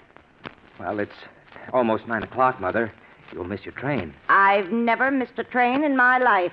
You needn't be so anxious to get rid of me, Albert. Not really, Mother. I didn't mean... Oh, Louise, darling, I do hate leaving you alone like this. But, Mother, I'm not alone. I have Albert. Well, I don't mind saying it right to his face. I don't trust him, Louise, and I never will. I'm rarely wrong about people, you know that. Now, see here, Mother. I've had about enough.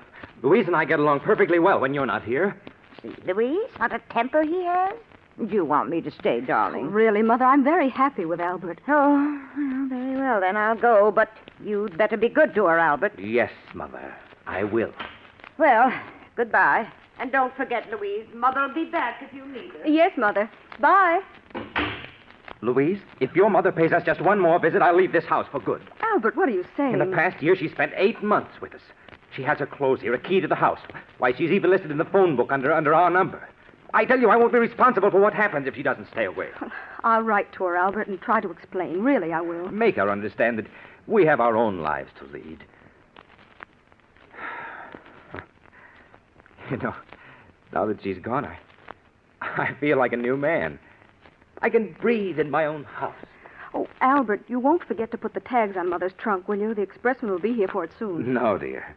Shipping your mother's trunk to her will be one thing I certainly won't forget.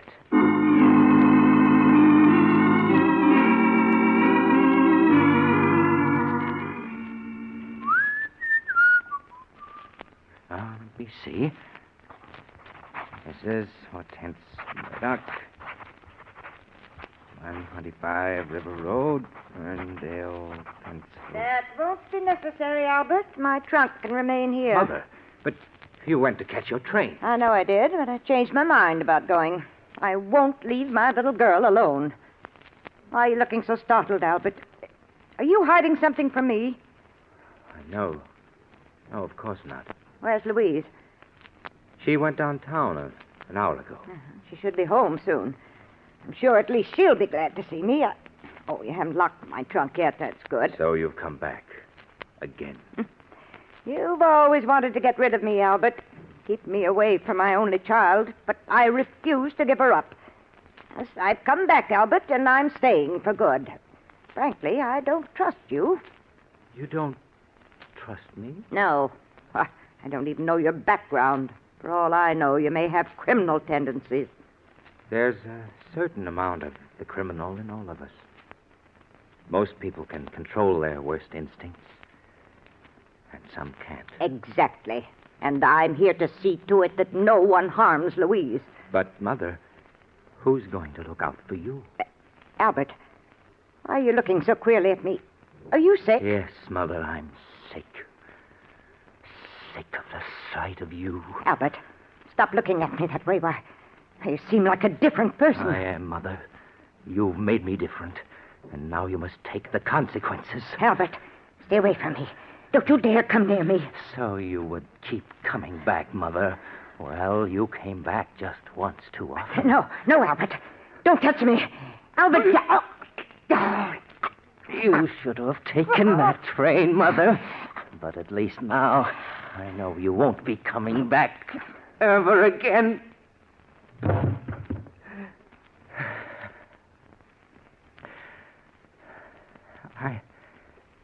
I didn't want to kill you, but you made me. Oh, but now I've got to get rid of you or they'll catch me. The trunk. Yes, it's large enough. Even in death, you're a problem, Mother. But you won't be for long. There. Now I'll have to get rid of the trunk. Somehow. I'll think of a way. Albert, are you home? Louise, the trunk. I've got to close it. Is that you, Albert? Yes, dear. Yes. Oh, I see. You're locking the trunk. Yes, I was just getting it ready for the expressman. He should be here by now. Albert, is anything wrong? Anything wrong? What do you mean, Louise? I don't know. Your face is so flushed. Oh, it's just a little warm in here, that's all. Oh, we forgot to pack Mother's robe. Look. Oh, you'll have to open the trunk again, Albert. No, I mean, the trunk's full already. You wouldn't be able to get anything else into it. Why, nonsense. When Mother and I packed it, it was only half full. Oh, please open it. But it's locked, and we haven't got the keys. Oh, yes, that's right. Mother has them. Well, we'll just have to mail the robe to her. Oh, I'll answer the door. It must be the expressman. Make sure the tags are on it, dear. The tags. Oh, we can't go to her home.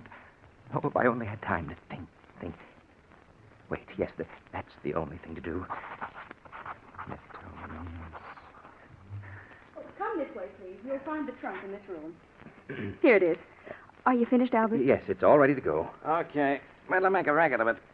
Now, let me see. It's being shipped to... Perhaps you'd better load it on the truck first. It's easier this way, mister. You're shipping it to Mr. William Smith, 345 Wood Street, Las Vegas? Well, that isn't the right address.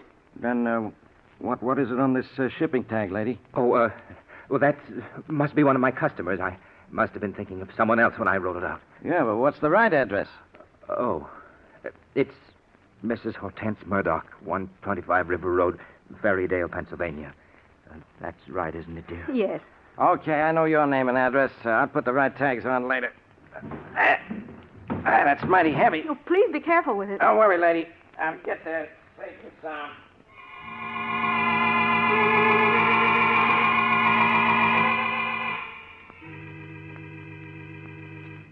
Albert, did you get the mail just now? Yes, dear. Is there a letter from Mother yet? No, just a few bills. I'm really worried. It's a week now and no word from her. But you mustn't worry, Louise. I'm sure she's all right. Why, Albert, you're even worried yourself about her. You look so upset. Oh, I'll answer. I'll come with you. Maybe it's a special delivery from Mother. Yes? Hey, good morning. I got a trunk here for you, folks. What? It's Mother's trunk. Yes. You always wanted to get rid of me, Albert. But I've come back, Albert, and I'm staying for good. Bring it in, won't you, please? Okay, lady. There you are. But I don't understand. Why should Mother send her trunk back to us? Would you mind signing for it, Mr. Jordan? What? Oh, yes. Here you are. Thanks. Bye. Albert, I can't understand why Mother shipped her trunk back to us, and without even writing a word about it. Can you figure it out? What? Oh, no, I can't. Well, I'm going to put an end to this guessing. Louise, what are you going to do? I'm calling Mother. Hello, operator. I want to put through a call to Ferrydale, Pennsylvania. The number is 223. Why bother, Louise? I'm sure there's a letter on the way. Oh, I've waited long enough for one. I'm sure there's something wrong. Oh, hello? Oh, hello, Sarah. This is Louise calling. Is my mother there? What? Are you sure? Oh, and that's why you shipped the trunk back. No. Thank you, Sarah.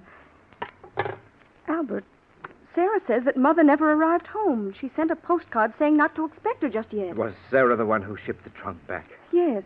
She thought that Mother had decided to stay with us longer and would need her clothes. But, But where can she be? Oh, now, Louise, I'm sure she's all right. All right, she's been missing a week. How could she be? Well, perhaps she's staying with friends. You know Mother hasn't any friends. We've got to do something. Albert, I'm going to call the police.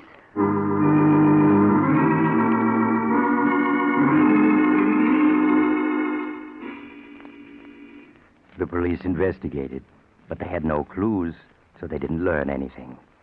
And George got rid of the embarrassing trunk just as fast as he could. Telling Louise he was going to put it into storage, he took it to a trucking company to ship it as far away as it could go. It was the only thing he could think of to do. All right, I got it straight, I guess, now. Mr. Richard Jones, 65 Ocean Avenue, Los Angeles. Is that right? Yes, that's right. He's my brother. Yeah, and your name is, Martin Jones. Yeah? 1635 Sherwood Road, Riverdale, New York. Jones, Sherwood Road, Riverdale. All right, Mr. Jones, now let's see. That'll be $18. Oh, well, here's 20. Keep the change. Oh, thanks, Mr. Jones. Here's your receipt. It'll go out right away. There's a truck leaving tonight. Don't you worry. This trunk will get to Los Angeles all right. That's fine. It'll be quite a load off my mind when it's gone.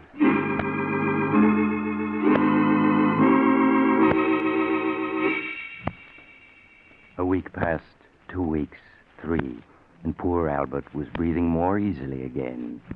Until one morning when something most unexpected happened. Louise, darling. Yes, Albert. Oh, darling, I have a present for you. Some flowers. Just saw them and thought you'd like them. Thank you, Albert. You're very thoughtful. Louise, your mother's been missing more than a month now. You can't go on like this. You'll have a breakdown. Oh, Albert, where can she be? Why can't the police find her? Well, darling, if she hasn't been found in 5 weeks... Oh, excuse me, dear. I'll answer. Maybe it's news of Mother, Albert. Good evening. I got a trunk here. I think belongs to you. A trunk? Yeah, that's right. You always wanted to get rid of me, Albert. But I've come back, Albert. I've come back. Do you recognize it? It's yours, isn't it? Oh, no. Huh? Well, ain't you the fella that shipped this trunk about a month ago? Didn't you give me a $2 tip? I'm afraid you have me confused with someone else.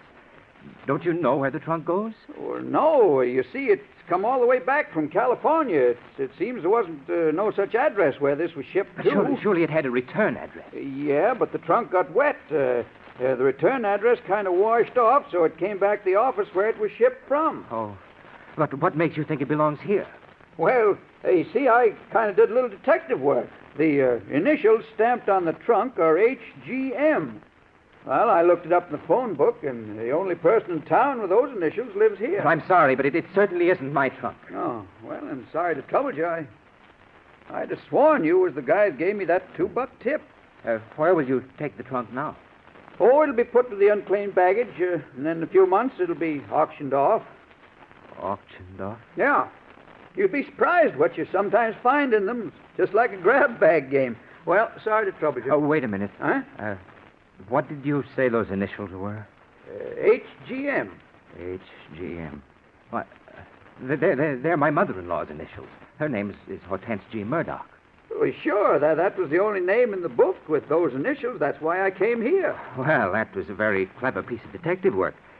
Yes, of course it's her trunk. I don't know why I didn't recognize it. Well, you know, trunks, they kind of look alike. Yes, that's right. Well, bring it in.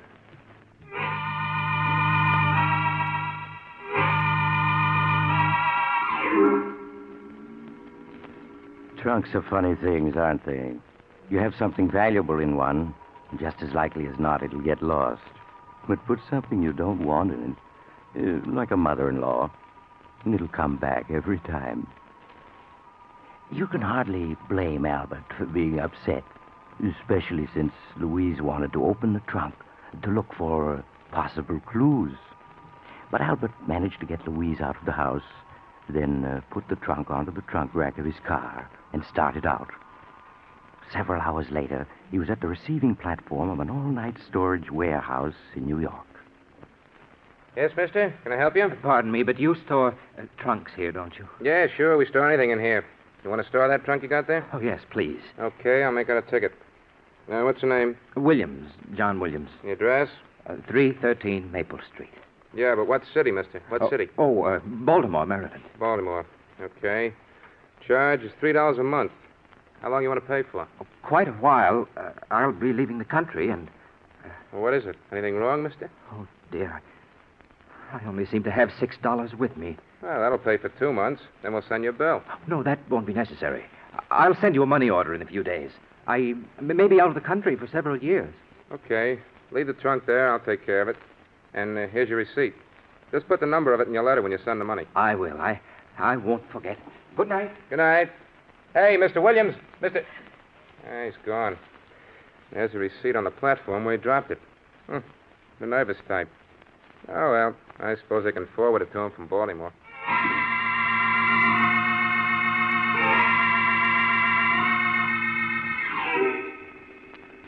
When Albert found he'd lost his receipt for the trunk, he was badly upset at first. That meant he couldn't send any money for future storage charges. But after all, there was no identification inside it, and he'd rubbed Mother's initials off the outside this time. So how could anyone trace it back to him? Especially since they'd be looking for him in Baltimore. So in a few weeks, Albert was himself again. Except for a nightmare once in a while. After all, what do I know about you, Albert? You may have criminal tendencies, and I'm going to protect my daughter from you. Yes, I've come back, and you're not going to get rid of me. Do you hear me, Albert? I've come back to stay. Leave me alone. Leave me alone. I can't. Albert! No. Albert, wake up. What is it, Louise? You were moaning in your sleep, dear. You must have been having a nightmare. Oh, yes, I was. But it's not important. It's just that midnight snack I had. Go back to sleep, darling.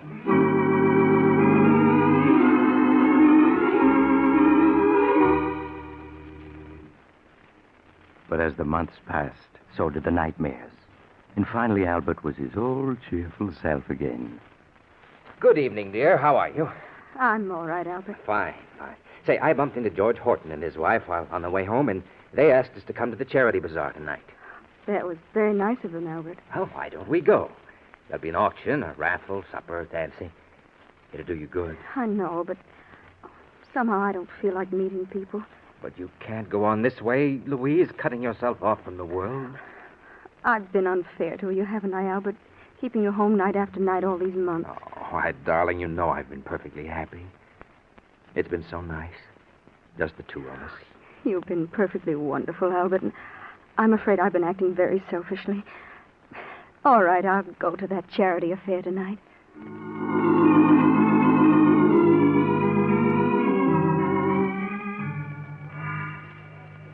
Now, what am I bid for this beautiful antique lamp? Do I hear $1? Do I hear $1? I'll bid $1. Ah, there we have a lady with a real sense of beauty. Now, do I hear $2?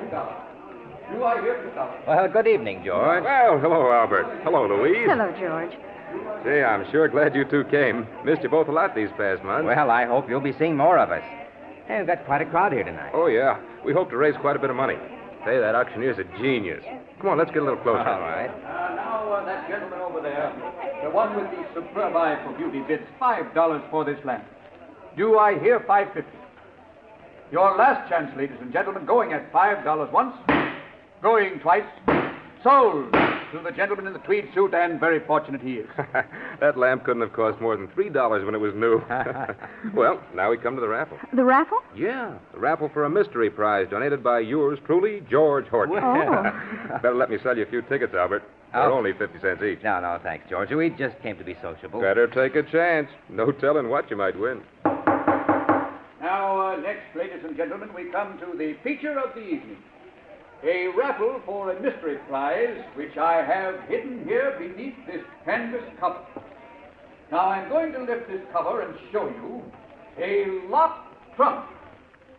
Now, take a good look at it. Trunk. Oh, no. It can't be. It is. She's come back again. Yes, Albert, I've come back.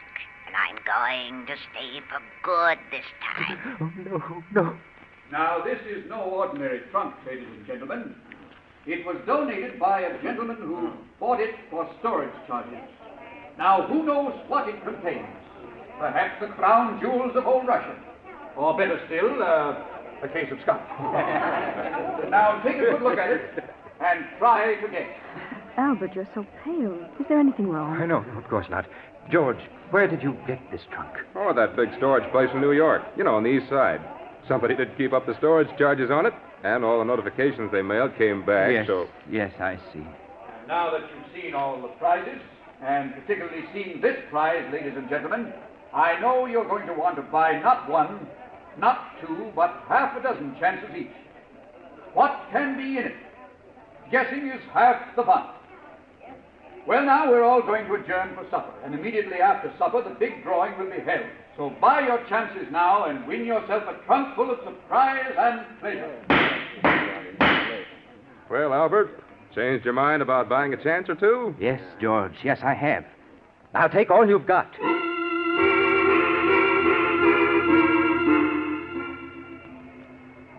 Albert, I don't understand you. You've bought every chance that was left on that trunk. Louise, I know what I'm doing. What on earth do you want with an old trunk that... looks a lot like Mother's trunk, doesn't it? Oh, no, I don't think so. But of course it does, Albert. It's the same make and color. It has the same dent there. But it couldn't be. Of course not. The idea is absurd. Darling, you're acting so strangely. You didn't eat any supper, and For now heaven's sakes, Louise, will you stop nagging me? I'm sorry, Albert. Hello. Feeling pretty sure you're going to win it with all those tickets, huh, Albert? I hope so. I knew the mystery of it would get you.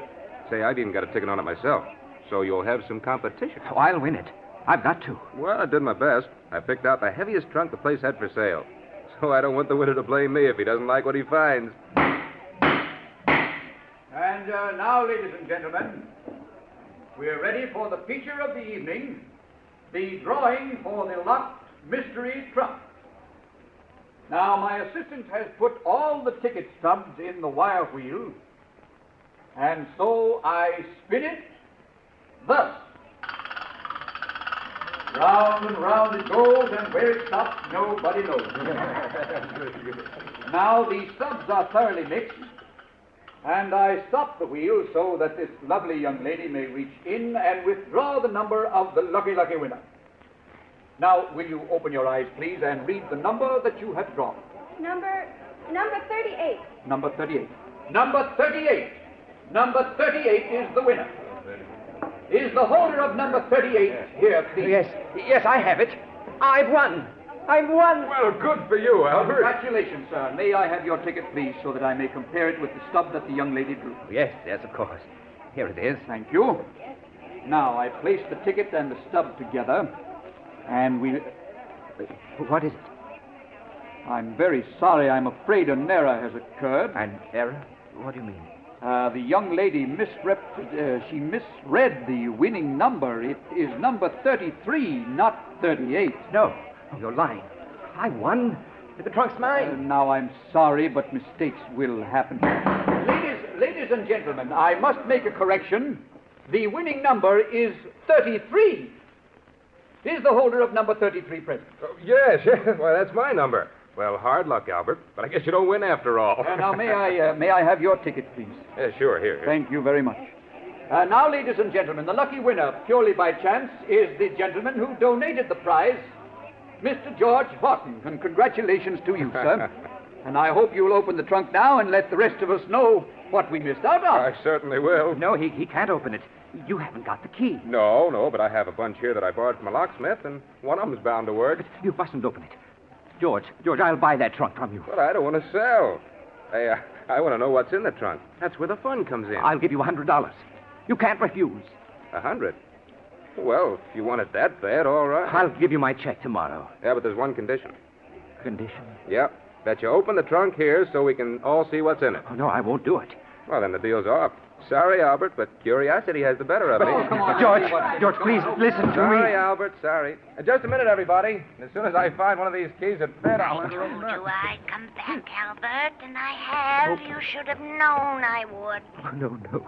Darling, you're not well. Let's go home. No, it's no use. It's just no use. What on earth do you mean? You'll never be rid of me, Albert. Never. I've come back to stay this time. I think I've got it. Yeah, this key seems to be turning. Wait. Matter, what is it? You mustn't open it. Oh, Albert, fun's fun, but No, after all... I had something to tell you. She's beaten me. I can't keep it hidden any longer. That's right, Albert. Tell them it's the only way you can ever be rid of me. Go on. Tell them. Well, Albert? I did it. I killed her. Did what? Killed who? Albert, what are you talking about? I killed Louise's mother. Her body is in that trunk. Oh, no. Albert, that's a very poor joke. Oh, it's no joke. I thought I could get rid of her, but I can't. She keeps coming back and coming back and coming back, and I can't stand it any longer. Go on, open the trunk now. You'll see I'm telling the truth. Go on, open it. All right, we will. Please stand back, everybody. Come on, stand back, all of you. Yes, back. Auctioneer, help me, will you? Yes, sure, Mr. Horton. I'll undo this catch now. There. All right, now lift her. Albert, this trunk. Why, there's nothing in it but old books.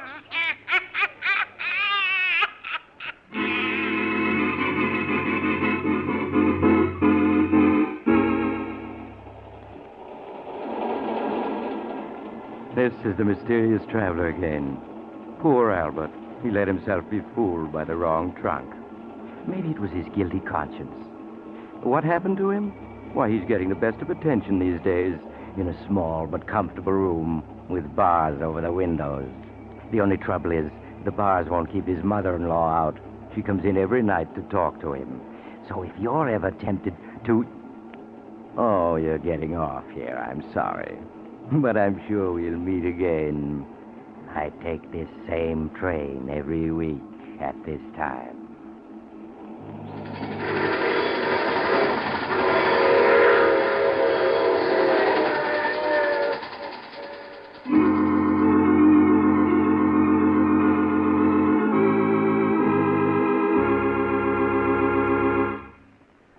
You've just heard The Mysterious Traveler, a series of dramas of the strange and terrifying.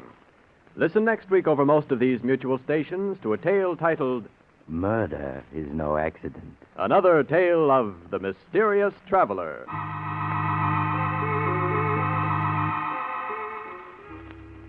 The Mysterious Traveler is presented by the Mutual Network from our New York studios. Russ Dunbar speaking. Stay tuned to this station for another exciting crime drama. True Detective Mysteries, which immediately follows Station Identification. This is the Mutual Broadcasting System.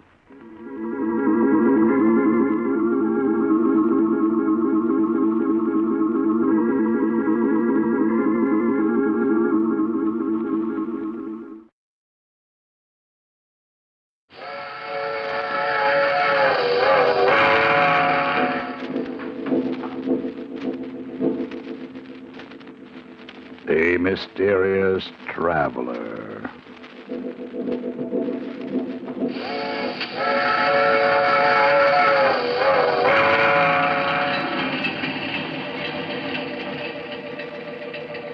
This is the Mysterious Traveler, inviting you to join me on another journey into the realm of the strange and the terrifying. I hope you will enjoy the trip, that it will thrill you a little and chill you a little. So settle back, get a good grip on your nerves, and be comfortable, if you can. Where are we going? Why, we're going to follow the adventures of a man who thought he could commit murder and escape punishment. I call the story Death Laughs Last.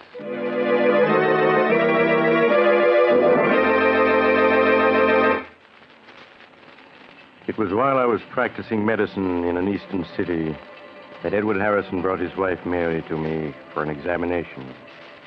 I could see at a glance that she was dangerously ill. When I had finished my examination, however, I tried to conceal her true condition from her till I had a chance to speak privately to her husband. It isn't anything serious, is it, Dr. Smith? Oh, please tell me that it isn't. Well, I'm afraid it's too soon to say, Mrs. Harrison. Until the X-ray plates are ready, I can't say yes or no. Oh, but... Now your husband is waiting outside. He's probably beginning to worry, so... Oh, yes, of course. Here's your wife, Mr. Harrison. You must have thought I'd kidnapped her. No, but I was getting a little worried, Doctor. I hope you didn't find anything very wrong. Well, I took several X-rays, but I won't be able to tell much until they're developed. I'd like your wife to come back day after tomorrow, if she can. Of course, Doctor. What time would be the best? Well, any time that's convenient to you. Now, I'll write out a prescription your husband can have filled. Will you step in for a moment, Mr. Harrison? Sure thing. With you in a moment, Mary. Of course, darling. Sit down, won't you, Mr. Harrison? All right. Now, what is it, Doctor? Mr. Harrison, your wife is dangerously ill. Does that mean she's going to die? Her only hope is a brain operation. A very difficult and delicate operation. Without it, well, I could only give her 6 months, a year at most. No, it mustn't be. She's got to have the operation, you hear? I must tell you, Mr. Harrison, that only one man in this country has the necessary skill for the operation your wife needs. He's Dr. Howard Richards, and naturally he's in great demand. His average fee for an operation is about $1,500. $1,500? Well, of course, if you can't afford that, you might consider the circumstances and... No, I can afford it. I can afford anything Mary needs. Well, then I'll get in touch with him at once. Yeah, sure. You make the arrangements right away, and I'll get a hold of the money. I'll get it to you by tomorrow, sure.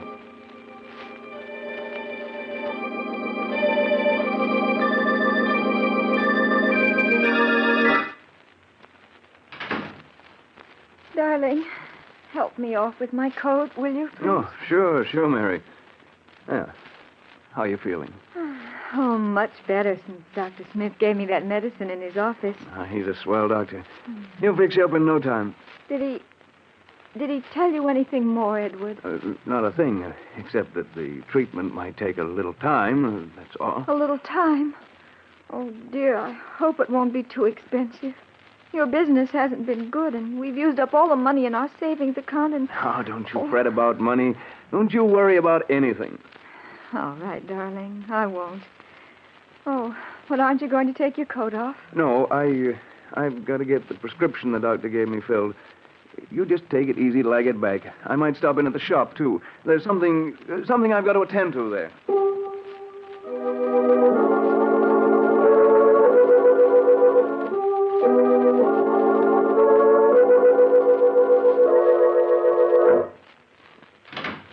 Mr. Danvers, I'm Ed Harrison. Oh, yes, Mr. Harrison. Please sit down. I see that you want to borrow $1,500 from us. That's right.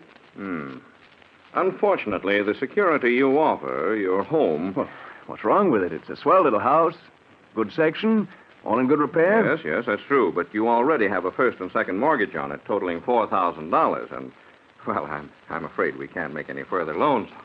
But I've got to have the money.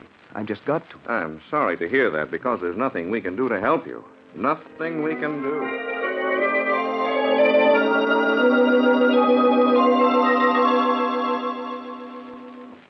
You say you're not employed, Mr. Harrison. No, I own a shop. I'm a locksmith. Mm-hmm. Well, that means you're never certain of your income. If you had a job now, a regular income you could depend on... What are you getting at? You mean you're not going to let me have the money? I certainly wish I could, but under the circumstances, well, I'm sorry, very sorry, but there's nothing I can do.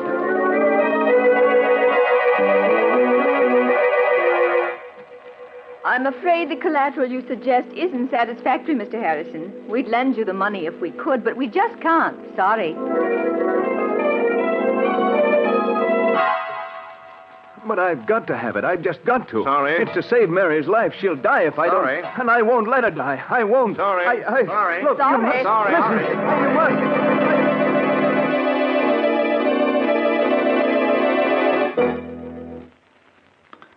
Edward, you aren't eating. Oh, and you're so quiet. Dear, is there anything wrong? What? Oh, no, of course not. You're worrying about me, aren't you? Why, no, Mary. I was just thinking about making some changes at the shop. And... Darling, you don't have to lie to me. I know I'm not well, but I'm going to get better. Really, I am, I promise. Of course you are. Dr. Smith said so. You're going to be well in no time. Now I've got to go out. I have an appointment over the other side of the city with Horace Latimer. He wants to see me about something. Something important.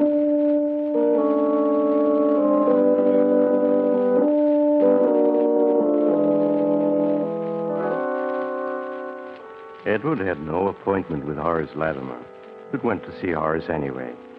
For he and Horace had been boyhood friends. Then their paths had separated, and Horace had grown wealthy. But in his desperation, Edward Harrison hoped that Horace would remember the past and would lend him the money he'd been trying to raise all day.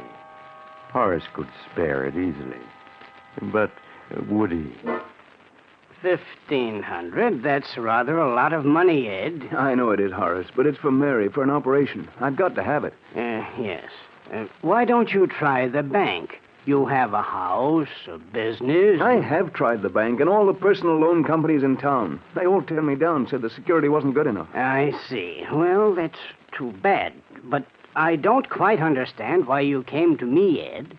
Because we're friends, that's why. Because when we were boys, we agreed that we'd each of us always lend the other a helping hand if we could. Boys don't understand business very well, I'm afraid, Ed. No, I suppose not. They don't understand business. They just understand friendship. You know, if I had the money and you needed it, I'd lend it to you in a minute. I don't doubt that at all, Ed. And you can bet I'd lend it to you if I had it. But that's the trouble. I haven't any ready cash. The income tax, you know, and a couple of shaky investments that I had to bolster up lately. All right, Horace, never mind explaining. I get the idea. You're not going to lend me the money. Really, Ed? I would if I could, but I can't. I'm sorry, Save your but sorrow for somebody else. I don't need your money, you hear? I'll get it someplace else. Yes, I'll get it. Somehow.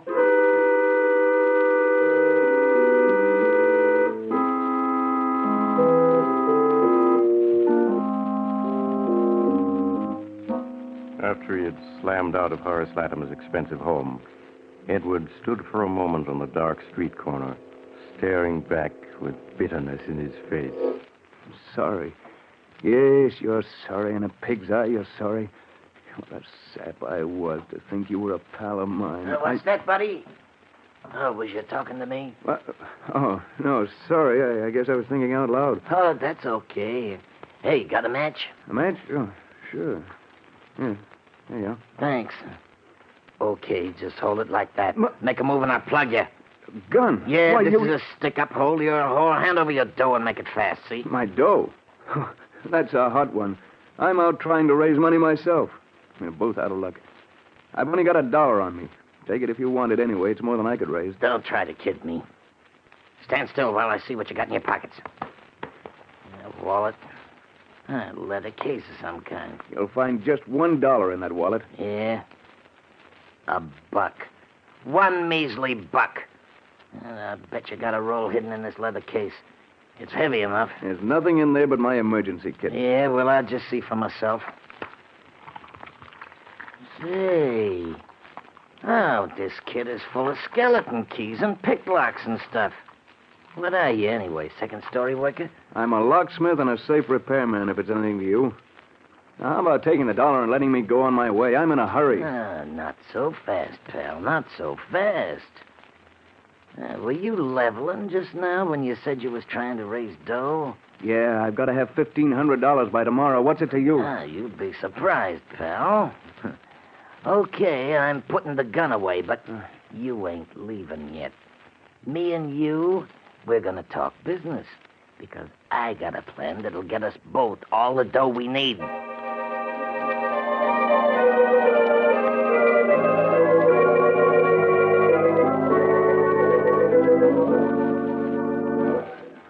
Two more beers, waiter. Coming up.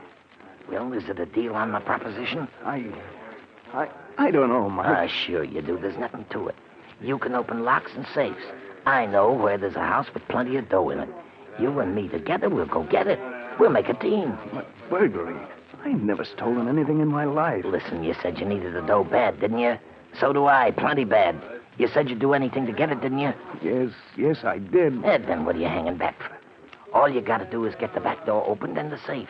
In half an hour, you'll have your 1,500 and more. How else are you ever going to get it? Answer me that. I don't know. You're sure the money's there, Mike? Positive. I was casing the joint. Looked in the window in time to see the old geezer put a whole roll of bills in a safe that's like a bread box. You could open it with your teeth. All right. I'll do it. I've got to have the money. I'll go on the job with you.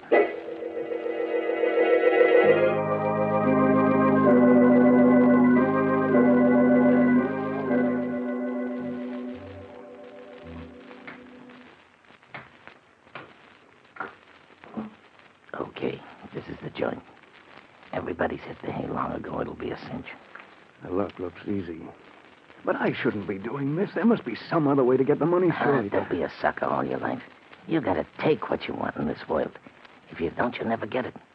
Everybody's a crook of some kind. Take it from me. Well... Get on. Get that door open. We gotta get inside before we're spotted. All right. Let me take a second, I think. Yes. There. It's unlocked. Okay, get inside. The safe's in the library. Down this way. Don't make any noise. You're sure there's only two of them in the house? Yeah, the old guy and his butler. Probably both of them deaf as posts. Here's the library. Come on. The safe's behind the picture on the wall. This picture? Yeah, that's it. I'll lift it down. There you are. That safe is just a kid's toy. Go ahead, get it open. It won't be that easy. But I'll have it open inside half an hour.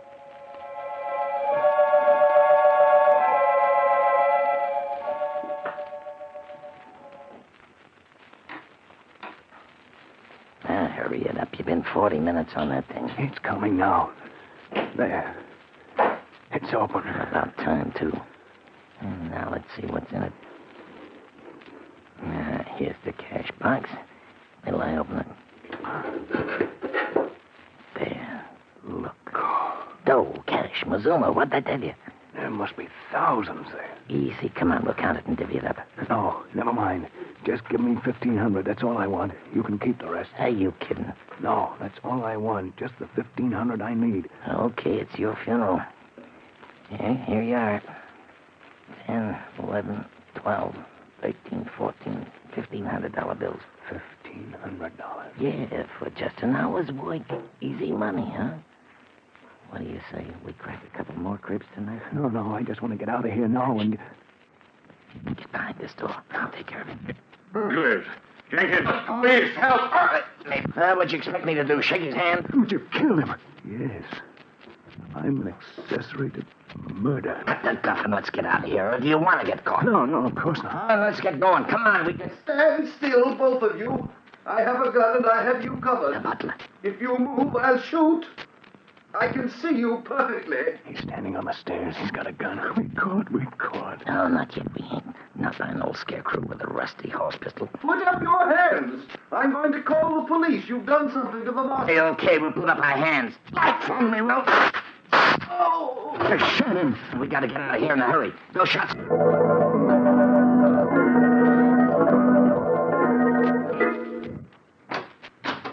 Okay, here we are. Come on in. But why did you make me come here? Why can't I go home? You heard me. Come on in.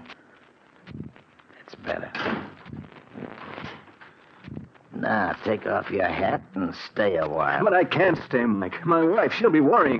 Get home to her. You got other things than your wife to worry about, chum. What do you mean, Mike? I mean the cops.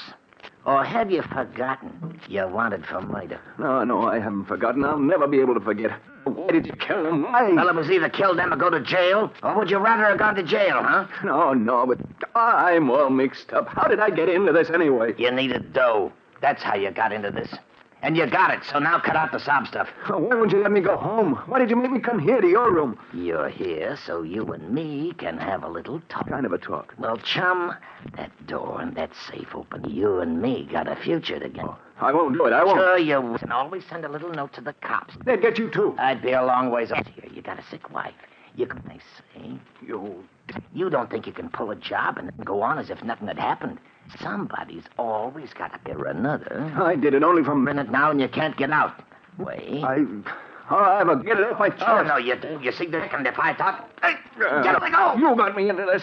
You know it. I'll take that gun away from you. I'll plug you out. Oh! Mike. He's dead. I'm going to get away. In a daze of horror, he made his way to the street. Thoughts which he could not control round in his head. They'll hang me. But I had the money to make Mary. Now they'll catch me. They'll hang me. I've got to. Paid for somehow. But if you can escape, if you're lucky. I need a drink. I've got to have a drink before I go crazy.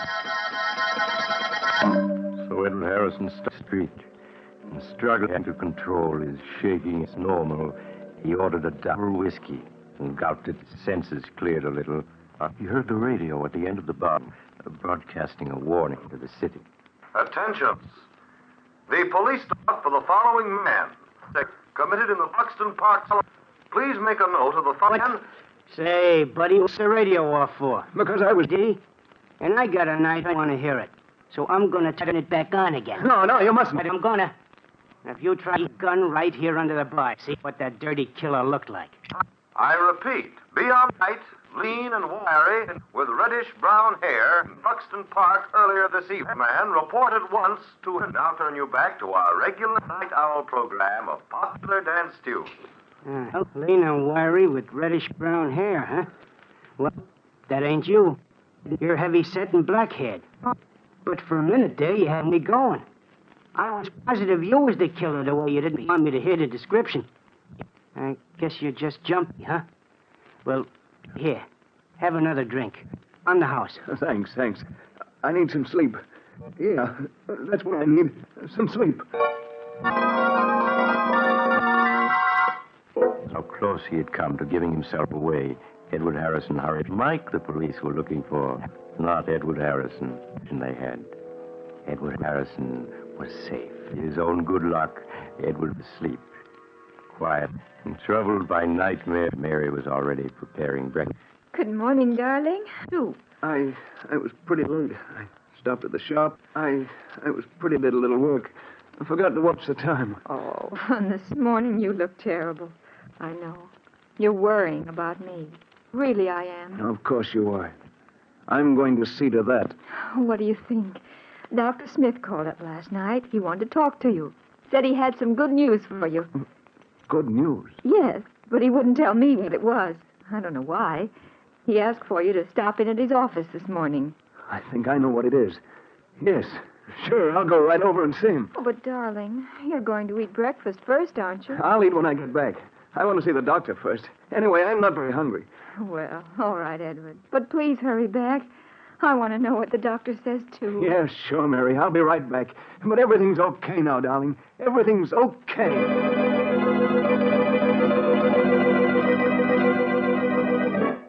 After he left the house, Edward bought a morning paper. Big headlines told of the murders the night before, but he scarcely saw them. His eyes hurried through the story until he found what he was looking for. The news that Mike's body had been found. The butler Mike had shot had given the police Mike's description and then died before he could tell them there was anyone with Mike. So the police had listed Mike's death as a suicide or an accident and closed the case. Edward Harrison was safe. Perfectly safe. Safe. I'm safe. Mike was wrong. Sometimes you can get away with murder and not have to pay anything if you're lucky. And I've been lucky. I've been lucky.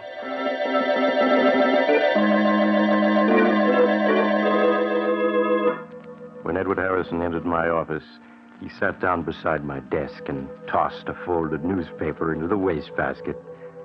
His expression was that of a man who had just faced disaster and been rescued at the last moment. Good morning, Doctor. Mary said you'd phoned. You had good news. Yes, Mr. Harrison, I called you last night after I got in touch with Dr. Richards.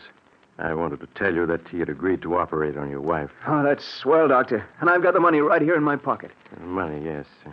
Yes, I was also going to tell you that Dr. Richards had said not to worry about it. You could take as long as you wanted to pay it. As long as I wanted? Yes. Then it wasn't necessary. I didn't have to do it. I didn't have to do it. I'm afraid I don't understand. Never mind, Doctor. I mean, I've got the money. I want to pay it. He's got to take it right away. Well, what's the matter? What are you looking at me like that for? The operation is going to save Mary's life, isn't it? You said it would. You can't go back on your word. You can, do you hear? It's not that, Mr. Harrison. Yes, the operation would save your wife's life, but unfortunately, Dr. Richards was the only man in this country able to perform it. Well, so what? He said he'd do it, didn't he? And I've raised the dough to pay him, so what's the hitch? Mr. Harrison, Dr. Richards can't perform the operation now. But you said... He was tragically murdered last night by a burglar who broke into his home in Buxton Park.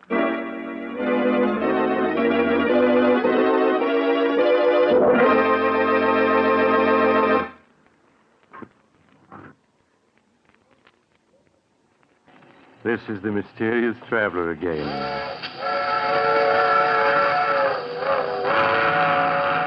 Did you enjoy our little trip into the life of a man who thought he could make good come out of evil?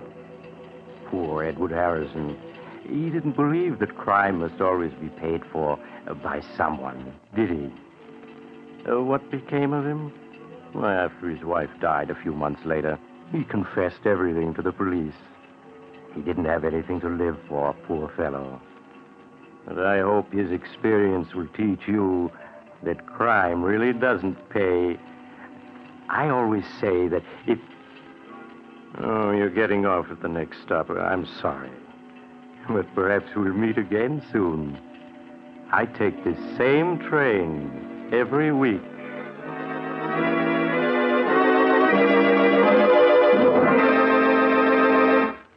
You have just heard Chapter 42 of The Mysterious Traveler, a series of dramas of the strange and terrifying. In today's story, Death Laughs Last, Philip Clark played Edward Harrison, Carl Emery played Mike, and Elizabeth Morgan played Mary Harrison. The Mysterious Traveler is written by Bob Arthur and David Cogan, and original music is played by Henry Silverne. The entire production is under the direction of Jock McGregor.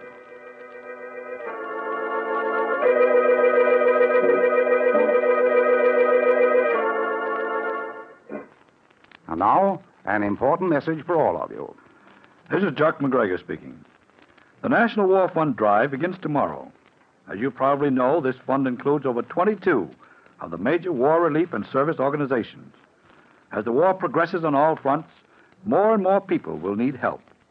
Our armed forces, American prisoners of war, our allies, and people right here at home. And by giving to the National War Fund, you will be helping. Consider just one of the many organizations that the War Fund supports, the USO. More than 3,000 service units are in operation, clubs where our servicemen and women find recreation, dances, educational activities, reading, writing, and game rooms, and religious counsel. The USO is responsible for the traveler's aid desks, which help servicemen make connections and find sleeping accommodations. It operates the lounges in railroad and bus terminals. USO camp shows bring American entertainment to our troops at camps and stations throughout this country and in all the combat zones. Groups will play the jungle circuit in the South Pacific, the desert circuit in North Africa, the grass skirt circuit in the Hawaiian Islands, and the foxhole circuit in combat zones just behind the front lines. We can't measure in money the good accomplished by the USO, but we can help to continue that good work by giving our money the National War Fund. So when your community war fund or war chest representative calls on you, give and give generously. Listen next time to a tale titled The Man the Insects Hated. Another tale of the Mysterious Traveler.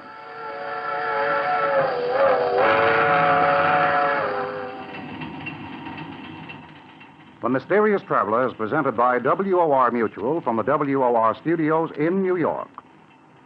Beginning Saturday, October 7th, The Mysterious Traveler will be heard at a new time. It will be presented every Saturday evening at 10:30 Eastern Wartime over most of these same stations. So remember the new time, 10:30 p.m., Saturdays. This is Mutual.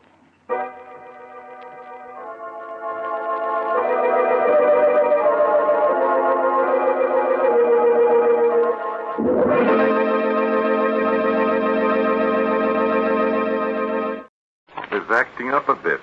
And your constant shouting at me isn't helping it any. I don't need to pay you to tell me my heart is acting up. What I want to know is, how much time have I got? Well, that's difficult to say. If you avoid all excitement, I think I can say a year, possibly 2. A year, possibly 2. Yes, but only if you do as I say. For one thing, there's no reason you should insist on remaining in this darkened bedroom month after month. Why, it's been a year since you've been out of this room. Are you going to start on that again? This living in complete seclusion is bad for you. You should leave this room and see people. Take an interest in No, life. Dr. Jeffries. I won't have my maid pushing me around in a wheelchair, the object of everyone's pity. I prefer to remain in my room and have people think of me as I was, not as I am. As your physician, I insist. I said that I prefer to remain in this room, and that's final. Please, Mrs. Richards. Your heart. Then stop trying to make me do things I don't want to do. Very well. Only I can't see why you refuse to have any visitors. It'll give you some interest in things. It may surprise you to know, Doctor, that I am expecting 2 visitors. Indeed? What made you change your mind? I think it's time I drew my will. Before I do so, I want to get acquainted with my only living relatives, my former husband's nephew and niece, Gerald and Millicent. I haven't seen them since they were children, and I'm curious to see what they've become. I understand Millicent is an actress. An actress? You don't mean that your niece is Millie Richards, do you? Yes, have you heard of her? Well, of course. She's one of Broadway's leading actresses. I saw her in a play recently and thought she was excellent. She probably drinks and smokes and has been married 6 times. I'm afraid I don't know anything about that. Before I draw up my will, I intend to learn everything about her and her brother Gerald. He's 22 and probably never worked a day in his life. Aren't you being unfair, judging them before you've even seen them? Oh, perhaps. But I'll give them both every opportunity to prove they're worthy of the Richards fortune. They said they'd be here in time for lunch. They should be on their way now.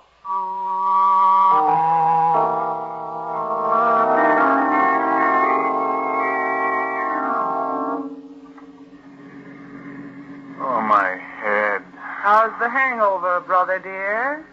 Painful, I hope? Millie, what am I doing in your car? Where are we going? Have you forgotten, darling? This is the day we were invited to visit Aunt Martha. You remember Aunt Martha? She's the one with all that money. Save it, will you? I'm in no mood for your witticism. Well, considering I spent half of last night looking for you under nightclub tables, you might be a little more grateful. I can recall doing as much for you. Where are we, anyway? About 20 miles from Aunt Martha's. Oh, my head. What a night. Yes, wasn't it, darling?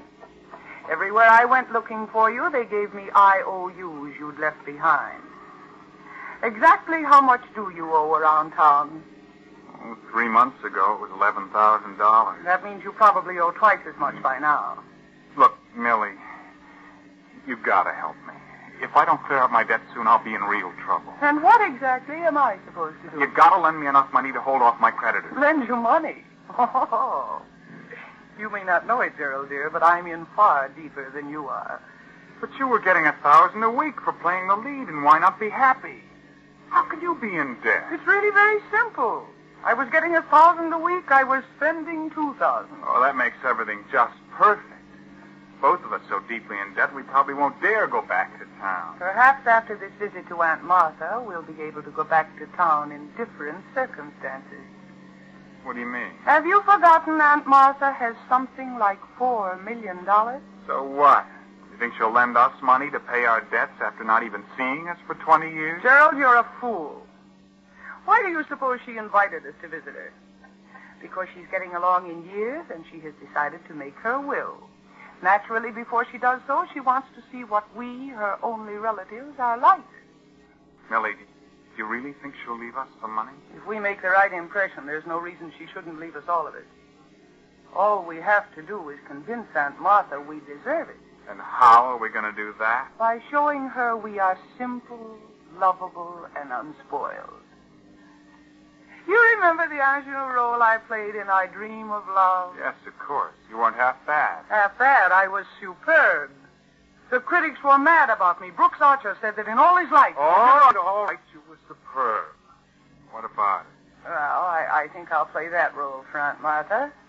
Just a simple, unsophisticated girl, unspoiled by success. Well, maybe you can get away with it, but you know I can't act. How am I supposed to behave? You just play the strong, silent type and leave all the talking to me. Well, I only hope you can sell the old lady on our charm. Darling, you are forgetting I am, quote, Broadway's leading younger actress, unquote. When the curtain rings down on my special performance for Aunt Martha, the Richards' money will be ours.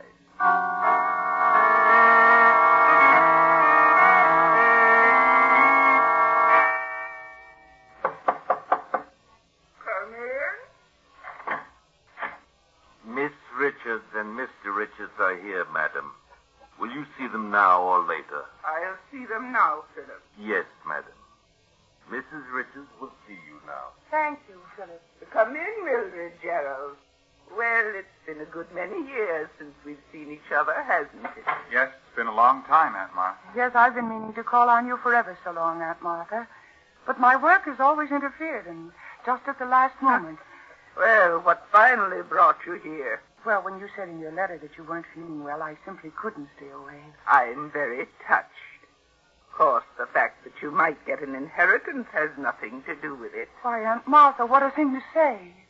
I'm not like that. Of course she isn't. Millie doesn't need money. She's one of the finest actresses on Broadway. So I've heard. And what do you do for a living, Gerald? Oh, Gerald works for a Wall Street firm, Aunt Martha. Yeah. He works so hard. They pay him so little. I seem to remember that Gerald's father left him a sizable inheritance. What became of it? The inheritance? Oh, that was lost in poor investments. Yes. I see. I'm afraid there's a good deal about you two I don't know. I haven't done very much, and I haven't gotten very far, Aunt Martha, but Millie's really been a credit to the family name. Everyone's heard of her. Notoriety is hardly a guarantee. Why, of Aunt work. Martha. Now, see here. I want you two to be my guests for a week. Frankly, I want to know what you're like before I decide how to draw up my will. Yes, of course, Aunt Martha. But I hope you'll take care of yourself so you will live for years and years. Thank you, Millie. Now I must ask you to leave me. I'm a bit tired. Why, certainly, Aunt Martha. Of course, Aunt Martha. We'll talk some more tomorrow. I'm glad we're out of there. She stares at you as if she could see right through you. The room's so dark it was hard to see her. But you can tell she can't last much longer. The main point is, did she fall for a little act? If you ask me, she wasn't exactly bowled over by your performance. Nonsense. I played my role perfectly. She's a bit suspicious now. That's only natural. But before I'm finished, she'll be eating out of my hand. Well, I certainly hope you're right. Just give me a week, darling, and you and I will be heirs to the Richards' fortune.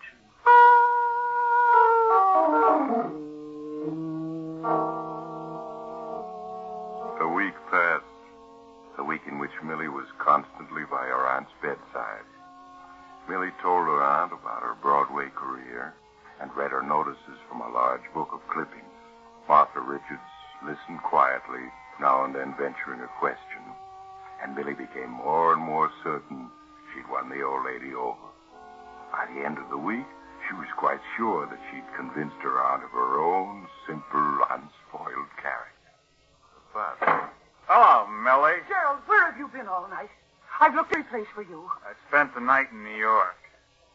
You've been drinking. So what? You're a fool. What if Aunt Martha heard about it from the servants, just when everything's working out perfectly? So everything's working out perfectly, is it? Yes, it is. Last night, Aunt Martha phoned New York. I listened in on the hallway extension. It was her attorney she was calling, and he's coming out here tonight to draw up her will. You don't say. Well, well. What is the matter with you? You're acting very oddly, Gerald. My dear Millie, it may interest you to know that the greatest performance of your career has gone for nothing. Why, what do you mean? You may be able to sweep the Broadway audience off its feet, but not Aunt Martha. Oh, I tell you, she believes in me completely. Oh, does she? While Aunt Martha was listening so devotedly to your every word, she had a private detective in New York at work investigating us. She had a private detective? Yes, dear sister. While making the rounds of the nightclubs last evening, I learned that quite a few questions have been asked about us this past week. So that's what she's been up to. Hiring a private detective to pry into our past. And you can guess what she'll do when she learns that I haven't any job and gambled my inheritance away. And what do you think she'll say when she hears you were named as correspondent in 3 divorce actions and were involved in the Wainwright scandal? I'd like to scratch her eyes out. Playing with me like a cat with a mouse. Well, the game's up. We may as well go to our rooms and pack. And walk out on $4 million, I should say not. There's no use being stubborn about it. We gambled and we lost. Tonight the lawyer will be here and she'll cut us off without a cent. There's nothing we can do about it. Well, I don't give up so easily. There must be something we can do. Well, what, for example? I don't know yet. Let me think. I won't go back to New York so deep in debt I can never get out. For the rest of my life, I'd be hearing her voice. Millie, dear, I want you to tell me all about yourself.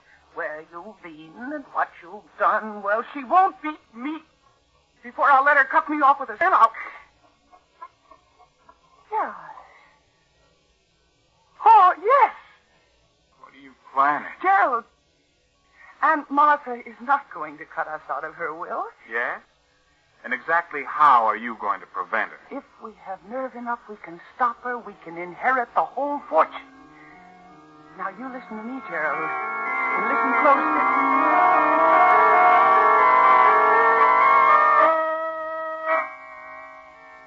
As Millie explained her idea to Gerald, his face whitened, but she scornfully beat down all his objections, and in spite of his fears, in the end, he agreed to do as Millie suggested. And in the hours that followed, Millie locked herself in her room and practiced her aunt's signature and her aunt's voice until she was satisfied she could imitate both perfectly. After that, there was nothing to do but wait tensely and nervously until 8 o'clock that night, when Millie and Gerald quietly slipped down the hall to their aunt's room. Millie, we can't go through with this. It's crazy. Be quiet, you fool. It's the only way out. But what if we're caught? You know what that would mean. If you do as I say, we won't be caught. Now get hold of yourself and then you knock. You know exactly what you're to do. Yes. Come in. Good evening, Aunt Martha. I hope you're feeling well, Aunt Martha. Oh, Millicent, Gerald, come in. Thank you. It's dark in here, Aunt Martha. Shall I turn on the light? No, that isn't necessary. I prefer the dark. Of course. Just as you say. Your voice sounds strange, Gerald. Is there anything wrong? Oh, no, of course not, Aunt Martha.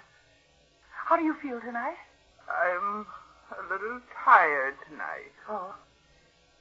Gerald, perhaps you ought to fix Aunt Martha's pillows. She doesn't seem very comfortable. Oh, you needn't bother. I'm quite comfortable, thanks. Gerald, fix Aunt Martha's pillows. I can't go through with it. I can't. I should have known better than to count on you. What are you two talking about? What's going on? Nothing. Nothing important, Aunt Martha. Here. Let me fix this pillow for you. But I tell you, I don't want it fixed. Oh, but you do. Millie, don't. Stick that pillow away from my face again. Millie, don't. She's suffocating. Oh, be quiet. If you haven't the nerve to go through with this, I have. It's almost over. If this doesn't overtax her heart, nothing will. There. She's limp. She's not struggling anymore. I'll take the pillow away. She's still alive. How do you feel now, dear Aunt Martha? Is there anything more we can do for you? You want to kill me. Everything I've heard about you is true. But you won't ever get any of my money. Oh, my heart. Oh. She's gone. She's dead. Millie. Her eyes are still open. Staring at us as if she could see right through us. Never mind her eyes. They can't bother us now. She's dead. Not from suffocation, but from a heart attack. I told you my plan would work. We killed... Nonsense. We simply helped nature take her inevitable course. You think of it that way and you'll feel better. You aren't human. Well, I'm afraid we haven't time to discuss that. Aunt Martha's lawyer will be here in an hour. Now, will you do as I say, or won't you? Now that we've gone this far, I guess I have no choice. Thank heavens you have enough sense to see that. You do exactly as I say, and we can't fail.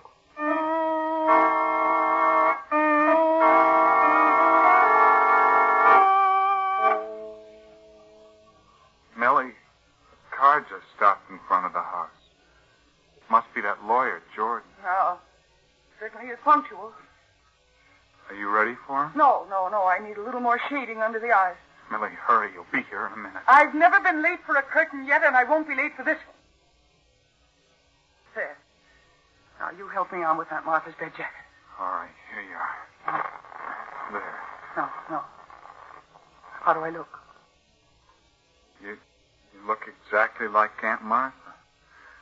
If I didn't know her body was in that closet, I'd swear you were her. In the dim light of this room, no one can help but think I'm Aunt Martha. Yes, but what about your voice and the things you'll have to know? I have been practicing, Gerald. Listen to this. As mistress of this house, I answer only those questions I wish to answer, and I assure you I shall not be tripped up. There. Now, does that convince you I can play the starring role of Aunt Martha? Yes, I'm convinced. Millie, quick, get in bed. I hear something coming. All right. Now, please stop shaking. I tell you, we can't fail. I shall give the greatest performance of my career. Come in. Good evening, Miss Richards. Good evening, Mr. Jordan. Please come in. Thank you. Hope you're feeling well. I'm 67 and I feel 87. Well, I'm sorry to hear that. I don't think, Mr. Jordan, you've ever met my nephew, Gerald Richards. Hello, Mr. Jordan. How do you do? Mr. Jordan, I want to have a will drawn up and signed tonight. Tonight? Well, surely you can't be serious, Mrs. Richards. Vast holdings like yours require a will that will take days to draw up properly. All I want is a simple will dividing my entire estate equally between my nephew Gerald and my niece Millicent. But, Mrs. Richards... I'll be frank with you, Mr. Jordan. I have a premonition that there is no time to wait for an involved will. I see. I've been feeling worse than I've admitted to Dr. Jeffries. Quite possibly I won't be here tomorrow to sign a will. I surely hope you're exaggerating, Miss Richards. If I am, we can draw a new will later. Tonight I won't rest easy until I know that my wishes have been put into writing. Very well, Mrs. Richards. If you'll excuse me for a moment, I left my secretary downstairs until I'd seen you. I'll just step out and tell her what you want. She'll draw up the papers in a very short time. Thank you, Mr. Jordan. I won't be long. Well, Gerald, you feel better now? You fooled him, Millie. He's completely taken in. As soon as the will is signed, I'll get rid of him. Thank goodness there's no danger of Dr. Jeffries getting here tonight. No, you might not fool him quite as easily. Well, he's attending a meeting of the State Society of Physicians. Wait a minute. Is Jordan coming back? Since all you want is a simple declaration, Mrs. Richards, my secretary won't take long over it. Is this Millicent Richards your niece, by any chance the Broadway actress? Yes. Have you seen her? Well, yes, I never miss any of her plays, if I can help it. Indeed. And what do you think of her? Well, she always puts on a good show, but privately, I think she has a tendency to overact. Oh, you think she overacts, do you? Yes. I take her last play, Why Not Be Happy? Why, I think she played it much too hard for comedy. I'd have preferred to see an actress like Joan Walker in her role. The critics didn't agree with you. Gerald, will you please hand me Millicent's scrapbook? You'll find it on the desk there. Really, Aunt Martha, do you think... Gerald, hand me that scrapbook. Very well. I can understand criticism when it's justified, Mr. Jordan, but it seems to me that you're going against my niece's huge public. Here's the scrapbook, Aunt Martha. Thank you, Gerald. Now, just a moment, Mr. Jordan, and I'll read you what the critics had to say about Millicent's performance in Why Not Be Happy. Here we are. This is what Martin Walters, dramatic critic of the Evening Sentinel, had to say. Rarely in 30 years of theater going has this reviewer seen such a fine flair for comedy as was displayed last night by Millicent Richards in her new hit, Why Not Be Happy? And that, Mr. Jordan, is the opinion of one of the best critics in the country. Well, I may be wrong, Mrs. Richards. Naturally, I was only venturing a personal opinion. Excuse me, Mr. Jordan. Yes, Miss Andrews. You finished already? Yes, sir. It's just a paragraph as you instructed. Here's the original and the copy. Good. Now, let me see what you've written. Mm-hmm. Yes, perfectly straightforward, everything in order. Now we need witnesses. Miss Andrews will do for one, the butler for the other, if he's handy. He's just out in the hall. I'll get him in, Aunt Martha. Thank you, Gerald. Now, Mr. Jordan, you are sure this will is going to stand up in court? Oh, yes, Mrs. Richards. But if it's probated, it'll certainly leave a good many unsettled problems to your heirs. I'm sure they'll be able to handle them. Oh, Phillips. Yes, madam. I want you to witness my will. Certainly, madam. Give me the will, Mr. Jordan. And a pen. Now, Thank you. Now I sign here. right at the bottom, Mrs. Richards. There. Now the carbon copy. There. Now I feel better. That does it, except for the witnesses. Phillips, will you sign here? And here, please. Certainly, sir.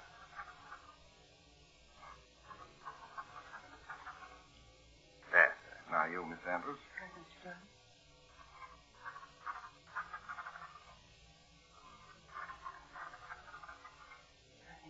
Excellent. Your will is signed and witnessed, Mrs. Richards.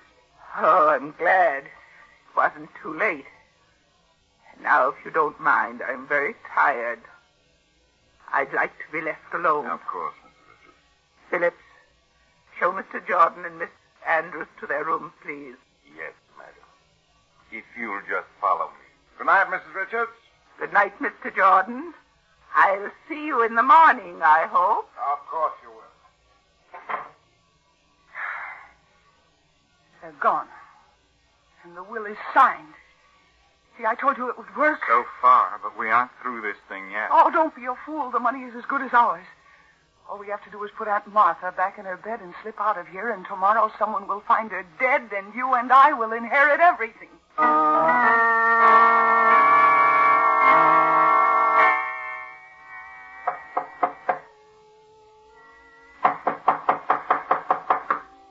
Mrs. Richards. Mrs. Richards, Dr. Jeffries is here. Mrs. Richards, excuse me, but... Dr. Jeffries. Dr. Jeffries, come quick.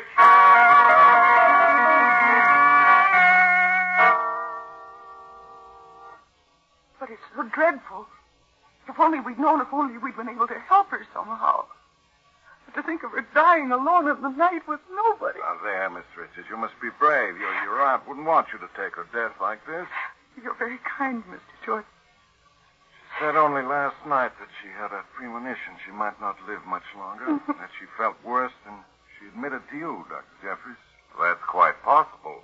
She hated to seem ill or in any way not her old self. She didn't suffer, did she, Doctor? No, I'm sure it was all over very quickly. Her heart just gave out. She must have died shortly after you left her. For she's been dead about 10 hours. No, I really didn't take her seriously when she spoke of not living through the night. She seemed so strong when we were talking, as if she'd grown younger. And she and I were arguing. It was quite like old times. You and Mrs. Richards had an argument last night? Well, not an argument, really. Well, they were just discussing my sister's ability as an actress, Doctor. Yes, Doctor, that's all it was. I hope you won't mind, Miss Richards, but I told your aunt I thought you overacted your roles. Oh, of course I don't mind. What did she say to that? Oh, she almost hit the ceiling when I criticized you. She claimed you were the finest actress in the country. Aunt Martha always was a dear.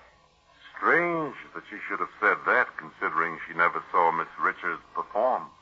Well, maybe she hadn't, but she opened a book of clippings about Miss Richards and read to me what one of the critics said about her niece. She did? She read you the review? Are you sure? Why, of course I'm sure. I see. And was Miss Richards present at the time? No, I wasn't there, Dr. Jeffries. Why? Because I think, Miss Richards, that Mr. Jordan's criticism was justified. You do overplay your roles. I beg your pardon. I never overplayed a role in my life. I'm afraid that you have. You overplayed your biggest role last night. Last night? What do you mean?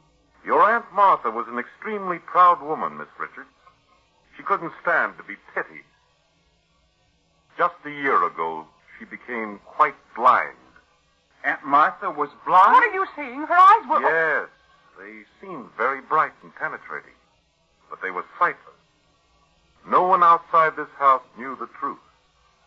Mrs. Richards refused to leave her room, kept the lights turned down low, saw almost no one. Thus she kept her secret. Oh, but if Mrs. Richards was blind, how could she have read me that notice last night? She didn't, Mr. Jordan. She did. An egomaniac actress, disguised as Mrs. Richards, read her own notice to you, then forged Mrs. Richards' signature to a false will. Isn't that so, Miss Richards? Go on, tell him, Millie. You were so clever. The greatest actress in the world. Nothing could go wrong. You had everything worked out to the smallest detail. Don't be quiet, you fool. No court in the world will believe them. I'll give a performance that will sweep a jury off its feet. They'll never commit me, do you hear? Never.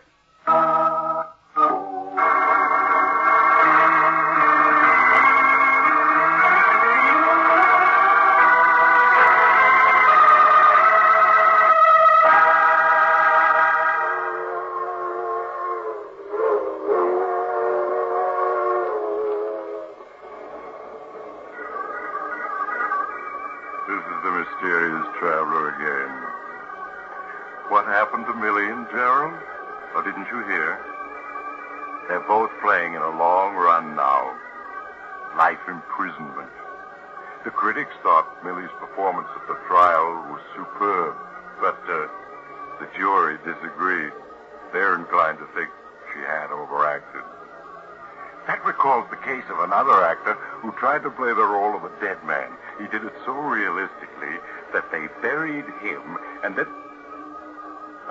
you have to get up. It's where Maurice Tarplin, Mercedes McCambridge, Gladys Thornton, Martin Wolfson, and Jimmy Lipton.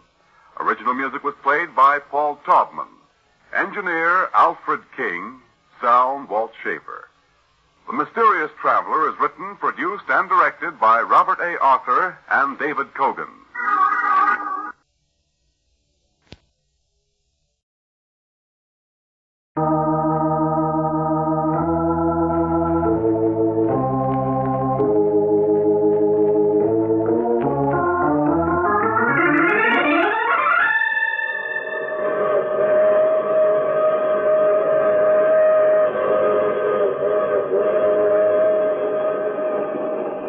Mutual presents The Mysterious Traveler.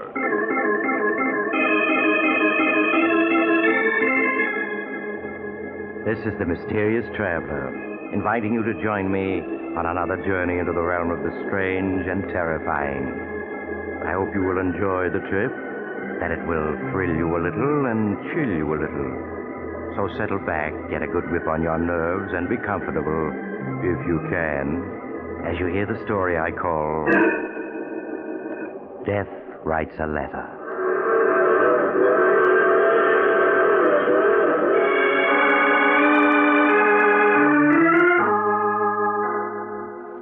My story begins last summer in the townhouse of Martin Drake, a well-known financier.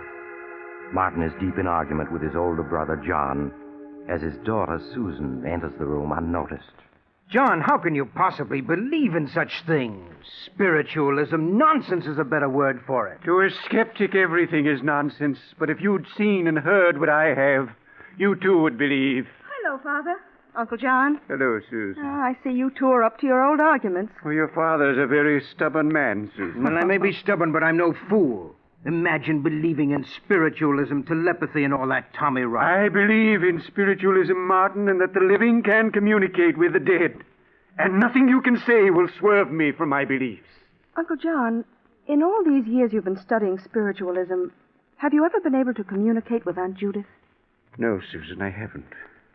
But there have been times late at night when I've all but broken through the barrier that separates us. Oh, I give up. There's no use in arguing with a man who has an obsession. Oh, that's fine, Father. Now the three of us can go into supper. Oh, I'm sorry, Susan, but I can't stay for supper. Oh, why not? I have an appointment with an onoricritic.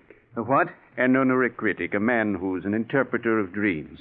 John, good grief, don't tell me you believe in that, too. Why not, Martin? For years, psychoanalysts have interpreted dreams in an effort to help their patients. The subconscious minds of the living can sometimes bridge the vast gap of death. Now, John, I'm warning you. If you don't give up this obsession of yours, there's no telling how you'll end. I know you think I'm cracked, that all the years I've spent studying spiritualism have been wasted, but you're wrong. The living and the dead can communicate with each other, and someday you'll realize I'm right. Now, I really must be going, or I'll be late. Well, Uncle John, you will drive up to the country with Father this weekend, won't you? Oh, are you opening the summer place? Yes, I'm driving up tomorrow to open the house and engage some servants. Well, I'll try my best to join your father this weekend. Oh, that's fine. Don't bother showing me the door. Good night. Good night, Uncle John. Good night.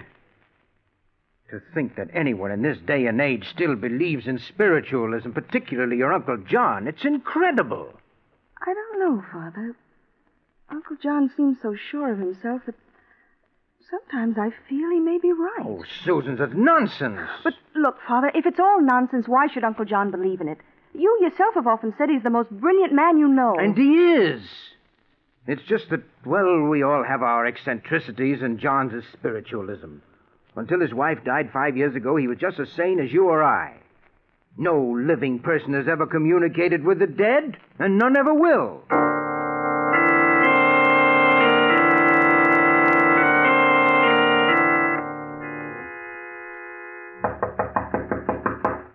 Father, are you awake?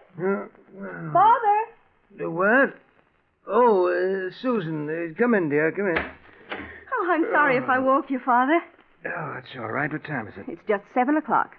7 o'clock. Oh, what are you doing up and dressed so early? I'm driving up to the country to open our summer place. Have you forgotten, Father? Oh, yes, so you are. Oh, didn't you sleep well last night, Father? There are circles under your eyes. No, I spent a very poor night. I had a nightmare, but I can't seem to remember what it was about. Oh, I'm sorry, Father. Darling, is there anything I can get you? No, I'll be all right, dear. You run along. Oh, I need the keys to the car. Oh, yes, you'll find them over there on my desk. And if you need any money, help yourself. Oh, thank you, Father, but I have enough money. Have you found the keys? Oh, yes, here they are. Oh, do you want me to mail this letter on your desk? What letter? This one. It isn't addressed. All that's written on the envelope is one word. Urgent. Urgent? Yes, and it's in your handwriting, see? Why, I never wrote that. But, Father, it is your handwriting. And look, there are ink stains on your fingers. You must have written it before you went to bed. But I tell you, I didn't. Let me see that letter. Yes, that's my handwriting, all right. Oh, Father, I'm leaving now. I want to get there by noon. What? Oh, yes. Goodbye, dear. Take care of yourself. I will, darling. Bye. Urgent. And it's my handwriting, all right. But for the life of me, I can't remember. Well, let's see. Dear Martin. What the devil? A letter in my own handwriting addressed to me. Dear Martin. No. No, this can't be. It can't.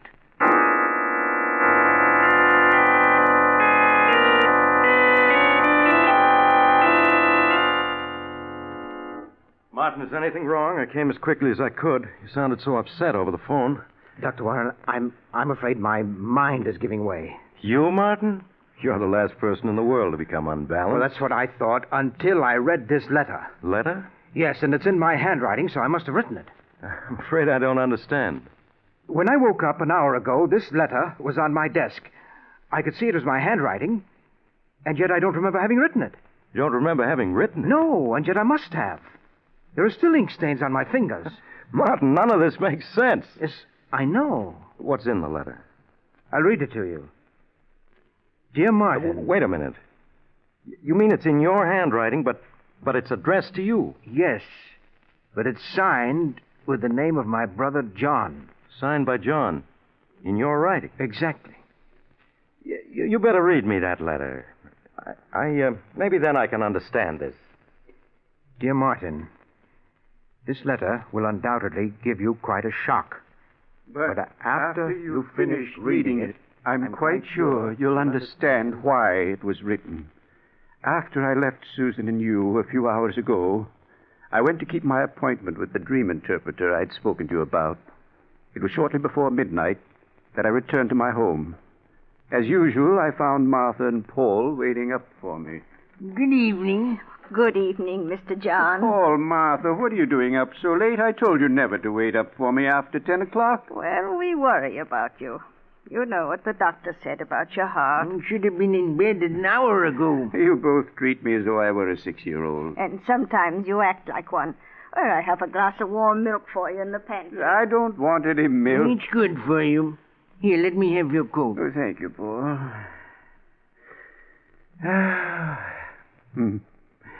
It feels good to be home, sitting in the chair before the fire.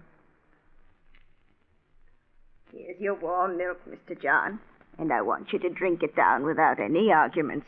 After all, it's for your own good. Here, take... Mr. John?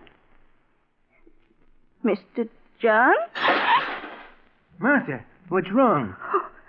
Oh, Mr. John, Mr. John! Mr. John! Answer me! He's dead. Oh. Now, please, Martha, please, you mustn't cry. The end came very quickly, peacefully. Now, there, Martha, there. It came as quite a shock, Martin, hearing myself declared dead, but as I saw my earthly body sitting in the armchair by the fireplace, I knew it was true. John Drake was dead. I wanted to comfort Paul and Martha, make them understand that only the body of John Drake was dead, that the spirit would live forever. I wanted to tell them that I was indescribably happy, for I knew without knowing how that on the following day I should be reunited with my dear wife, Judith. Then my thoughts turned to you, Martin, and in one brief moment I saw your past, your present, and your future. Your future left me horrified, Martin, for in it I saw unhappiness and death. I felt that somehow I had to warn you of what the future held. I left the house I had died in and went to your home. The radio was playing.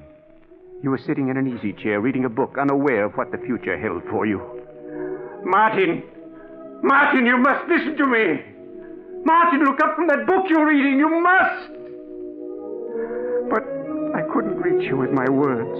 There was too great a distance between us. I stood by, helpless to aid you.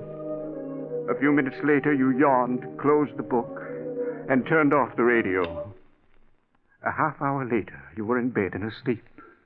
And then I suddenly had hope. I couldn't reach you while you were awake, Martin, but while you slept, perhaps I could reach your subconscious, warn you about the future. I saw your desk with writing paper on it, and I knew that was the only way to reach you. I spoke softly, trying to reach your subconscious. Martin, listen to me. This is John. You must hear me, for it's a matter of life and death. You must do exactly as I say. I want you to get out of bed. That's it. Throw back the covers. Now put your feet on the floor. Martin, do as I say. That's right. Now go to your desk. That's fine. Now sit down. That's it. Pick up the pen that's on the desk. Martin, pick up the pen. That's right. You picked up the pen and began to write as I dictated. Everything up to this point explains how this letter was written. And now, the reason for it. In looking into the future, I was horrified to see that Susan would die the night of June 7th, 1947, at exactly 6 o'clock. That means you must act swiftly, Martin, for she has less than 24 hours to live. If you don't, she will be found frozen to death. As for yourself, I see you dying as the result of an accident in a small, roughly furnished room. In this room is a desk calendar, and the date it shows as you lie dying is September 3rd, 1947. Martin, the love I bear you and your daughter has reached out from another world to warn you against the future. I pray that you will act upon this information and save yourselves. Your brother, John. That's the most extraordinary letter I ever heard. Well, what do you make of it, Doctor? You sure this is your handwriting? Certain of it. And then there are these ink stains on my fingers. Yes. It's amazing. It's obvious that I wrote this letter last night in my sleep. What upsets me is the content of the letter. The things I wrote are so fantastic that I'm afraid I may be losing my mind. No. I'm quite sure you're sane, Martin. Well, then how do you account for my writing such a fantastic letter even in my sleep? Has it occurred to you that this fantastic letter, as you call it, may not be fantastic? What? Now, Henry, you're not trying to tell me that you believe that this letter is true. That my brother John did die last night and came here to... Surely you don't believe in all that Tommy rot. Then your explanation for that letter is that you wrote it while having a nightmare? Well, of course. What other answer could there be? It's ridiculous to think that you, a man of science, could attach any credence to this letter even for a moment. You amaze me. There have been many phenomena in history. Phenomena that never could be explained. Not even by science. Oh, you're almost as bad as my brother. Soon you'll be telling me that you, too, believe in spiritualism. Have you called up your brother this morning? Why, no. Why should I have? Oh, you think he may have died last night as he wrote me in this letter? Doctor, I think you'd better see a doctor. I suggest you call your brother. Well, all right, I will, just to show you what a fool you are for believing even for a moment that there can be anything to this letter. Why, when John was here last night, he looked just as healthy as... hello, Paul. This is Mr. Drake. Is my brother there? The what? Last night? After he returned home? I see. Thank you, Paul. He is dead, isn't he? Yes. Paul said that he died last night. If your brother died last night, then this letter must have been written by him through your subconscious after... No, that can't be. What you're saying is madness. The dead can't communicate with the living. Yeah, but in this letter, your brother speaks of his death last night and goes on to tell My about... brother couldn't have written that letter through my subconscious. Such things can't happen. I wish I felt as certain as you do. What about this part of the letter? In looking into the future, I was horrified to see that Susan would die the night of June 7th, 1947, at exactly 6 o'clock in the evening. That means you must act swiftly, Martin, for she has less than 12 hours to live. If you don't, she'll be found frozen to death. And that proves how fantastic the whole letter is. Today is June 7th, and outside it's like summer. How could Susan possibly be frozen to death? I don't know, Martin. But if Susan were my daughter, I think I'd want to be with her tonight at 6 o'clock. You'd never be able to forgive yourself if anything would have happened to her. I'll go with you if you like. Oh, very well. But mind you, I still don't believe that John wrote this letter through my subconscious.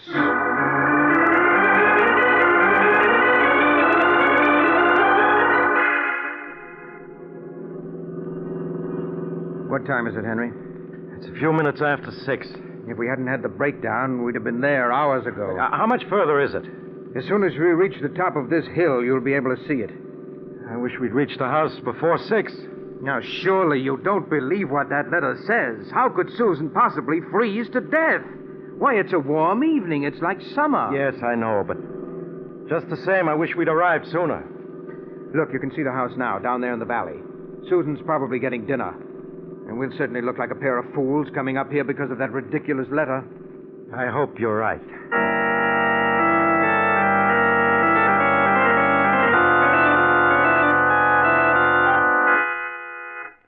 Henry, Susan isn't in her room. She isn't? No. Could she be in the village or visiting friends? No. You're forgetting her car's parked in front of the house. Yeah, that's right. Well, where can she be? I'm afraid I can't answer that. I'll search the second and third floors while you search this floor in the cellar. She must be someplace in the house.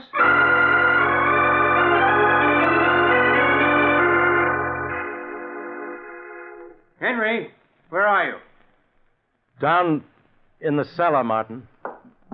I searched every room on the second and third floor, but I couldn't find a sign of her.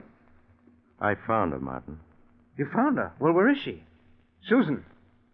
You must prepare yourself for a shock. Shock? Martin, listen to me.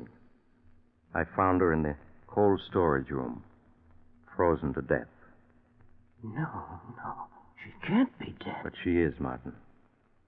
From what I could make out, she turned on the freezing system full and then went inside to store some meats, probably right after she got here. While she was in there, the door slammed shut and locked her in. Oh, Susan. If only I'd gotten here in time.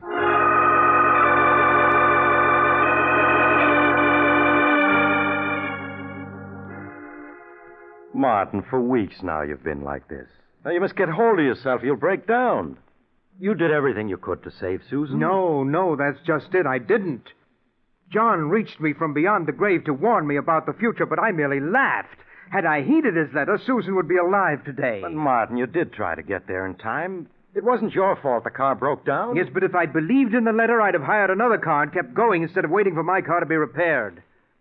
You know, I've been thinking perhaps it was meant that your car should break down. That you should arrive too late to save Susan. What? Perhaps it was wrong of John to break through the barrier that separates the living from the dead and warn you of the future. Well, how could it be wrong if it would have saved Susan? Perhaps it was ordained that Susan was to die when she did. And that's why the car broke down. No. I could have saved her if only I'd hired another car and rushed on to my country home. But at least now I can heed John's warning and save my own life. Save your own life? Yes. Have you forgotten the other part of the letter? As for yourself, Martin, I see you dying as the result of an accident in a small, roughly furnished room.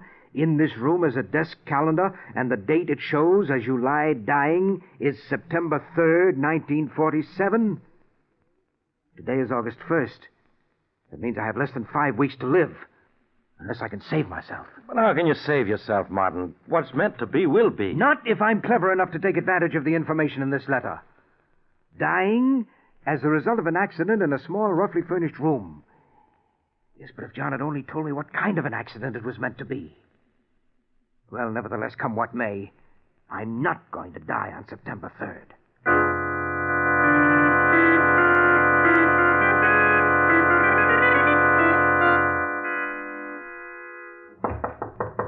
Just a minute. Hey, Martin, what's going on? I mean, what's the meaning of all those men around the house? Why was I searched before I entered the room? Henry, do you know what the date is? Why, yes, it's September 2nd. Yes, and in a few minutes it will be midnight, and then it will be September 3rd. Oh, yes, that's right. The letter. In the letter, John warns me that I shall die of an accident in a small, roughly furnished room. Well, you'd hardly call this drawing room that, would you? No, I wouldn't. It's my intention to remain in this room until tomorrow is past. Now, Henry, would you mind keeping me company for the next 24 hours? No, Martin, not at all. See, I've taken every possible precaution to prevent an accident from occurring. I've removed everything from this room but that sofa, chair, and table. And I have food in here to last me for several days. I have guards around this house and outside this room to prevent anyone from entering for the next 24 hours. It certainly sounds as though you've taken every precaution. Yes, I've done everything I could think of. Henry, do you hear that? It's just midnight. September 3rd is here.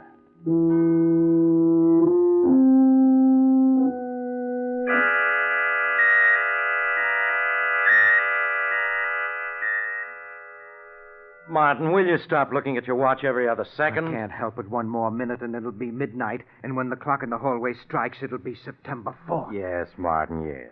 Now, why don't you sit down and take it easy? How can I at a time like this? Martin, you must calm down. Think of your heart. Only 30 seconds more, Henry. 30 seconds. Martin, you're as white as a sheet. Well, who wouldn't be? I'm cheating death. I'm going to live. Live, do you hear? Easy there now. I can't help feeling it would have been better if John hadn't warned you about the future. No, don't say that. If he hadn't, I'd have been dead by now. Henry, do you hear that? It's midnight. And I'm still alive. Alive.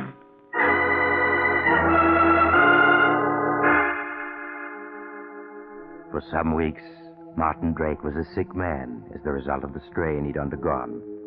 But with the coming of fall, he was well on the road to recovery.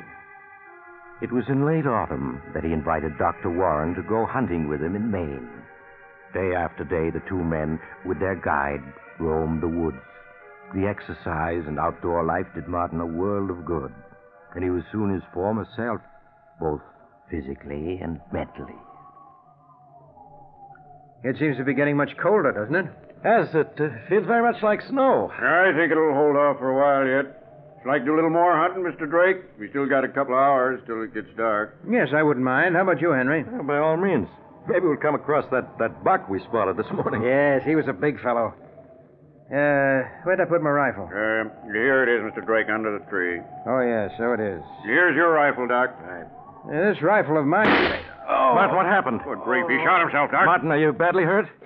The gun went off when I picked it up on my shoulder. Easy now, while I have a look at it. Oh. Is it bad, Doc? Oh. No, not bad. We must get him to a shelter and stop this bleeding. Ed Tolliver's place, about a quarter of a mile from here, Doc. All right, give me a hand. We gotta get him there at once.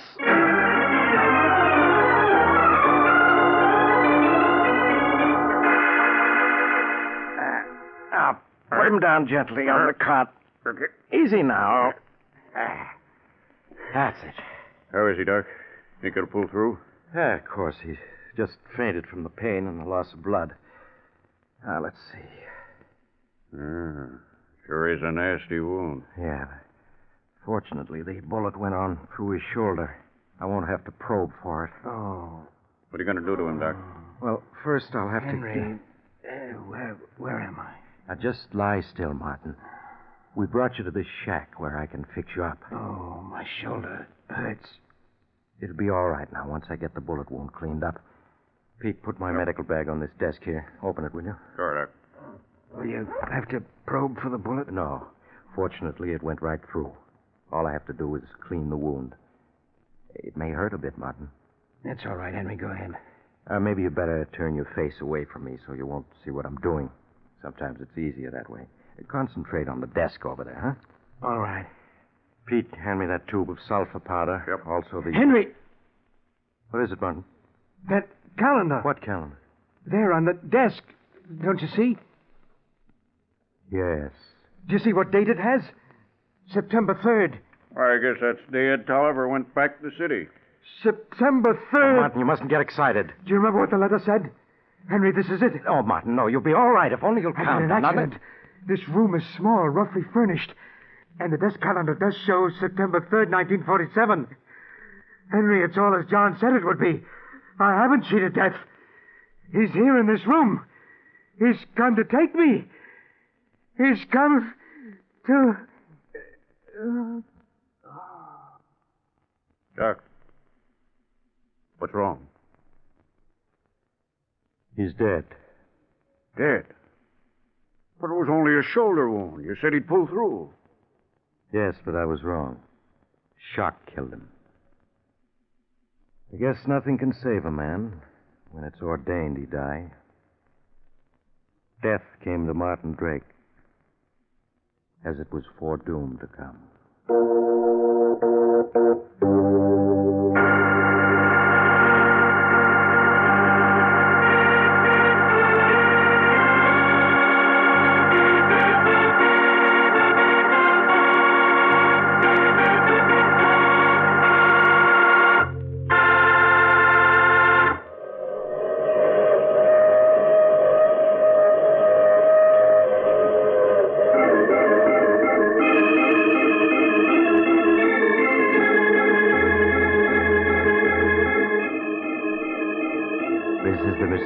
traveler again. Too bad about Martin and Susan, wasn't it?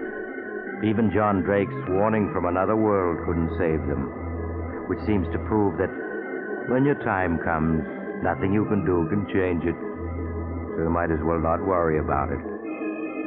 Though I did know of a man who managed to outwit death for several hundred years, then one day he was... Oh, you'll have to get off here. I'm sorry. But I'm sure we'll meet again. I take this same train every week at this time.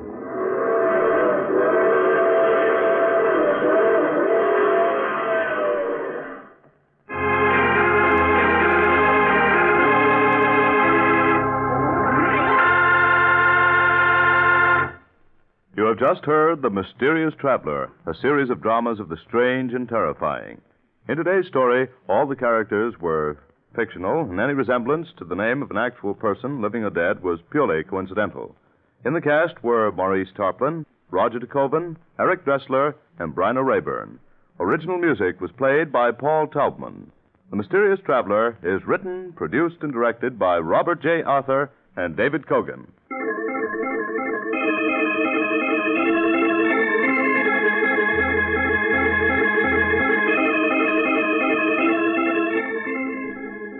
Listen next week to a tale titled Death is My Co-Pilot. Another strange and suspenseful tale of the mysterious traveler.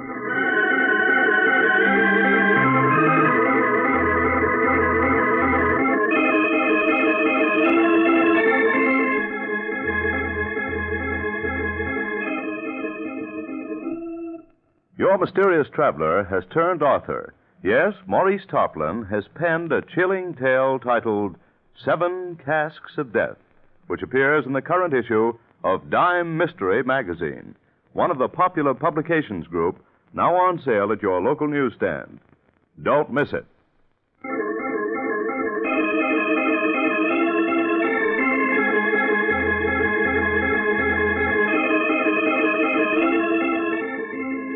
This program has come to you from our New York studios. Another program of tense and dramatic action will follow in just a minute. Stay tuned to the station for Official Detective. Carl Caruso speaking. This is the Mutual Broadcasting System.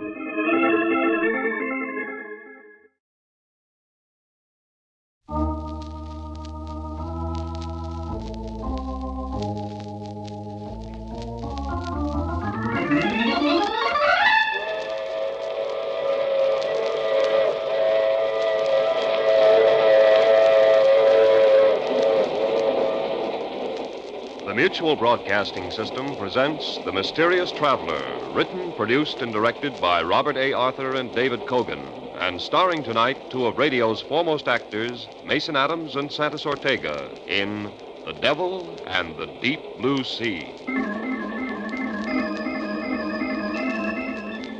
This is The Mysterious Traveler, inviting you to join me on another journey into the realm of the strange and the terrifying.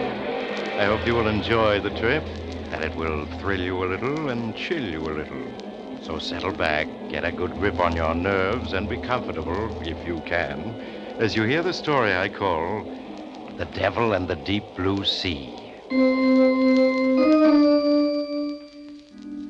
Our story begins in that part of the Caribbean Sea known as the Great Bahama Bank, which lies north of Cuba. In the calm, sparkling sea are two ships, a British destroyer and a small schooner. The schooner is a derelict and barely afloat. There's great activity aboard the destroyer as its longboat returns from the schooner. A few moments later, Chief Petty Officer Warren reports to the captain of the destroyer. Yes, Warren? The schooner's American, sir. The Golden Queen out of Key West. We found one man aboard. He was unconscious. He's in sick bay receiving medical attention. Has he regained consciousness yet? No, sir. He's in bad shape. We found him lying in the hold of the schooner. The cabin and rigging were completely gone. Yes, well, evidently the schooner received the full force of that hurricane 10 days ago. Probably the other crew members were swept overboard. Yes, sir. I've a letter which might throw some light on the subject, sir. Is it a letter? Yes, sir. I found it clenched in the unconscious man's hand. Here you are, sir. Let me see. Written in pencil. The pages are dry now, but they seem to have been soaked with seawater. Yes, sir. It's a bit difficult to read. Let's see, it begins. It seems impossible that with the hurricane that is now sweeping over this ship, anyone will ever read these words that I am writing. The rigging and cabin are gone, and the ship is taking on water. As I lie here in the hold, I feel it can only be a matter of moments until the end. But if by some miracle this ship should survive, I leave this letter as a record of the cruise of the Golden Queen. It all began last December 5th when 4 companions and myself sailed out of Key West. All of us, Chuck Riker, Sam Morris, Pete Ross, Harry Martin, and myself, Bill Storm, had been in the Navy together during the war. We had all pooled our savings and bought the schooner Golden Queen. Our destination, Flamingo Cay, some 450 miles to the southeast of Key West. Our objective, to recover treasure from an English pirate ship reported sunk by a Spanish man-of-war at Flamingo Cay in 1632. As we reeled off mile after mile, the days were hot and bright, the nights a dark blue velvet, with a sky full of stars, and a good breeze filled the high white spread of sails. As we sailed the same waters that countless treasure ships had sailed only a few centuries ago, there was a growing sense of excitement and anticipation aboard the Golden Queen. At dawn on the 6th day of our trip, our lookout sighted Flamingo Cay. Hey, there she is. 3 points to starboard. Bill, that is Flamingo Cay, isn't it? That's it, all right. Steady as she goes. Steady as she goes. Now, here, hold one end of this chart down. Sure, Bill. Now, here's Flamingo Cay, and here's Pirates Lagoon. Pirates Lagoon? Yeah. According to the log of the Spanish man-of-war, that's where the English pirate ship headed in, trying to escape the Spanish. Uh-huh. The pirate captain sailed across the entrance to the lagoon, and a hidden reef ripped the ship's bottom wide open. Sank with all hands in less than a minute. And with all its stolen treasure still aboard. Yep. If that 300-year-old log of the Spanish man-of-war is right, the pirate ship is on the bottom of that lagoon directly ahead. That lagoon is sort of big, isn't it? Yeah, it isn't going to be easy to locate the wreck. Steady as she goes! A few minutes later, the Golden Queen drove through the small opening in the jagged ring of reefs and slid into the calm, smooth water of the lagoon. The anchor chain clanked as the big hook splashed into the water and found bottom. We had arrived at our destination. That afternoon, we lowered a small boat and began the tedious job of rowing back and forth across the lagoon, peering down into the crystal clear water, looking for some indication of the wrecked pirate craft. Our eyes began to ache from the reflected sunlight as we scanned the bottom of the lagoon hour after hour. As one day of searching followed another, our spirits fell. It was on the 6th day that our luck changed. Hey, stop rowing. Bill, look. What? I don't see a thing. Now, keep looking at the bottom where I'm pointing. Well, it just looks like a large mass of coral covered with marine growth. Yeah, that's all it is. Yeah, but the marine growth. Can't you see the muzzle of a cannon sticking through? Hey, you may be right. It does look like the muzzle of a cannon. Do you think that marine-covered mass could be the... Sure, it's the pirate wreck. Sam, I think you found it. Chuck, drop a boy to mark the spot. Right, Bill. Now let's get back to the Golden Queen and get the diving equipment ready. This may be it. An hour later, I was in the diving suit. Sam gave the helmet the 8th turn that fastened and locked it. The faceplate was slammed shut, and I could feel the air coming through my lines from the pump. I stepped onto the diving platform, and a moment later was descending into the clear, warm water. Fish of all colors darted about me as I was slowly lowered. My weighted boots struck bottom at 130 feet. Following the beam of light over my helmet, I peered into the wall of water around me. Suddenly, my heart began pounding with excitement. For less than 200 feet away was the large marine-covered mass of coral. I began to cautiously make my way toward it, keeping a careful eye out for sharks and morays which abounded in these waters. As I made my way closer, I could clearly see that the marine growth covered an old hulk. The ship lay on its side with a huge, gaping hole in the broken hull. Scattered on the floor of the lagoon were ancient barnacle-encrusted cannon, guns, and timbers. Beyond a doubt, it was the wreck of the English pirate ship. I signaled on my line, and Sam sent down the explosives that were to be used to blast the hull. I wasted no time in planting the charges in the hull. It it was just as I had finished that I heard his voice. So you've come for Captain Murdoch's treasure, eh? I whirled about clumsily, instinctively, but I was alone. Then I heard it again. They've all come for my treasure. Cutthroats and cut purses, gulls and connies. And they've all left their skins. Again, I whirled about, seeking for that voice, but there was nothing at all. I could feel a scream welling up within me. As the voice spoke again, I gave 3 sharp tugs on my line. It was the emergency signal. You'll be back, laddie. But remember, it's Captain Murdoch you've got to deal with. Captain Murdoch!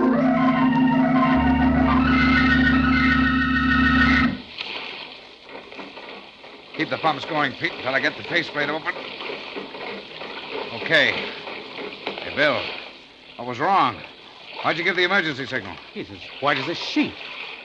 Bill, what happened? Was it an octopus? An octopus? Yeah. Sure, these whalers are full of them. You should have taken a settle and torch down with you. They don't like torches. Yeah. You just take it easy for a while. Bill, did you plant the explosives? Sure. Pete, detonate the explosives. Okay, here goes. They didn't go off. Bill, you're sure you made the connections? I made them all right. Well, they must have gotten loose. We'll just have to try again. What about my going down? No. Why not? Well, because Chuck's only a beginner, and he's never gone down that deep. You got a point there. Well, okay. Means we'll have to wait until tomorrow. Yeah. Bill will go down as soon as it's daylight and plant some more explosives. Right, Bill? Right. Well, that night I lay awake in my bunk, going over and over in my mind the dive I had made and the strange voice I had heard. I kept telling myself that it had been an hallucination. That must be it. Being in pirate waters, the excitement of the search, going down to 130 feet, all had combined to create this hallucination. It was the only possible answer. What other answer could there be? Morning came and I donned the diving suit. Sam handed me an acetylene torch. And a few minutes later, I was descending into the calm green water. I touched bottom only a few feet from the wreck and signaled Sam to send down the explosives. As I waited, I found myself constantly turning in a circle, peering through my faceplate at the well of water which pressed in on me. The explosives were lowered to me, and I planted them in the hull. As I finished, I heard that voice once again.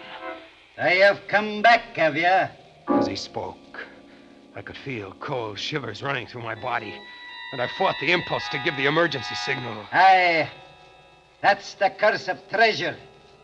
Once a man kens it, there's no turning back. Ask me, laddie. Captain Murdoch. I'll tell you. What? Where are you? Where am I? Ask the fish that stripped me of me flesh and left me bones as a warning to the likes of you. Look at you, whirling about like a jackanapes to see me. Hey, you fool. Did you think the spirit of a man could be kenned? What do you want? For 3 centuries I've haunted this accursed wreck, waiting for the likes of you. And now you've come. I've treasure, laddie, such as you've never seen. Rubies and diamonds, pearls and sapphires, silver and gold. The wealth I tore from a dozen Spanish galleons. I'll share it with you, if you agree to my terms. Terms? Aye, laddie, terms. First, I'll share with you and only you. For the others, a dagger or the plank. A dagger? Or the plank? Aye. Many's the crew that's felt my steel when there's been treasure to share. You mean murder Sam, Chuck, and the others? Aye. Your voice. What you're saying. It's all an hallucination. It must be. I'm just hearing things. I cannot words. What manner of weeping is this? What the steel do the men have done? Stop talking. Stop talking. Do you hear? I won't do it. I won't. You'll do it, laddie. Or you'll ne'er take my treasure. Who's to stop me? A voice? A sheer hallucination? Captain Murdoch, laddie. Captain Murdoch. You're just a voice. You can't stop me. But no, don't. You're choking me. Stop. You can't see me, laddie. But you can feel my wrath, can you not? Let go. You'll find me a reasonable captain if you follow my orders. But if you don't, laddie, you'll ne'er see the sun again. Now these are my terms. And pay heed to my words.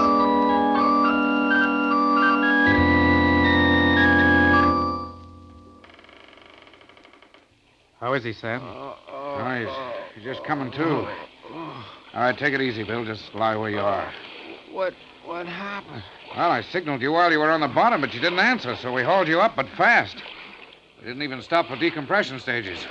It made you pass out. I don't know. Maybe your airline got snarled in the wreck. Maybe. Did you plant the explosives? Yeah. All right. Pete, detonate it. Okay. Hang on to something. That did it. Look at all those pieces of wood and dead fish coming up to the surface. Yeah. That explosion must have ripped the wreck wide open. Ought to be soft pickings from here on in. What do you say, Bill? Yeah, soft pickings. All right, come on, boys. Let's get the diving equipment in A1 shape. Tomorrow's the big day. All that night I lay awake in my bunk, staring into the darkness, trying not to think of that voice. But there was no escaping it.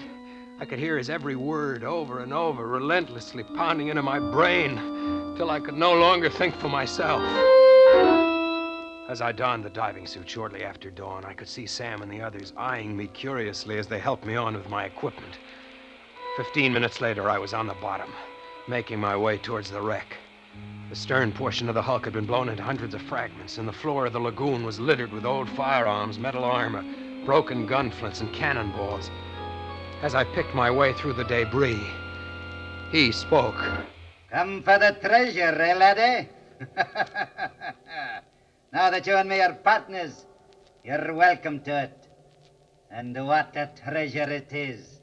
Where is it? You'll find 4 chests buried under that wreckage to your starboard. There? Aye. It took 12 ships and 1,000 lives to make up that treasure. Wait till you set eye on the precious stones I plucked from the San Cristo Domingo. Worth a king's ransom. These chests are filled with treasure? Aye. And well you might gape. Lash that rope around them, laddie. 'Tis heavy they are. They must each weigh at least 500 pounds. Aye. Lash them snugly. 'Tis our fortune you have there, laddie. 'Twill buy the world for us.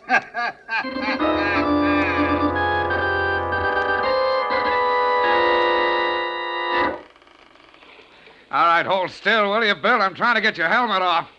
There. Look at it, boy. 4 chests, Bill, filled to the brim with jewels and gold. Just look at it. Sam, how much do you think it's worth? Oh, 5 million, maybe 10, even 20. Who knows? Look at this diamond. Why, it's the size of an egg. There's no telling what it's worth. And some of the other diamonds are almost as big. Boy, we really hit the jackpot. Why, Bill, what's wrong? You haven't said a thing. I guess I'm tired. Help me out of this suit. Why, sure. Give me a hand, boys.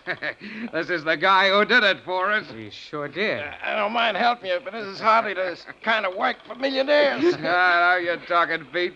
And, boy, just as soon as we get Bill out of this diving suit, we'll weigh anchor for Key West. Swell, I gotta... What do you mean, no? Let's stick around so that I can make another dive tomorrow. I may have overlooked a couple of chests. Well, that's hardly likely. Oh, you've done enough diving, Bill. I don't mind telling you that you've had us all worried these past couple of days. Yeah. You've been acting kind of strange. Nothing wrong with him that $1 million won't cure. The sun's already setting. We'll leave tomorrow. Okay. I guess another night here can't make much difference. We'll weigh anchor at dawn. Now let's get these 4 chests below. That night I lay in my bunk, waiting, watching. As first Sam, then Pete, then Harry fell asleep. I slipped quietly out of my bunk, crossed the cabin, and stepped out on deck. A full moon shone down on the Golden Queen, and I could see Chuck, who was on watch, standing near the wheel, smoking. As I approached, he turned and saw me. Hello, Bill. Couldn't sleep, huh? No. What about the others? They're sleeping. Don't see how they can do it. I'm so excited I couldn't. All I can think of is the treasure and what I'm going to do with my share. Yeah. Hey, what's the matter with you? Don't sound very enthused. I guess I'm just tired. Those dives you made must have taken a lot out of you. Yeah. They did. Is that a ship out there? Where? There, 3 points to starboard. I'm looking, but I don't see any. I caught him as he dropped, and I carefully eased his body over the rail and let go. He hit the water with only a small splash and was gone. When dawn came, the others had followed. I was alone on the Golden Queen. Alone? No, that isn't quite correct. He was aboard. I couldn't see him, but he was with me all right. With his assistance, I weighed anchor. A half hour later, using the auxiliary engine, the Golden Queen slipped through the opening in the lagoon and out to sea. For a day and a night, I stood at the wheel, and when I was exhausted, he took over. It was on the 4th day that the hurricane caught me. Within the first hour, it swept the rigging and cabin overboard and left me helpless. Mountainous waves, one after another, are breaking over the Golden Queen. And only a miracle can save me. If I go down, as surely I must, at least he'll go with me. I realize now, too late, that... The letter ends at this point. What do you make of it, sir? Make of it? Well, it's obviously the letter of an insane mind. Bill Storm, the unconscious man that you found aboard the derelict, became demented when his 4 companions were swept overboard during the hurricane. And, as a result, wrote this fantastic letter.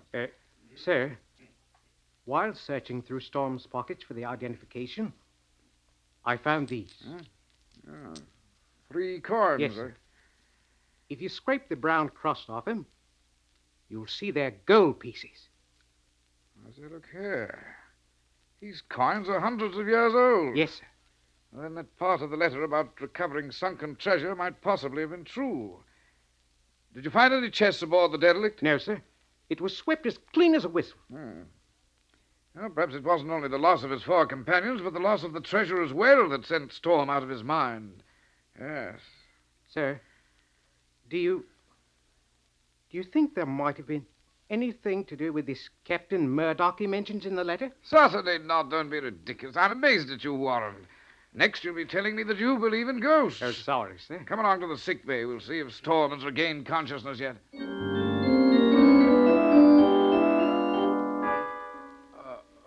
This fellow Storm, he seems to be regaining consciousness, sir. He's opening his eyes. Can't make out where he is. All right now, Storm. Just lie quietly. Don't try to speak. You're quite safe now. You're aboard a British destroyer. The doctor says you're going to be all right.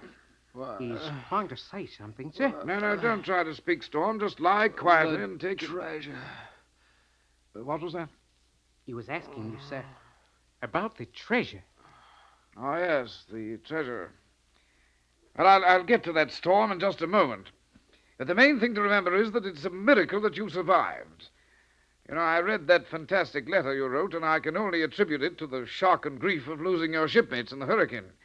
Never read such utter claptrap. Pirate ghosts, indeed. As for the treasure, I'm sorry to say that the hurricane swept your schooner clean. All that Chief Warren found were these 3 gold coins.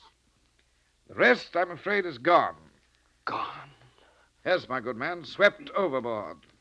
Swept overboard? Why, you...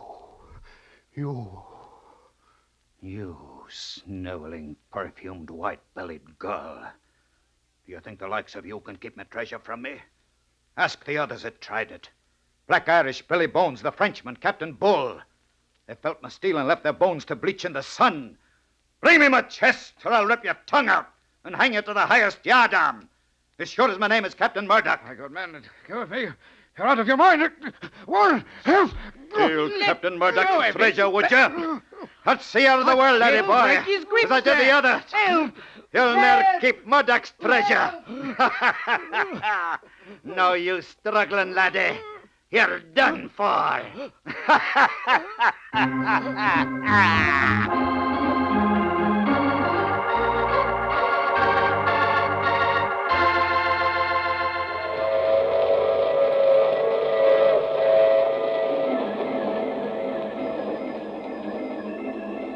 This is the mysterious traveler again. Did you enjoy our trip? Or was the captain of the British destroyer choked to death? Oh, no, he was saved. But he's never been the same since. As for poor old Bill Storm, well, he's now safely under lock and key. He still speaks in 17th century English and insists he's Captain Murdoch. And now and then, he buttonholes one of his attendants and whispers of fabulous loot to be won on the high seas through piracy. But so far, he's been unable to muster up a crew. That reminds me of next week's story, The Accusing Corpse. It's about a murderer who discovered that the dead sometimes arise from the grave to... Oh, you have to get off here. I'm sorry. But I'm sure we'll meet again. I take this same train every week at this same time.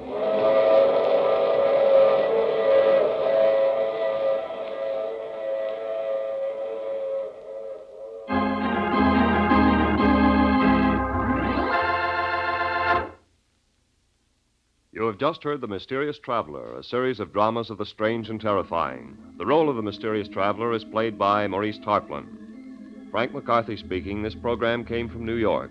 This is the Mutual Broadcasting System.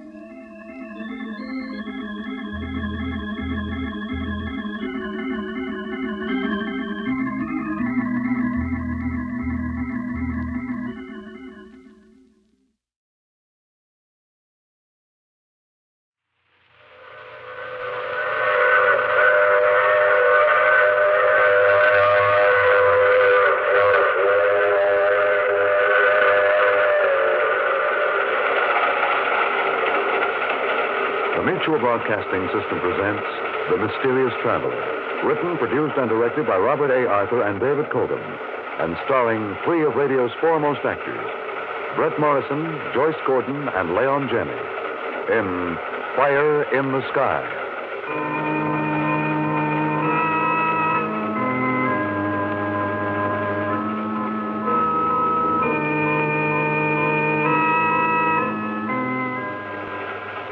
This is the Mysterious Traveler, inviting you to join me on another journey into the realm of the strange and the terrifying. I hope you will enjoy the trip, that it will thrill you a little and chill you a little. So settle back, get a good grip on your nerves, and be comfortable, if you can, as we join two young people who find themselves in the strangest situation human beings ever encountered. It's the story I call Fire in the Sky.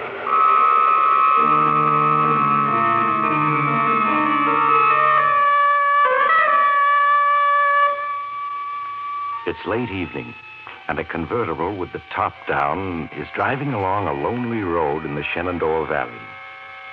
The driver is young, in his 20s.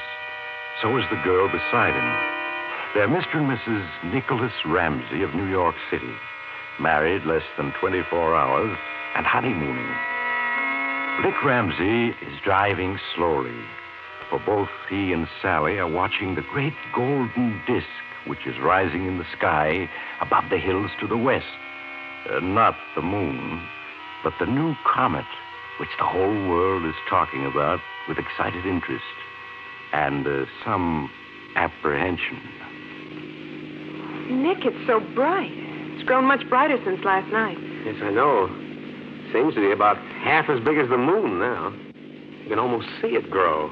Looks as if it were coming right at us. Well, that's just an illusion. It'll pass about 15 million miles away, the radio said.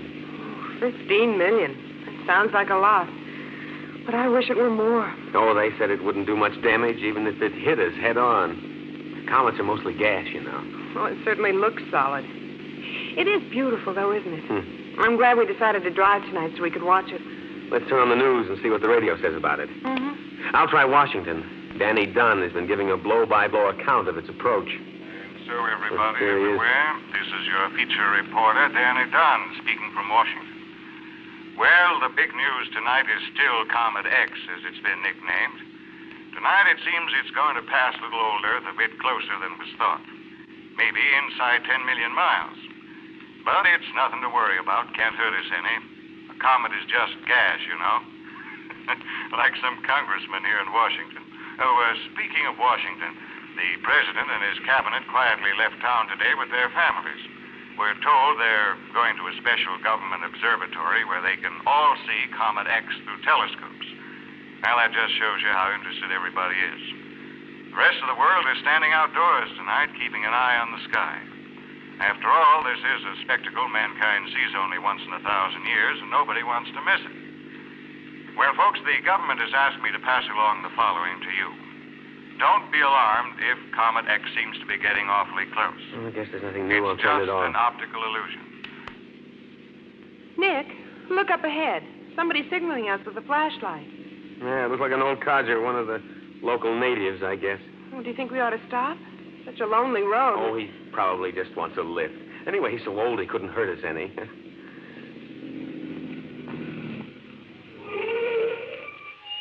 Hello, you want a lift? Oh, evening, folks. Mighty glad you come along. I need some help bad. Help? It's my partner. Rock slide fell on him, crushed his chest in. He's down in the mine. I need help to get him out. You're a miner? That's right, ma'am. Name's Jones. Jerry Jones. We got us a mine up this road about a quarter of a mile. Poor Sam hurt himself an hour ago. Been waiting ever since for somebody to come along. Well, Sally, I guess it's up to us. We can't leave some poor fellow dying and not help. But, Nick, are you sure? I'm sure it's all right. Okay, hop in, Mr. Jones. We'll have your partner out just as quick as we can.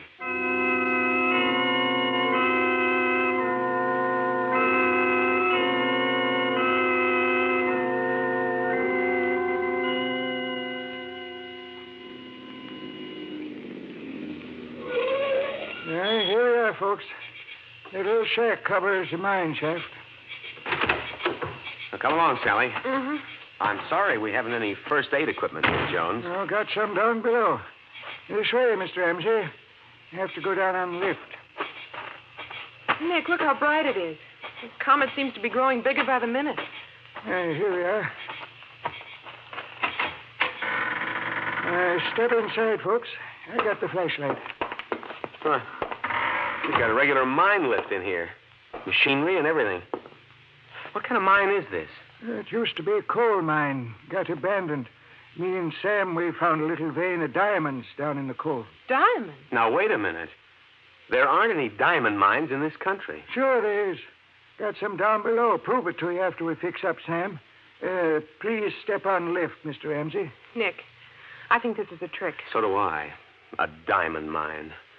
Listen, Jones, coal and diamonds don't go together, even though they're both carbon. So we're not getting on that lift. I'm afraid you have to, Mr. Ramsey. Believe me, I'll shoot if you try to get away. Nick, a gun. Now, listen, put away that revolver. I don't know what kind of crazy scheme this is, It's not crazy. I'm trying to save your lives. Save our lives? You see that comet in the sky? Yes. They're calling it Comet X. They should be calling it Doomsday. You are crazy. That's enough talk. In 14 hours, this Earth and that comet are going to meet, and time is precious. Get on that lift, Mr. and Mrs. Ramsey, or I'll shoot. Believe me, no harm will come to you if you do just as I say. Yeah, I guess we'd better do it, Sally. There's no use in arguing with a madman who has a gun. Well, if you say so, Nick. Now, that's better. Now, hold on tightly. Don't do anything foolish. If you don't know how to operate this lift, then we have a 1,000-foot drop below us.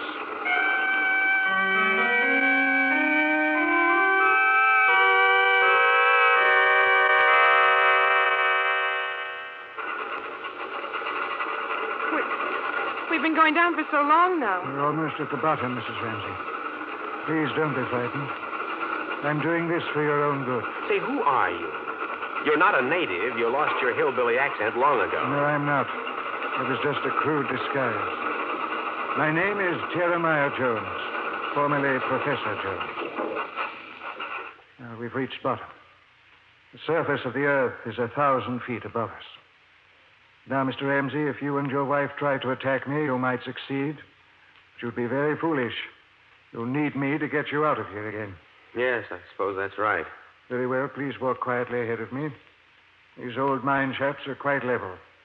I'll shine my flashlight ahead and you won't have any difficulty. I suppose we have to humor you, but why are you doing this? What are you up to? You won't believe me if I tell you, Mr. and Mrs. Ramsey, that you two are the most important people in the world tonight. So just walk ahead of me and we'll have the explanations later.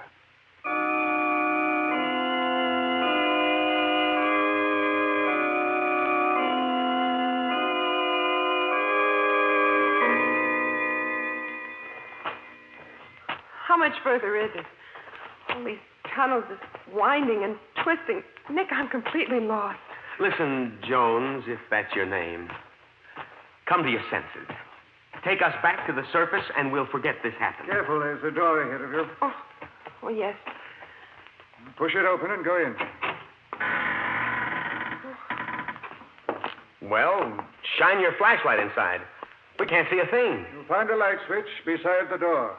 Turn it on. Nick, he's closed the door. He's locking us in. Jones! Jones! Please, Mr. Ramsey. Turn on the light and just wait calmly. I'll be back.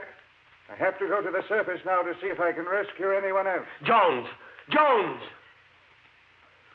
Oh, he's gone. Nick, I'm frightened. No, it'll be all right, Sally. I'm sure it will. Said there was a light switch, didn't he? Yes. Let's see if we can find it. It should be here beside the door. Maybe it's higher. There, I've got it. Good Lord. Nick, we're in a room. Completely furnished. Yeah. Chairs, tables, electric lights. Oh, there's even a radio. Through those archways, I can see a kitchen, another room. But this place is like a furnished apartment. 1,000 feet underground, with walls of solid rock. And he's locked us in here. But why, Nick, why? I don't know, Sally. I don't know. I guess we'll just have to wait and see.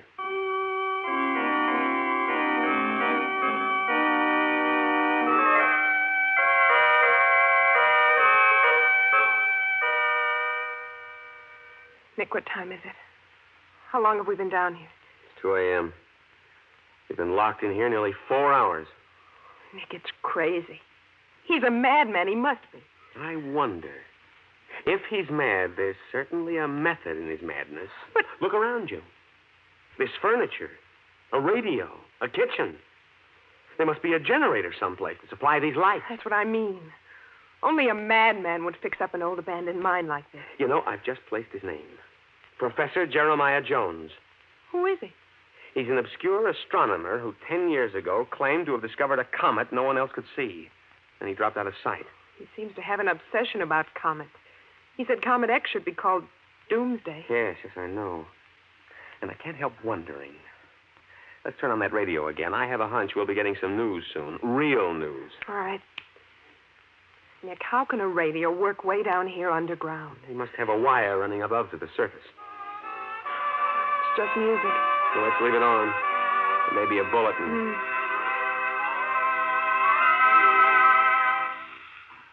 Hello, everybody. This is your special reporter, Danny Dunn, back with a very important bulletin. Nick. We've got to hear I've this. just come from a meeting at the Smithsonian Institute, and I have some last-minute news about our mysterious visitor, Comet X. He's leading up to something. Now, folks, I don't want to alarm you. Panic won't help anybody.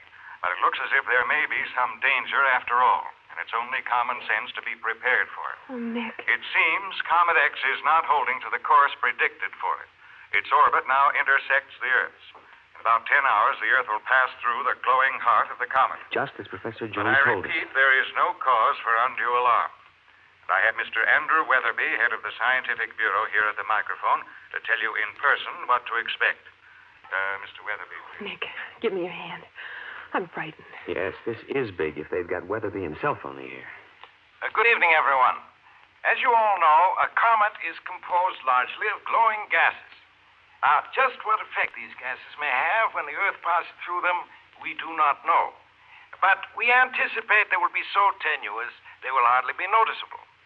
However, accompanying the comet is a core of tiny particles of rock and iron. Now, these, entering our atmosphere, will cause a spectacular display of shooting stars and may do some damage. I'll bet. Accordingly, the government is asking everyone to take the following precautions. Within the next 8 hours, take shelter, underground if possible. Otherwise, in cellars or in air-raid shelters. Take with you all the food and water you can manage. Take bedding, warm clothes, and be prepared to stay under shelter for at least 48 hours. Begin your preparations now. You will receive further instructions by radio. But above all, remain calm. Well, folks, this is Danny Dunn again. I'll be standing by all night long to bring you the latest. Keep tuned in, and don't worry. This will be a great story to tell your grandchildren. So long for now. Nick, there's something they're not telling us. I'm sure of it. Do you suppose that Professor Jones back. Why, Professor. Nick, he has 2 little children with him. Oh, one of them's just a baby. A little girl. Here, give it to me. There, it's all right. You mustn't cry. Everything's all right. Thank you. Now, if you, Mr. Ramsey, can take this little boy. Fortunately, he's still sleeping. Yes, let me have him. I've got him. Now, you sit down. You're all in, and there's blood on your coat. I'm afraid I've been shot. Oh. I'll put the boy on the couch there. Yes, he's still sleeping soundly. Now, let me look at you. Let me get this coat off. Oh, I'm sorry, but it's got to come off. There. Oh, you've lost a lot of blood. Yes, I know it. Too much, I'm afraid. We'll have to cut your shirt loose and fix a bandage. Sally, can you help me? Oh, yes. Baby's gone back to sleep. I'll put her down on the couch, too. There. Now, what shall I do, Nick? I'm going to cut away the shirt. You pull it loose as I cut. All right. How did you get shot, Professor, and where did you get those children? I went out to bring back more people to this shelter. There are no cars on the road. I went to a house a mile or so away. Family and some visitors were out on the lawn watching the comet. That's fine, Sally. Now give me something to wipe away the blood. Oh, here, my scarf. I knew if I tried to persuade them, they'd think I was crazy. I saw the children, a boy and a girl, asleep in the back room. I stole them. The baby woke up and cried. Somebody shot at me. I got away in the darkness. Catch him, Nick. I've got him. Help me ease him into this chair. All right. He's passed out from loss of blood. And here we are, stuck down in an old mine 1,000 feet underground with 2 children that he's taken from their families.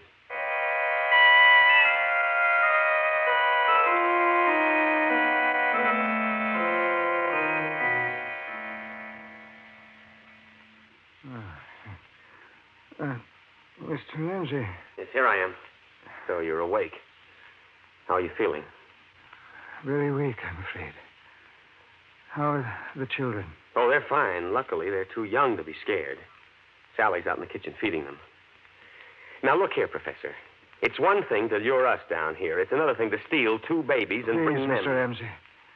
Face the facts. Haven't I convinced you the entire world is in grave danger? Danger? From what? A few chunks of stone that may be part of a comet? The radio last night admitted some damage might be done. Some damage? What do the broadcasts say now? I don't know. We haven't listened. After we got you into bed last night and took care of the children, Sally and I just fell asleep. Since we woke up, we've been so busy we haven't had a chance to listen. Then turn on the radio now. Let's listen. Of course. While you were gone, Andrew Weatherby urged everyone to take shelter for a few days. So, everybody, this is Dan Dunn, sleepy, but still on the job. Well, I guess you won't find anything else on the radio this morning except the comet. It's so bright you can see it blazing away in the morning sky like a baby sun. It's about 4 hours before its path intersects ours. 4 hours? I repeat again the official advice. Take shelter. Stay under cover for the next few days, but don't panic. Panic is more dangerous than the comet, believe me. I have to admit that a lot of people have unfortunately lost their heads the last few hours. Roads leading out of every city are clogged with refugees trying to get away. A good many people have been killed in the crush of crowds fleeing the cities. We have reports of hundreds of auto accidents, some looting. Fires are burning unchecked in a number of places. Firemen are fleeing with the others. Washington this morning is a deserted city. So many people here have autos, you know, and they were able to get away. All the air raid shelters are full. People in them are being very calm about it. Our news from other places is a bit scanty. Some lines are down. I'll keep bringing you all the bulletins as they come in. Right now, I've got to get a little rest, so this is Den Dunn, signing off temporarily, folks. Well, are you convinced now, Mr. Ramsey? Oh, people are losing their heads because they're scared. But that still doesn't say the comet is actually dangerous to the Earth. Yes, I know. It wouldn't be if it was just an ordinary comet. But it isn't. Well, what is it then? Mr. Ramsey, the fiery head of Comet X is radioactive. Radioactive? It will envelop the world in a searing bath of atomic fire. In a dozen hours, civilization will have come to an end.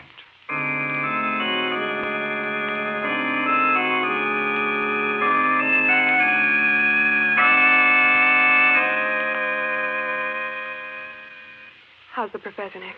Unconscious. His fever is high, and he's in a delirium. His pulse is very weak. If only we could do something for him. I've done what I could from the medicine chest. In his mind now, he's reliving the time 10 years ago when he first discovered Comet X and predicted that it was radioactive. He predicted that? Yes. Yes, we had quite a talk while you were busy with the two kids. He was an obscure professor of astronomy in a little college.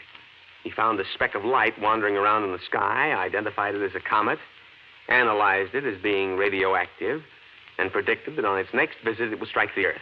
And nobody believed him? Well, the comet had vanished by then. Everybody thought he'd imagined it. And when he claimed it was radioactive and would destroy civilization, that was too much. He was fired, he had a breakdown, and was in an institution for years. Oh, yes, now I remember. I read something about it years ago. But the war was on, And people had other things to think about. Everybody forgot Professor Jones and the comet. You see, the atomic bomb hadn't been developed then, so the idea of an atomic comet was considered plain crazy. And now it's come true. Oh, Nick. Yes. Well, let's turn the radio on again, see if Danny Dunn is still broadcasting. All right. What time is it? Well, my watch says 8. Must be 8 at night. No way to be sure way down here underground. Well, everybody, Here he is. I don't guess there's much more I can say. We're broadcasting from the sub-basement of the building. There's about 6 of us locked in here. I don't know how much longer we can hold out. We haven't had any communication from outside Washington for the last hour. All wires are dead. Can't pick up any other radio broadcasts. Washington's a dead city now. It's a weird sight. We have a television camera hooked up on the roof. Shows all of the big government buildings outlined by a ghostly greenish light. Luminous gas surrounding the head of Comet X. We're right in the middle of the comet now. Be about 6 hours before it starts to withdraw. Anybody who can hear me, stay underground as long as you possibly can. Don't come out. The radioactivity will be deadly for a long time yet. Estimates vary. One guess was that our Earth will be poisoned for 20 years to come. In that case, our power seems to be failing. I guess we'll have to sign off now. So long, everybody. He's gone up the air. Nick, think of the whole world dead. Now, wait a minute, darling. There's bound to be millions of people in safe places like we are. Caves, tunnels, old mines. Yes, but did you hear what he said? The Earth may be poisoned by radioactivity for years.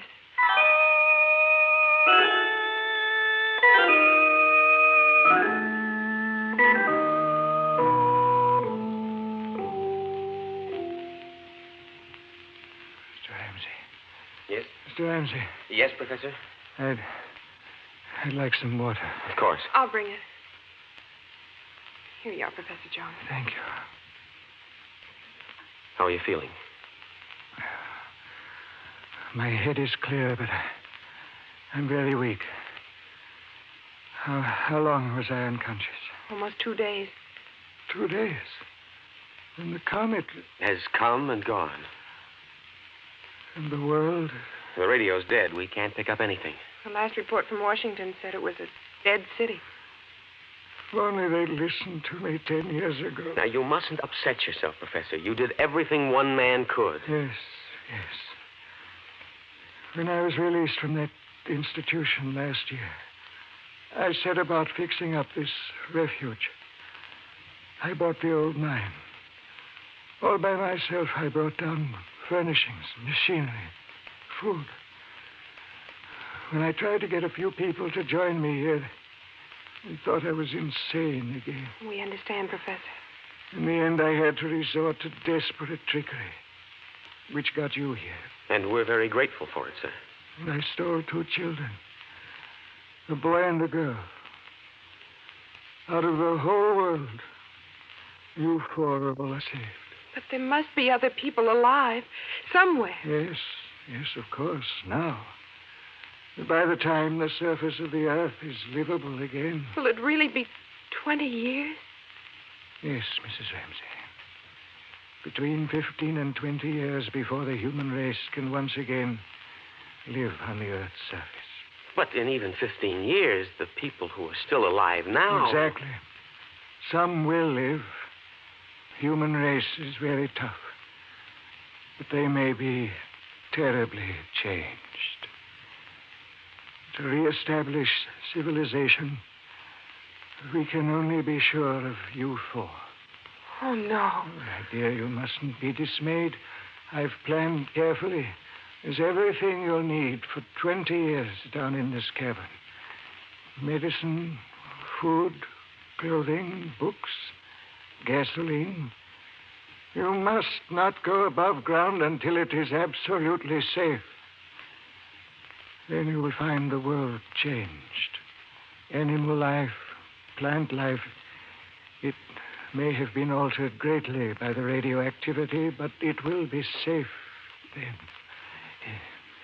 Professor, you're too weak to talk. No, I must talk now. I haven't much more time. Of course you have. You're going to get well, Professor. We need you. I wish I could, but I won't. Now listen. Build for a better world. We seem to have gotten off the track somehow. Maybe nature simply decided to be done with us when she sent that comet. I don't know. But this is a chance to start over again and do better.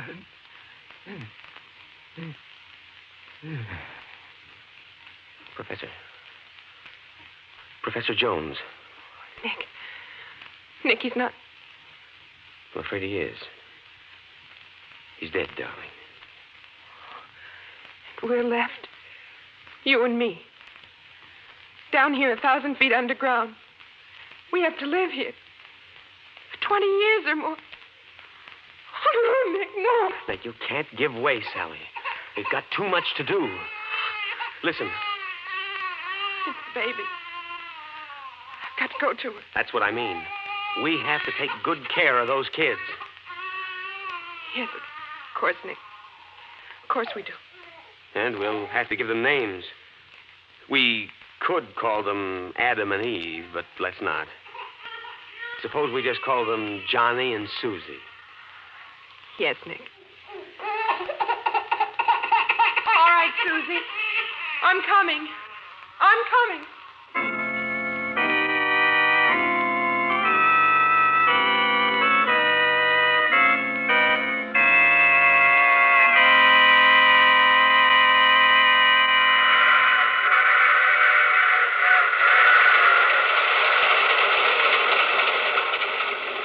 This is the mysterious traveler again.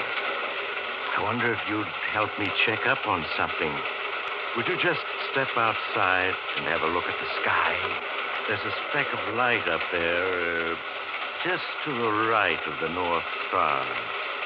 It wasn't there last night, and I was just wondering if you... Oh, but it couldn't be a comet. Of course not.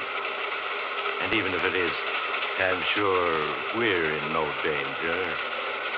Of course, if you'd like to know the location of a nice, deep cave... Oh, you have to get off here. I'm sorry. But I'm sure we'll meet again. I take this same train every week at this same time.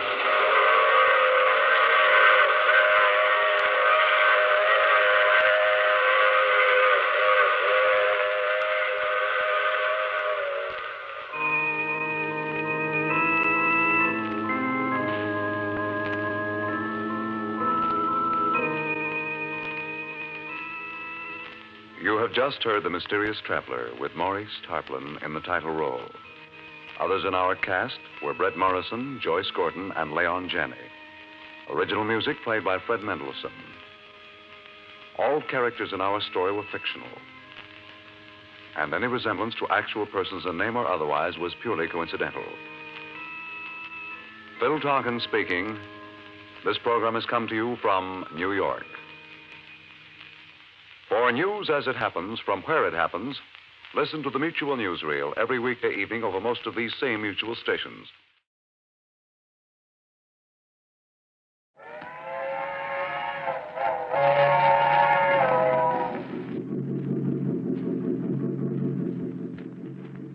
The Mysterious Traveler.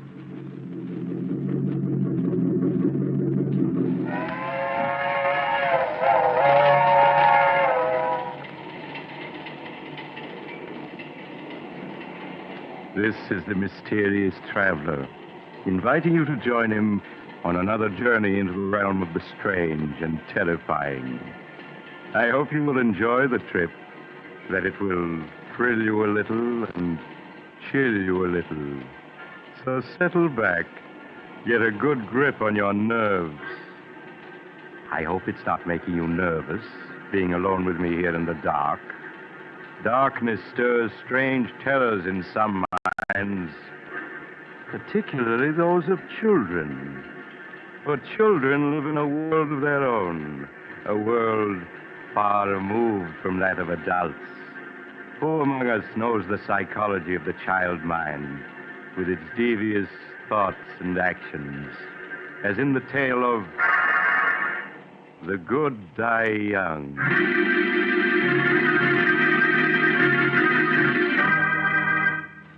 Years ago, when I was practicing medicine, I brought a child into the world, a girl who was named Sandra. In the years that followed, she grew into an extremely beautiful and clever child. But my story begins the day that Martha, the housekeeper, was finishing her duties for the last time. Sandra, come in here. I want to see you. Sandra! Were you calling me, Martha? Yes. I told you to come right home after school. Where have you been? Oh, I'm sorry, Martha. I didn't hear you tell me to come home right after school. I'm sorry, truly I am. Save your acting for your father, young lady. It hasn't fooled me for a long time. Sandra, since your mother died, you're becoming more and more of a problem every day. Well, at least after tonight, I won't have to put up with your lies and your 1,001 little tricks. What do you mean, Martha? Your father won't be needing a housekeeper anymore. I'm leaving tonight. But why? Well, I'm not supposed to tell you. But you may as well know now as later. Your father is bringing home a new mother for you tonight. A new mother? Yes, he's just married again. But I don't want a new mother. Daddy and I don't need anyone else. We're happy the way we are. Sandra, stop screaming. I won't have it. Do you hear? I won't have it. Your new mother's a very fine woman. I met her last night. I hate her. I hate her. Daddy's mine and no one else's. She hasn't any right to him. If you don't stop that screaming, I'll tell your father when he comes home tonight. Oh, no, don't do that. I'll be good. But I hate her, and I always will. I'll never stop hating her. That's a fine way to talk. Perhaps I ought to warn the poor woman about Sandra. Well, then it's none of my business. Besides, she'll find out about her soon enough.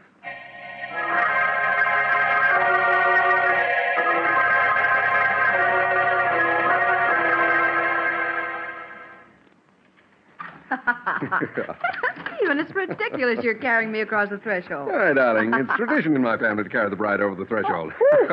There you are. Oh, Stephen, what a lovely house. Mhm. Oh, you haven't seen the best part of it yet. Sandra. Do you think she'll like me, Stephen? I do so want her to. Of course she will. Perhaps you should have told her about us, instead of breaking it to her so unexpectedly like Oh, this. nonsense, Helen. I know my daughter. She's a wonderful child. And she'll fall madly in love with you at the first sight, just as her father did. Sandra, where are you? Daddy. Daddy, you're home early. Oh, I'm so glad. How are you, darling? Oh, Daddy. I have a surprise for you. A surprise? Hmm?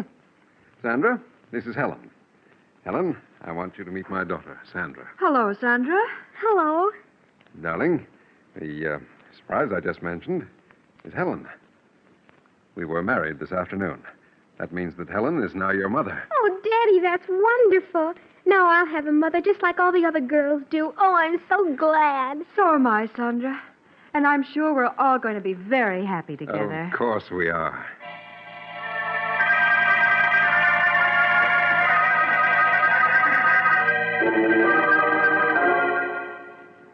That night, after the family had said goodbye to Martha and seen her off, Sandra was sent to bed.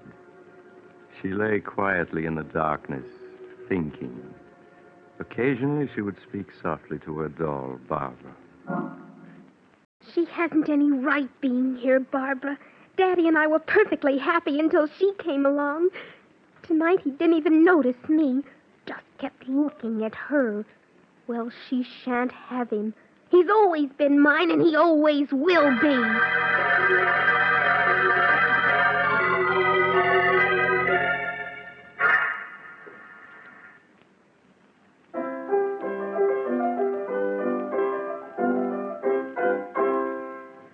There.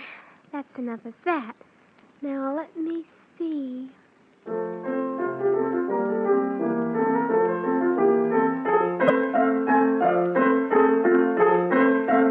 Sandra!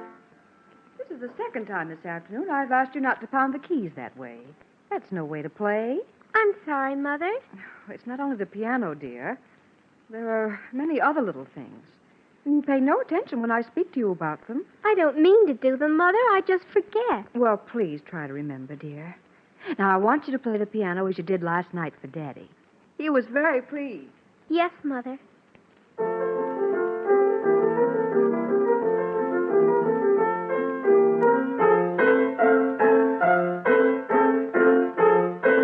Sandra! Yes, Mother? Sandra, I thought I asked you to stop pounding the piano like that. But, Mother, I was just composing a new piece for Daddy. Well, that wasn't music, Sandra, but just noise. That'll be enough for today.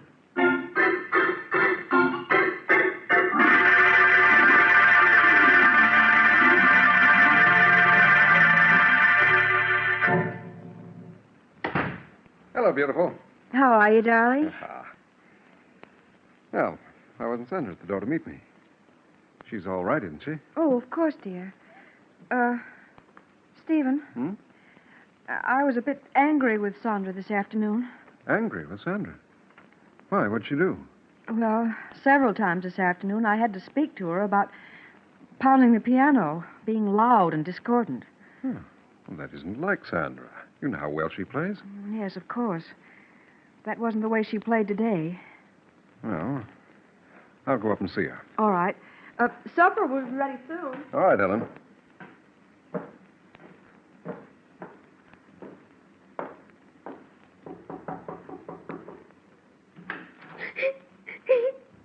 Why, Sandra, what's this?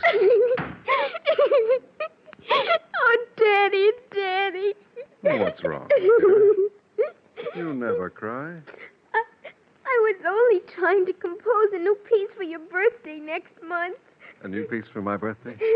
Yes, I wanted to surprise you. Oh, there, dear. You mustn't cry. I'm sure Mother understands you didn't mean to be bad. Now, here, let me wipe your tears. Oh, Daddy, I love you so. I just wanted to compose something wonderful for you. I understand, darling. Oh, Daddy, you always understand.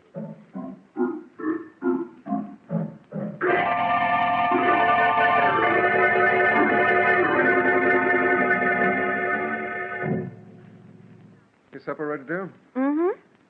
Where's Sandra? She'll be down in a minute. Helen, Yes, Stephen?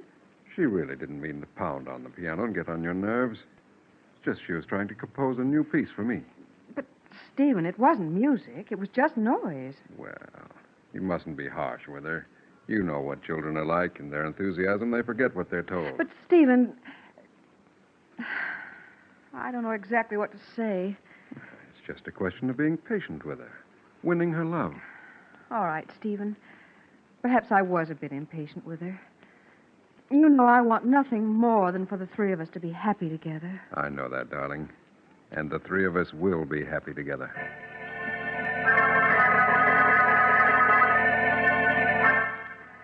In the weeks that followed, Helen tried to overlook Sandra's slamming of doors, constant droppings of objects, and other nerve-wracking incidents. In time, she felt, Sandra would come to accept her love and guidance. It was just a matter of patience. Sandra, is that you? Yes, Mother. Please sit down, dear. I want to talk to you. All right, but do hurry. Daddy'll be home soon. Sandra, every day I've been giving you milk money for school. Why haven't you been buying milk with that money? But I have been, Mother. Now, please, Sandra, I won't punish you.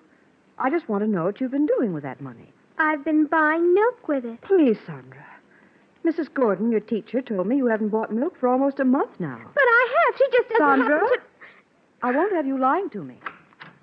Now, that's your father. We'll see what he has to say about this. You don't understand. You just don't understand. Stephen? Hello, darling. Oh, Sandra, what are you crying about? I'm sorry, Stephen, but Sandra's been misbehaving. I think you'd better speak to her. You just don't understand. What's she done, Helen? Mrs. Gordon, her teacher, told me today that for the past month, Sandra hasn't been buying milk with her milk money. Is that true, Sandra? What's worse, Stephen, when I asked Sandra about it, she lied and said that she had been buying milk at school. Why, Sandra, it isn't like you to lie about things. I didn't mean to lie about it. I just wanted to keep it a surprise. Keep what a surprise? Your birthday present. Oh? I saved my milk money so that I could buy you a pipe. It's here in this box. But, Sandra, you know I'd have given you money to buy a birthday present for Daddy. It isn't the same thing. I wanted to buy him a present with my own money. Oh, I'm sorry, Sandra. Well, you might have told me about it when I asked you. And then it wouldn't have been a real surprise. I did want to surprise Daddy, so... But you have, darling. This is a beautiful pipe. No, the surprise is spoiled. Your birthday isn't till tomorrow. Well, this is much better, darling. It means I'll be able to smoke this pipe tonight. Oh, now, please stop crying. You go upstairs and wash your face and hands, huh? All right, Daddy.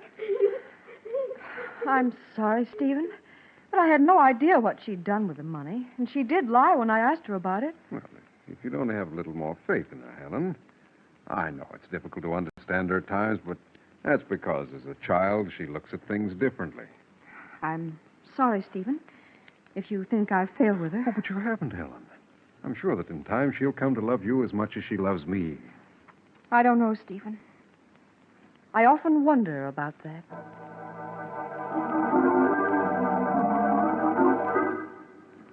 As the weeks went by, Helen found herself coming no closer to winning Sandra's confidence.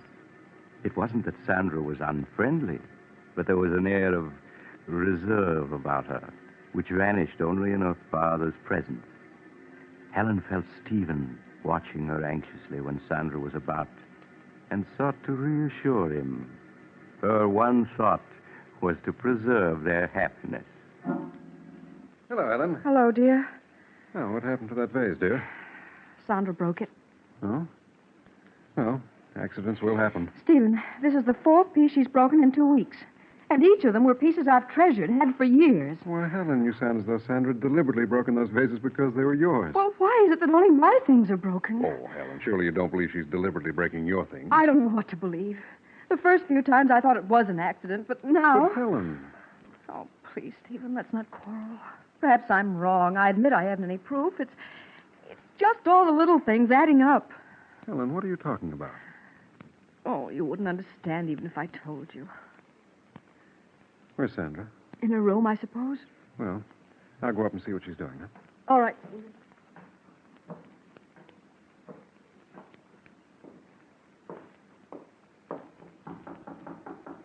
Sandra, it's Daddy. Are you in your room? Huh. It's funny. She isn't here. Hello, what's this? A note addressed to me. Dear Daddy, I'm sorry about the broken vase. Tried my best to be a good girl, but everything I do seems wrong. I make Mother very unhappy, so I'm running away. I love you very much and always will. Your daughter, Sandra.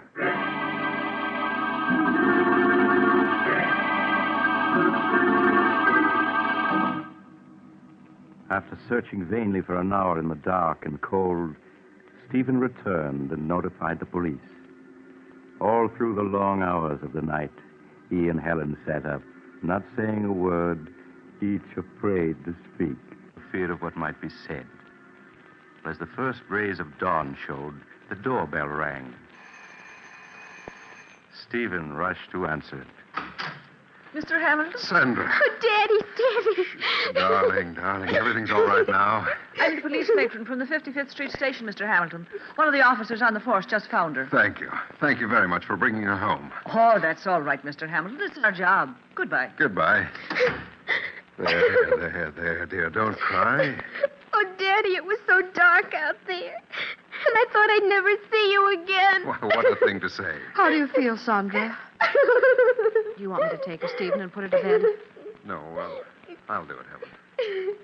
All right, Stephen. Just as you say.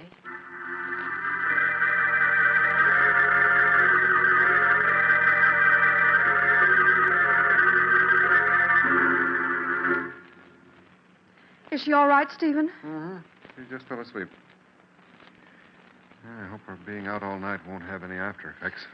Stephen, you feel I'm to blame for her running away, don't you? Of course not, Helen. It's just that, well, you don't seem to understand her. But, Stephen, I've tried so hard. Oh, it's no use. She doesn't want me here, never has. Helen, how can you talk like that? Why, she was delighted the day I brought you here as my wife. Yes, I thought she was in the beginning. But now I know she was just pretending. Pretending? Yes, Stephen. From the first moment she saw me, she resented me. She feels I've come between you, taken her place in your affection. Oh, Helen, how can you say such a thing? It's true, I tell you. She sees me as a rival for your love. You're just imagining all this. I'm not, I tell you. Oh, it's no use, Stephen. We can't go on this way. What do you mean? Don't you see? We aren't happy anymore. Instead of things improving, they get worse. Perhaps it would be best if we were to separate. Helen, I won't hear of it. I love you, darling. I wouldn't want to live without you. Whatever misunderstandings we may have about Sandra, I'm sure we can straighten them out. I don't know, Stephen. If you love me, Helen, you won't give up so easily. Please, say you won't leave. All right, Stephen. I won't leave. Perhaps we will be able to work this out. I hope so.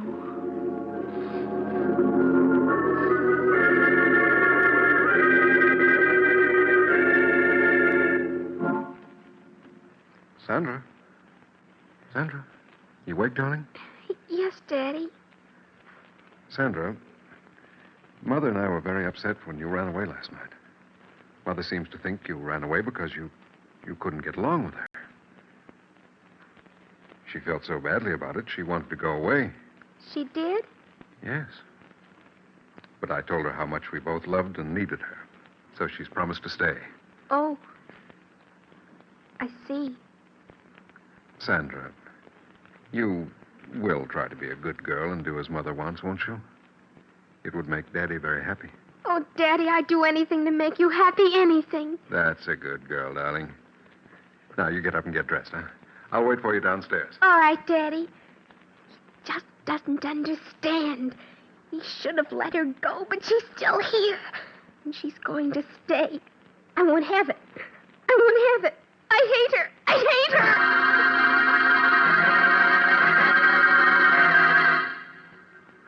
week passed. A week in which Sandra's behavior pleased Helen no end. At last, it seemed they were going to be the happy family she had always dreamed they would be. Helen, Yes, dear? will you bring my coat with you when you come downstairs? Sandra and I are going for a walk. All right, Stephen. I'll get it and be right down. Daddy, can we walk down to the river? Oh, we won't have enough time for that, Sandra. Stephen? Hmm? I have your coat, but I can't find your scarf. Oh, the scarf's down here, Helen. Just bring the coat. Oh, all right. Stephen, I hope... Helen. Helen, are you all right?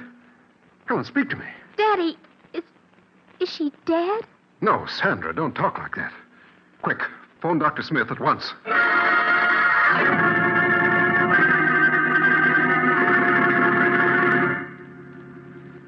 I arrived at the Hamilton home to find Helen suffering from shock, but otherwise unhurt. I was somewhat disturbed, however, to find her very nervous and run down. She'll be all right, won't she, Doctor? Yes, of course.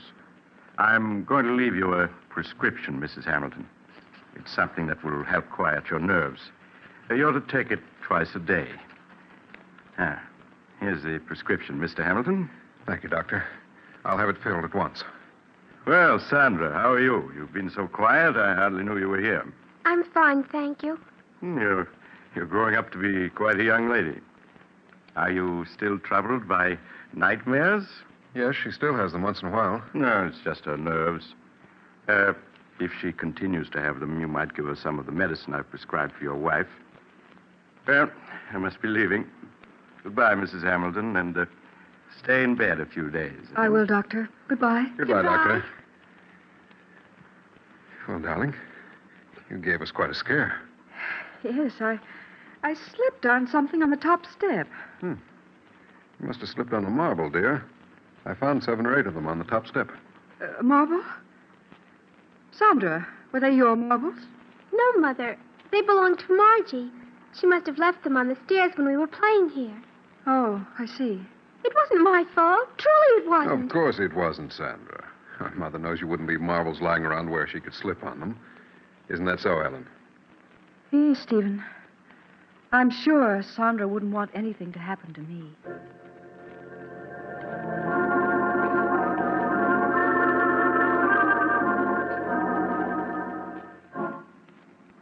Sandra, will you come into Mother's room a moment, please? Yes, Mother.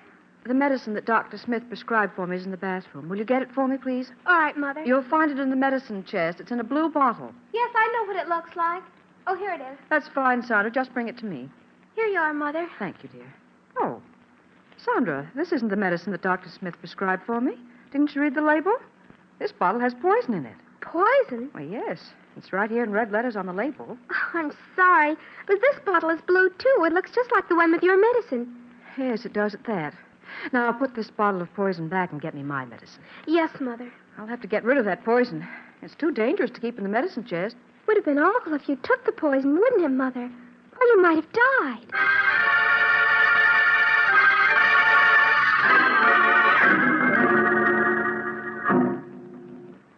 No, go away.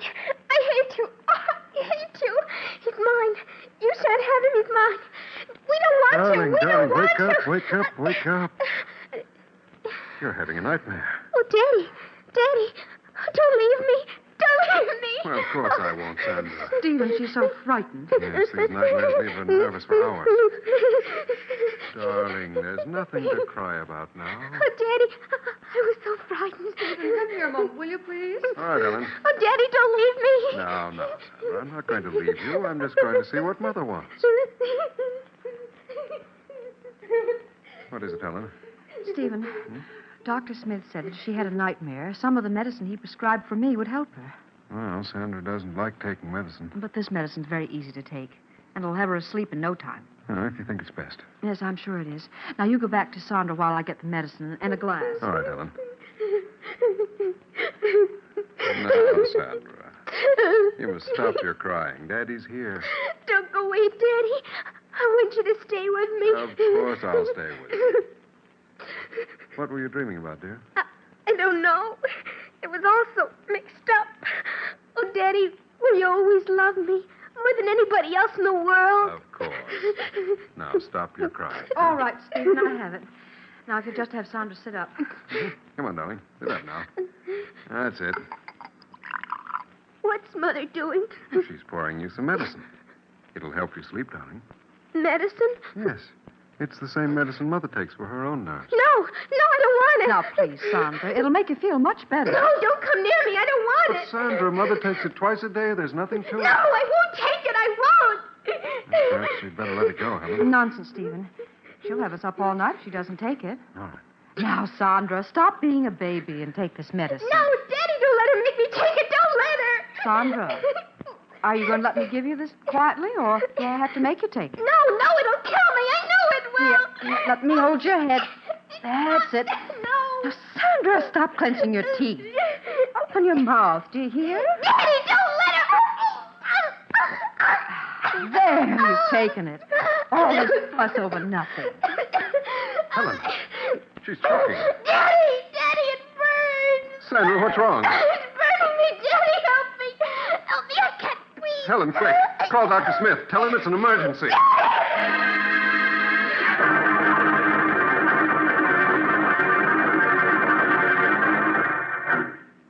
Stephen, here's Dr. Smith. Let me see her. She's been unconscious for 10 minutes now. Doctor, you must do something. I'm afraid it's too late, Mr. Hamilton. She's dead. Oh, no. No, she can't be. I'm sorry. How can she be? We only gave her the medicine you prescribed for Helen. Yes, here it is. Let me see it. But this medicine wouldn't kill her. It's only a nerve tonic. You can see. Doctor, what is it? Why, this is the bottle, all right. But the medicine in it isn't the medicine I prescribed. But it is. I took some of it last night. I assure you, this isn't the medicine I prescribed. Then what is in that bottle?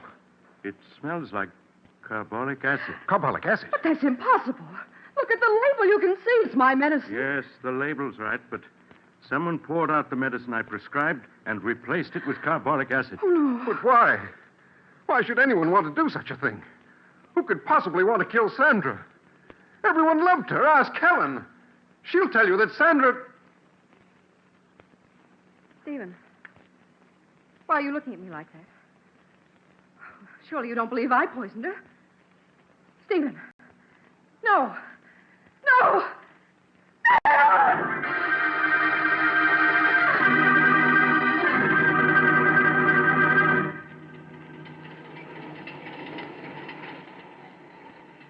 This is the mysterious traveler again.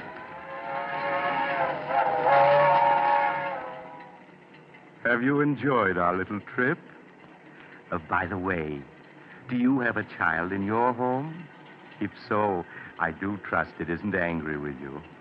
You can't be too careful with children. Why, I recall another child who, after being punished by his parents, took a razor and... Oh, you're getting off at the next stop. I'm sorry. Perhaps you'll join me again soon. I take this same train every week at the same time.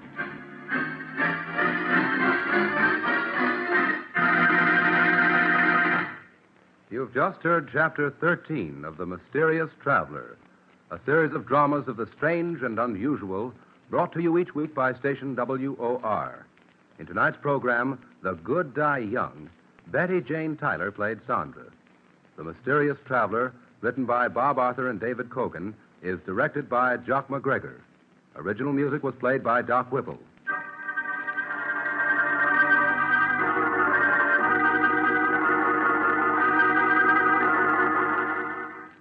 Listen next week to a tale titled Design for Death.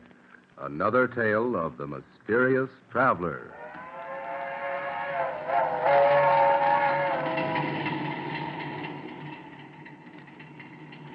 The Mysterious Traveler is presented by WOR Mutual every Sunday at 7 over most of these stations.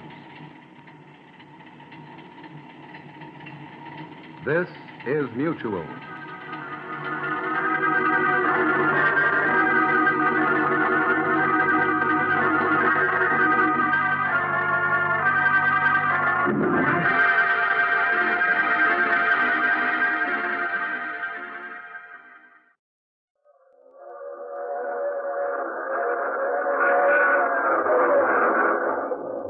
Mysterious Traveler. Written, produced, and directed by Robert A. Arthur and David Cogan. Starring one of radio's foremost actors, Cliff Carpenter.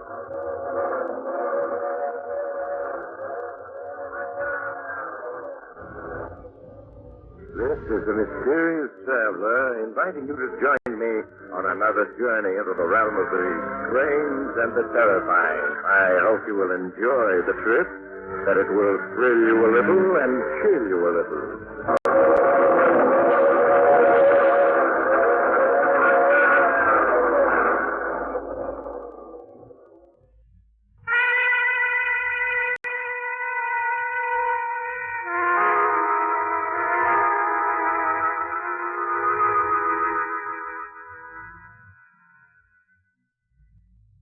Any of you are still listening in, not having fled yet, I have a confession to make. To you, the American people. The enemy is advancing across the countryside at a speed of 15 miles an hour. And I, Stephen Reynolds, am responsible for the enemy's presence. I, and I alone, betrayed you. It wasn't intentional, and yet that's a small comfort to those of you fleeing for your lives. Before you condemn me, those few who may still be hearing my voice, please listen and try to understand. Perhaps if you hear my story exactly as it happened, you may find it in your hearts to forgive me. It began a year ago at the Lynbrook Country Club, not far from the campus of State University. A banquet was being held in honor of Dr. Charles Warren in recognition of his vast contributions to organic chemistry. The main speaker at the banquet was the governor of the state, who was there to speak in tribute to Dr. Warren. You know Dr. Warren and his brilliant work can only join in the worldwide tribute that he has won with his discovery of Norarium, the new miracle organic soil compound. Well, on this happy occasion, it is my privilege to bestow on Dr. Warren State University's highest award, the DuPage Medal of Science.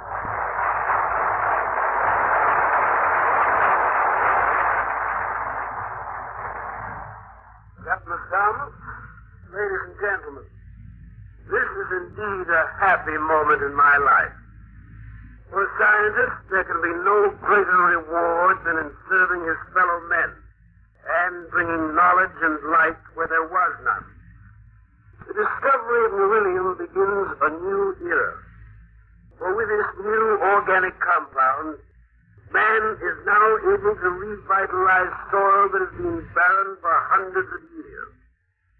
That the dream has become a reality, I owe largely to those of you who made my research through all these years possible. Without your kindness and invaluable aid, the discovery in beryllium would not have been possible. Thank you. A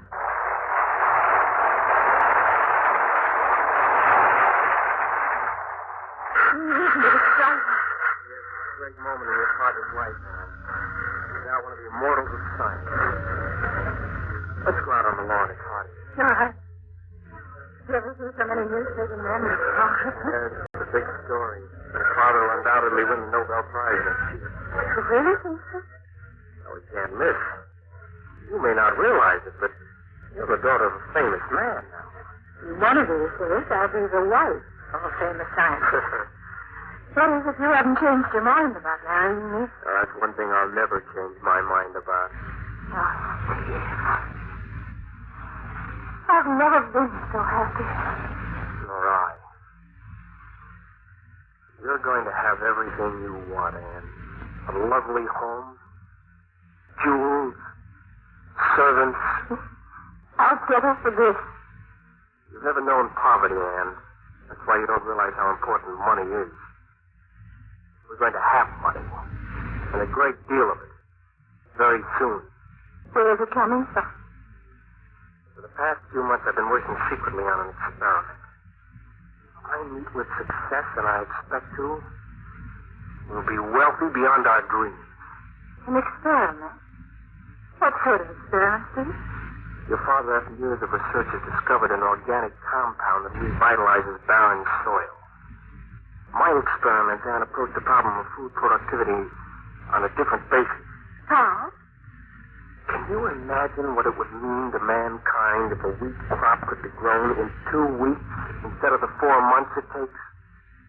Think of 10 wheat crops a year where before there had been only 2. That's impossible. Nothing's impossible. Think of it.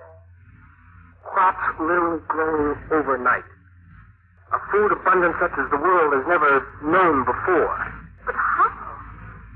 I'm experimenting with a new chemical formula which has chlorophyll as its base.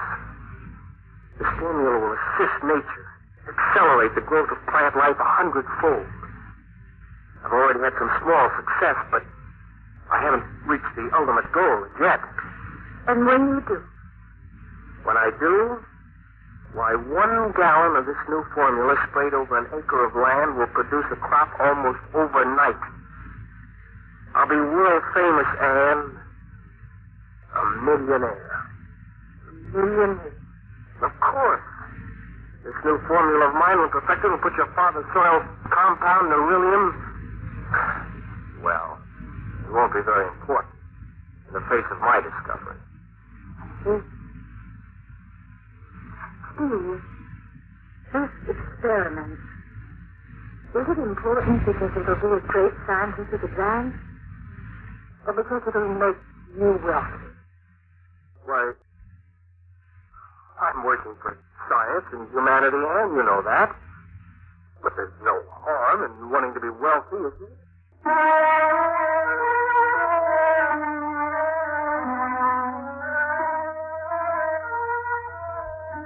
I know now what I said to Anne wasn't true.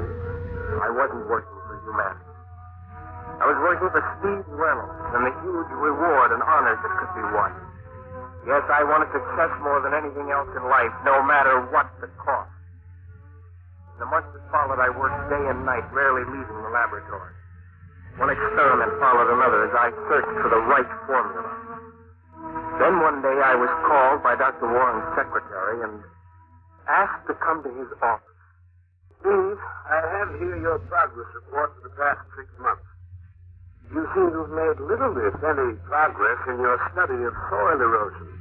Well, to tell the truth, I've given up my study of soil erosion. I'm working on something else. From your report, I guessed as much. Steve, I dislike saying this, but we can't ignore the obligations of your fellowship. I'm afraid I'll have to ask you on behalf of the trustees to give up whatever experiment you're engaged in. I won't do it. I've been at it months, working day and night on this experiment. I'm too close to success now to give up. Steve, the trustees... When I've succeeded, and I will, I'll be world famous. Wealthy. One of the great scientists of all time. I see. You've got to keep that partner support of mine from the trustees so that they don't interfere. There must be some excuse you can give them. I'm sorry, Steve, but I must pass it along to them. Those are the rules. I'm asking you to break the rules. I can. Not for you, myself, or anyone else. Anne has told you my experiments, hasn't she? I know. You don't want me to succeed, do you? That's why you won't help me. Now, Steve, you're overworked. Nervous. Otherwise, you just... Nothing will stop me, do you hear? Not you, nor the trustees, or the whole university. I'll go on with my experiment, and I'll succeed.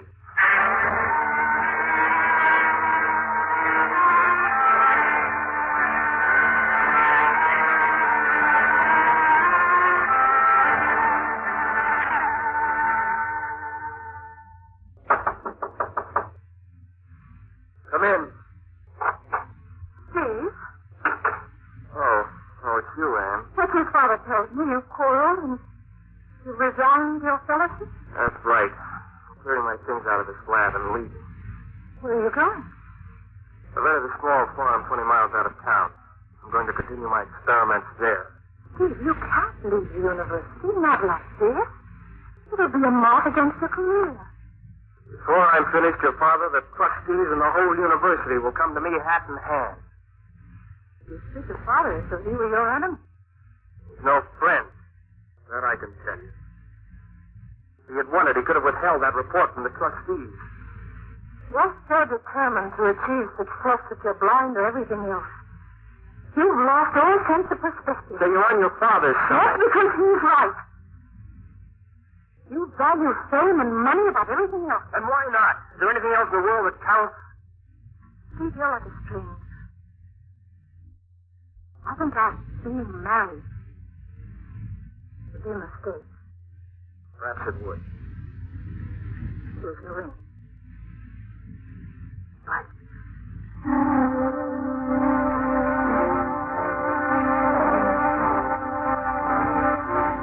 When Ann left, I knew I was really alone. I moved my belongings into the farmhouse I'd rented and set up a small laboratory there. Went back to working day and night, for I knew it was a race against time. I had exactly $700 to my name, and once that was gone, I'd have to find a job. The weeks that followed were ones of unceasing work.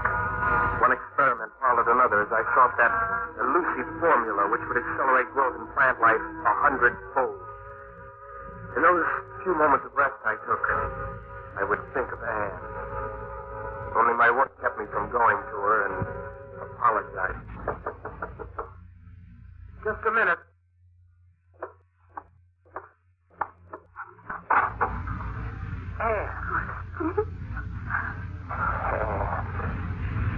Oh, you sweet darling.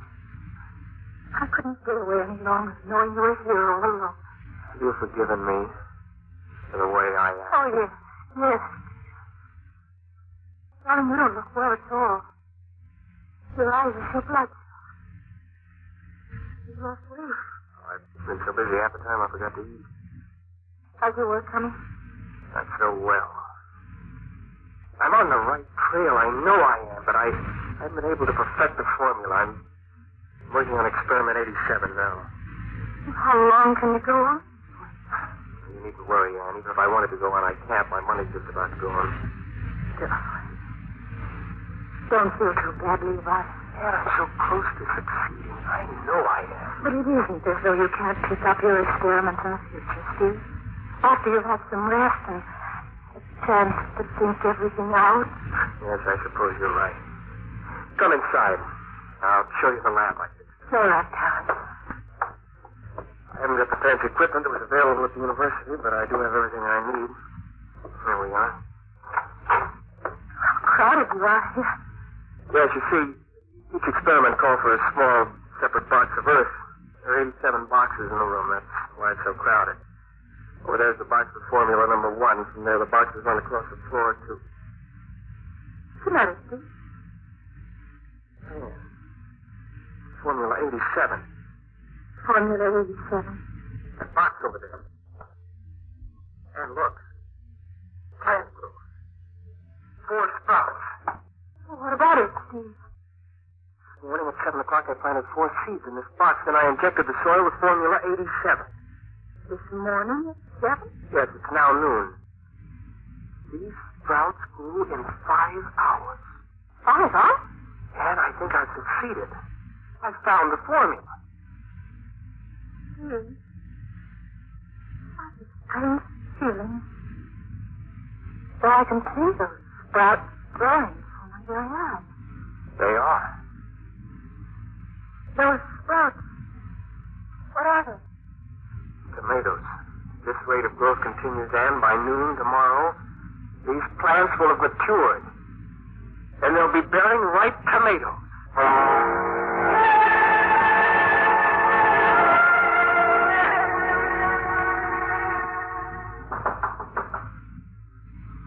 Who is it? It's on, darling. Oh, just a minute. Good morning, Anne. Dr. Warren. Anne told me of your amazing discovery, Steve. I hope you don't mind my coming here with us. Hello, of course not. Come in. I seem to have overslept. What time is it? 9 o'clock. The tomato plant. Come along.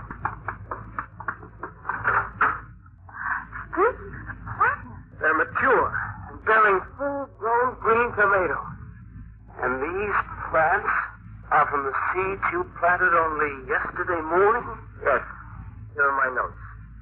7 a.m., 4 tomato seeds planted. 7:05, 250 cc's of formula 87 injected into the soil. That's incredible. Simply incredible. If few more hours, those tomatoes will be ripe, ready to be eaten. Just 30 hours after I planted the seed. Formula 87 will mean the end of famine. Won't. My families will be able to grow their own fruits and vegetables almost overnight, using but a few square yards of earth. Yes. Come out into the garden. There'll be more to see. More to see? Yes, yesterday afternoon after Ann left, I planted an acre of tomato seeds and sprayed the acre with 5 gallons of Formula 87. Look, Doctor. The acre is completely covered with half-grown tomato plants. By late this afternoon, those plants will have produced a crop of ripe tomatoes. I wonder if you fully realize the implications of your discovery, Steve. It means the end of agricultural life as man has known it these thousands of years. With your discovery, the new era has begun for mankind.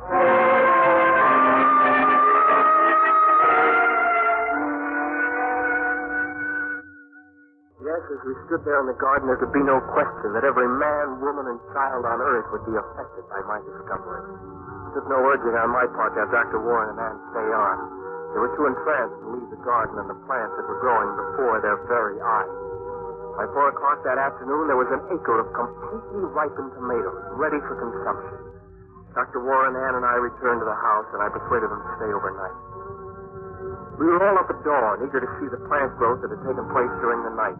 It was Dr. Warren who, as he led us into the garden, made the startling discovery. Steve, look. What is it, Doctor? All I see is an acre of overripe tomatoes. The plant life surrounding the acre. Well, there's nothing but dense overgrowth, Father. Weeds, vines, wild grass. Look how thick it is. And it's all of 6 feet high. You're right. Yesterday, there was nothing there to speak of. The weeds were just knee-high. Yes, I recall. What does it mean? Apparently, when I sprayed the acre where I planted, some of Formula 87 carried a little beyond, causing those weeds and other plants to grow overnight to 6 feet. The question now is, have they stopped growing? Well, come along, let's have a look. Thickness of those weeds. The other plants are like a jungle growth. A jungle growth. Yes, I was thinking the same. It's difficult to tell from here how far it extends. Can't be more than those few feet where I sprayed beyond the acre. Here we are. So let's walk through it. See how deep it is. All right. The two of you had better follow the path I'm making. It's pretty wet through here. Yes. We're almost 30 feet into this growth. How much further does it extend? I don't know. Can't tell yet. Like the high grass of the African veldt. Yes. We've come quite a way now. Can't even see the farmhouse behind us anymore. Did you say we aren't going in circles? It can't extend this far. So we're walking a straight line. I've been following the sun. Dad, how far do you think we've come? Oh, at least 100 yards. Well, the growth is beginning to thin out. I think we've reached the outer fringe of it. Yeah, here's the field. Well, thank goodness we're out of that. Steve, do you realize how many acres that growth covers? At least 10 acres, and it all sprang up since late yesterday afternoon. What do you make of it, Doctor?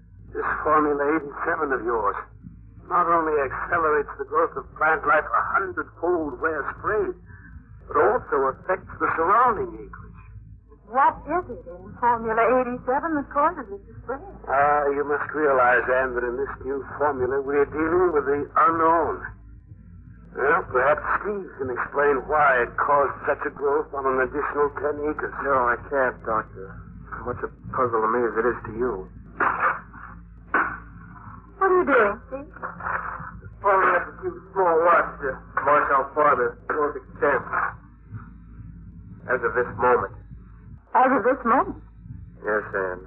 For even a few minutes we've stood here, the growth is continuing. It's spreading.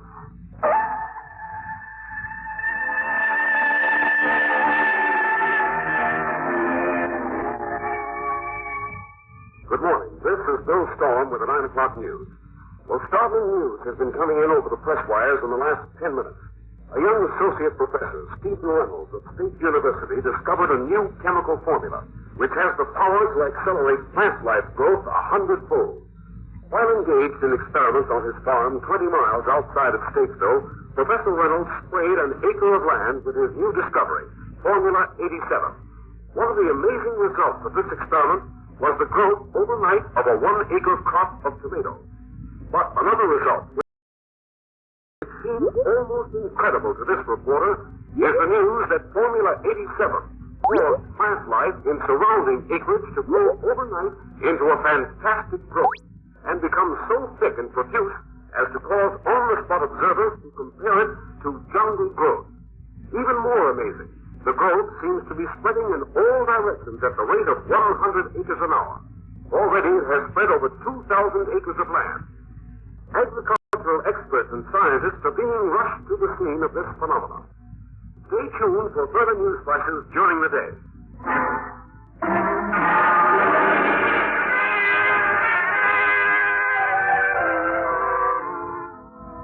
Steve. Yes, Doctor? Did the dynamite give any results? None at all. Oh, here comes the governor. There you are, Dr. Warren. All right, what's the latest word? Now, the growth is now spreading at the rate of a mile an hour in every direction. Why, that means thousands of acres of valuable land turning into jungle every hour. Yes, and what's more, it's spreading at an accelerated speed. By evening, it'll be spreading at a rate of 3 miles an hour. Haven't you been able to do anything to stop it? Oh, we've tried dynamite fire, all to no avail. I have the best scientific brains in the country working on the problem, but as yet we haven't been able to determine what it is that's causing this wild growth to spread. Young man, this catastrophe is of your doing. Have you any idea as to what is causing this growth to spread in such a frightening manner? I'm not certain, but I think Formula 87 created a new type of pollen. And it's the pollen which is spreading this growth. A new type pollen? Well, what makes you think that, Steve? I just got a report that the growth has crossed the Ardmore River and it's spread to the other bank. The Ardmore River? Well, that's half a mile wide. Yes, and that's why I'm convinced it's a pollen of some sort that's carrying this plant. You're probably right. Well, can't you come up with a new spray? Something that will stop it? We'll do what we can, Governor. We're not losing a minute. What's going to happen, Doctor, when this jungle growth reaches villages and towns? We've already had to evacuate farmers. Yes. We'll work day and night, Governor, to find the answer to all this. At the fantastic rate it's spreading, I'd better order out our National Guard. And ask for assistance from Washington.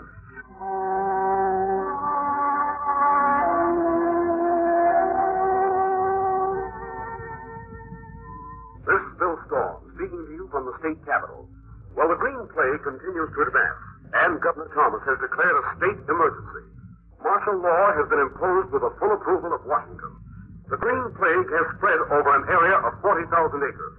4 villages and 2 towns were evacuated shortly before they were engulfed by this advancing jungle growth, which scientists have been unable to explain or halt.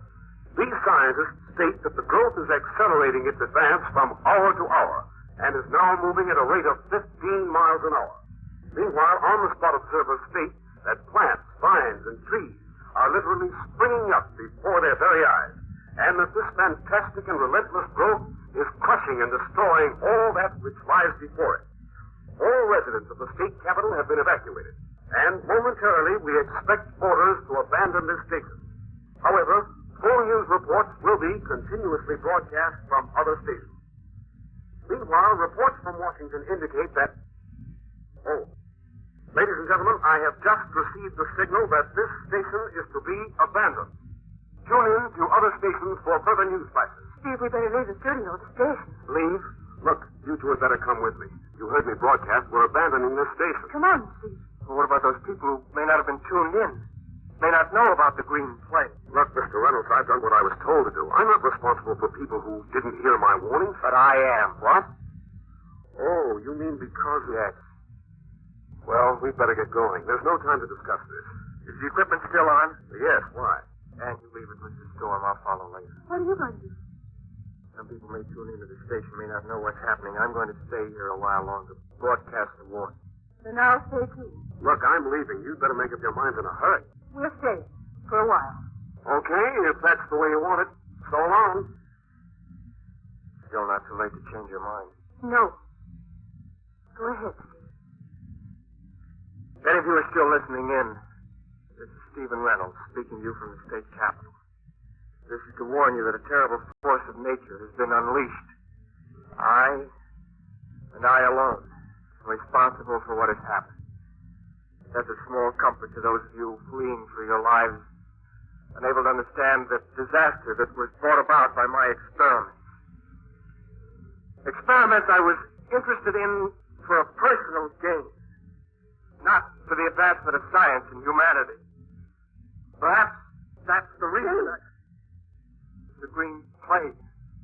It's reached town. Let's get out of here. Give me your hand.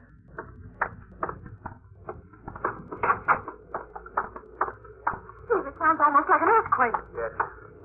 This way to the street.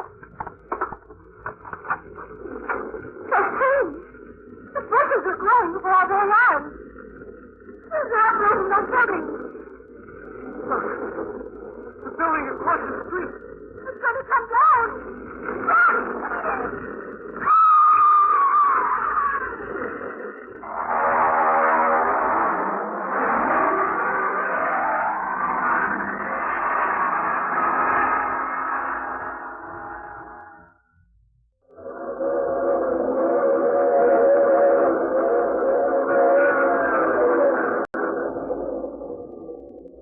This is the mysterious traveler again.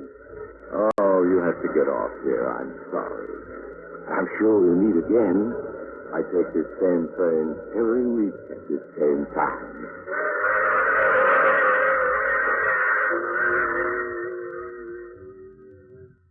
You have just heard The Mysterious Traveler.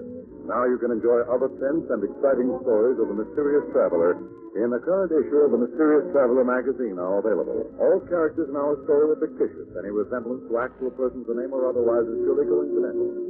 Music is under the direction of Emerson Buckley, composed by Richard U. Page. Phil Tonkin speaking. This program came to you from New York.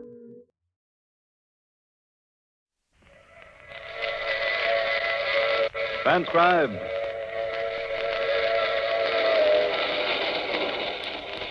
The Mutual Broadcasting System presents The Mysterious Traveler.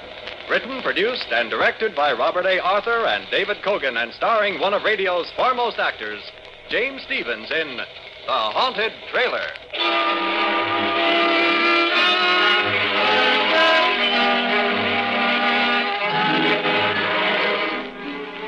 This is the Mysterious Traveler, inviting you to join me on another journey into the realm of the strange and the terrifying. I hope you will enjoy the trip, that it will thrill you a little and chill you a little. So settle back, get a good grip on your nerves, and be comfortable if you can, as we take a little cross-country trip in The Haunted Trailer.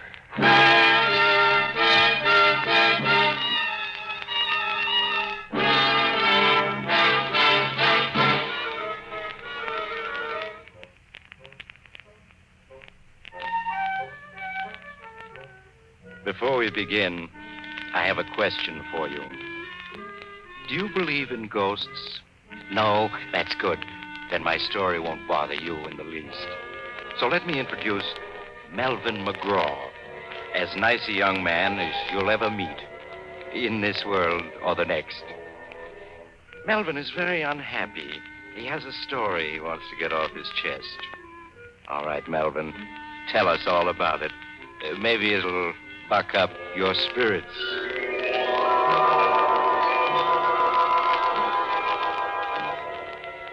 Spirits. Don't mention that word to me. What I could tell you about spirits. In fact, I'm going to. You are now listening to a desperate man. And yet, just 2 months ago, I was sitting on top of the world. I was heading for California in my coupe, pulling a brand new trailer. In California, I had a girl waiting for me. Her name was Louise, and we were going to be married. We were going to take a 2 weeks honeymoon trip in the trailer, then settle down in a little vine-covered cottage. But I haven't the heart to go into details. Just say that as I drove through the Catskills, I was happier than a lark. I'd made a late start, so I drove until well after dark. Then I found myself on an empty stretch of road in the mountains with a bad storm coming up. I didn't want to drive through a storm, so When I came to a tiny, dark railroad station, I pulled off the road beside it and made myself comfortable in my own trailer. In no time at all, I was asleep. But about midnight, a terrific clap of thunder woke me up. I sat up, bumped my head, and blinked. The storm was raging outside, and the trailer door had blown open. It was banging back and forth. I got up to close it, but before I reached it, it shut itself, firmly. I was about to get back into my bunk when somewhere in the darkness a voice spoke. Ah, now this is something like. It was an odd, unearthly sort of voice, and at first I thought I'd just imagined it. Then it spoke again. A house on wheels, furniture and everything. Some fun, eh, chum? They never had nothing like this when I was alive. Then I realized what must have happened. I'd left the radio on, and I was hearing some late program. I reached over to click it off, but it was already off. Puzzled, I found the light switch and turned it. The trailer was empty, except for me. I was staring around in perplexity when I heard it again, that strange voice. Over here, chum, in the easy chair. That's right. Now, can you see me? Can I see him? I rubbed my eyes, then rubbed them again.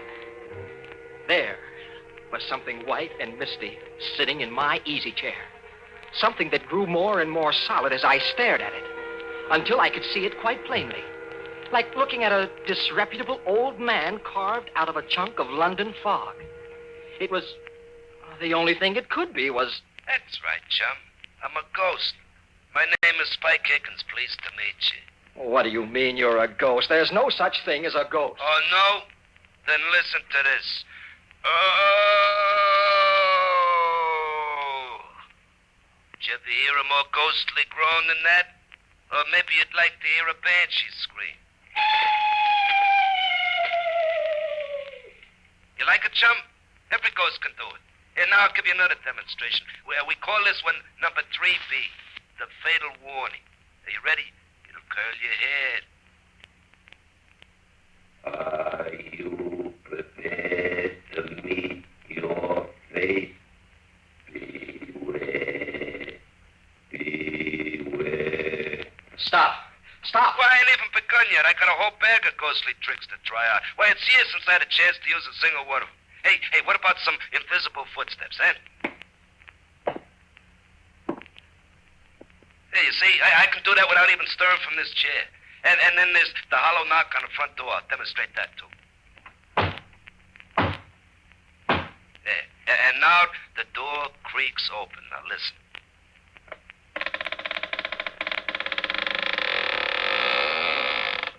See? Now, just suppose you was alone in a deserted house at night and you heard all them noises. What would you do, huh? I'm asking you, chum. I'd run like the dickens. Yeah, I bet you would. Anybody would. And now do you believe I'm a ghost? Or should I give you some more of my repertoire? No. I'm convinced. You're a ghost. Well, that's better. Now that we're acquainted, you can call me Spike. That's my name, Spike Higgins. Born March 28, 1888. Died April 15, 1930. Well done, now good and faithful servant. Oh, I certainly wish I could wake up. This dream I'm having is ghastly. Not ghastly, ghostly. And you're not asleep. Hey, but speaking of sleeping, it's after midnight, and this is the first time I've been near a bed in more than 20 years. What do you say we turn in, huh? You mean you're suggesting you're going to sleep in my trailer? Well, why not? That's what a trailer's for. A home away from home. No. I won't stand for it. Now, get out.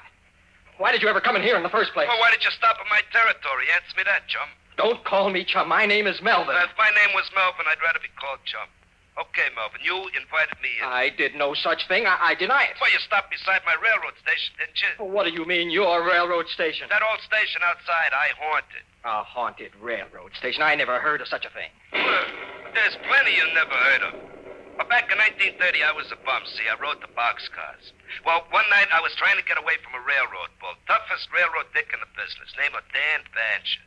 Well, I slipped off the top of a boxcar just as we was passing his station, see? Well, so I got appointed resident ghost for 7 Pine Station. A real lousy break. Hasn't been anybody in the station after dark for 10 years. And then tonight you come along and park. Well, naturally, I invited myself in. Oh, that's some layout you got here. Well, why did you stay if you disliked it so? Had to. I was doomed never to leave. Punishment, you see. You were doomed to stay here forever? Like I said, never to leave. Why? I'll show you, Spike. This is where you and I part company.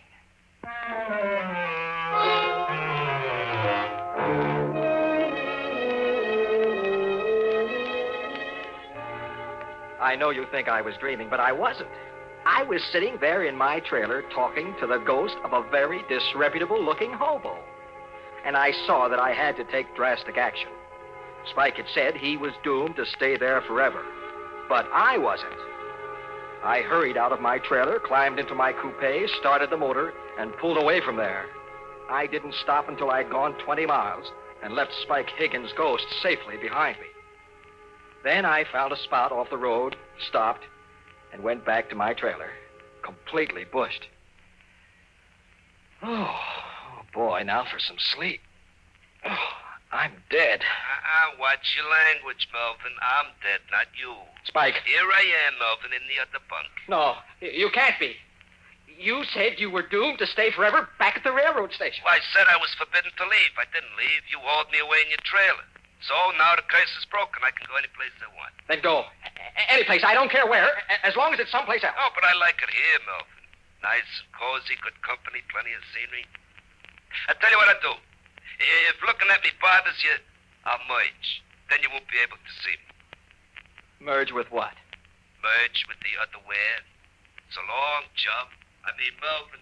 So long. He was gone. Except for me, the trailer was empty. Then I knew it had just been a dream. I took a stiff drink of scotch and tumbled into my bunk. Next morning, the sun was shining. I thought about Louise and cheered up. I made myself a cup of coffee and started out happy as a lark again. I stayed happy almost all day. Then, as it was getting on towards evening, a cold, clammy draft chilled the back of my neck, and... Hello, Melvin. It's me, your old chum, Spike. You're not my old chum, and where are you? I can't see. Well, give me time, Melvin, give me time. I've been merged with the other wear all night. I can't materialize again too fast or I'll strain my protoplasm. There, how's that? You transparent monstrosity. I thought you were just a dream. Oh, have I got to convince you all over again? Okay, I'll run through my repertory for you. The ghostly groan, the dying scream, the scream of the banshee, the hollow footsteps, the squeaking door. No, anything but that. I couldn't stand it again. Well, okay, then. Oh, but I left one out last night. The mournful howl of a dog. You know, in every ghost story, there's always a dog howling someplace. Well, that ain't a real dog. It's just a standard ghost sound effect. Yeah, like this, see? Oh, no. My nerves can't stand anymore. Melvin, chum, you're going to have to toughen up. You're going to be hearing a lot of them ghostly noises, and you just got to get used to them. What do you mean? Well, you and me are going to be seeing a lot of each other. I am now the resident ghost of this here trailer. Congratulations, Melvin. You own the first haunted trailer. Oh, don't be ridiculous. Nobody ever heard of a haunted trailer. Well, they're going to hear of this one. You'll be famous all over America. Oh, that's absurd. A haunted trailer. Why not a haunted ferry boat, a haunted boxcar, or a haunted Pullman? What, do you think there ain't? Why, there's a haunted ferry boat, makes the crossing at 125th Street every stormy night. And then there's a haunted boxcar. Never gets where it's going. Pal of mine rides it, name of Boxcar Benson. And speaking of trains, didn't you never hear the Phantom Express? The Phantom Express? Yeah, it's an all-Pullman car job, and nobody rides it but hobos who've been given a reward, see? It only travels by twilight, and it goes 1,000 miles an hour. Always traveling, never stopping. That's heaven for us poor restless hobos. Indeed. Yeah, so what's so funny about a haunted trailer? Now I ask you.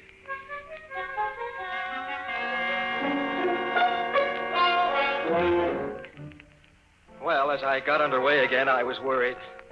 The idea of taking Louise for a honeymoon in a haunted trailer didn't appeal to me. I didn't think it would appeal to Louise either, especially since Spike Higgins seemed to be a ghost completely lacking in all delicate sensibilities.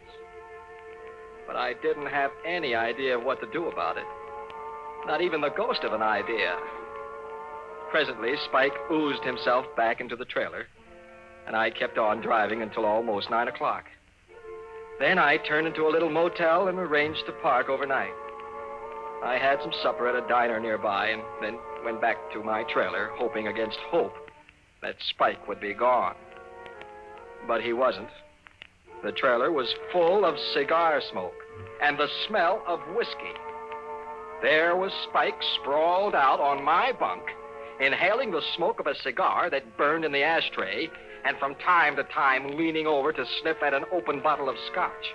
And to make it worse, another phantasmal character, long and thin and disreputable looking, occupied the other bunk. They were two thoroughly intoxicated spirits. Oh, many brave hearts lie asleep in the deep. So beware,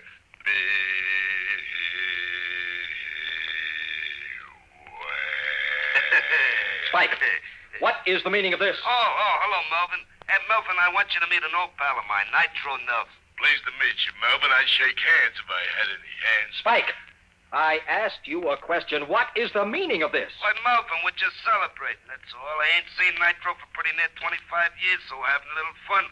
We're just a couple of high spirits. You get it? Huh? Very funny. Well, get this Nitro ghost out of here at once. This is my trailer, and I don't want him here. Yeah, sure, Melvin. It's your trailer, only I'm the resident ghost, see?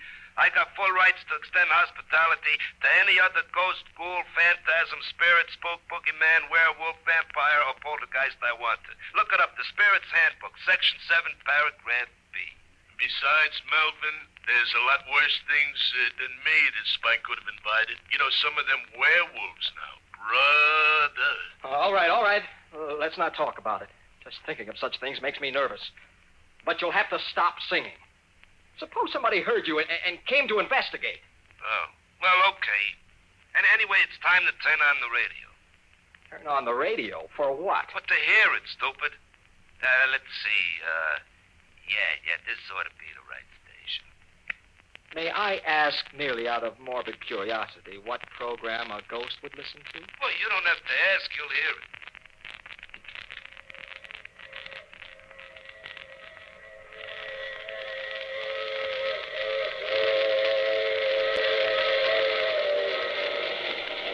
This is the Mysterious Traveler, inviting you to join me on another journey into the realm of the strange and the terrifying. I hope you will enjoy the trip, that it will thrill you a little and chill you a little. So settle back, get a good grip on your nerves, and be comfortable if you can. Mysterious Traveler. Oh, that's a pipperoo of a program. Oh, no. Turn it off. What's the matter? You don't like the Mysterious Traveler? All us ghosts listen to it. Oh, I like it all right, but you don't expect me to listen to it with two ghosts right in the same room with me, do you? Sometimes he even scares us. Okay, we'll turn it off. Look, Spike. Yeah, Melvin. What'll you take to go away and leave me alone, both of you? Oh, Melvin, you don't understand. I've took up my abode in this here trailer. I'm your ghost now. Your family ghost. Where thou ghost, I will ghost. Hey, you get it, huh? Then am I to understand you refuse to clear out? The answer to that, Melvin, is absolutely. Well, in that case, I'm going to rent a cabin for the night. I couldn't possibly sleep in this trailer with you two hunks of animated fog. Suit yourself, Melvin. Anyway, me and Spike got some practice in the dope. Okay, Spike, let's go. First, the mournful dog howl.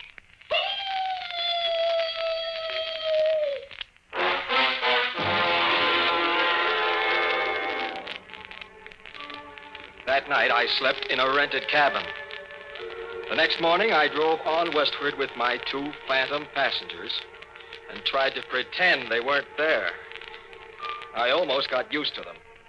I suppose a man can get used to anything, even to having a permanent cold chill running down his backbone. When we passed through Denver, Nitro Nelson dropped off, saying he wanted to haunt up some old pals of his, leaving me with Spike Higgins. Well, Melvin, it's just you and me together now, just the 2 of us. Until you get married, that is, then there'll be the 3 of us. I don't think Louise is going to like that. Oh, sure she will. Anyway, I'm sticking around. I hate to think what Louise will say when I tell her about it. Hey, where are we going on our honeymoon? The 3 of us, I mean. I figured on driving up to Oregon to see the mountains. Oh, that's good. Just as long as we get away from California. What have you got against California? Oh, just that Dan Basher lives there now. Dan Basher? Yeah, you remember that tough railroad dicker who was chasing me when I fell off that freight? Oh, he's the toughest bull in the business. You're not afraid of him now, are you? No, of course not. Oh, only the grapevine says he's kind of sick, see, and he might be entering the spirit world any time now. And I wouldn't want to run into him again if he did. He's got a grudge against me. Hey, I just thought of something. What? Well, right at first, Louise probably won't be able to see me or to hear me, see? On account of a family ghost is only visible to the household. You get me? Yes, but I don't understand Well, as soon as you're married, she'll be part of the household, and then she can see me. Until then, no. Oh, wake me up as soon as it gets dark, huh, chum?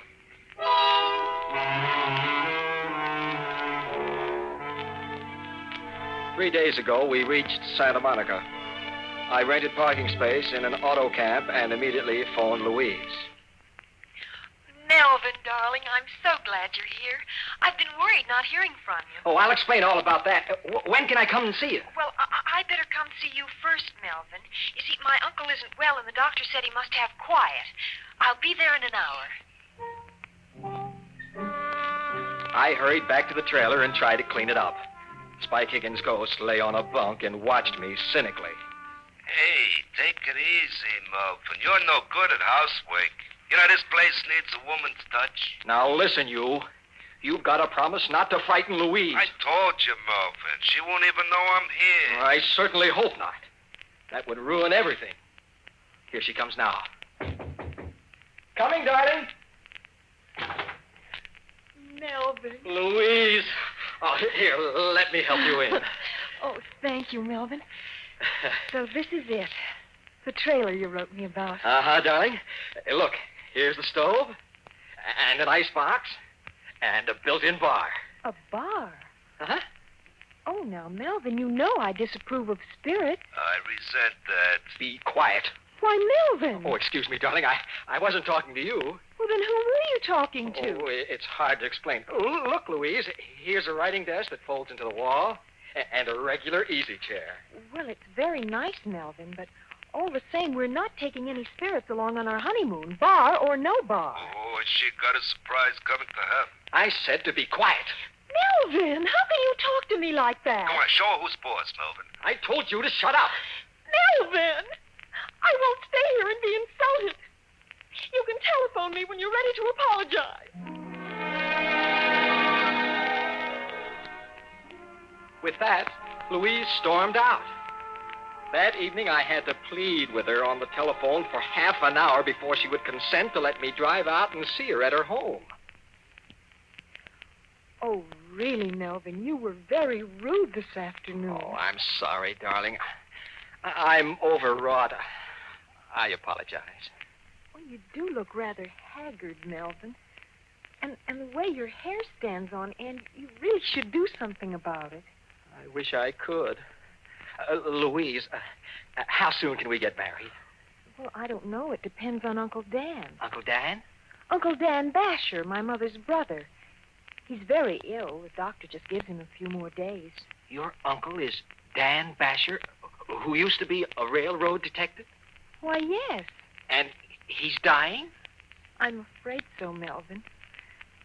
But you needn't look so pleased about it. Oh, sorry, darling. Look, I must talk to him now. Oh, but the doctor said he can't. Just for a minute, darling. It's very important. Well, maybe just for a minute. Come this way. This is his door. Uncle Dan, Yeah? do you feel strong enough to talk? What about? Well, it's Melvin, my fiancé. He wants to meet you. Send him in. Come in, Melvin. Thank you, Louise. Look, I must speak to your uncle in private. Oh, but Melvin, I'll explain later. That's a good girl. Thank you, Louise. Good work. I can never get rid of her. What do you want to marry Louise for, anyway? Oh, I love her. It's a pretty poor excuse for getting married. She's like a mother, my sister. The reason I spent all my life on the railroad. Well, that's what I want to talk about, sir. Do you remember a certain Spike Higgins? Do I remember him? If I could ever get my hands on him. Do you know him? I know his ghost. He's haunting my trailer. He is, huh? I'd certainly like to meet up with him. Well, I'd certainly like you to. He's outside now. My trailer is parked at the curb. Well, in that case, I was figuring on postponing the event for a few days. But for the privilege of meeting up with Spike Higgins' ghost. Yes? Lad, go outside and wait. I'll be out in a couple of minutes. In the spirit.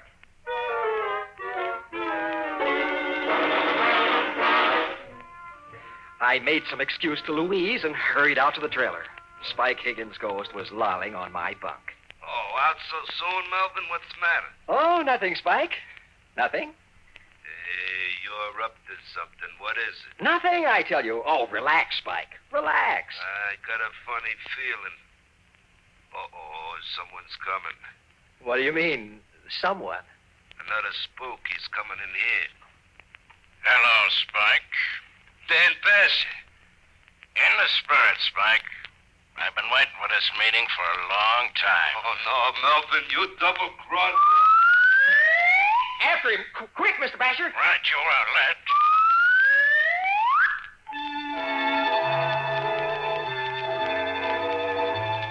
I rushed outside. 3 blocks away, I saw a long freight train puffing away. Spike Higgins' ghost was racing for it with Dan Basher's spirit gaining on him. For the first time in a week, I felt happy again. Melvin. Louise. Melvin. Uncle Dan. He's gone. Yes, I know he is. You know? Well, what do you mean? Well, I just saw him running for that freight train. You saw Uncle Dan running for a freight train? Oh, I certainly did. Wonderful fellow, your uncle. Well, Melvin, are you mad? Mad? Not a bit. I am as happy as a lark. Well, you must be out of your mind. Here, poor Uncle Dan has just... Oh, Melvin, and you just stand there laughing about it. Laughing! But Louise, you don't understand. Oh, I understand all too well. You want to break our engagement. Hiya, Melvin. So you want to get rid of me, do you? I certainly do. There, I knew it. I just knew it. Louise, darling. Oh, just like a dame, always weeping. Will you shut up? Isn't there any way to get rid of you? Well, there certainly is. Goodbye, Melvin McGraw, forever. Louise. Oh, never mind, Melvin. You've always got me. Well, that's my story. I'm a desperate man. Louise sent me back my ring, and I'm stuck with Spike Higgins' ghost. I should have known he'd outsmart Dan Basher. He left Dan's spirit hunting the freight train for him and came straight back to me. Now I'll never get rid of him. I'm just a shadow of my former self. I can't get a job. Oh, look. Do any of the radio stations carrying my story need a good sound effects man for mystery programs? Oh, with me and Spike Higgins' ghost working together, we can guarantee authentic effects. Here, look. We'll give you a demonstration. Spike, let's have the creaking door. Now, the fatal warning. Are you prepared to meet your maker? Now, the dog howling in the cemetery.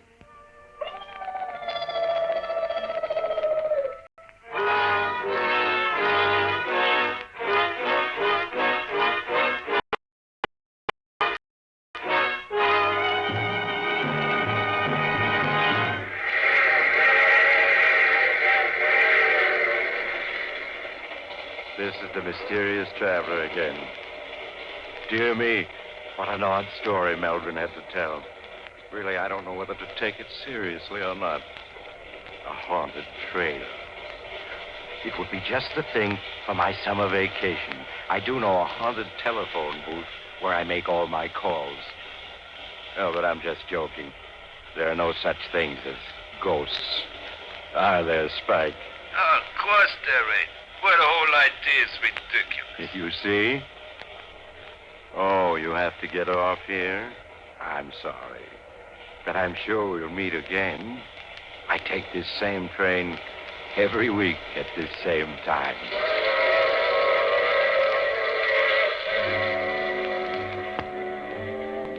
You have just heard The Mysterious Traveler. And now you can also enjoy other tense and dramatic stories of The Mysterious Traveler in the June issue of The Mysterious Traveler magazine. In our cast were James Stevens, Larry Haynes, Bill Zugert, and Shirley Blank, with Maurice Tarplin starred in the title role. Music is under the direction of Emerson Buckley and was composed by Richard DuPage. This program came from New York.